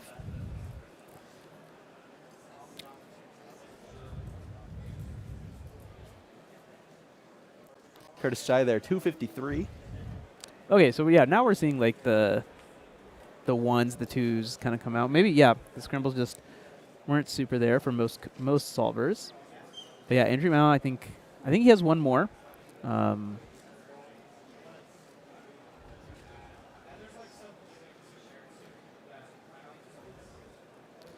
Yeah, so his range is between 171 and 242. 242, I mean, he would have to count the 3. Certainly possible. But 242 would move him down in the rankings, but still keep him in the top 20 for now. 171 would actually put him exactly where he's currently projected to be, which is second place.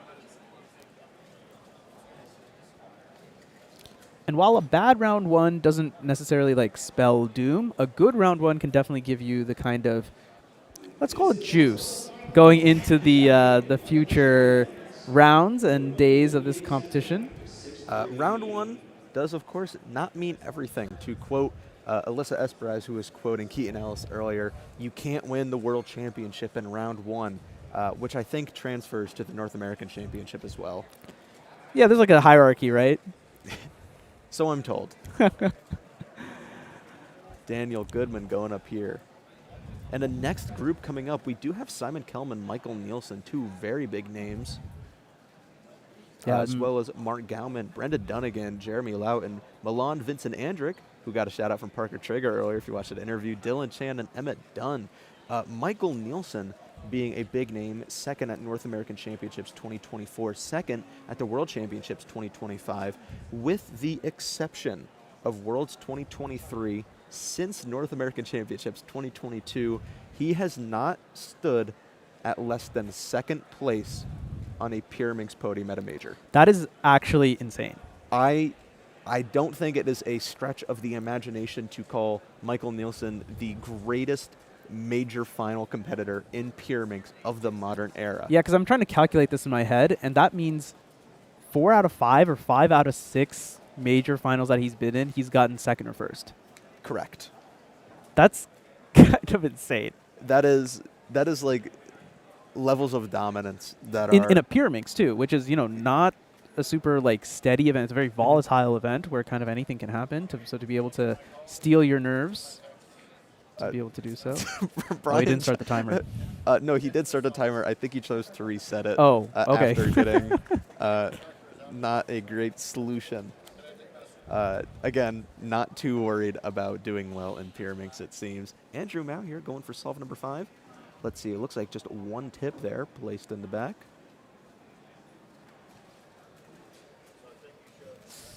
Big pause there, 165 though, but he's able to laugh it off. Let's see. 178. 178 average, currently seated second right now in the first round of Pyraminx, right behind Micah David Theus with that 157 average PR. Yeah. Crazy fast. Yeah, I think I was told that it was top 20 in the world. We have the rankings. We have the rankings. We can certainly pull it up for you. But before we do that, we are going to go to a quick ad break before our next group of Pyraminx. We'll see everyone back here in just a moment. Cubing and competitions have been such a big part of my life for a decade now. I don't know where I would be without this whole community and organization. So I've met some of my best friends thanks to WCA competitions, and I'll be forever thankful for that experience. So. I don't know where I'd be in life if it wasn't for this community and this organization. You've made me feel all the emotions in the world. I've laughed, I've cried, but all along the way, I've had the best times of my life.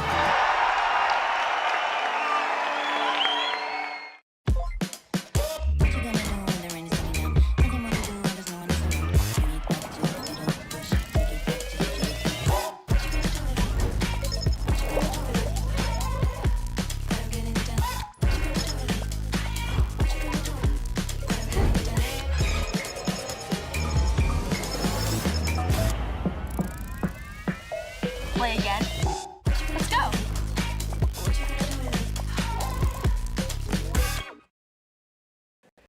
Cubing and competitions have been such a... Welcome back, everyone, to Rubik's WCA North American Championship 2026 here in Raleigh, North Carolina. I'm Zach Rydell, joined by Manu Singhal. We are at Group 8 of Pyraminx Round 1. We got some big names. We have Simon Kellum, Mark Gauman, Brendan Dunnigan, Jeremy Loudon, Michael Nielsen, Milan Vincent Andrick, Dylan Chan, and Emmett Dunn. We were just talking earlier before the break. Michael Nielsen, the greatest Pyraminx solver in major finals in the modern era, in this group in the bottom middle right there. He just got here to the competition, had a quick chat with him. As lively to talk to as always. Indeed. No, he is going to turn it down here, and he is going to have an amazing, hopefully, an amazing showing. Might be talking too soon here, but let's see what Michael can do. One of the big names to watch here in this group.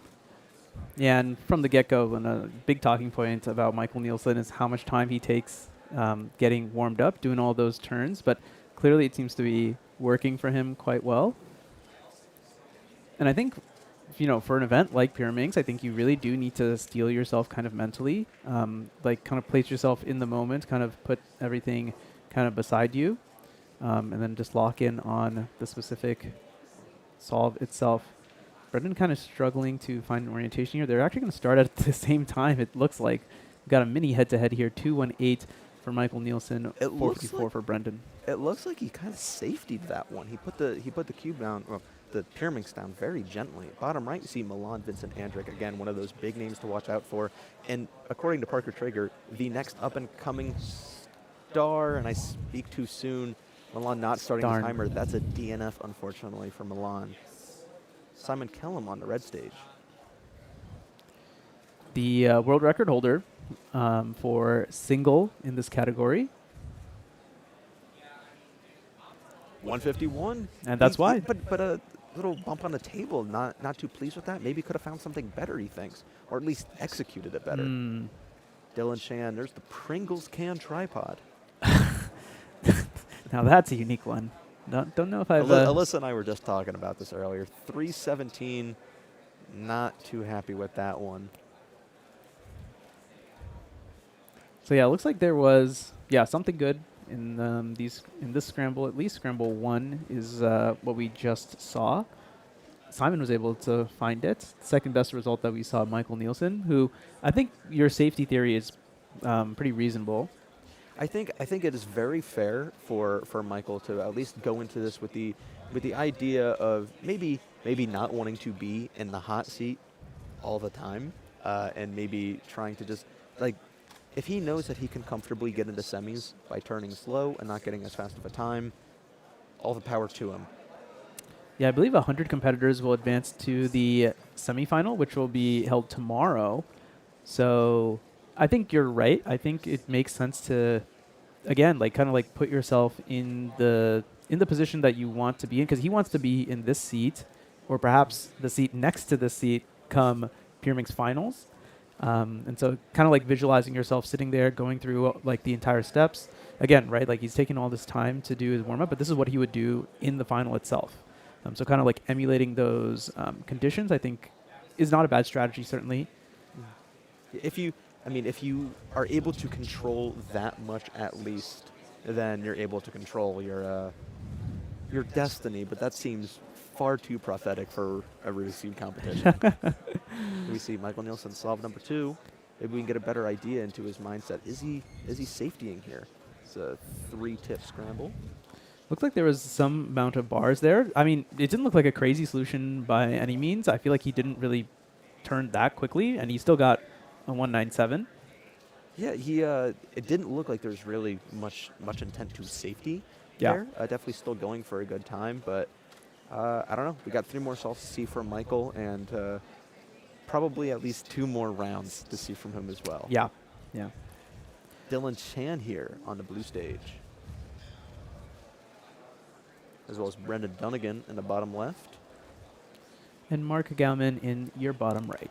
I wasn't sure if it was Mark or Gabe. I always get their names mixed up. They're brothers. One of them's a delegate. I should totally know that.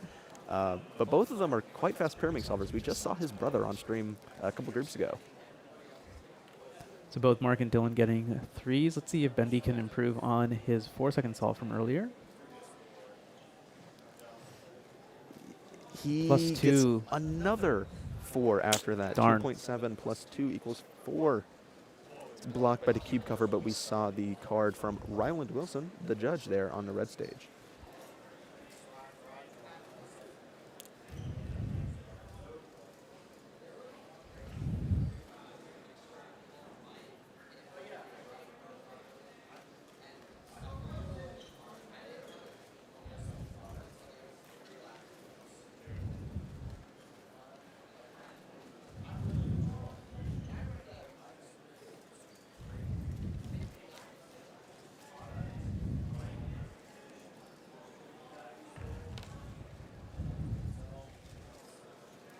And we do see Michael Nielsen also in the bottom right. Competitor starting here.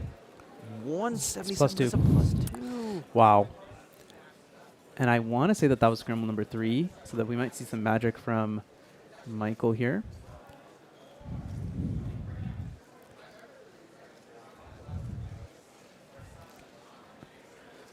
Here's Simon. I think Simon is doing scramble number 2, I want to say. Yeah, because I don't think we've seen his second time yet. He doesn't start a timer? Man.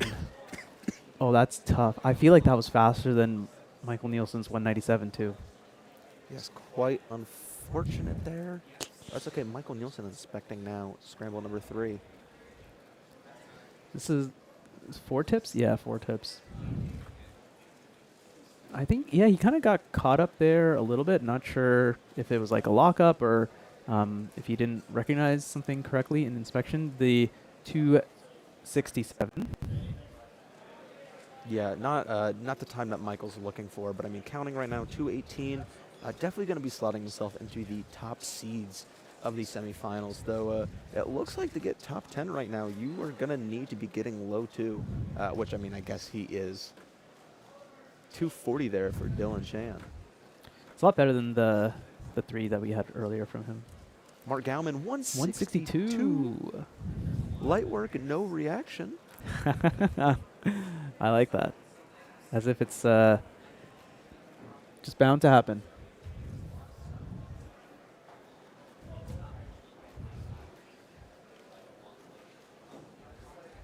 Brendan Dunnigan here. 252.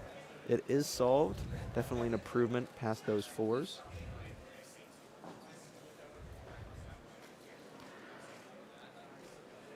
And I feel like that was really locky too, getting that 252. So I think Bendy, yeah, definitely has capability to do quite a bit better. Perhaps we'll see that soon in the next several solves or perhaps the next round.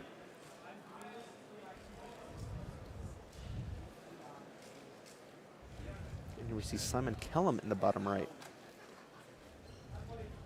With that DNF, a lot of, I guess, negative room there. The average could go any way, but any bad solve from here does count.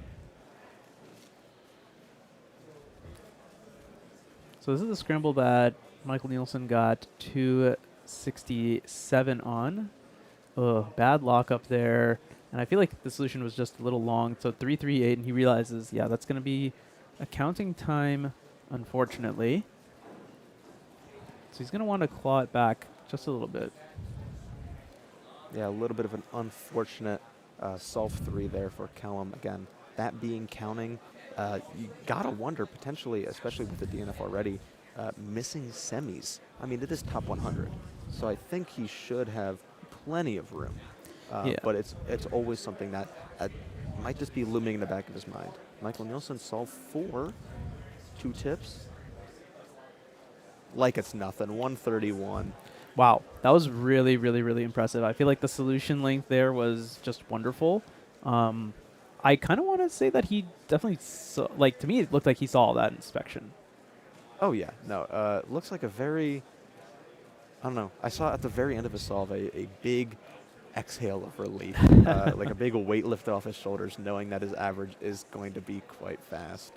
Yeah, he should be good. 227, worst possible average for him. That's in the top 20 as it stands at the moment. Dylan, 138. Okay, so I think that was on scramble number 4. He was bendy, 151. So, yeah, everyone's finding like a similar-ish solution, it seems like. Glad to see the competitors able to execute well.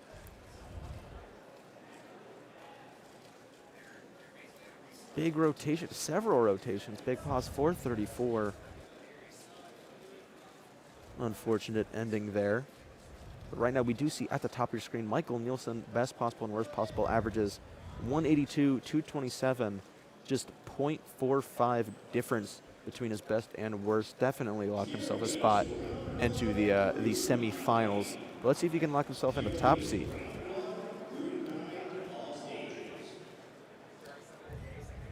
$153 there. Great solve. Here's Simon now on solve number 4. Looks like there is a good scramble out there. I'm not sure if it's this one or the next one. This looks like a one-tip scramble, potentially this one. Turned quite well, 135, excuse me. I mean, hand and head. I think the main reason that Simon's upset, that DNF was definitely around the speed of like a 1.5. Yeah. So he potentially is just DNF'd out of a really good average. But that 135 makes the 151 counting, meaning that his best possible average, or at least he has a lot more wiggle room for his average to maybe not sway in his favor. Michael Nielsen here is with, Milan Vincent Andrick in the bottom right, 164. Unsure if that was like a full solve or if there's any penalties, but amazing solve there from Milan. Let's see what Michael can get here on solve number 5. 182 best possible average for Michael Nielsen. That would put him in 3rd so far with one group of Pyraminx to go. Worst possible, 227. So should be comfortable either way. I see Simon walking around backstage, so I think he must be done with this average. So we must have missed one. So I'll be curious to see what that final time ended up being. But for now, let's go to Michael. This is a one-tip scramble. Right, yeah. 130. Best possible average, 182. I mean, when you're the greatest. And the thing is that 267 was definitely like mis-execution, poor execution, or like mistrace or something like that. It was certainly some sort of unforced error. So, I mean, yeah, he's shooting darts in round 1, and looks like he looks like he's like back. Once again, it's a major stage, right? So he's like right at home. It seems like. I was gonna say there's few people that there's a couple top solvers that maybe crumble under pressure. There's some people that don't know how to handle the pressure, and then there's cubers like Michael Nielsen that feed on pressure. Yeah. There's solvers like Christopher Sun that in this high pressure environment they live for it, and I mean.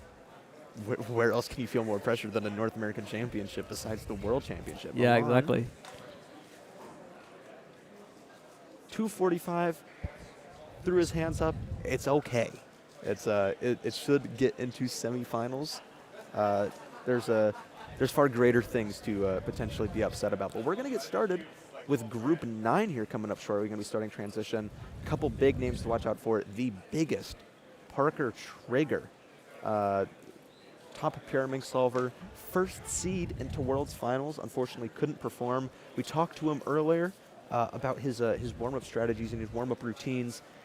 Let's see if he can maybe start to pull stuff off on the major stage. We do also see the names Clem Tucker, Dylan Costa, Eli Rogers, Braden Roten, Yuki Nagai, Benjamin Kyle, and Zachary Oakes. Always going to root for a fellow Zach whenever I get the opportunity. I wonder if Zach Oakes has a buff because they call Raleigh the city of Oaks. So I wonder if he's getting like some, and he's from the southeast. So I wonder if he's getting like some hometown buff. Yeah. So I think maybe some like hometown buff or something. Remains to be seen. Here's Braden Roten. He is a really good, actually just kind of all around solver. One of the best Scube solvers in the country. Unfortunately, I think did not perform up to his standards at the U.S. National Championship last year. Now trying his hand here at Pyraminx. That looks to be okay. 284. That's our first look at scramble number 1 in group number 9.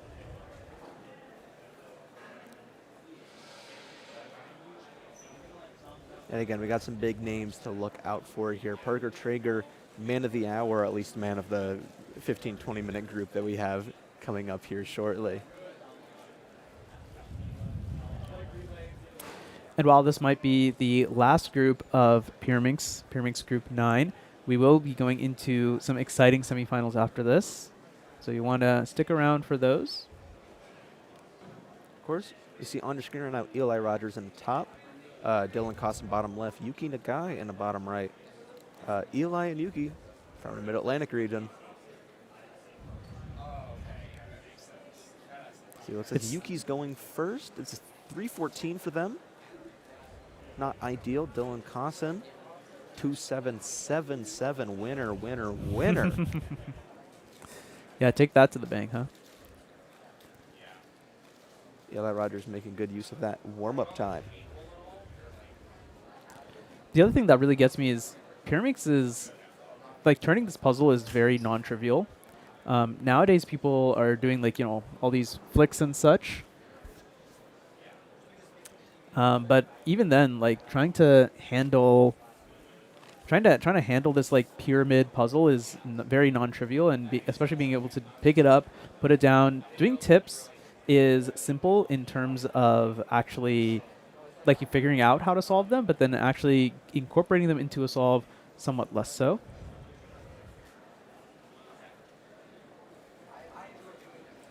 So certainly I find people who can turn Pyraminx quickly and efficiently to be extremely impressive. And I hope that's coming across on the camera a little bit as well.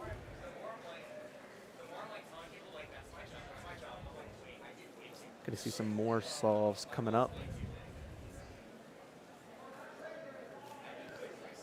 I can hear in the background that Parker was called up, so we should see him kind of slot into one of our 4 lovely quad boxes. Going to take a guess in the bottom right there. We're going to see Parker Traeger in a second. Top left, Clem Tucker. Also on the Pyraminx National Podium at CubingUSA All-Stars last November. Was it November? Yes. It was November. In Rhode Island. In Rhode Island. 256 there for Clem. Parker, bottom right. You got some insider information or something? You binked it. He's on stream. There's 2 stream stations. I see one blue one. The other blue one's in the bottom right. I could have just pretended I was psychic. Clever man. Bummer. We see Braden Rowan and Parker Traeger going, inspecting both at the same time, and it looks like starting at the same time. Who's going to win the race? It's Parker, 186. Braden Rowan, 271. See Parker right now. That 186, if that was his average right away, that'd be 4th right now in the first round. Fortunately, it doesn't quite work like that, though sometimes I wish it was. Only when I get a good solve 1 do I wish it worked like that. Where it's like, yeah, I kind of want to just stop the average here. I would love to know. I mean, of course, I've done so many solves that maybe it's averaged out, but I wonder if on average there's a solve that I do the best on. Like my first, second, third, fourth, and fifth. Interesting. Makes you think. I'm sure someone with some SQL knowledge could figure that out. But I have none of that. Zach Oakes in the top right, Dylan Costin top left. 222 for Dylan Costin, 522 for Zach Oakes, unfortunately. Now we're going to go to Yuki Nagai in the bottom right, Eli Rogers in the bottom left. You gotta love the cadence of a CubingUSA major when things are like working. There's always something interesting happening. It's kind of hard to like be quiet and like you know and commentate when so much cool stuff is going on. It looks like we actually we missed one of Parker's first solves. So Parker's on 184, 186. So very much on pace for 1.8x. Yep. Yuki 296. Eli inspecting now.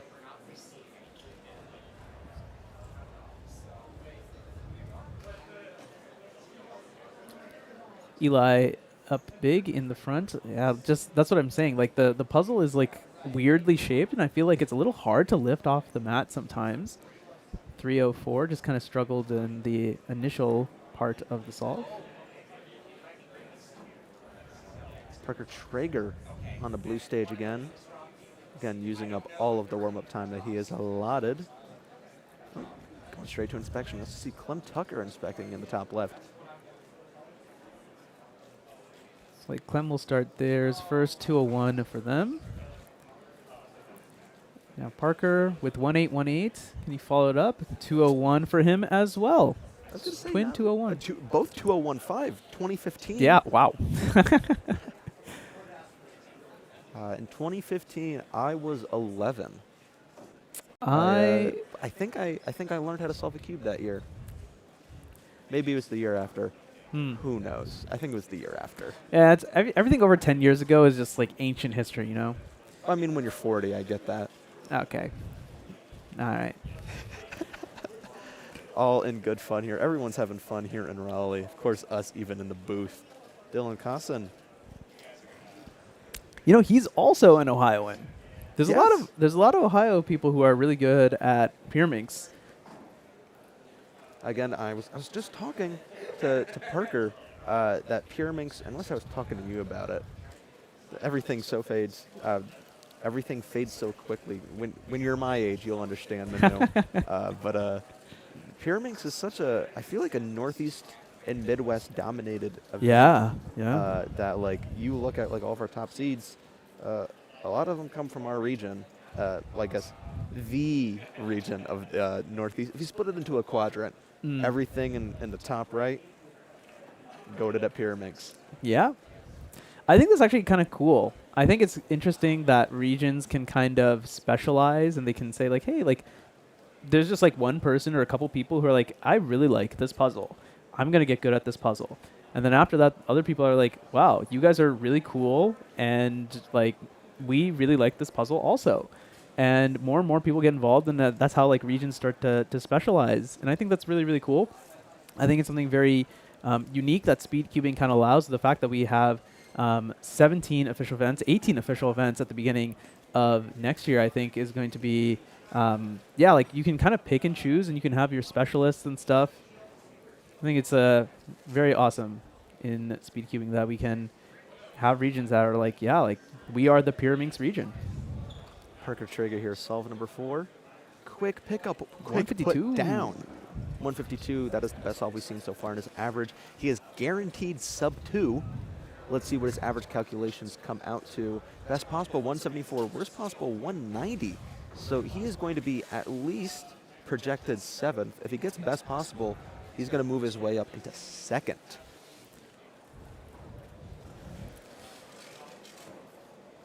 Here's Clem here.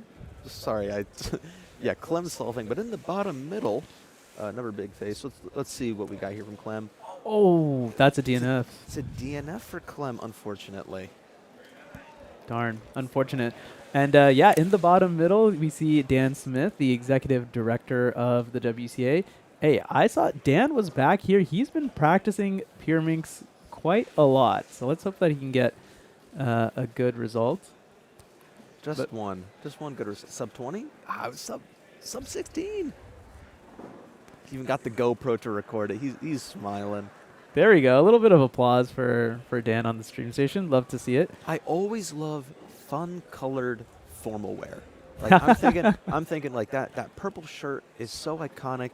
It's almost as iconic as Mark Henry's salmon suit for any of the WWE fans out there. It is so fun to see formal wear in fun colors, but maybe it's like fun colors. Dylan Cosson, 2727. Braden Roten now in the bottom middle there.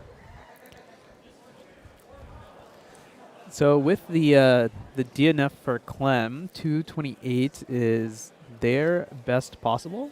That will put them, pretty solidly in the top 20 in round 1, which is, not too bad for your round 1 results.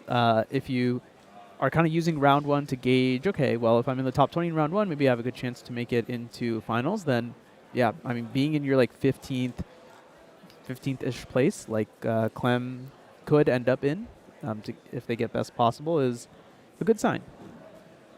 Yeah, again, still have yet to see Parker's last solve. A lot of potential there. 152 is not a hard time to beat.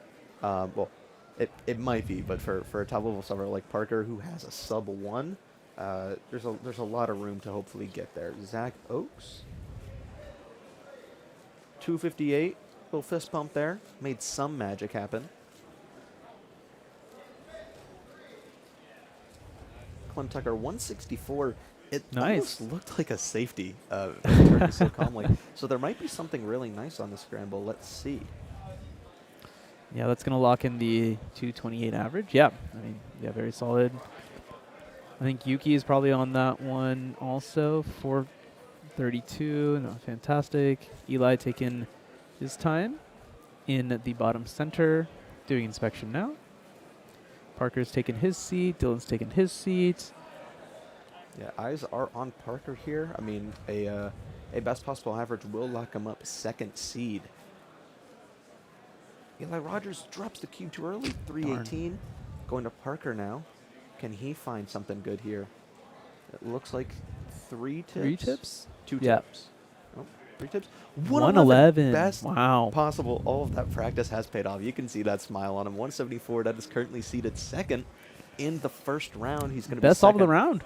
Best solve of the round. By quite some margin. No one has 1-2. I was going to say, Pyraminx belongs to the Northeast, Manu. We own it. All right, that's doing too much. Got 247 there. And that should wrap up Pyraminx. Round 1, an amazing round one to watch.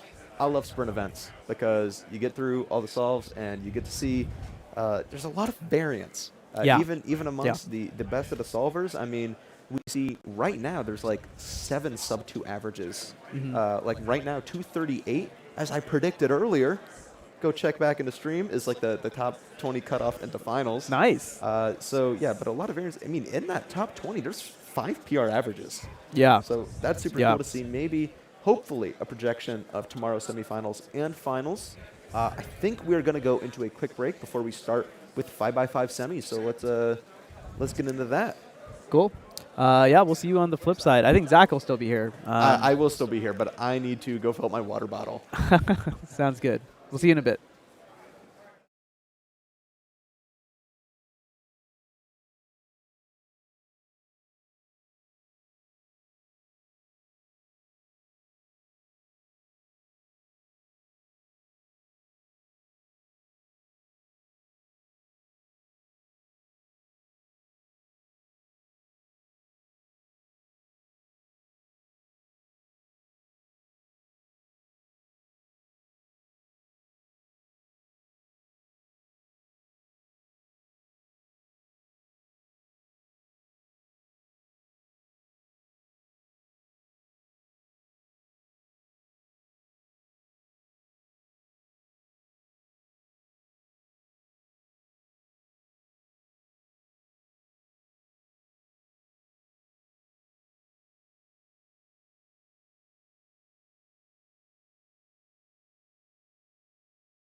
Cubing and competitions have been such a big part of my life for a decade now.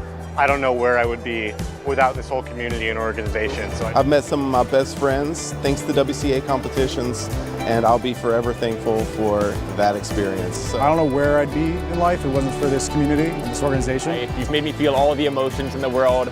I've laughed, I've cried, but all along the way, I've had the best times of my life.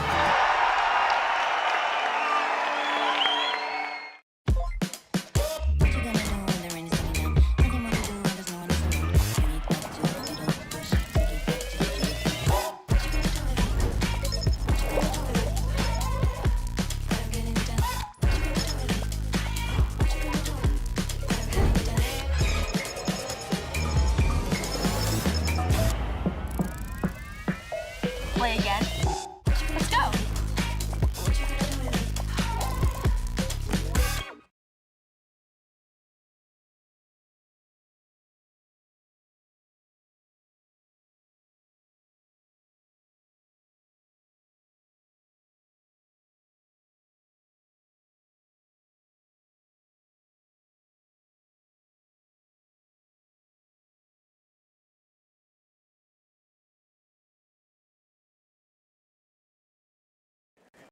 Welcome back, everyone, to the Rubik's WCA North American Championship 2026 here in Raleigh. We've now gotten through some first rounds of the day, and we're ready to get started with some of our first semifinals of the competition. We're starting off with 5x5, which we brought to you first today. We're going to see a score of over 60 different cubers, mostly the same 4 on the front 4 stages, though.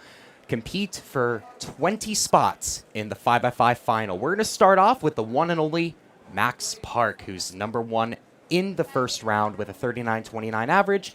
Obviously, you know him well at home. This a 12-time world champion in various different events, multi-time 5x5 national and North American champion winner.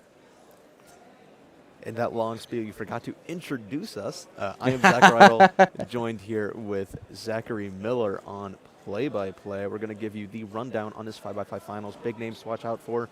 The two we're tracking, Max Park and Maddie Hiroto-Inaba, two big names going into this final round. Max seeded first, Maddie seeded second. We also have names to watch out for. Henry Lickner seeded third, Arhan Serene and Omar Elaban seeded fourth and fifth. Carter Thomas seeded sixth going into the semifinal. Yeah, Carter Thomas is someone that's been making a huge move in the Big Cube scene, but Max Park starting off with a 38.45. We also got some other competitors going. Kevin Hayes, one and only, starting off with a 45.95. He's still got it. He's still got it. He's still got it. Maddie Hiroto-Inaba, another face we're going to be watching in this one. He's seeded in this final, I believe he's seeded third or fourth. He seeded second into this final. Or in the second semifinal. into this round, fourth on the psych sheet, former NA champion in 2022 from Hawaii, currently living in New York. Looks like we'll be watching the cube come up here, 43.18 for his first of the day. Not the fastest solve that we have seen this final, but one of the fastest we have seen across all the times that have been put into WCA Live. We are going to have live data entry, which is super cool, so you can check out on your own, or you can look in the top left of the screen, see an accurate representation of all times incoming. Arhan Serene will put down a 40.84, the current Canadian national record average, with a 41.54, so that is pacing. Off stream, Christopher Sun, 46.9. Pretty good results rolling in for everyone. Enrique Oviedo, who we talked about earlier on stream with, I interviewed him earlier, 48.13 for his first. Henry, 42.37. Henry Lickner, someone who's very well known in the community for his big cube solving, doing very well this competition. Came into this competition seeded second, most likely at this competition to podium in the silver medal position. Carter Thomas still going. It's a little hard to see under the table, but he'll get a 45.31. At least shrugging it off. Here's Omar Elaban. He's another extremely fast Canadian solver. We were also talking to him earlier today.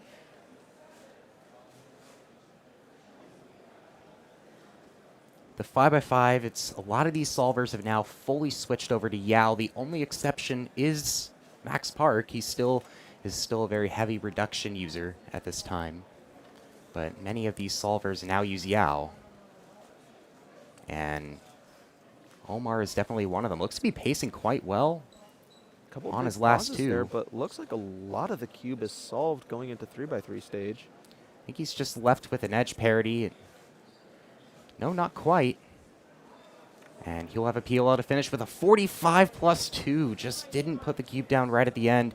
Oh, it's actually, oh, never mind. They put up the wrong card. It's still a plus 2, 45-24. Just as he was doing that last move of the R perm, it just, he did an R2 instead. So we'll get a 47 there for Omar Elaban. Off stream, Jack Pfeiffer, 38.84, just 0.39 slower than Max Park's first solve. Wow. That is an electric start there for Jack. Let's see if he can keep that momentum rolling. Jack Pfeiffer's current PR, 38-36. So very, very close, but a very good start for him as well. And speaking of Max Park, I know we're just talking about Jack, but speaking of Max Park, bottom left of your screen there, hopefully moving into the top soon. The name to watch. I mean, we did see last North American Championships, 5x5 semifinals. Max Park got a world record. And I'm not putting the pressure on him to perform again. Oh, yeah. But if it's any time that's going to happen, why not now? Exactly, exactly. These are the moments we live for here. World record or some sort of record here would be incredible to see again. If he can do it 2 years, if he can do it 2 times in a row, it'd be incredible to see here. And if it would be anyone here, it'd be him. Also see in the bottom left of your screen, Matty Hiroto Anaba inspecting his cube. We're going to keep eyes on Max Park, though. Going to get done before any of these other solvers. Looks like he's making some great pace on those edges. Looks like he's got about 3 or 4 left as he's going into his last few edges here. One of the many amazing skills that Max has, some of the most incredible look ahead I've seen of any cuber on this planet. Yeah, but it's a big pausing here during 3x3 stage. 40.08. Even with all those pauses, still an incredible solve. I was going to say, still one of the faster times that we have seen so far. And in fact, Yeah. the only person with a solve faster than that, Jack Pfeiffer. One of the most insane videos that I've seen is just an over-the-shoulder of Max Park solving slow motion. It's just crazy to see how fluid and smooth. Like, the turning doesn't look fluid and smooth, but the solve itself is just flawless. Aron Serene with a 43.80. Still doing pretty well in terms of his current pace. He, remember, the Canadian national record, his current PR, 41.54. Matty Hiroto Anaba, 44.40. So yeah, as we've been talking about, the big story is Max Park with this round and the final that will be coming up pending remaining solves. But it's pretty much his title to lose. The 2-time world champion in 5x5 will pretty much have a straight shot to gold unless someone like completely rolls the floor, right? Mm-hmm. So it's just a matter of who's going to make it, who's not going to make it, and who's going to put themselves in the best position going into this final. As I say, right now it's looking like the top 20 seeds. We're looking around the sub 50 mark to make it into the final. But we got a lot of big names. Again, Jack Pfeiffer, Max Park, Arhan Serene, Henry Lickner, Matty Hiroto Anaba, just to name a few. Carter Thomas in the bottom left of your screen, hopefully finishing up with his solve soon.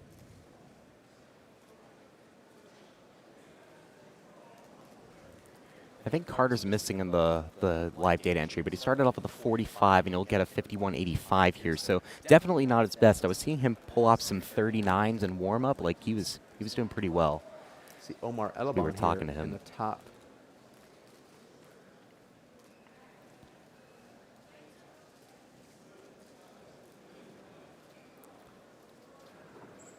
Really good pace as he works through that Yao duction. Probably see him move to edges very soon after he finishes that last cross edge at about 22. Yeah, flip at 22. That's what we're going to be looking at for all these Yao solvers when they rotate the cube to start working on their non-cross edges. Omar looking at 3x3 stage with an edge parity, finishing up that last pair now. Moving into PLO, we'll knock down a 41.99. Not bad at all for Omar. We do have Jack Pfeiffer, 42.25 on his second Oh, solve. that's so good for him. He's pacing. Yeah, he Remember, is- guys, Jack Pfeiffer PR'd last at All-Stars, where he got bronze. 42.57 is that mark for Jack. Yeah, no and right now, it's looking pretty good. No stranger to these high-pressure environments, Yes. especially with that performance there at All-Stars. Max Park going here for solve number 3. One thing I know that Jack loves, he loves performing for a crowd in terms of his cubing. I was just talking to Manu. Some solvers crumble under pressure. Some people feed on it, though. And I mean, Yes. the names Michael Nielsen, Michael Christopher Nielsen, Sun, yeah. But Jack Pfeiffer definitely. Yeah, Jack Pfeiffer is definitely one of those cubers that just loves pressure. I've seen it firsthand.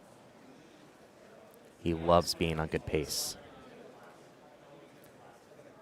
See a few pauses for Max. He was a little lower than we'd expect. I don't think we have access to our overheads today. But looks like he's starting to finish up with his 3x3 stage now, 37.72. Pretty good for Max. That will count that 38.45. So he is currently right now with a mean of under 40 seconds right now. So he is getting some pretty good times here. Not as well as we usually know he can do, because he can knock down 35s and 34s. In fact, his current PR average is sub 35, the current world record. Or the NAR single and average, because Tim Unkolshinsky exists, excuse me. But his former world records, I should say.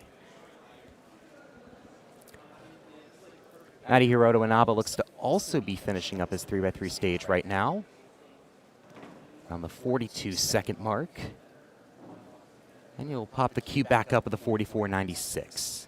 Quick little head shake there. Not too displeased with it. At least doing consistent. I mean, a 44 average will see you very well going into finals, so it's nothing to really be too upset about. Henry Lickner now going on solve 3. Started off 42-42. Looks to not keep that up, but a 44 will keep it consistent. Going to be one of those top names going in. Yeah.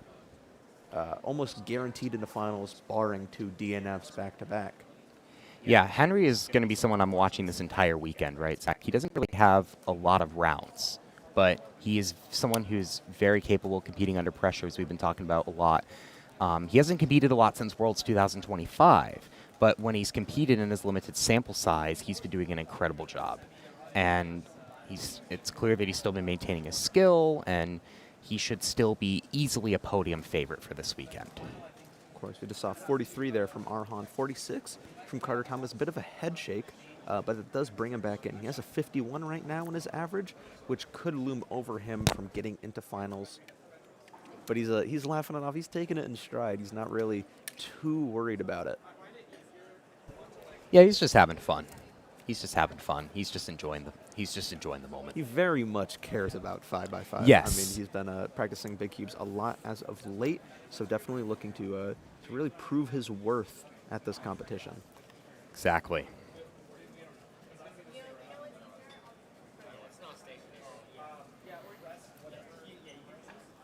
Here's Omar Elaban again. As we said earlier, we're going to really watch for when he transitions from finishing the Yao duction, the centers and the cross, over to his edges. Looks a little bit later than his usual. This time he flips around 24. So unless his edges catch up here, which it looks like these are pretty decent pace, it's likely going to be somewhere in the mid-high 40s. We do see look at that 3x3 stage. We'll let him finish up here. Going to be a 45 there from Omar. Jack Pfeiffer off stream 45.7 as well. Counting right now just that 42.2, but he has a 38. It looks like no one else in this final has a sub 40 except Jack Pfeiffer and Max Park. Yeah, there's a few other cubers that are pacing pretty well. Brendan Dunnigan has a 43, 46, and 43 right now, as well as Christopher Sun, 46, 44, 43, getting better each time. Jerry Yao counting 43 and 44. He did PR in the first one with a 44.95, and it looks like he could end up being on pace to break it again. Kevin Hayes has also finished his fourth solve, currently pacing around a 47 average with that 45-45 on solve 4. We'll see how he does. Luke Garrett also pacing really well, 40 single, and just got another 44, so he'll probably be pacing for sub 45 now. As we wait for our next few solvers to come back up, here comes Max Park again on the red stage. We'll probably get a good look at him. We might go to dual camera here. We got both Max and Maddie going at the exact same time. Also, Henry Lickner on the bottom right, definitely a name not to be ignored.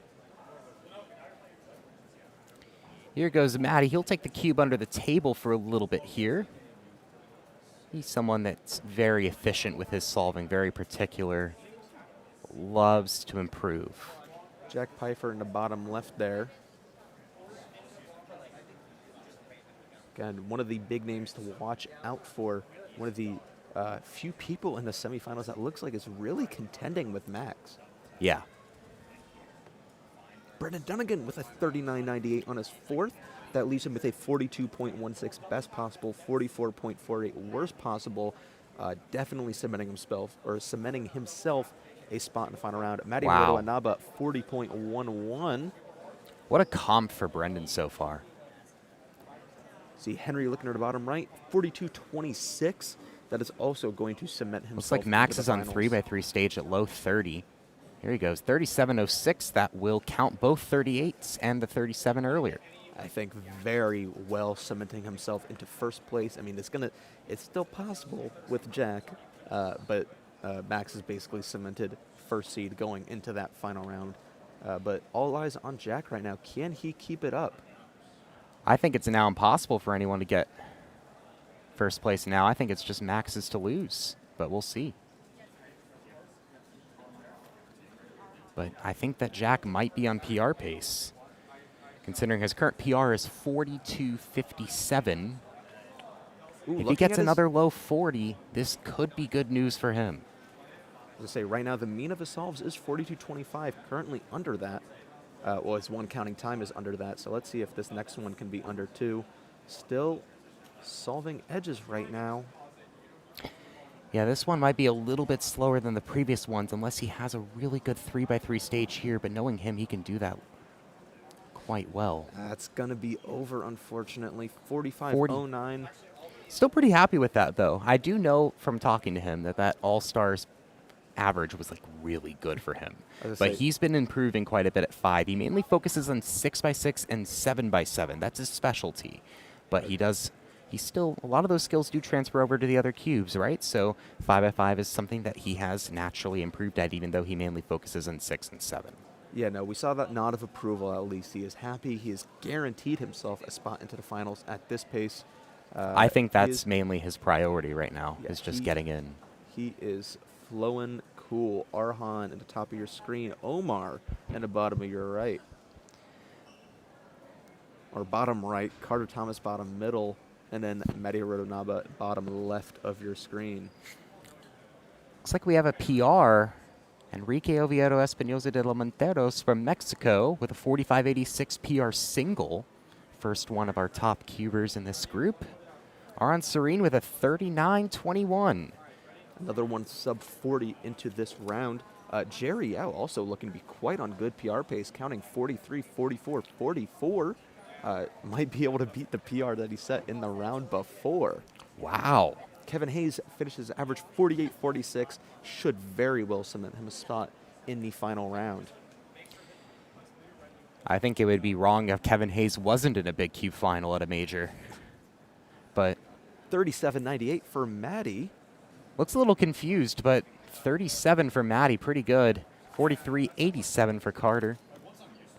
We do have Arhan's times as well. 40.84, 43.80, 43.72, and 39.21 for Arhan. Henry Lickner at the top of your screen now. Henry right now a 42.39 BPA, 43.26 worst possible. As we mentioned, no one else in this final but Max has a sub 40 average officially, other than Max Park. Henry Lickner is the closest one to that boundary. He won't get it today, at least today. He could tomorrow when we have 5x5 finals. Two PR averages so far. Brendan Dunnigan 43.29 and Jerry Yao 44.10. Both of them have locked up their spot in finals guaranteed, as well as Vishwa Sankar and Christopher Sun. 39.34 for Henry Lickner. going to end off his average on quite a good note. That should get him at least third. Christopher Sun finishing off with a 46.69. Vishwas Sankar with a 46. They're both guaranteed in.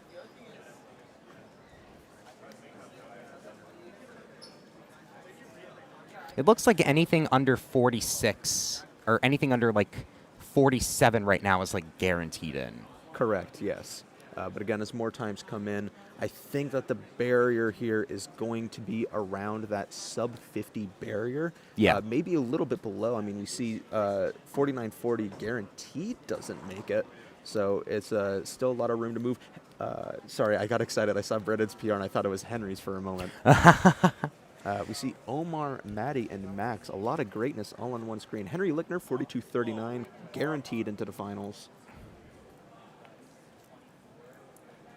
Some commotion going on behind us. Luke Garrett, also guaranteed into finals of 45.28. It's going to be a question of what will make finals. Will it be sub 49, sub 48, sub 47? So we're really going to watch that cutoff right now here. Jack Pfeiffer, 45.09 on fourth. It's a 42.06 best possible average, which I think would PR, but it's going to take sub 38 or sub 38.84. Here goes Max on his final solve. Looks to be now on 3x3 stage. We'll do the green cross. And he'll finish off with a respectable 37.57. So that should cement him with a low 38 average. We're going to watch Arhan Serene as he comes back up here. We do have another national record watch, Zach. 39.92 will get him Canadian national record and a PR. Yeah, very big thing to shoot for. Jack Pfeiffer waiting for the announcement to end before starting his solve. A little bit of fanfare in the audience.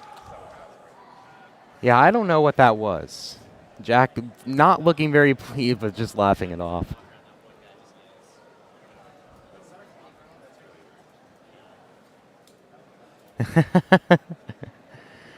I'm not too sure what that was. Yeah, but we're going to see Jack go right now. I'm not sure what Jack needs for PR. Well, I mean, best possible average will get it. So let's see if he's able to pull out another sub 40. If anyone can do it, it'll be someone that already has one. Kevin Hayes has guaranteed his spot at the final. There we go. Along with Ari Randers Pearson. So we'll be sub 48.64 at minimum right now, because Ryan Pilot has 48.64 and he's not guaranteed, but Ari just barely under is. See, I think flip there at 21 there for Jack. Carter Thomas will also start off here. He's currently in 10th place right now with the means calculated. So I think his WPA is 47.8, so he is guaranteed in the final. Just needs to, hopefully he can finish off with a clean solve. We won't see PR average here for Jack Pfeiffer, unfortunately. Looks like we're actually going to see the worst possible average there. 44.35, guaranteed to make it into the next round. It's nothing to be upset about. And he'll likely get 5th or 6th place with that. Or actually, no. He'll probably get about 8th or 9th, excuse me. Carter Thomas finishing up his last solve as well. And finishes off with a 44.94, so he'll finish off with something in the mid-high 40s, which should make it into this final easily. Yeah, we're still waiting for Arhan Serene's final solve. Well, both of the stream stations just opened up on red, so I'm fairly hopeful we'll see him soon. Again, 39.92 for Canadian national record average. So there's a little bit of confusion. We'll see. Arhan got a 45.74, so unfortunately that will not do it, but still 42.79 average. That's currently projected 4th, so nothing to be upset about. Times Not sure if it starting to was... come in. I mean, getting a 39 in that position is pretty hard to do, especially when getting sub 40s is already a hard enough accomplishment if your name is not Max Park. But it looks like you got to be proud of that if you're finishing 4th in a major championship semifinal. It's looking like we are about wrapped up here. Just a few more results to be entered in to WCA Live. It looks like the cutoff for this is going to be around the mid 49.5 mark. I guess not really mid, it's just the 49.5 second mark. Yeah. Kind of as expected going into this final.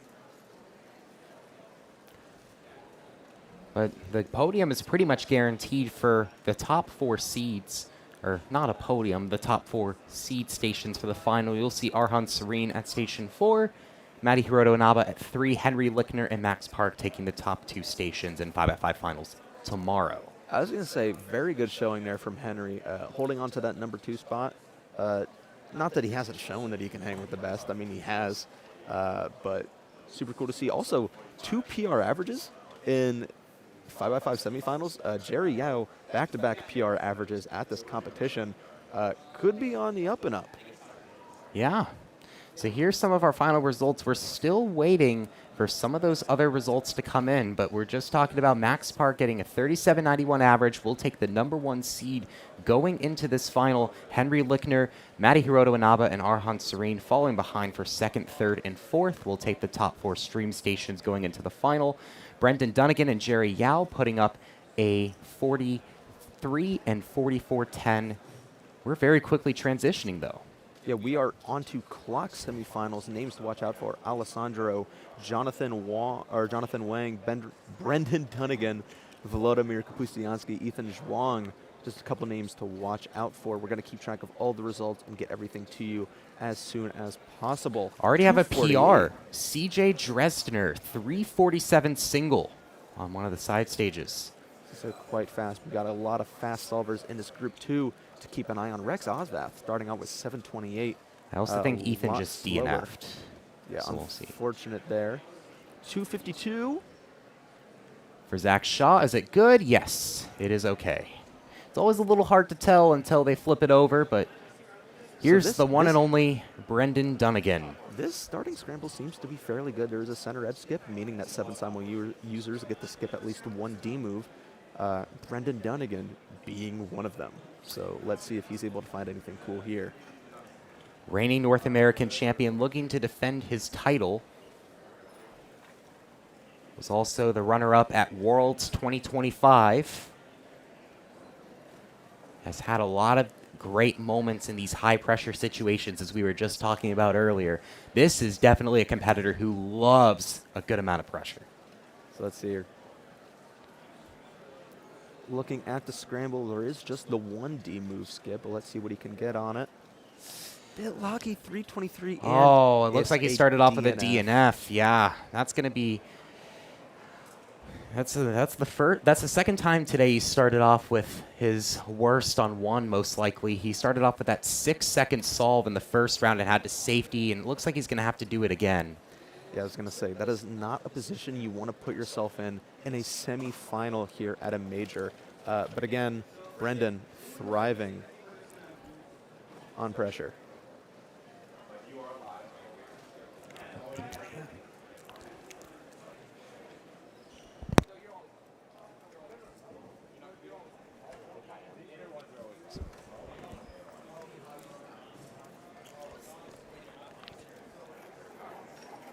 Just waiting for the competitors to come back up. In the semifinals, Zach, they bring everybody up in waves. So scramble secrecy is a bit more maintained, and everyone kind of goes at the same time. So we're going to see all of our top competitors come up to the stream stations in waves. So everyone just did their first solves. So a lot of 2s and 3s that we're seeing, both Zach Cribbs. I'm not sure if that's a data entry error or just a coincidence, but 252 for both of the Zacharies in this, making both of us Zachs proud. I was going to say that is a big day for people named Zach. Big day for people named Zach. Both commentators, both top competitors. Looks like we're starting to see some Solve 2s come up now.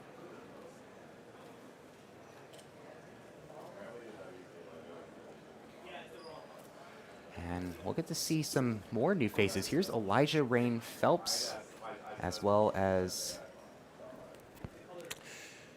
No T-shirt. Z-Star. Yeah, no center edge skip there, so we're going to have to work a little harder. 384. Here's Elijah Rain Phelps.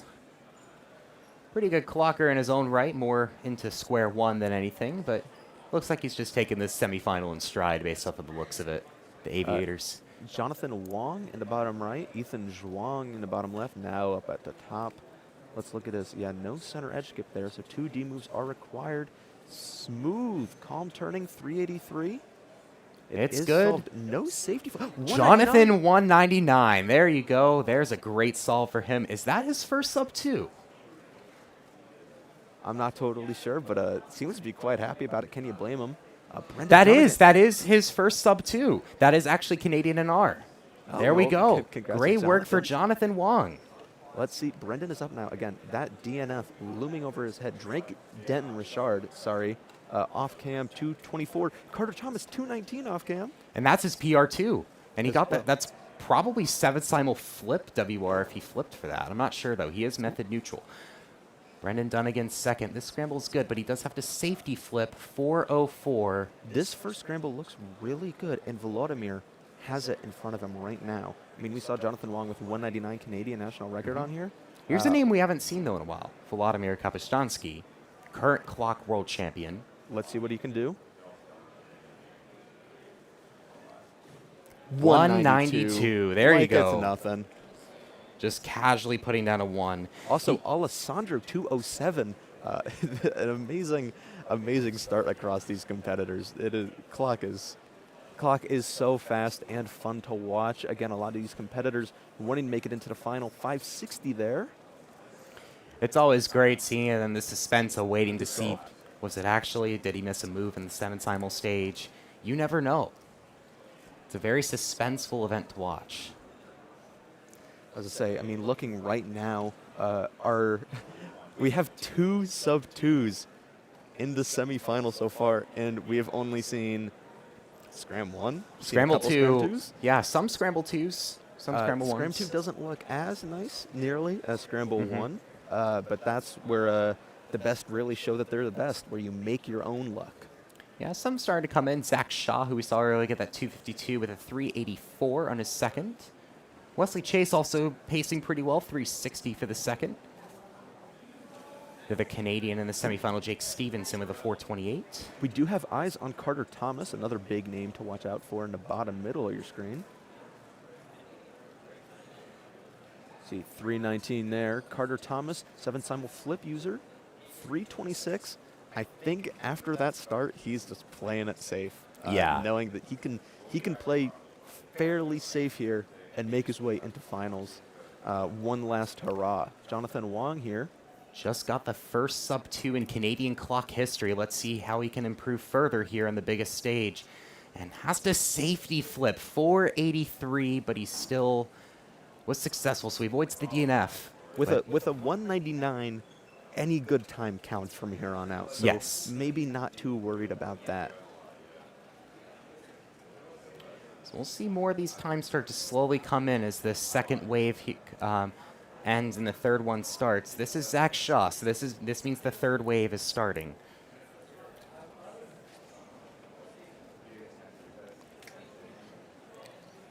So you can pull off. No sunrise skip, but a 1-tick D move isn't too bad. 319. It is solved. Pretty good. Pretty good. Good pacing for him for sure. If he keeps this up, I think he'll be for sure in the final. It's going to be tight. It's going to be tight because I've been hearing a lot that it's probably going to be around 3.5, 3.4. Clock has gotten so fast over the past year and a half, Zach. Yeah, I was going to say, it's going to take a lot to get into finals. But again, such high variance. If everyone just quits out with 2 DNFs on the last solve, anything could make finals. 296 there in the bottom left. Ethan Zhuang up now. Ooh, and Zhang's going to have to safety, and it looks like he DNF'd out of finals, possibly. Oh, that is not good news to hear. If you're from Massachusetts, the current Mass SR. He DNF'd the first solve, so he is now locked out of finals. That's the other thing about Clock 2. It can all end in an instant. Not great news for my friends back home in Massachusetts. The current state record holder will not be in the North American Championship final. Volodymyr Kapuschansky here solving the top. Brendan Dunnigan in the bottom right. Both great names to watch, sharing a world's podium together. It almost flawless. Oh, has to safety flip there too. 451 for Volo. We're also going to see Brendan and Fiona Bao, also a name absolutely worth mentioning. Current female world record holder for clock. Here goes Brendan, and he's going to have to safety a 4:07. It looks like he's just completely playing it safe. Like I said, on a PR scale, when you're comparing people's PRs, it's probably going to be, if everyone doesn't DNF and gets their best, it's going to be like 3.4. Fiona Bao did start DNF 3.14, so she's got to play it safe from here on out. And no, she DNF'd out of finals. Oh no, that's unbelievable. That is 2 solvers we have seen now locked out. So that means that we will now have a new national champion in clock, as Fiona won it at All-Stars last year, so we will now have a new national champion in clock. Yeah, I was going to say, one of the hardest, the toughest pill to swallow about clock. As you mentioned earlier, all it takes is, well, 2 mess-ups, but 1 mess-up could cost you everything. That's so unfortunate for Fiona. I know how hard she works, and she's putting a lot of effort into preparing for this competition. 372 there. It is solved. Jonathan Wong in the bottom left, moving up top. See again, Jonathan started out 199, but that's a 483. So really, really does not want that to count. Let's see what we got on this scramble. I don't see a center edge skip, but it looks to be a 1-tick D move in the back. Let's see how he handles this one. Looking like a little lockup, and then now he has to... And now the 4 he got on solve 2 is counting. That is not a great scenario for Jonathan, but we'll see if he can control his nerves for the remainder of the average here to make sure he can make that 4 count as little as possible. 267 here for, I believe, Alessandro. Big smile in the crowd. He is pacing sub 3 well and away in the lead right now. Brendan Dunnigan in the bottom right. Brendan Dunnigan just needs to get high 3, low 4, just make it in. I think he's fine getting a lower end station. He likes being in the ends of the stations. I know that from seeing him compete. From North American Championships 2024, where he got the win and North American record average, he was quite far from the mainstream stations. He's just got to hold it together here. 310, is it solved? Yes, it is. 310, he's still got it. He is in it still. Sebastian Stone here. Starting out 303, 326. Solve 3 for him, 307. It is solved. Yeah. Looks quite happy about that. Can't blame him. Max McGill in pretty good pace outside of his DNF, 384, 319, 372 for him. See again in the bottom there, Ethan Zhuang already DNF'd. He is out of finals, now just going for hopefully a good single. 266, that's pretty good for him. Oh, it's DNF. No. Wait, is it? He acted like it was a DNF, but it's actually okay. So I think maybe just disappointed on what could have been. been. Okay. Volodymyr here. No center edge skip. It's going to be 2 D moves here. Oh, but he's flying through it. 246 with the safety flip. It's too easy for him. That is insane. He has some of the most insane turning that I've seen of any cuber that does clock. 364 DNF. Unfortunately, every DNF really counts here. I'm not sure who that was. I think that was... Can't see the name tag. Looks...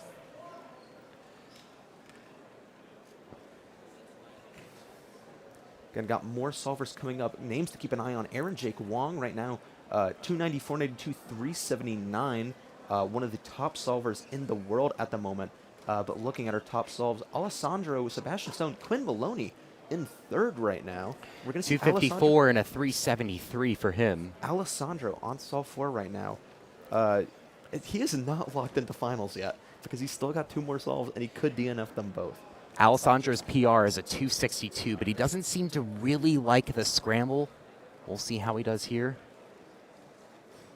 Locks up, but still gets a 289, and it is good. He is pacing incredibly well here, Zach. Let's see, Carter Thomas here. 7 simul flip at 1. 335, he's playing it safe. It looks solved. Jonathan Wang here.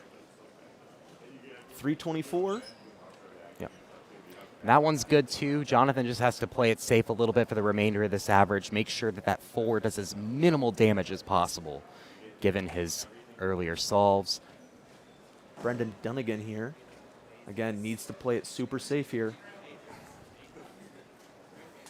218, and that's locked him into finals. Yeah, If that's it's locked. solved, That's the way to do it. If it's solved, it is solved. Brendan Dunnigan. Wow.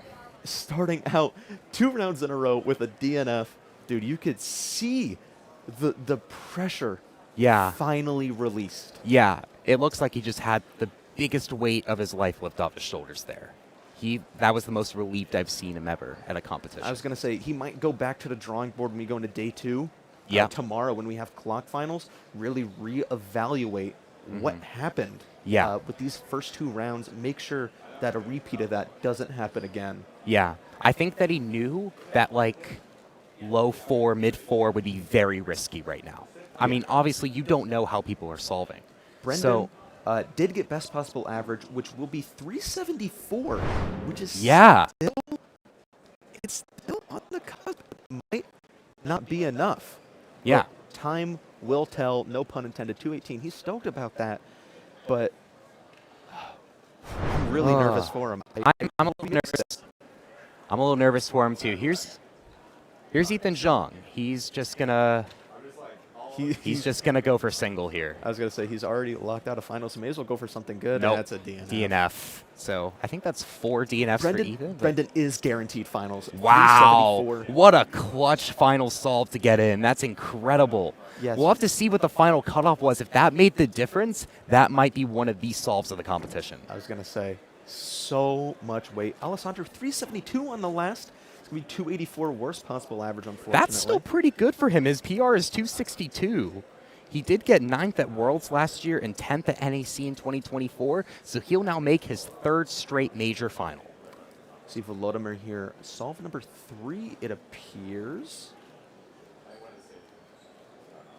Though it might be, I think it's scramble number 4. I think he's still on 4. I think we might be missing a solve.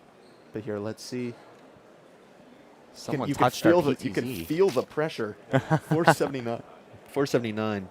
Alessandro locked into finals. 284 average. Zachary Shaw locked in. Max McGill locked in. Evan Waters locked in. Chase Look at Pop. this. Ryan Kern, 335 personal record average with a 320 on the last, which is his best single. He will be in finals. And Adrian Kumarashan with a 329 PR average as well. Also locking into the final. Where better to PR than in semifinals of North American Championship? Maybe finals of North American Championship, but that's tomorrow's issue. Yeah. These competitors, Today's showing. the second best day. Tomorrow is the best. Of course.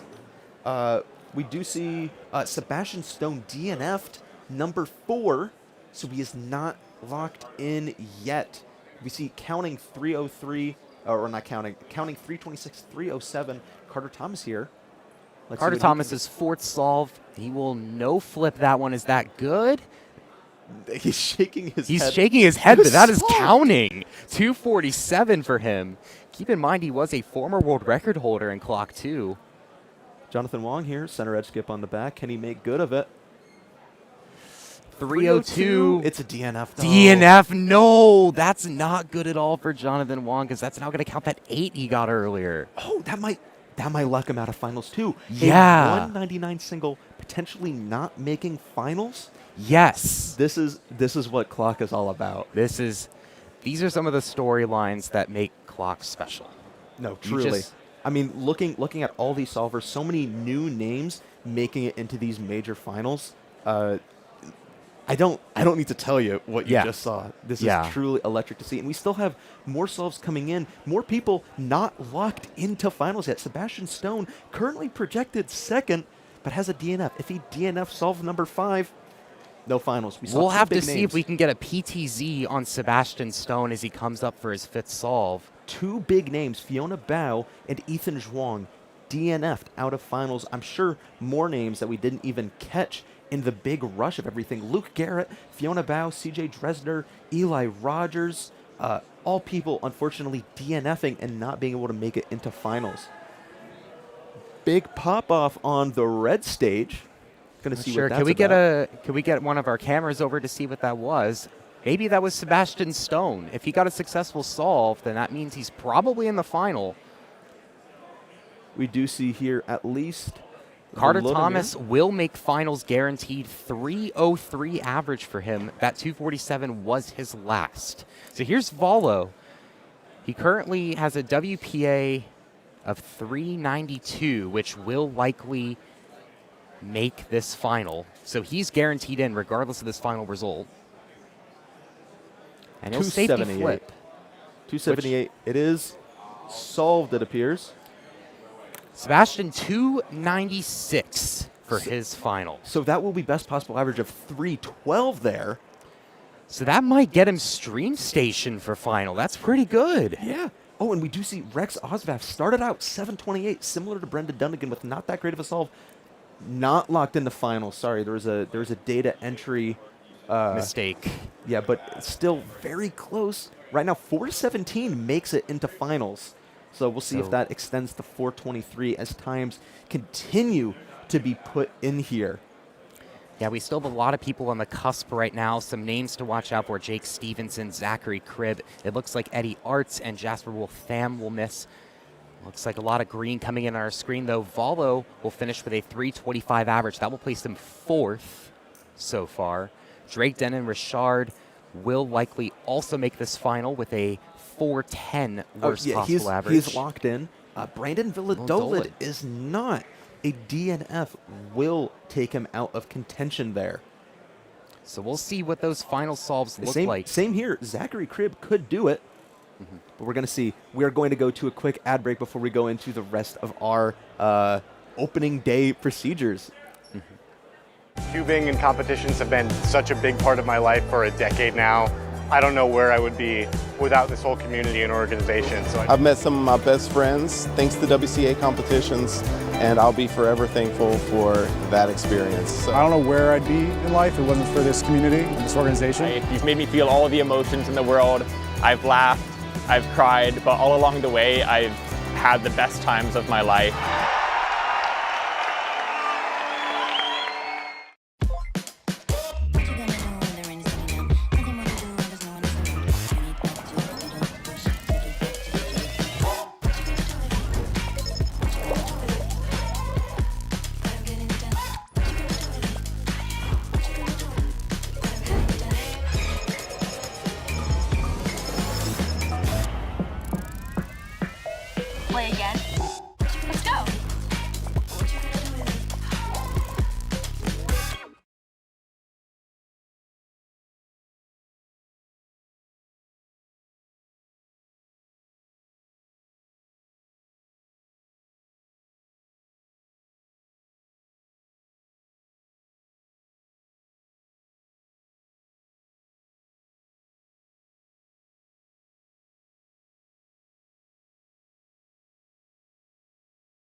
Just want to provide a very quick update in regards to the second round of clock. We now have all the results in. The cut to make was 4:23. We did have a tiebreaker for the final spot in the final. Rex Osvath with a 4:23 will make it over Clem Tucker's 4:23 due to a single that was better than Clem's. So the other finalists making it in: Thomas Grahor, Brendan Villadola, Chase Pack, Aaron Jake Wong, Jake Stevenson, Ethan Mendelsohn with a PR average, Quinn Maloney, Zach Cribb, Brendan Dunnigan, Evan Waters, Drake Denon Richard, Max McGill, Zach Shaw, Ryan Kern, Adayan Kumar Shan, Volodymyr Kapishtansky, Sebastian Stone, Carter Thomas in second, and Alessandro Diamampo will be your number 1 seed going into NAC Finals. Thank you everyone for tuning in, and enjoy the opening ceremony of NAC.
North America here, and welcome to Raleigh, North Carolina. Hope you enjoy some of this music. This banjo player is going to fire up one called the Foggy Mountain Breakdown.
are amazed. So to see some of the speed cubing going on the pyramid, that's pretty cool.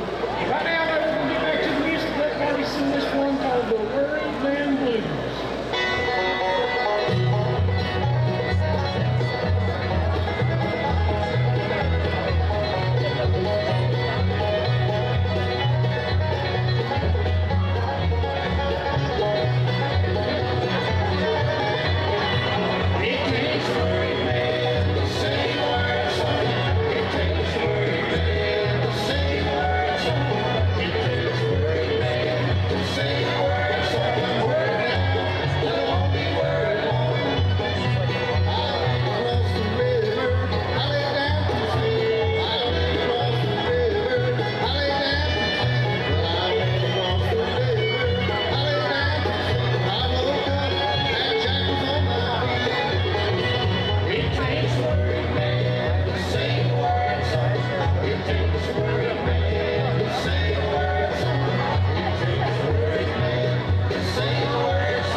bluegrass music here in the state of North Carolina.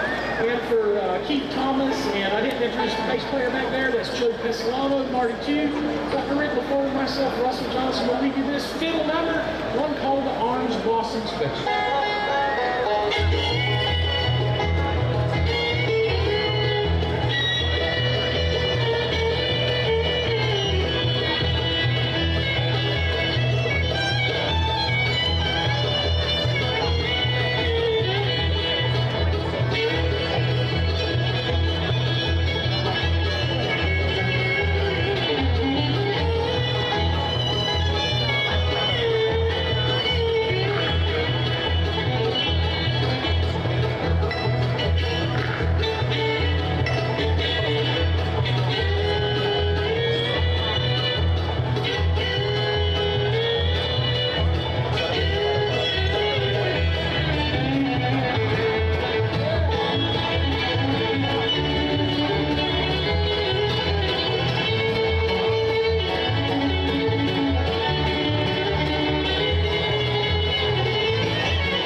this for her.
Which stuff?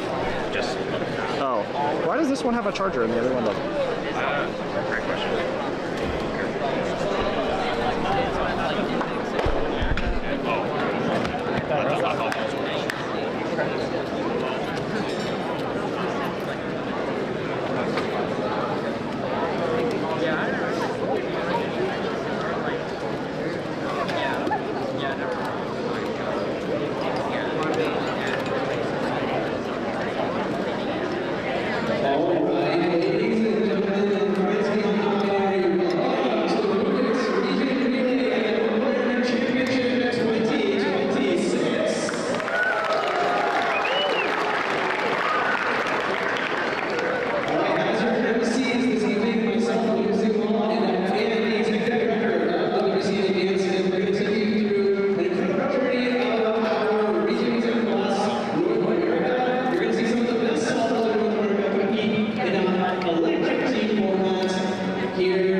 First matchup of the Regions Relay quarterfinals.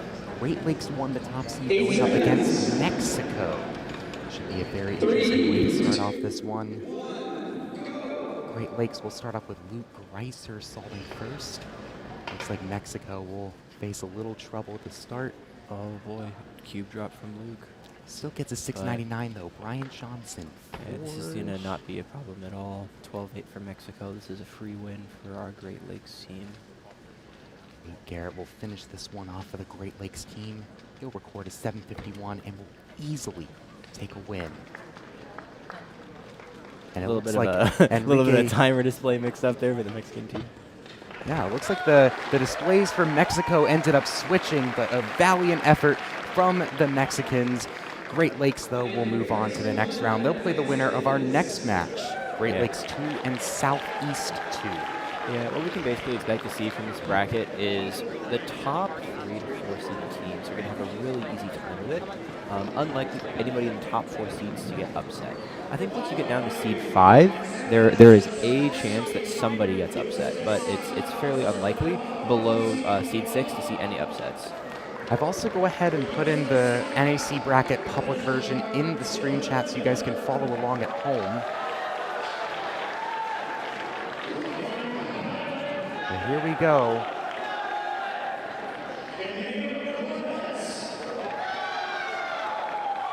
It looks like they're announcing the wrong team out. It looks like we're needing to go to Great Lakes and Southeast 2, and they were announcing the South team coming out next.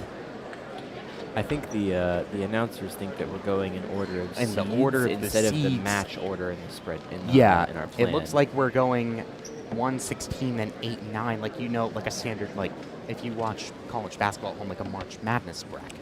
So we just watched our top seed versus our bottom seed. We're about to watch our middle 2 seeds, which should be a very even matchup. Yeah, this one should be very close. Great Lakes 2 just had a sub. It was going to be Henry Lickner leading off this team. He's dropped out, so it's now going to be Carter Thomas. It's the next fastest keeper of the Great Lakes region. They'll be going with Jack Pfeiffer and Nathan Phillips. And we'll see in the Southeast 2, Matias Marticone Nunez, Easton Peacock, and Eli Parker.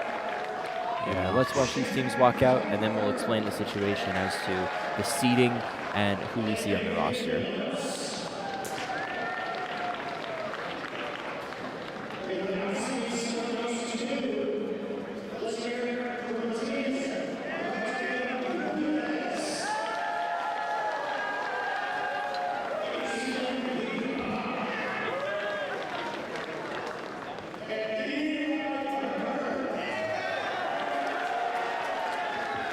Now that these teams are out and seeded, one interesting thing to note is that these teams were originally seeded 8th and 9th, our middle 2 teams in the bracket.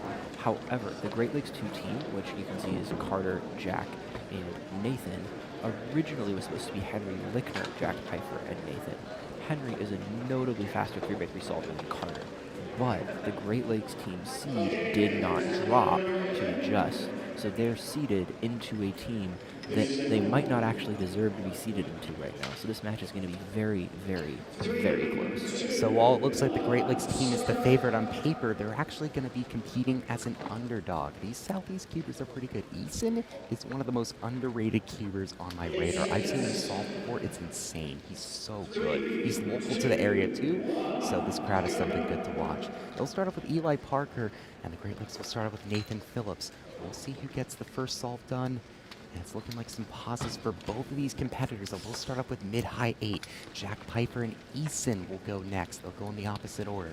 Jack looking like great pace. Both of them pacing pretty well. This is going to be so close. Dead even going into the last solve.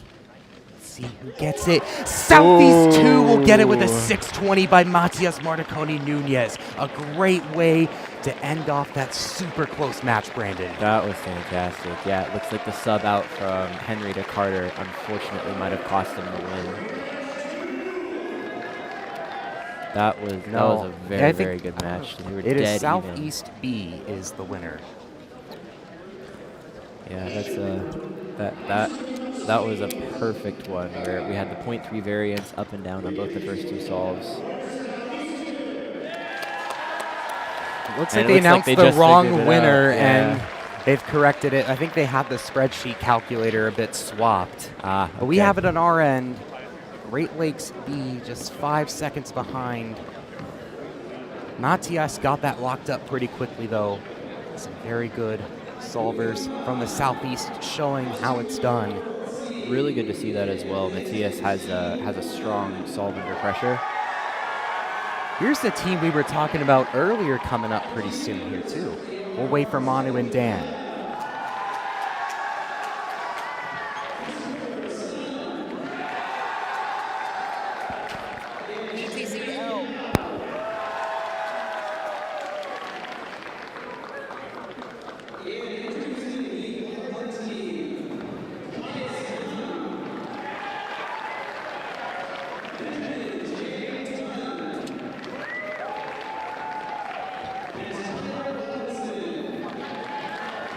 Here was another team we were talking about earlier, Mid-Atlantic 1. This is one of the more underrated teams we have coming into this. Right, Brandon? I don't know that I would say underrated as much as I would say there's no weak link on this team. Some of the other teams in the top 5 are a little bit uneven in terms of skill, but Mid-Atlantic 1 is very good. For Heartland to take this, it would be a massive stretch. Mid-Atlantic 1 has 3 mid-5 average solvers. Heartland has a couple of high 6 and a low 7 solver. Very wide skill differential. in order for Heartland to take this, they would all need to solve almost perfectly up against 3 solvers who are of the highest caliber. Some of the country's top solvers here on the top, going up against some underdogs on the bottom. We'll start off with a 531. I think we've just locked it up right there with a good solve from the start of Mid-Atlantic 1. The entire Two thing's over. 5s for 5-3, Mid-Atlantic. 5-3. We'll see if they can make it a triple. No, not quite, but that'll be an easy win for Mid-Atlantic. Sub 20 to finish it off. That's actually going to be in the 17 or 18 second range.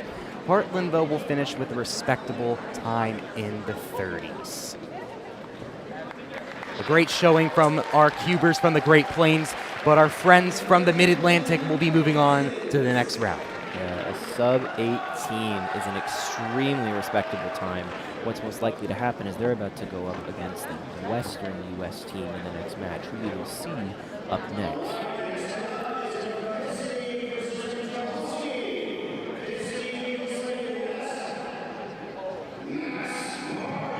There is the big dog. Here he comes. Max Park headlining this US West team. Take a look at the teams as they come up. Full California team representing the West in Max, Brendan, and Dominic Shoji.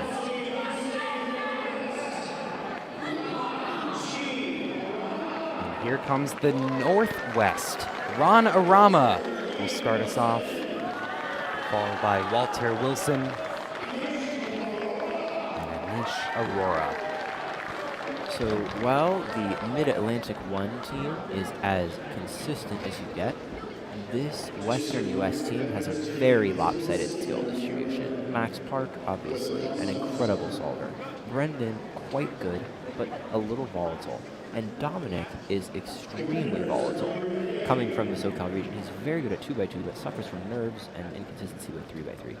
So this will really be decided by how good Dominic's solve is. It looks like he's going to lead off the West team. So pay close attention to Dominic Shoji's first solve. He's on the left of the top team. That will likely be the deciding factor in this round.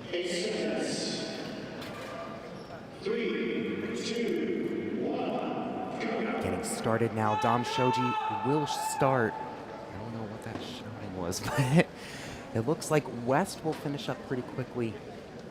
It looks like Max just solved straight up. So I'm not sure what really happened there. Might have been a procedural error there. Max went right when Dom started. So I'm not sure what's going to happen there, but I mean, regardless, West took it, but... No, Dominic got a 13+2, so I believe that actually... oh, West took it, but we'll see what happens. Oh, wait, no, with the +2, if they don't. The graphic we're seeing is incorrect. The West team lost because Dominic had a +2. Yeah. I'm not sure what's going to go on because there was a procedural error. It looks like Max started when Dom should have started. This... If they get a redo, then this might be an absolute gift for the Western team because, like I was saying in warm-up, Dominic, unfortunately, did not lead off the team very well, but there's a chance that if they get a do-over, he might have shaken off his nerves and get another shot. We'll see what. So we'll figure out what's going on, but in the meantime, right now, it's looking like a team is leaving the area with their cubes, so I think they might, I'm not sure what's going on. Get you guys more information when we can. It'll likely be... It looks like we're going to figure that out later. It looks like that's going to be a problem they'll talk about, and then we might redo that match in a little bit. So we'll come back to the West and the Northwest right now. We'll move on to our next match, which is South versus Guatemala. Yeah, this South U.S. team is, I don't want to say a dark horse. They're seeded second, but I think they have the highest potential of any of the teams here. Our first seed was Luke Garrett, Ryan Johnson, and Greiser.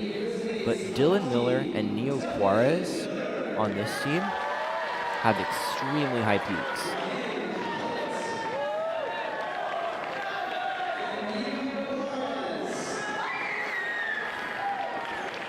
So this is a really interesting team. Well, we'll chat about it after we have our Guatemalan team walk out.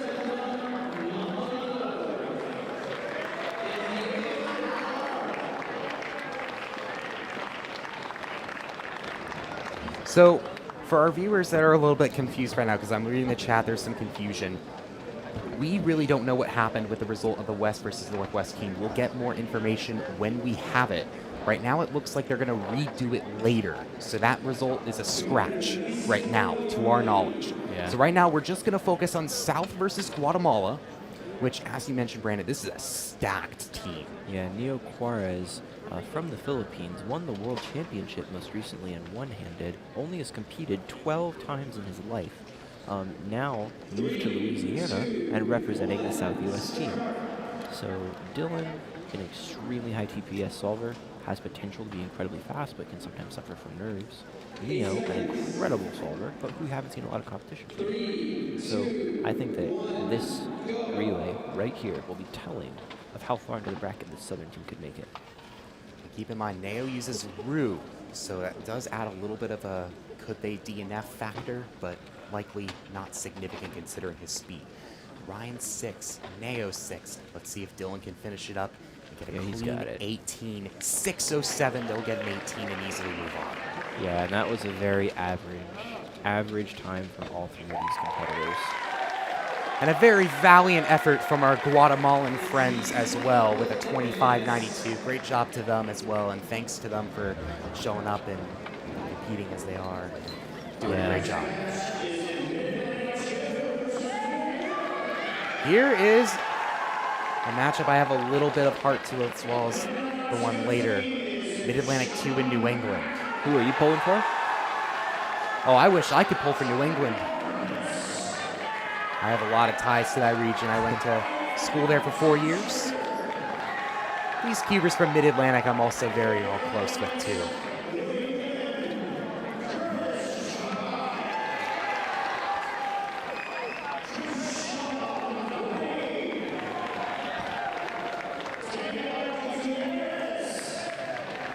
So Mid-Atlantic 2, Aiden Dincher, Sean Mack, and Kevin Prince. You might know Kevin as he is a part of Matty Grotzwanava's Elite Cuber initiative. He's wearing the shirt and everything. And the New England team, entirely Connecticut. Curtis Chai, Chris Shanathwani, Daniel Gutierrez. 1, 2, 3 in rankings in Connecticut 3x3. Kevin standing up for his solving, and yet still shorter than the guy next to him. It's so insane how good at 3x3 that Kevin Prince is. He's always been a name I've been watching out for. We'll start off with Aiden and Daniel Gutierrez. Pretty good pace for both of them. Last layer there for Daniel, he'll get a 7. Aiden struggling with an 8.99. This could be close. Let's see how Kevin does. Last layer at 4. The lock up on the POL 693. Krish, though, didn't do so well either. 916. This could go either way. It's up to Sean Mack and Curtis Chai.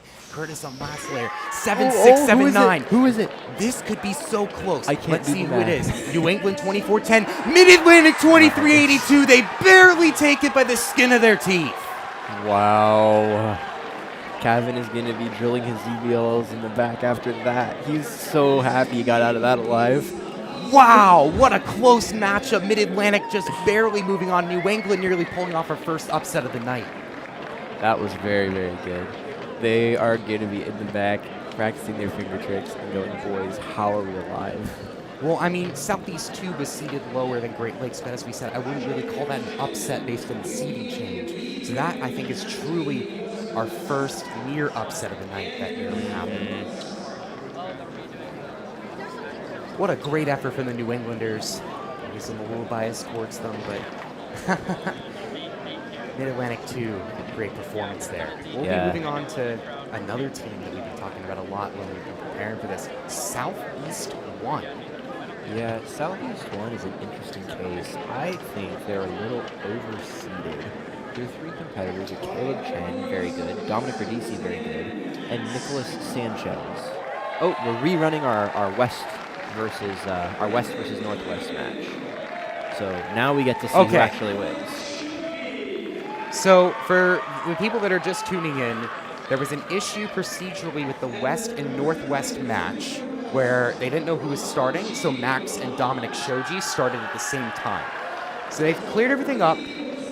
We're now going to be redoing that match, and we'll get to see truly who moves on. This is the 5 seed versus the 12 seed. As we said, the West is going to be pretty favored here, but the Northwest can put on a good, valiant attempt here, as we did see earlier. Yep, the West is being carried heavily to Max Park. Brendan is also fast, and Dominic got in essentially because there weren't any other West competitors who were trying to compete. So whether Dominic gets a good or bad solve kind of determines the fate of the match. So keep an eye on Dominic here. He got a 13+2 last time, so hopefully he can pull out a good one on this attempt. Yeah, one thing I should mention, notable no-show for this relay, not because he just was didn't want to do it or anything, but Matty Hiroto Inaba, who would have been on this West team, is not here tonight. So Dominic Shoji in his place. This time, we got a issue with the timer, but that's above .06. I think we might be looking at a really unfortunate DNF. Yeah, this is not good news. It looks like if that is what we are seeing on our screen right now, it looks like the West might have just accidentally DNF'd out of Regions Relay.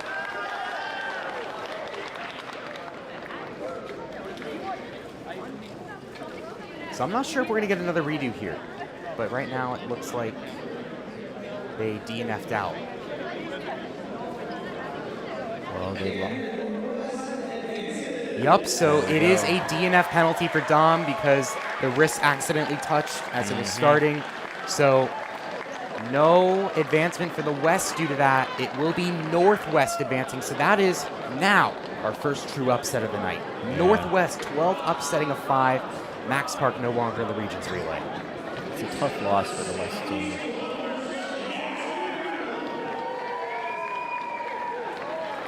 So now we're going to have Southeast 1 in Canada come up. Canada's so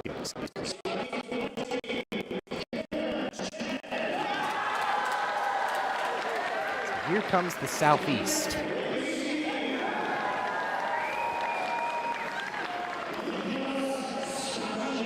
One thing too, Brandon, they're on home turf. They are on home turf. An interesting thing about this Southeast team, I think they're a bit overseeded, as I mentioned earlier. Caleb is exceptionally good, and Dominic is also very good. Nicholas is an interesting case. These teams were seeded based on the sum of their PR averages. Nicholas just set his PR average of 606 a few weeks ago.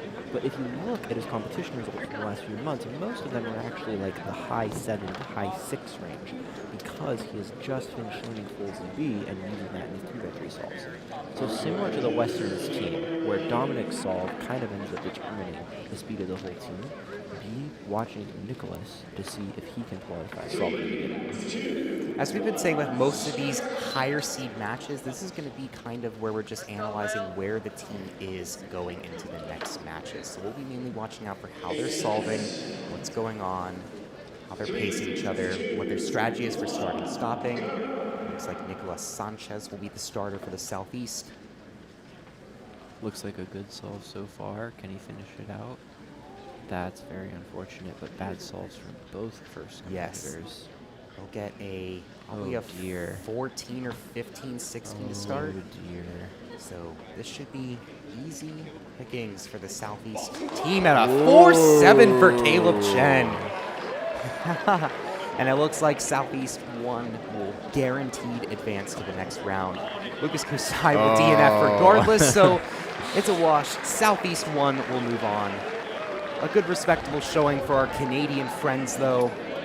Lucas Kusai from Alberta, William Lavoie from Quebec, and Wutan Pham. I believe, please correct me if I'm wrong, chat, I believe he's either from Toronto or Vancouver. I can't exactly remember, but please correct me if I'm wrong. Caleb making a statement, though. First sub-5 we've seen tonight. And given the makeup of that team, Nicholas and Dominic both pull one out, and Caleb keeps solving like that. They have what it takes to win.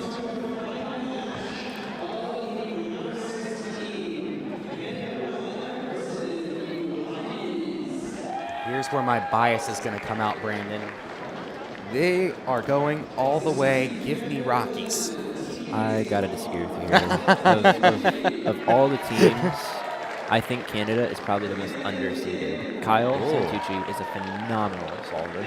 Brennan Lynn is also a seasoned competitor who performs very, very well in pressure situations. Arhan, reasonably good solver, but like consistent across all the end lands. I just don't think the Rockies have what it takes here, barring a massive mistake from the other team. Here we go with Canada 1 versus the Rockies. 2 Arizonans, 1 Coloradoan coming up to take on Titans. Is Colorado in a word? What? Is Colorado in a word? Okay, cool. Just double checking. Yeah. All right, it's Coloradoan is a word. I call myself that all the time, Brandon. I'm from check the chat. What does chat say? Is Colorado chat, is Coloradoan the term? I am not crazy. But regardless, the Rockies Cubers going up against Canada's legends. Arhan, Brennan, and Kyle Santucci, the current national record holder. Braden Roden will start for the Rockies. Arhan for the Canadians. Little struggle for both of them, but it looks like Braden will finish first. Arhan with an 8 and 9. Here comes the Canadians. They're going to be strong with Brennan and Kyle. Paul Mavi's going to lock up a bit, but 552. Strong back two. Here comes Kyle Santucci. He is such a strong keeper. Come on, Kyle. Finish it out. Good. 788, unless Jeremy gets something insane. Ooh. I don't think it's going to be enough. No. I think they've still won comfortably by 3 seconds. Canada A will win by 3 seconds. My home team, Coloradoans and Arizonans, the Rockies are out. Unfortunate, but they put up a great effort. Shout out to Braden Roden, Paul Mavi, and Jeremy Willenbuff for representing us well. Yeah, Canada they have such a strong back two. The odds of them losing that one were very, very low. In the future matches, it's going to be basically determined for a lot of these teams. Like looking at our list here, Southeast 1, West, Canada 1.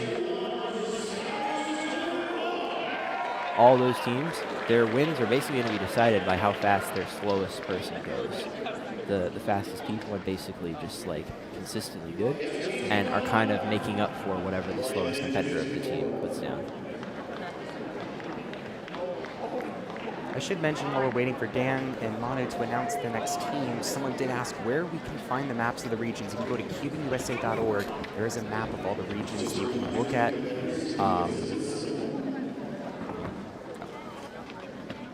There's on the CubingUSA website, you'll be able to see a list of all the regions and what states are in each one. For the non-US region, it is just countries, so Canada has its own teams for its entirety. Here goes Southeast and Great Lakes, Southeast 2 and Great Lakes 1. As we were talking about, Great Lakes 1, the pretty heavy favorite for this one. 3, 2, 1. Eli Parker. Look with a smooth 578. Eli will put down a 7-9. Brian and Eason. They will have a lot of work to do in the Southeast to make it up. Brian with an 8, though. Eason will also put down an 8, so Great Lakes is still wide ahead, and it looks like they'll take this one easily. 6:30 seconds for the last. Great Lakes will make it 2-7.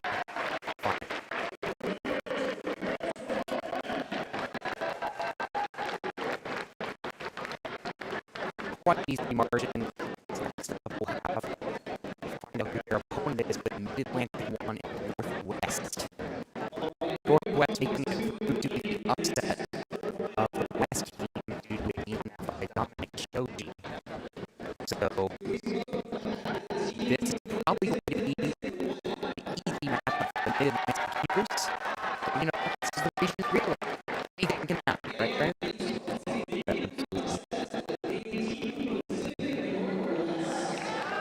So here we go. We have that powerful Mid-Atlantic team coming back out against the Pacific Northwestern Cubers. Yeah, this Mid-Atlantic team, I believe, put up our best sum of 3 times out of everything we've seen so far. So I believe they put up below 18, yeah. If they can repeat this, they've got a phenomenal chance in this bracket.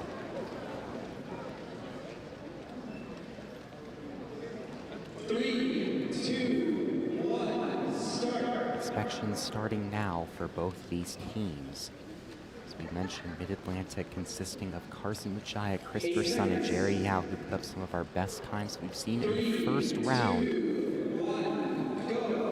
Northwest will have a tough job here. Yeah, they can get one upset off of a procedural issue, but it's unlikely that they can crack through this team, especially with the start. Jerry with a 6'5", Chris Sun, who podiumed at All-Stars, 6'6", very consistent as they were doing earlier. And here goes Carson with Shia. And an 893. Ooh, this could be close. This could be very close. We'll have to wait to see the calculation. Mid-Atlantic A will barely take it against the Northwest at 22.57. Just barely. They put up a consistent showing, but Mid-Atlantic A will just take it. That was very close. Carson Wijaya just barely getting the time in. And they've now heard the news, and they're relieved. You could see Mid-Atlantic will avoid an upset. Northwest Cinderella run will end here, but they'll go up against a titan of a team in Great Lakes A. But based on their solving, I think they could have a good chance. Yeah, I liked Carson's reaction. He was just like, if we lose, it's totally because of me. And you could see him be like so relieved when they got up. Like, you know that on the next one he's going to be like as locked in as he's going to be. Here comes our South team versus Mid-Atlantic 2, who just beat the New Englanders. Got Sean Mack, Kevin Prince, and Aiden Dinsher going to try to fend off the incredible challenge of facing Neo Quares, Ryan Pilot, and Dylan Miller. Yeah, this would be a miracle if South lost, but I'm here for the show. As we've seen already, anything can happen. We could have DNFs eliminating competitors, like anything could go anyone's way. Yeah. The South team, though, are all such experienced competitors. They're going to be safety their way into this. Neo with a 593 to start, Aiden with a 7.2. South has the advantage early. We'll see how Ryan handles the ZBLL 729. Cavan will also be behind, so South still has the advantage. It's up to Dylan Miller now. Last layer, 725. It looks like they should still take it. Sean struggling. It will be a South 2 win. Yeah, safetying their way in there. The South team knows they're capable of a whole lot more. Easy 4-second win there for the South. They will move on to the semifinal. Where do we know who they're going to be facing here? South is going to be going up against the winner of this next match. This could be a great matchup here. This is one of the ones I'm so excited to see. This is two absolutely fantastic teams. And like I was mentioning earlier, this is basically going to come down to which of the slowest of the teams do better. We've got Arhan and Nicholas being the first solver for both teams. They both have an incredible back to them. But if they can get a good start to the three, that probably wins right out of the gate.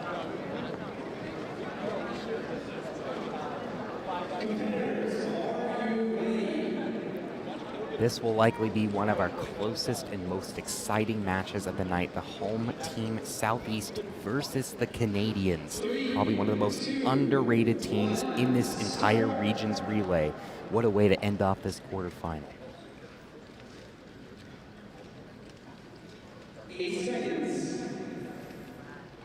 Dominic finished inspecting very quickly. Arhan will start, Nicolas Sanchez too. Last layer quickly for Arhan. Looks like he had a lot planned out, but a little locky at the end. Even. Pretty close. It's going to be Dom and Brennan now. We'll see how they fare. Both around the same time. Brennan locking up a little bit. Southeast barely has the advantage. It's up to Kyle, though. We mentioned he's the good back half. 619. Caleb struggling. I think they just did it. 2179 versus 2350. Canada pulls off the upset. Unbelievable. And as you mentioned, they were so underseeded coming into this, and you called it. They took down the Southeast. They're now in the semifinal. Yeah, Brennan thought he might have lost them that one, but they are ready to go to the semis. That team, that is a really, really strong team. I was happy to see Arhan solve well there as well. It gives me confidence that they can probably get to the final if they pull it together. What a great regions relay so far, and we got another Great Lakes matchup here. We got some chants going in the crowd too. The crowd's getting into it here too. Starting to get a little heated out there. Yeah. This is two super strong teams too. Oh, man. Where I thought the last one was kind of a match between the weak links, this is just two stacked teams. There is not a weak link in sight here. I am so excited to watch these two teams go up against it. If you're talking about Titans, these are Titans of regions here. Great Lakes and Mid-Atlantic always producing some of the best cubers in the country. They're going head-to-head now.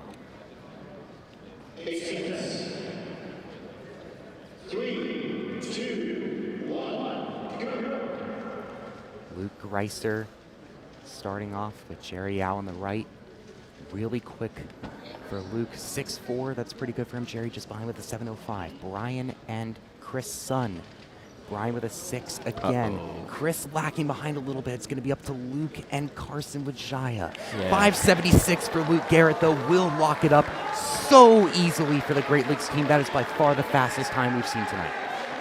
18.36 the time. That's probably one of our fastest, excuse me. But an easy 3-second win for Great Lakes A. They will be the first team in the final. We do have a third place match as well. You see at the bottom of the bracket. So Mid-Atlantic A will still have a chance to fight for third place in the region's relay. But now it's going to be who is going to challenge Great Lakes? Will it be the South or will it be the Canadians? I mean, from what we've seen so far, South seems a whole lot stronger, but this format essentially comes down to which team makes less mistakes, and it's hard to know. A lot of our chat seems to be siding with the South. We'll see what happens here in this next matchup. Last one of the semifinals. Winner goes to the final against the Great Lakes. We're also at the point where neither team thinks they have a free win. Like, they both know we're going up against really fast people. They're feeling it. So there was a little miscommunication. Brennan lifted his cover a little early, but it's okay. It's unofficial. Not a big deal. I thought that was funny that Kyle put the cover on the ground and moved the scorecard out. He basically nerfed his inspection time by 50%, but he's going to keep staring at the cube for this entire relay. Arhan goes. Nail did a CFOP solve. Did you see that? It was like, why did I just do that? Ryan. Brennan just beat out Ryan, so it's going to be up to Dylan and Kyle Santucci. They just upset the South. Unreal. Yep. The South is out. The Canadians are going to the final. There we go. That's wow. The make less mistakes than the other guy problem. Wow, that's exactly it. It just came down to that. I just saw Nao do CFOP, and I got so confused. I think Nao was confused, not just you. Yeah. The South's staying up there. I don't know what's going on. It looks like they're going to take their losses here. I don't know what exactly happened, but Nao Juarez started doing CFOP. It happens. People relapse even on the yeah.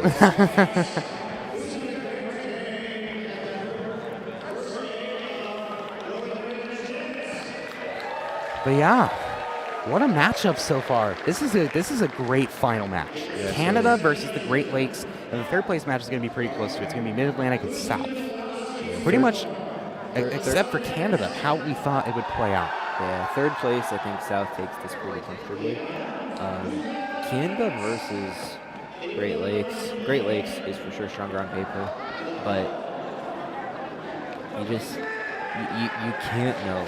Canada, Kyle has such good TPS. Brandon is such a solid solver.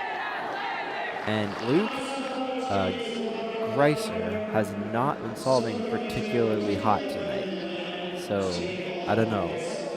Could go either way.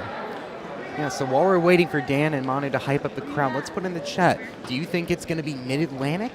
Do you think it's going to be South? Let's get a poll going if we can. I don't know if Ahmad can maybe make a quick poll or if we can just do chat. But Let's see. Who's it going to be, guys? Mid-Atlantic or the South?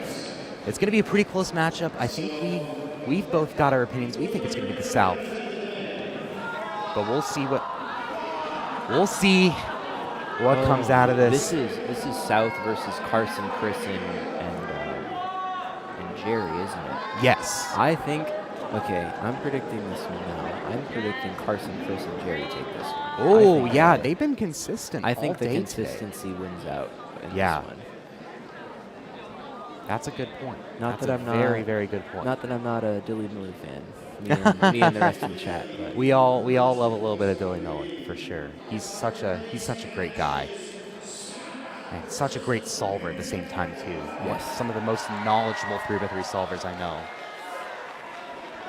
Speaking of, there's the name of the orange hair himself. Exactly. Here they go. Here's Nao, Ryan, Dilly. I don't know if you caught it on the last one, but Dylan actually started his timer early, stopped it, reset it, and still managed to get started before he went in that relay. So he's probably a little shaken and looking to just put down a nice 4.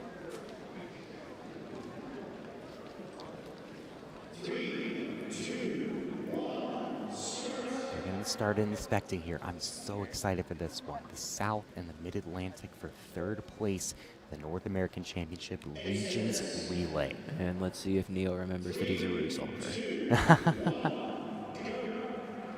Looks like he did a block this time. Wow, this is quick. Looks like he got a ZB though. Another CFOP solve? I don't know what's going on. No, that was Rue. He just should have stuck with CFOP. Yeah. Oh, I think. Can Dylan clutch it out? Can he clutch it out here? It's going to be close. Carson with Jaya. He got it! Mid-Atlantic 1 takes 3rd place in the Regions Relay. All right, so I'm not going to say I was right, but you guys can rewind a few seconds and double check for me. You had that on lock, Brandon. I'm going to go to you for all my NAC picks now. Maybe you should. This is not investment or financial advice, everybody. Well, look at this. 3rd place Mid-Atlantic, but we got a great matchup coming up, guys. Great Lakes A and Canada. We've seen already that the Canadians have been putting up such a good performance. The Great Lakes team already dominant. They just announced officially that Mid-Atlantic is the winner. Well, now we get to see. There's the crowd. They're going insane out here. Yeah. I wouldn't say that we've seen an insane performance from Canada tonight. Like, frankly, the last 2 matches, they've kind of won because the other team didn't do, like, did more bad stuff than they did. We haven't really seen a peak Canada performance yet. Yeah. So maybe this is the time in the final. Yeah. If against probably their biggest opponents so far of the night, and Luke Garrett, Luke Greiser, and Brian Johnson, 3 of the most amazing 3x3 solvers that I know. All right, let's get some love in the chat for both of these teams. Who's going to take it here? Will it be the Great Lakes Cubers, Luke Garrett, Luke Greiser, and Brian Johnson, or will we see our friends from up north in Canada take it?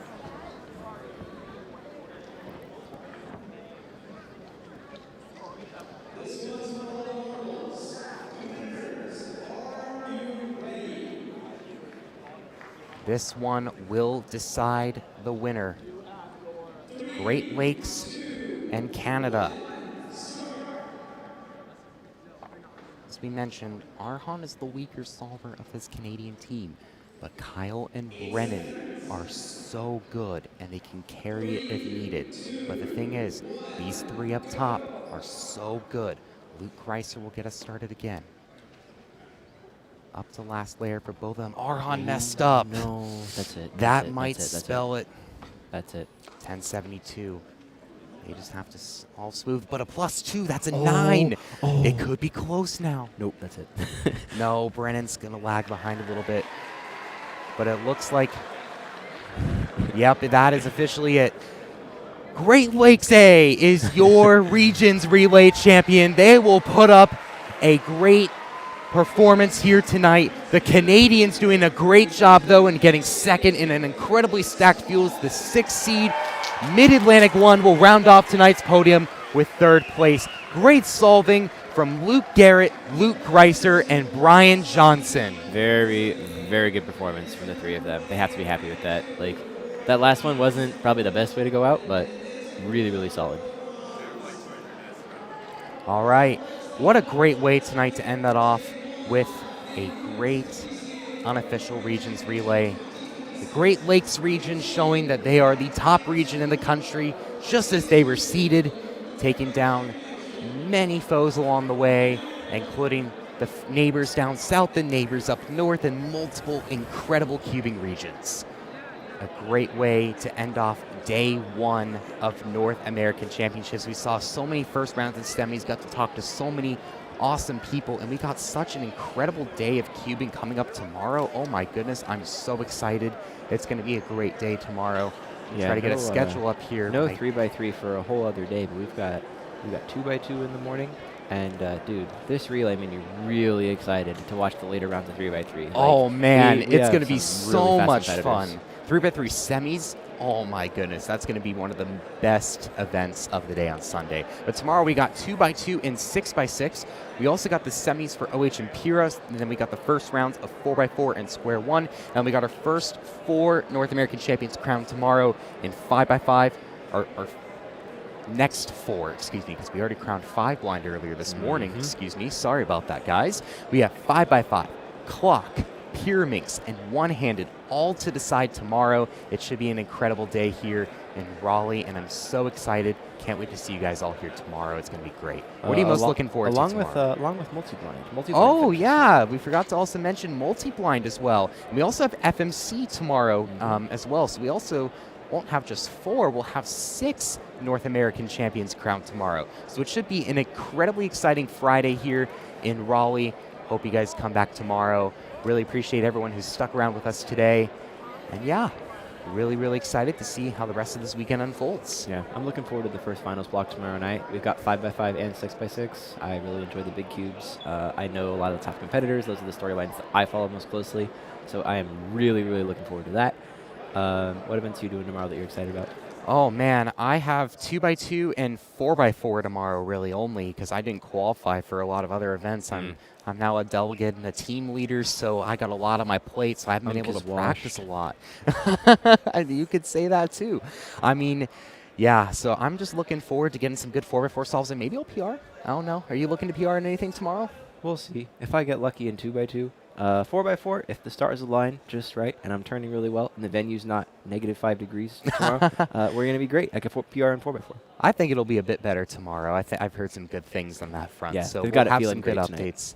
We'll have some good updates for tomorrow. But yes, thank you everyone so much for tuning in to the Rubik's Presents WCA North American Championships 2026. Thank you as well to our sponsors, other sponsors in the cubicle, as well as thank you to our team over at Clicky Studios for running such a great streaming production today.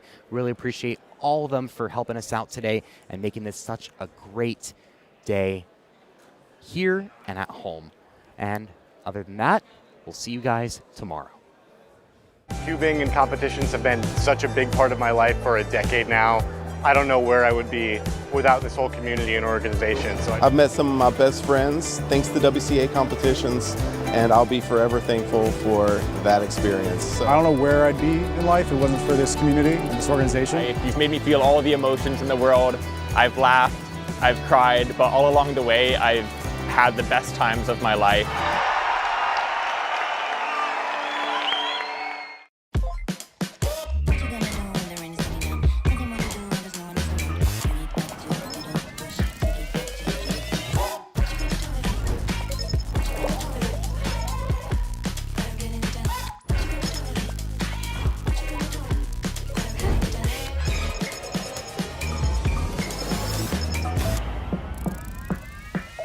Play again.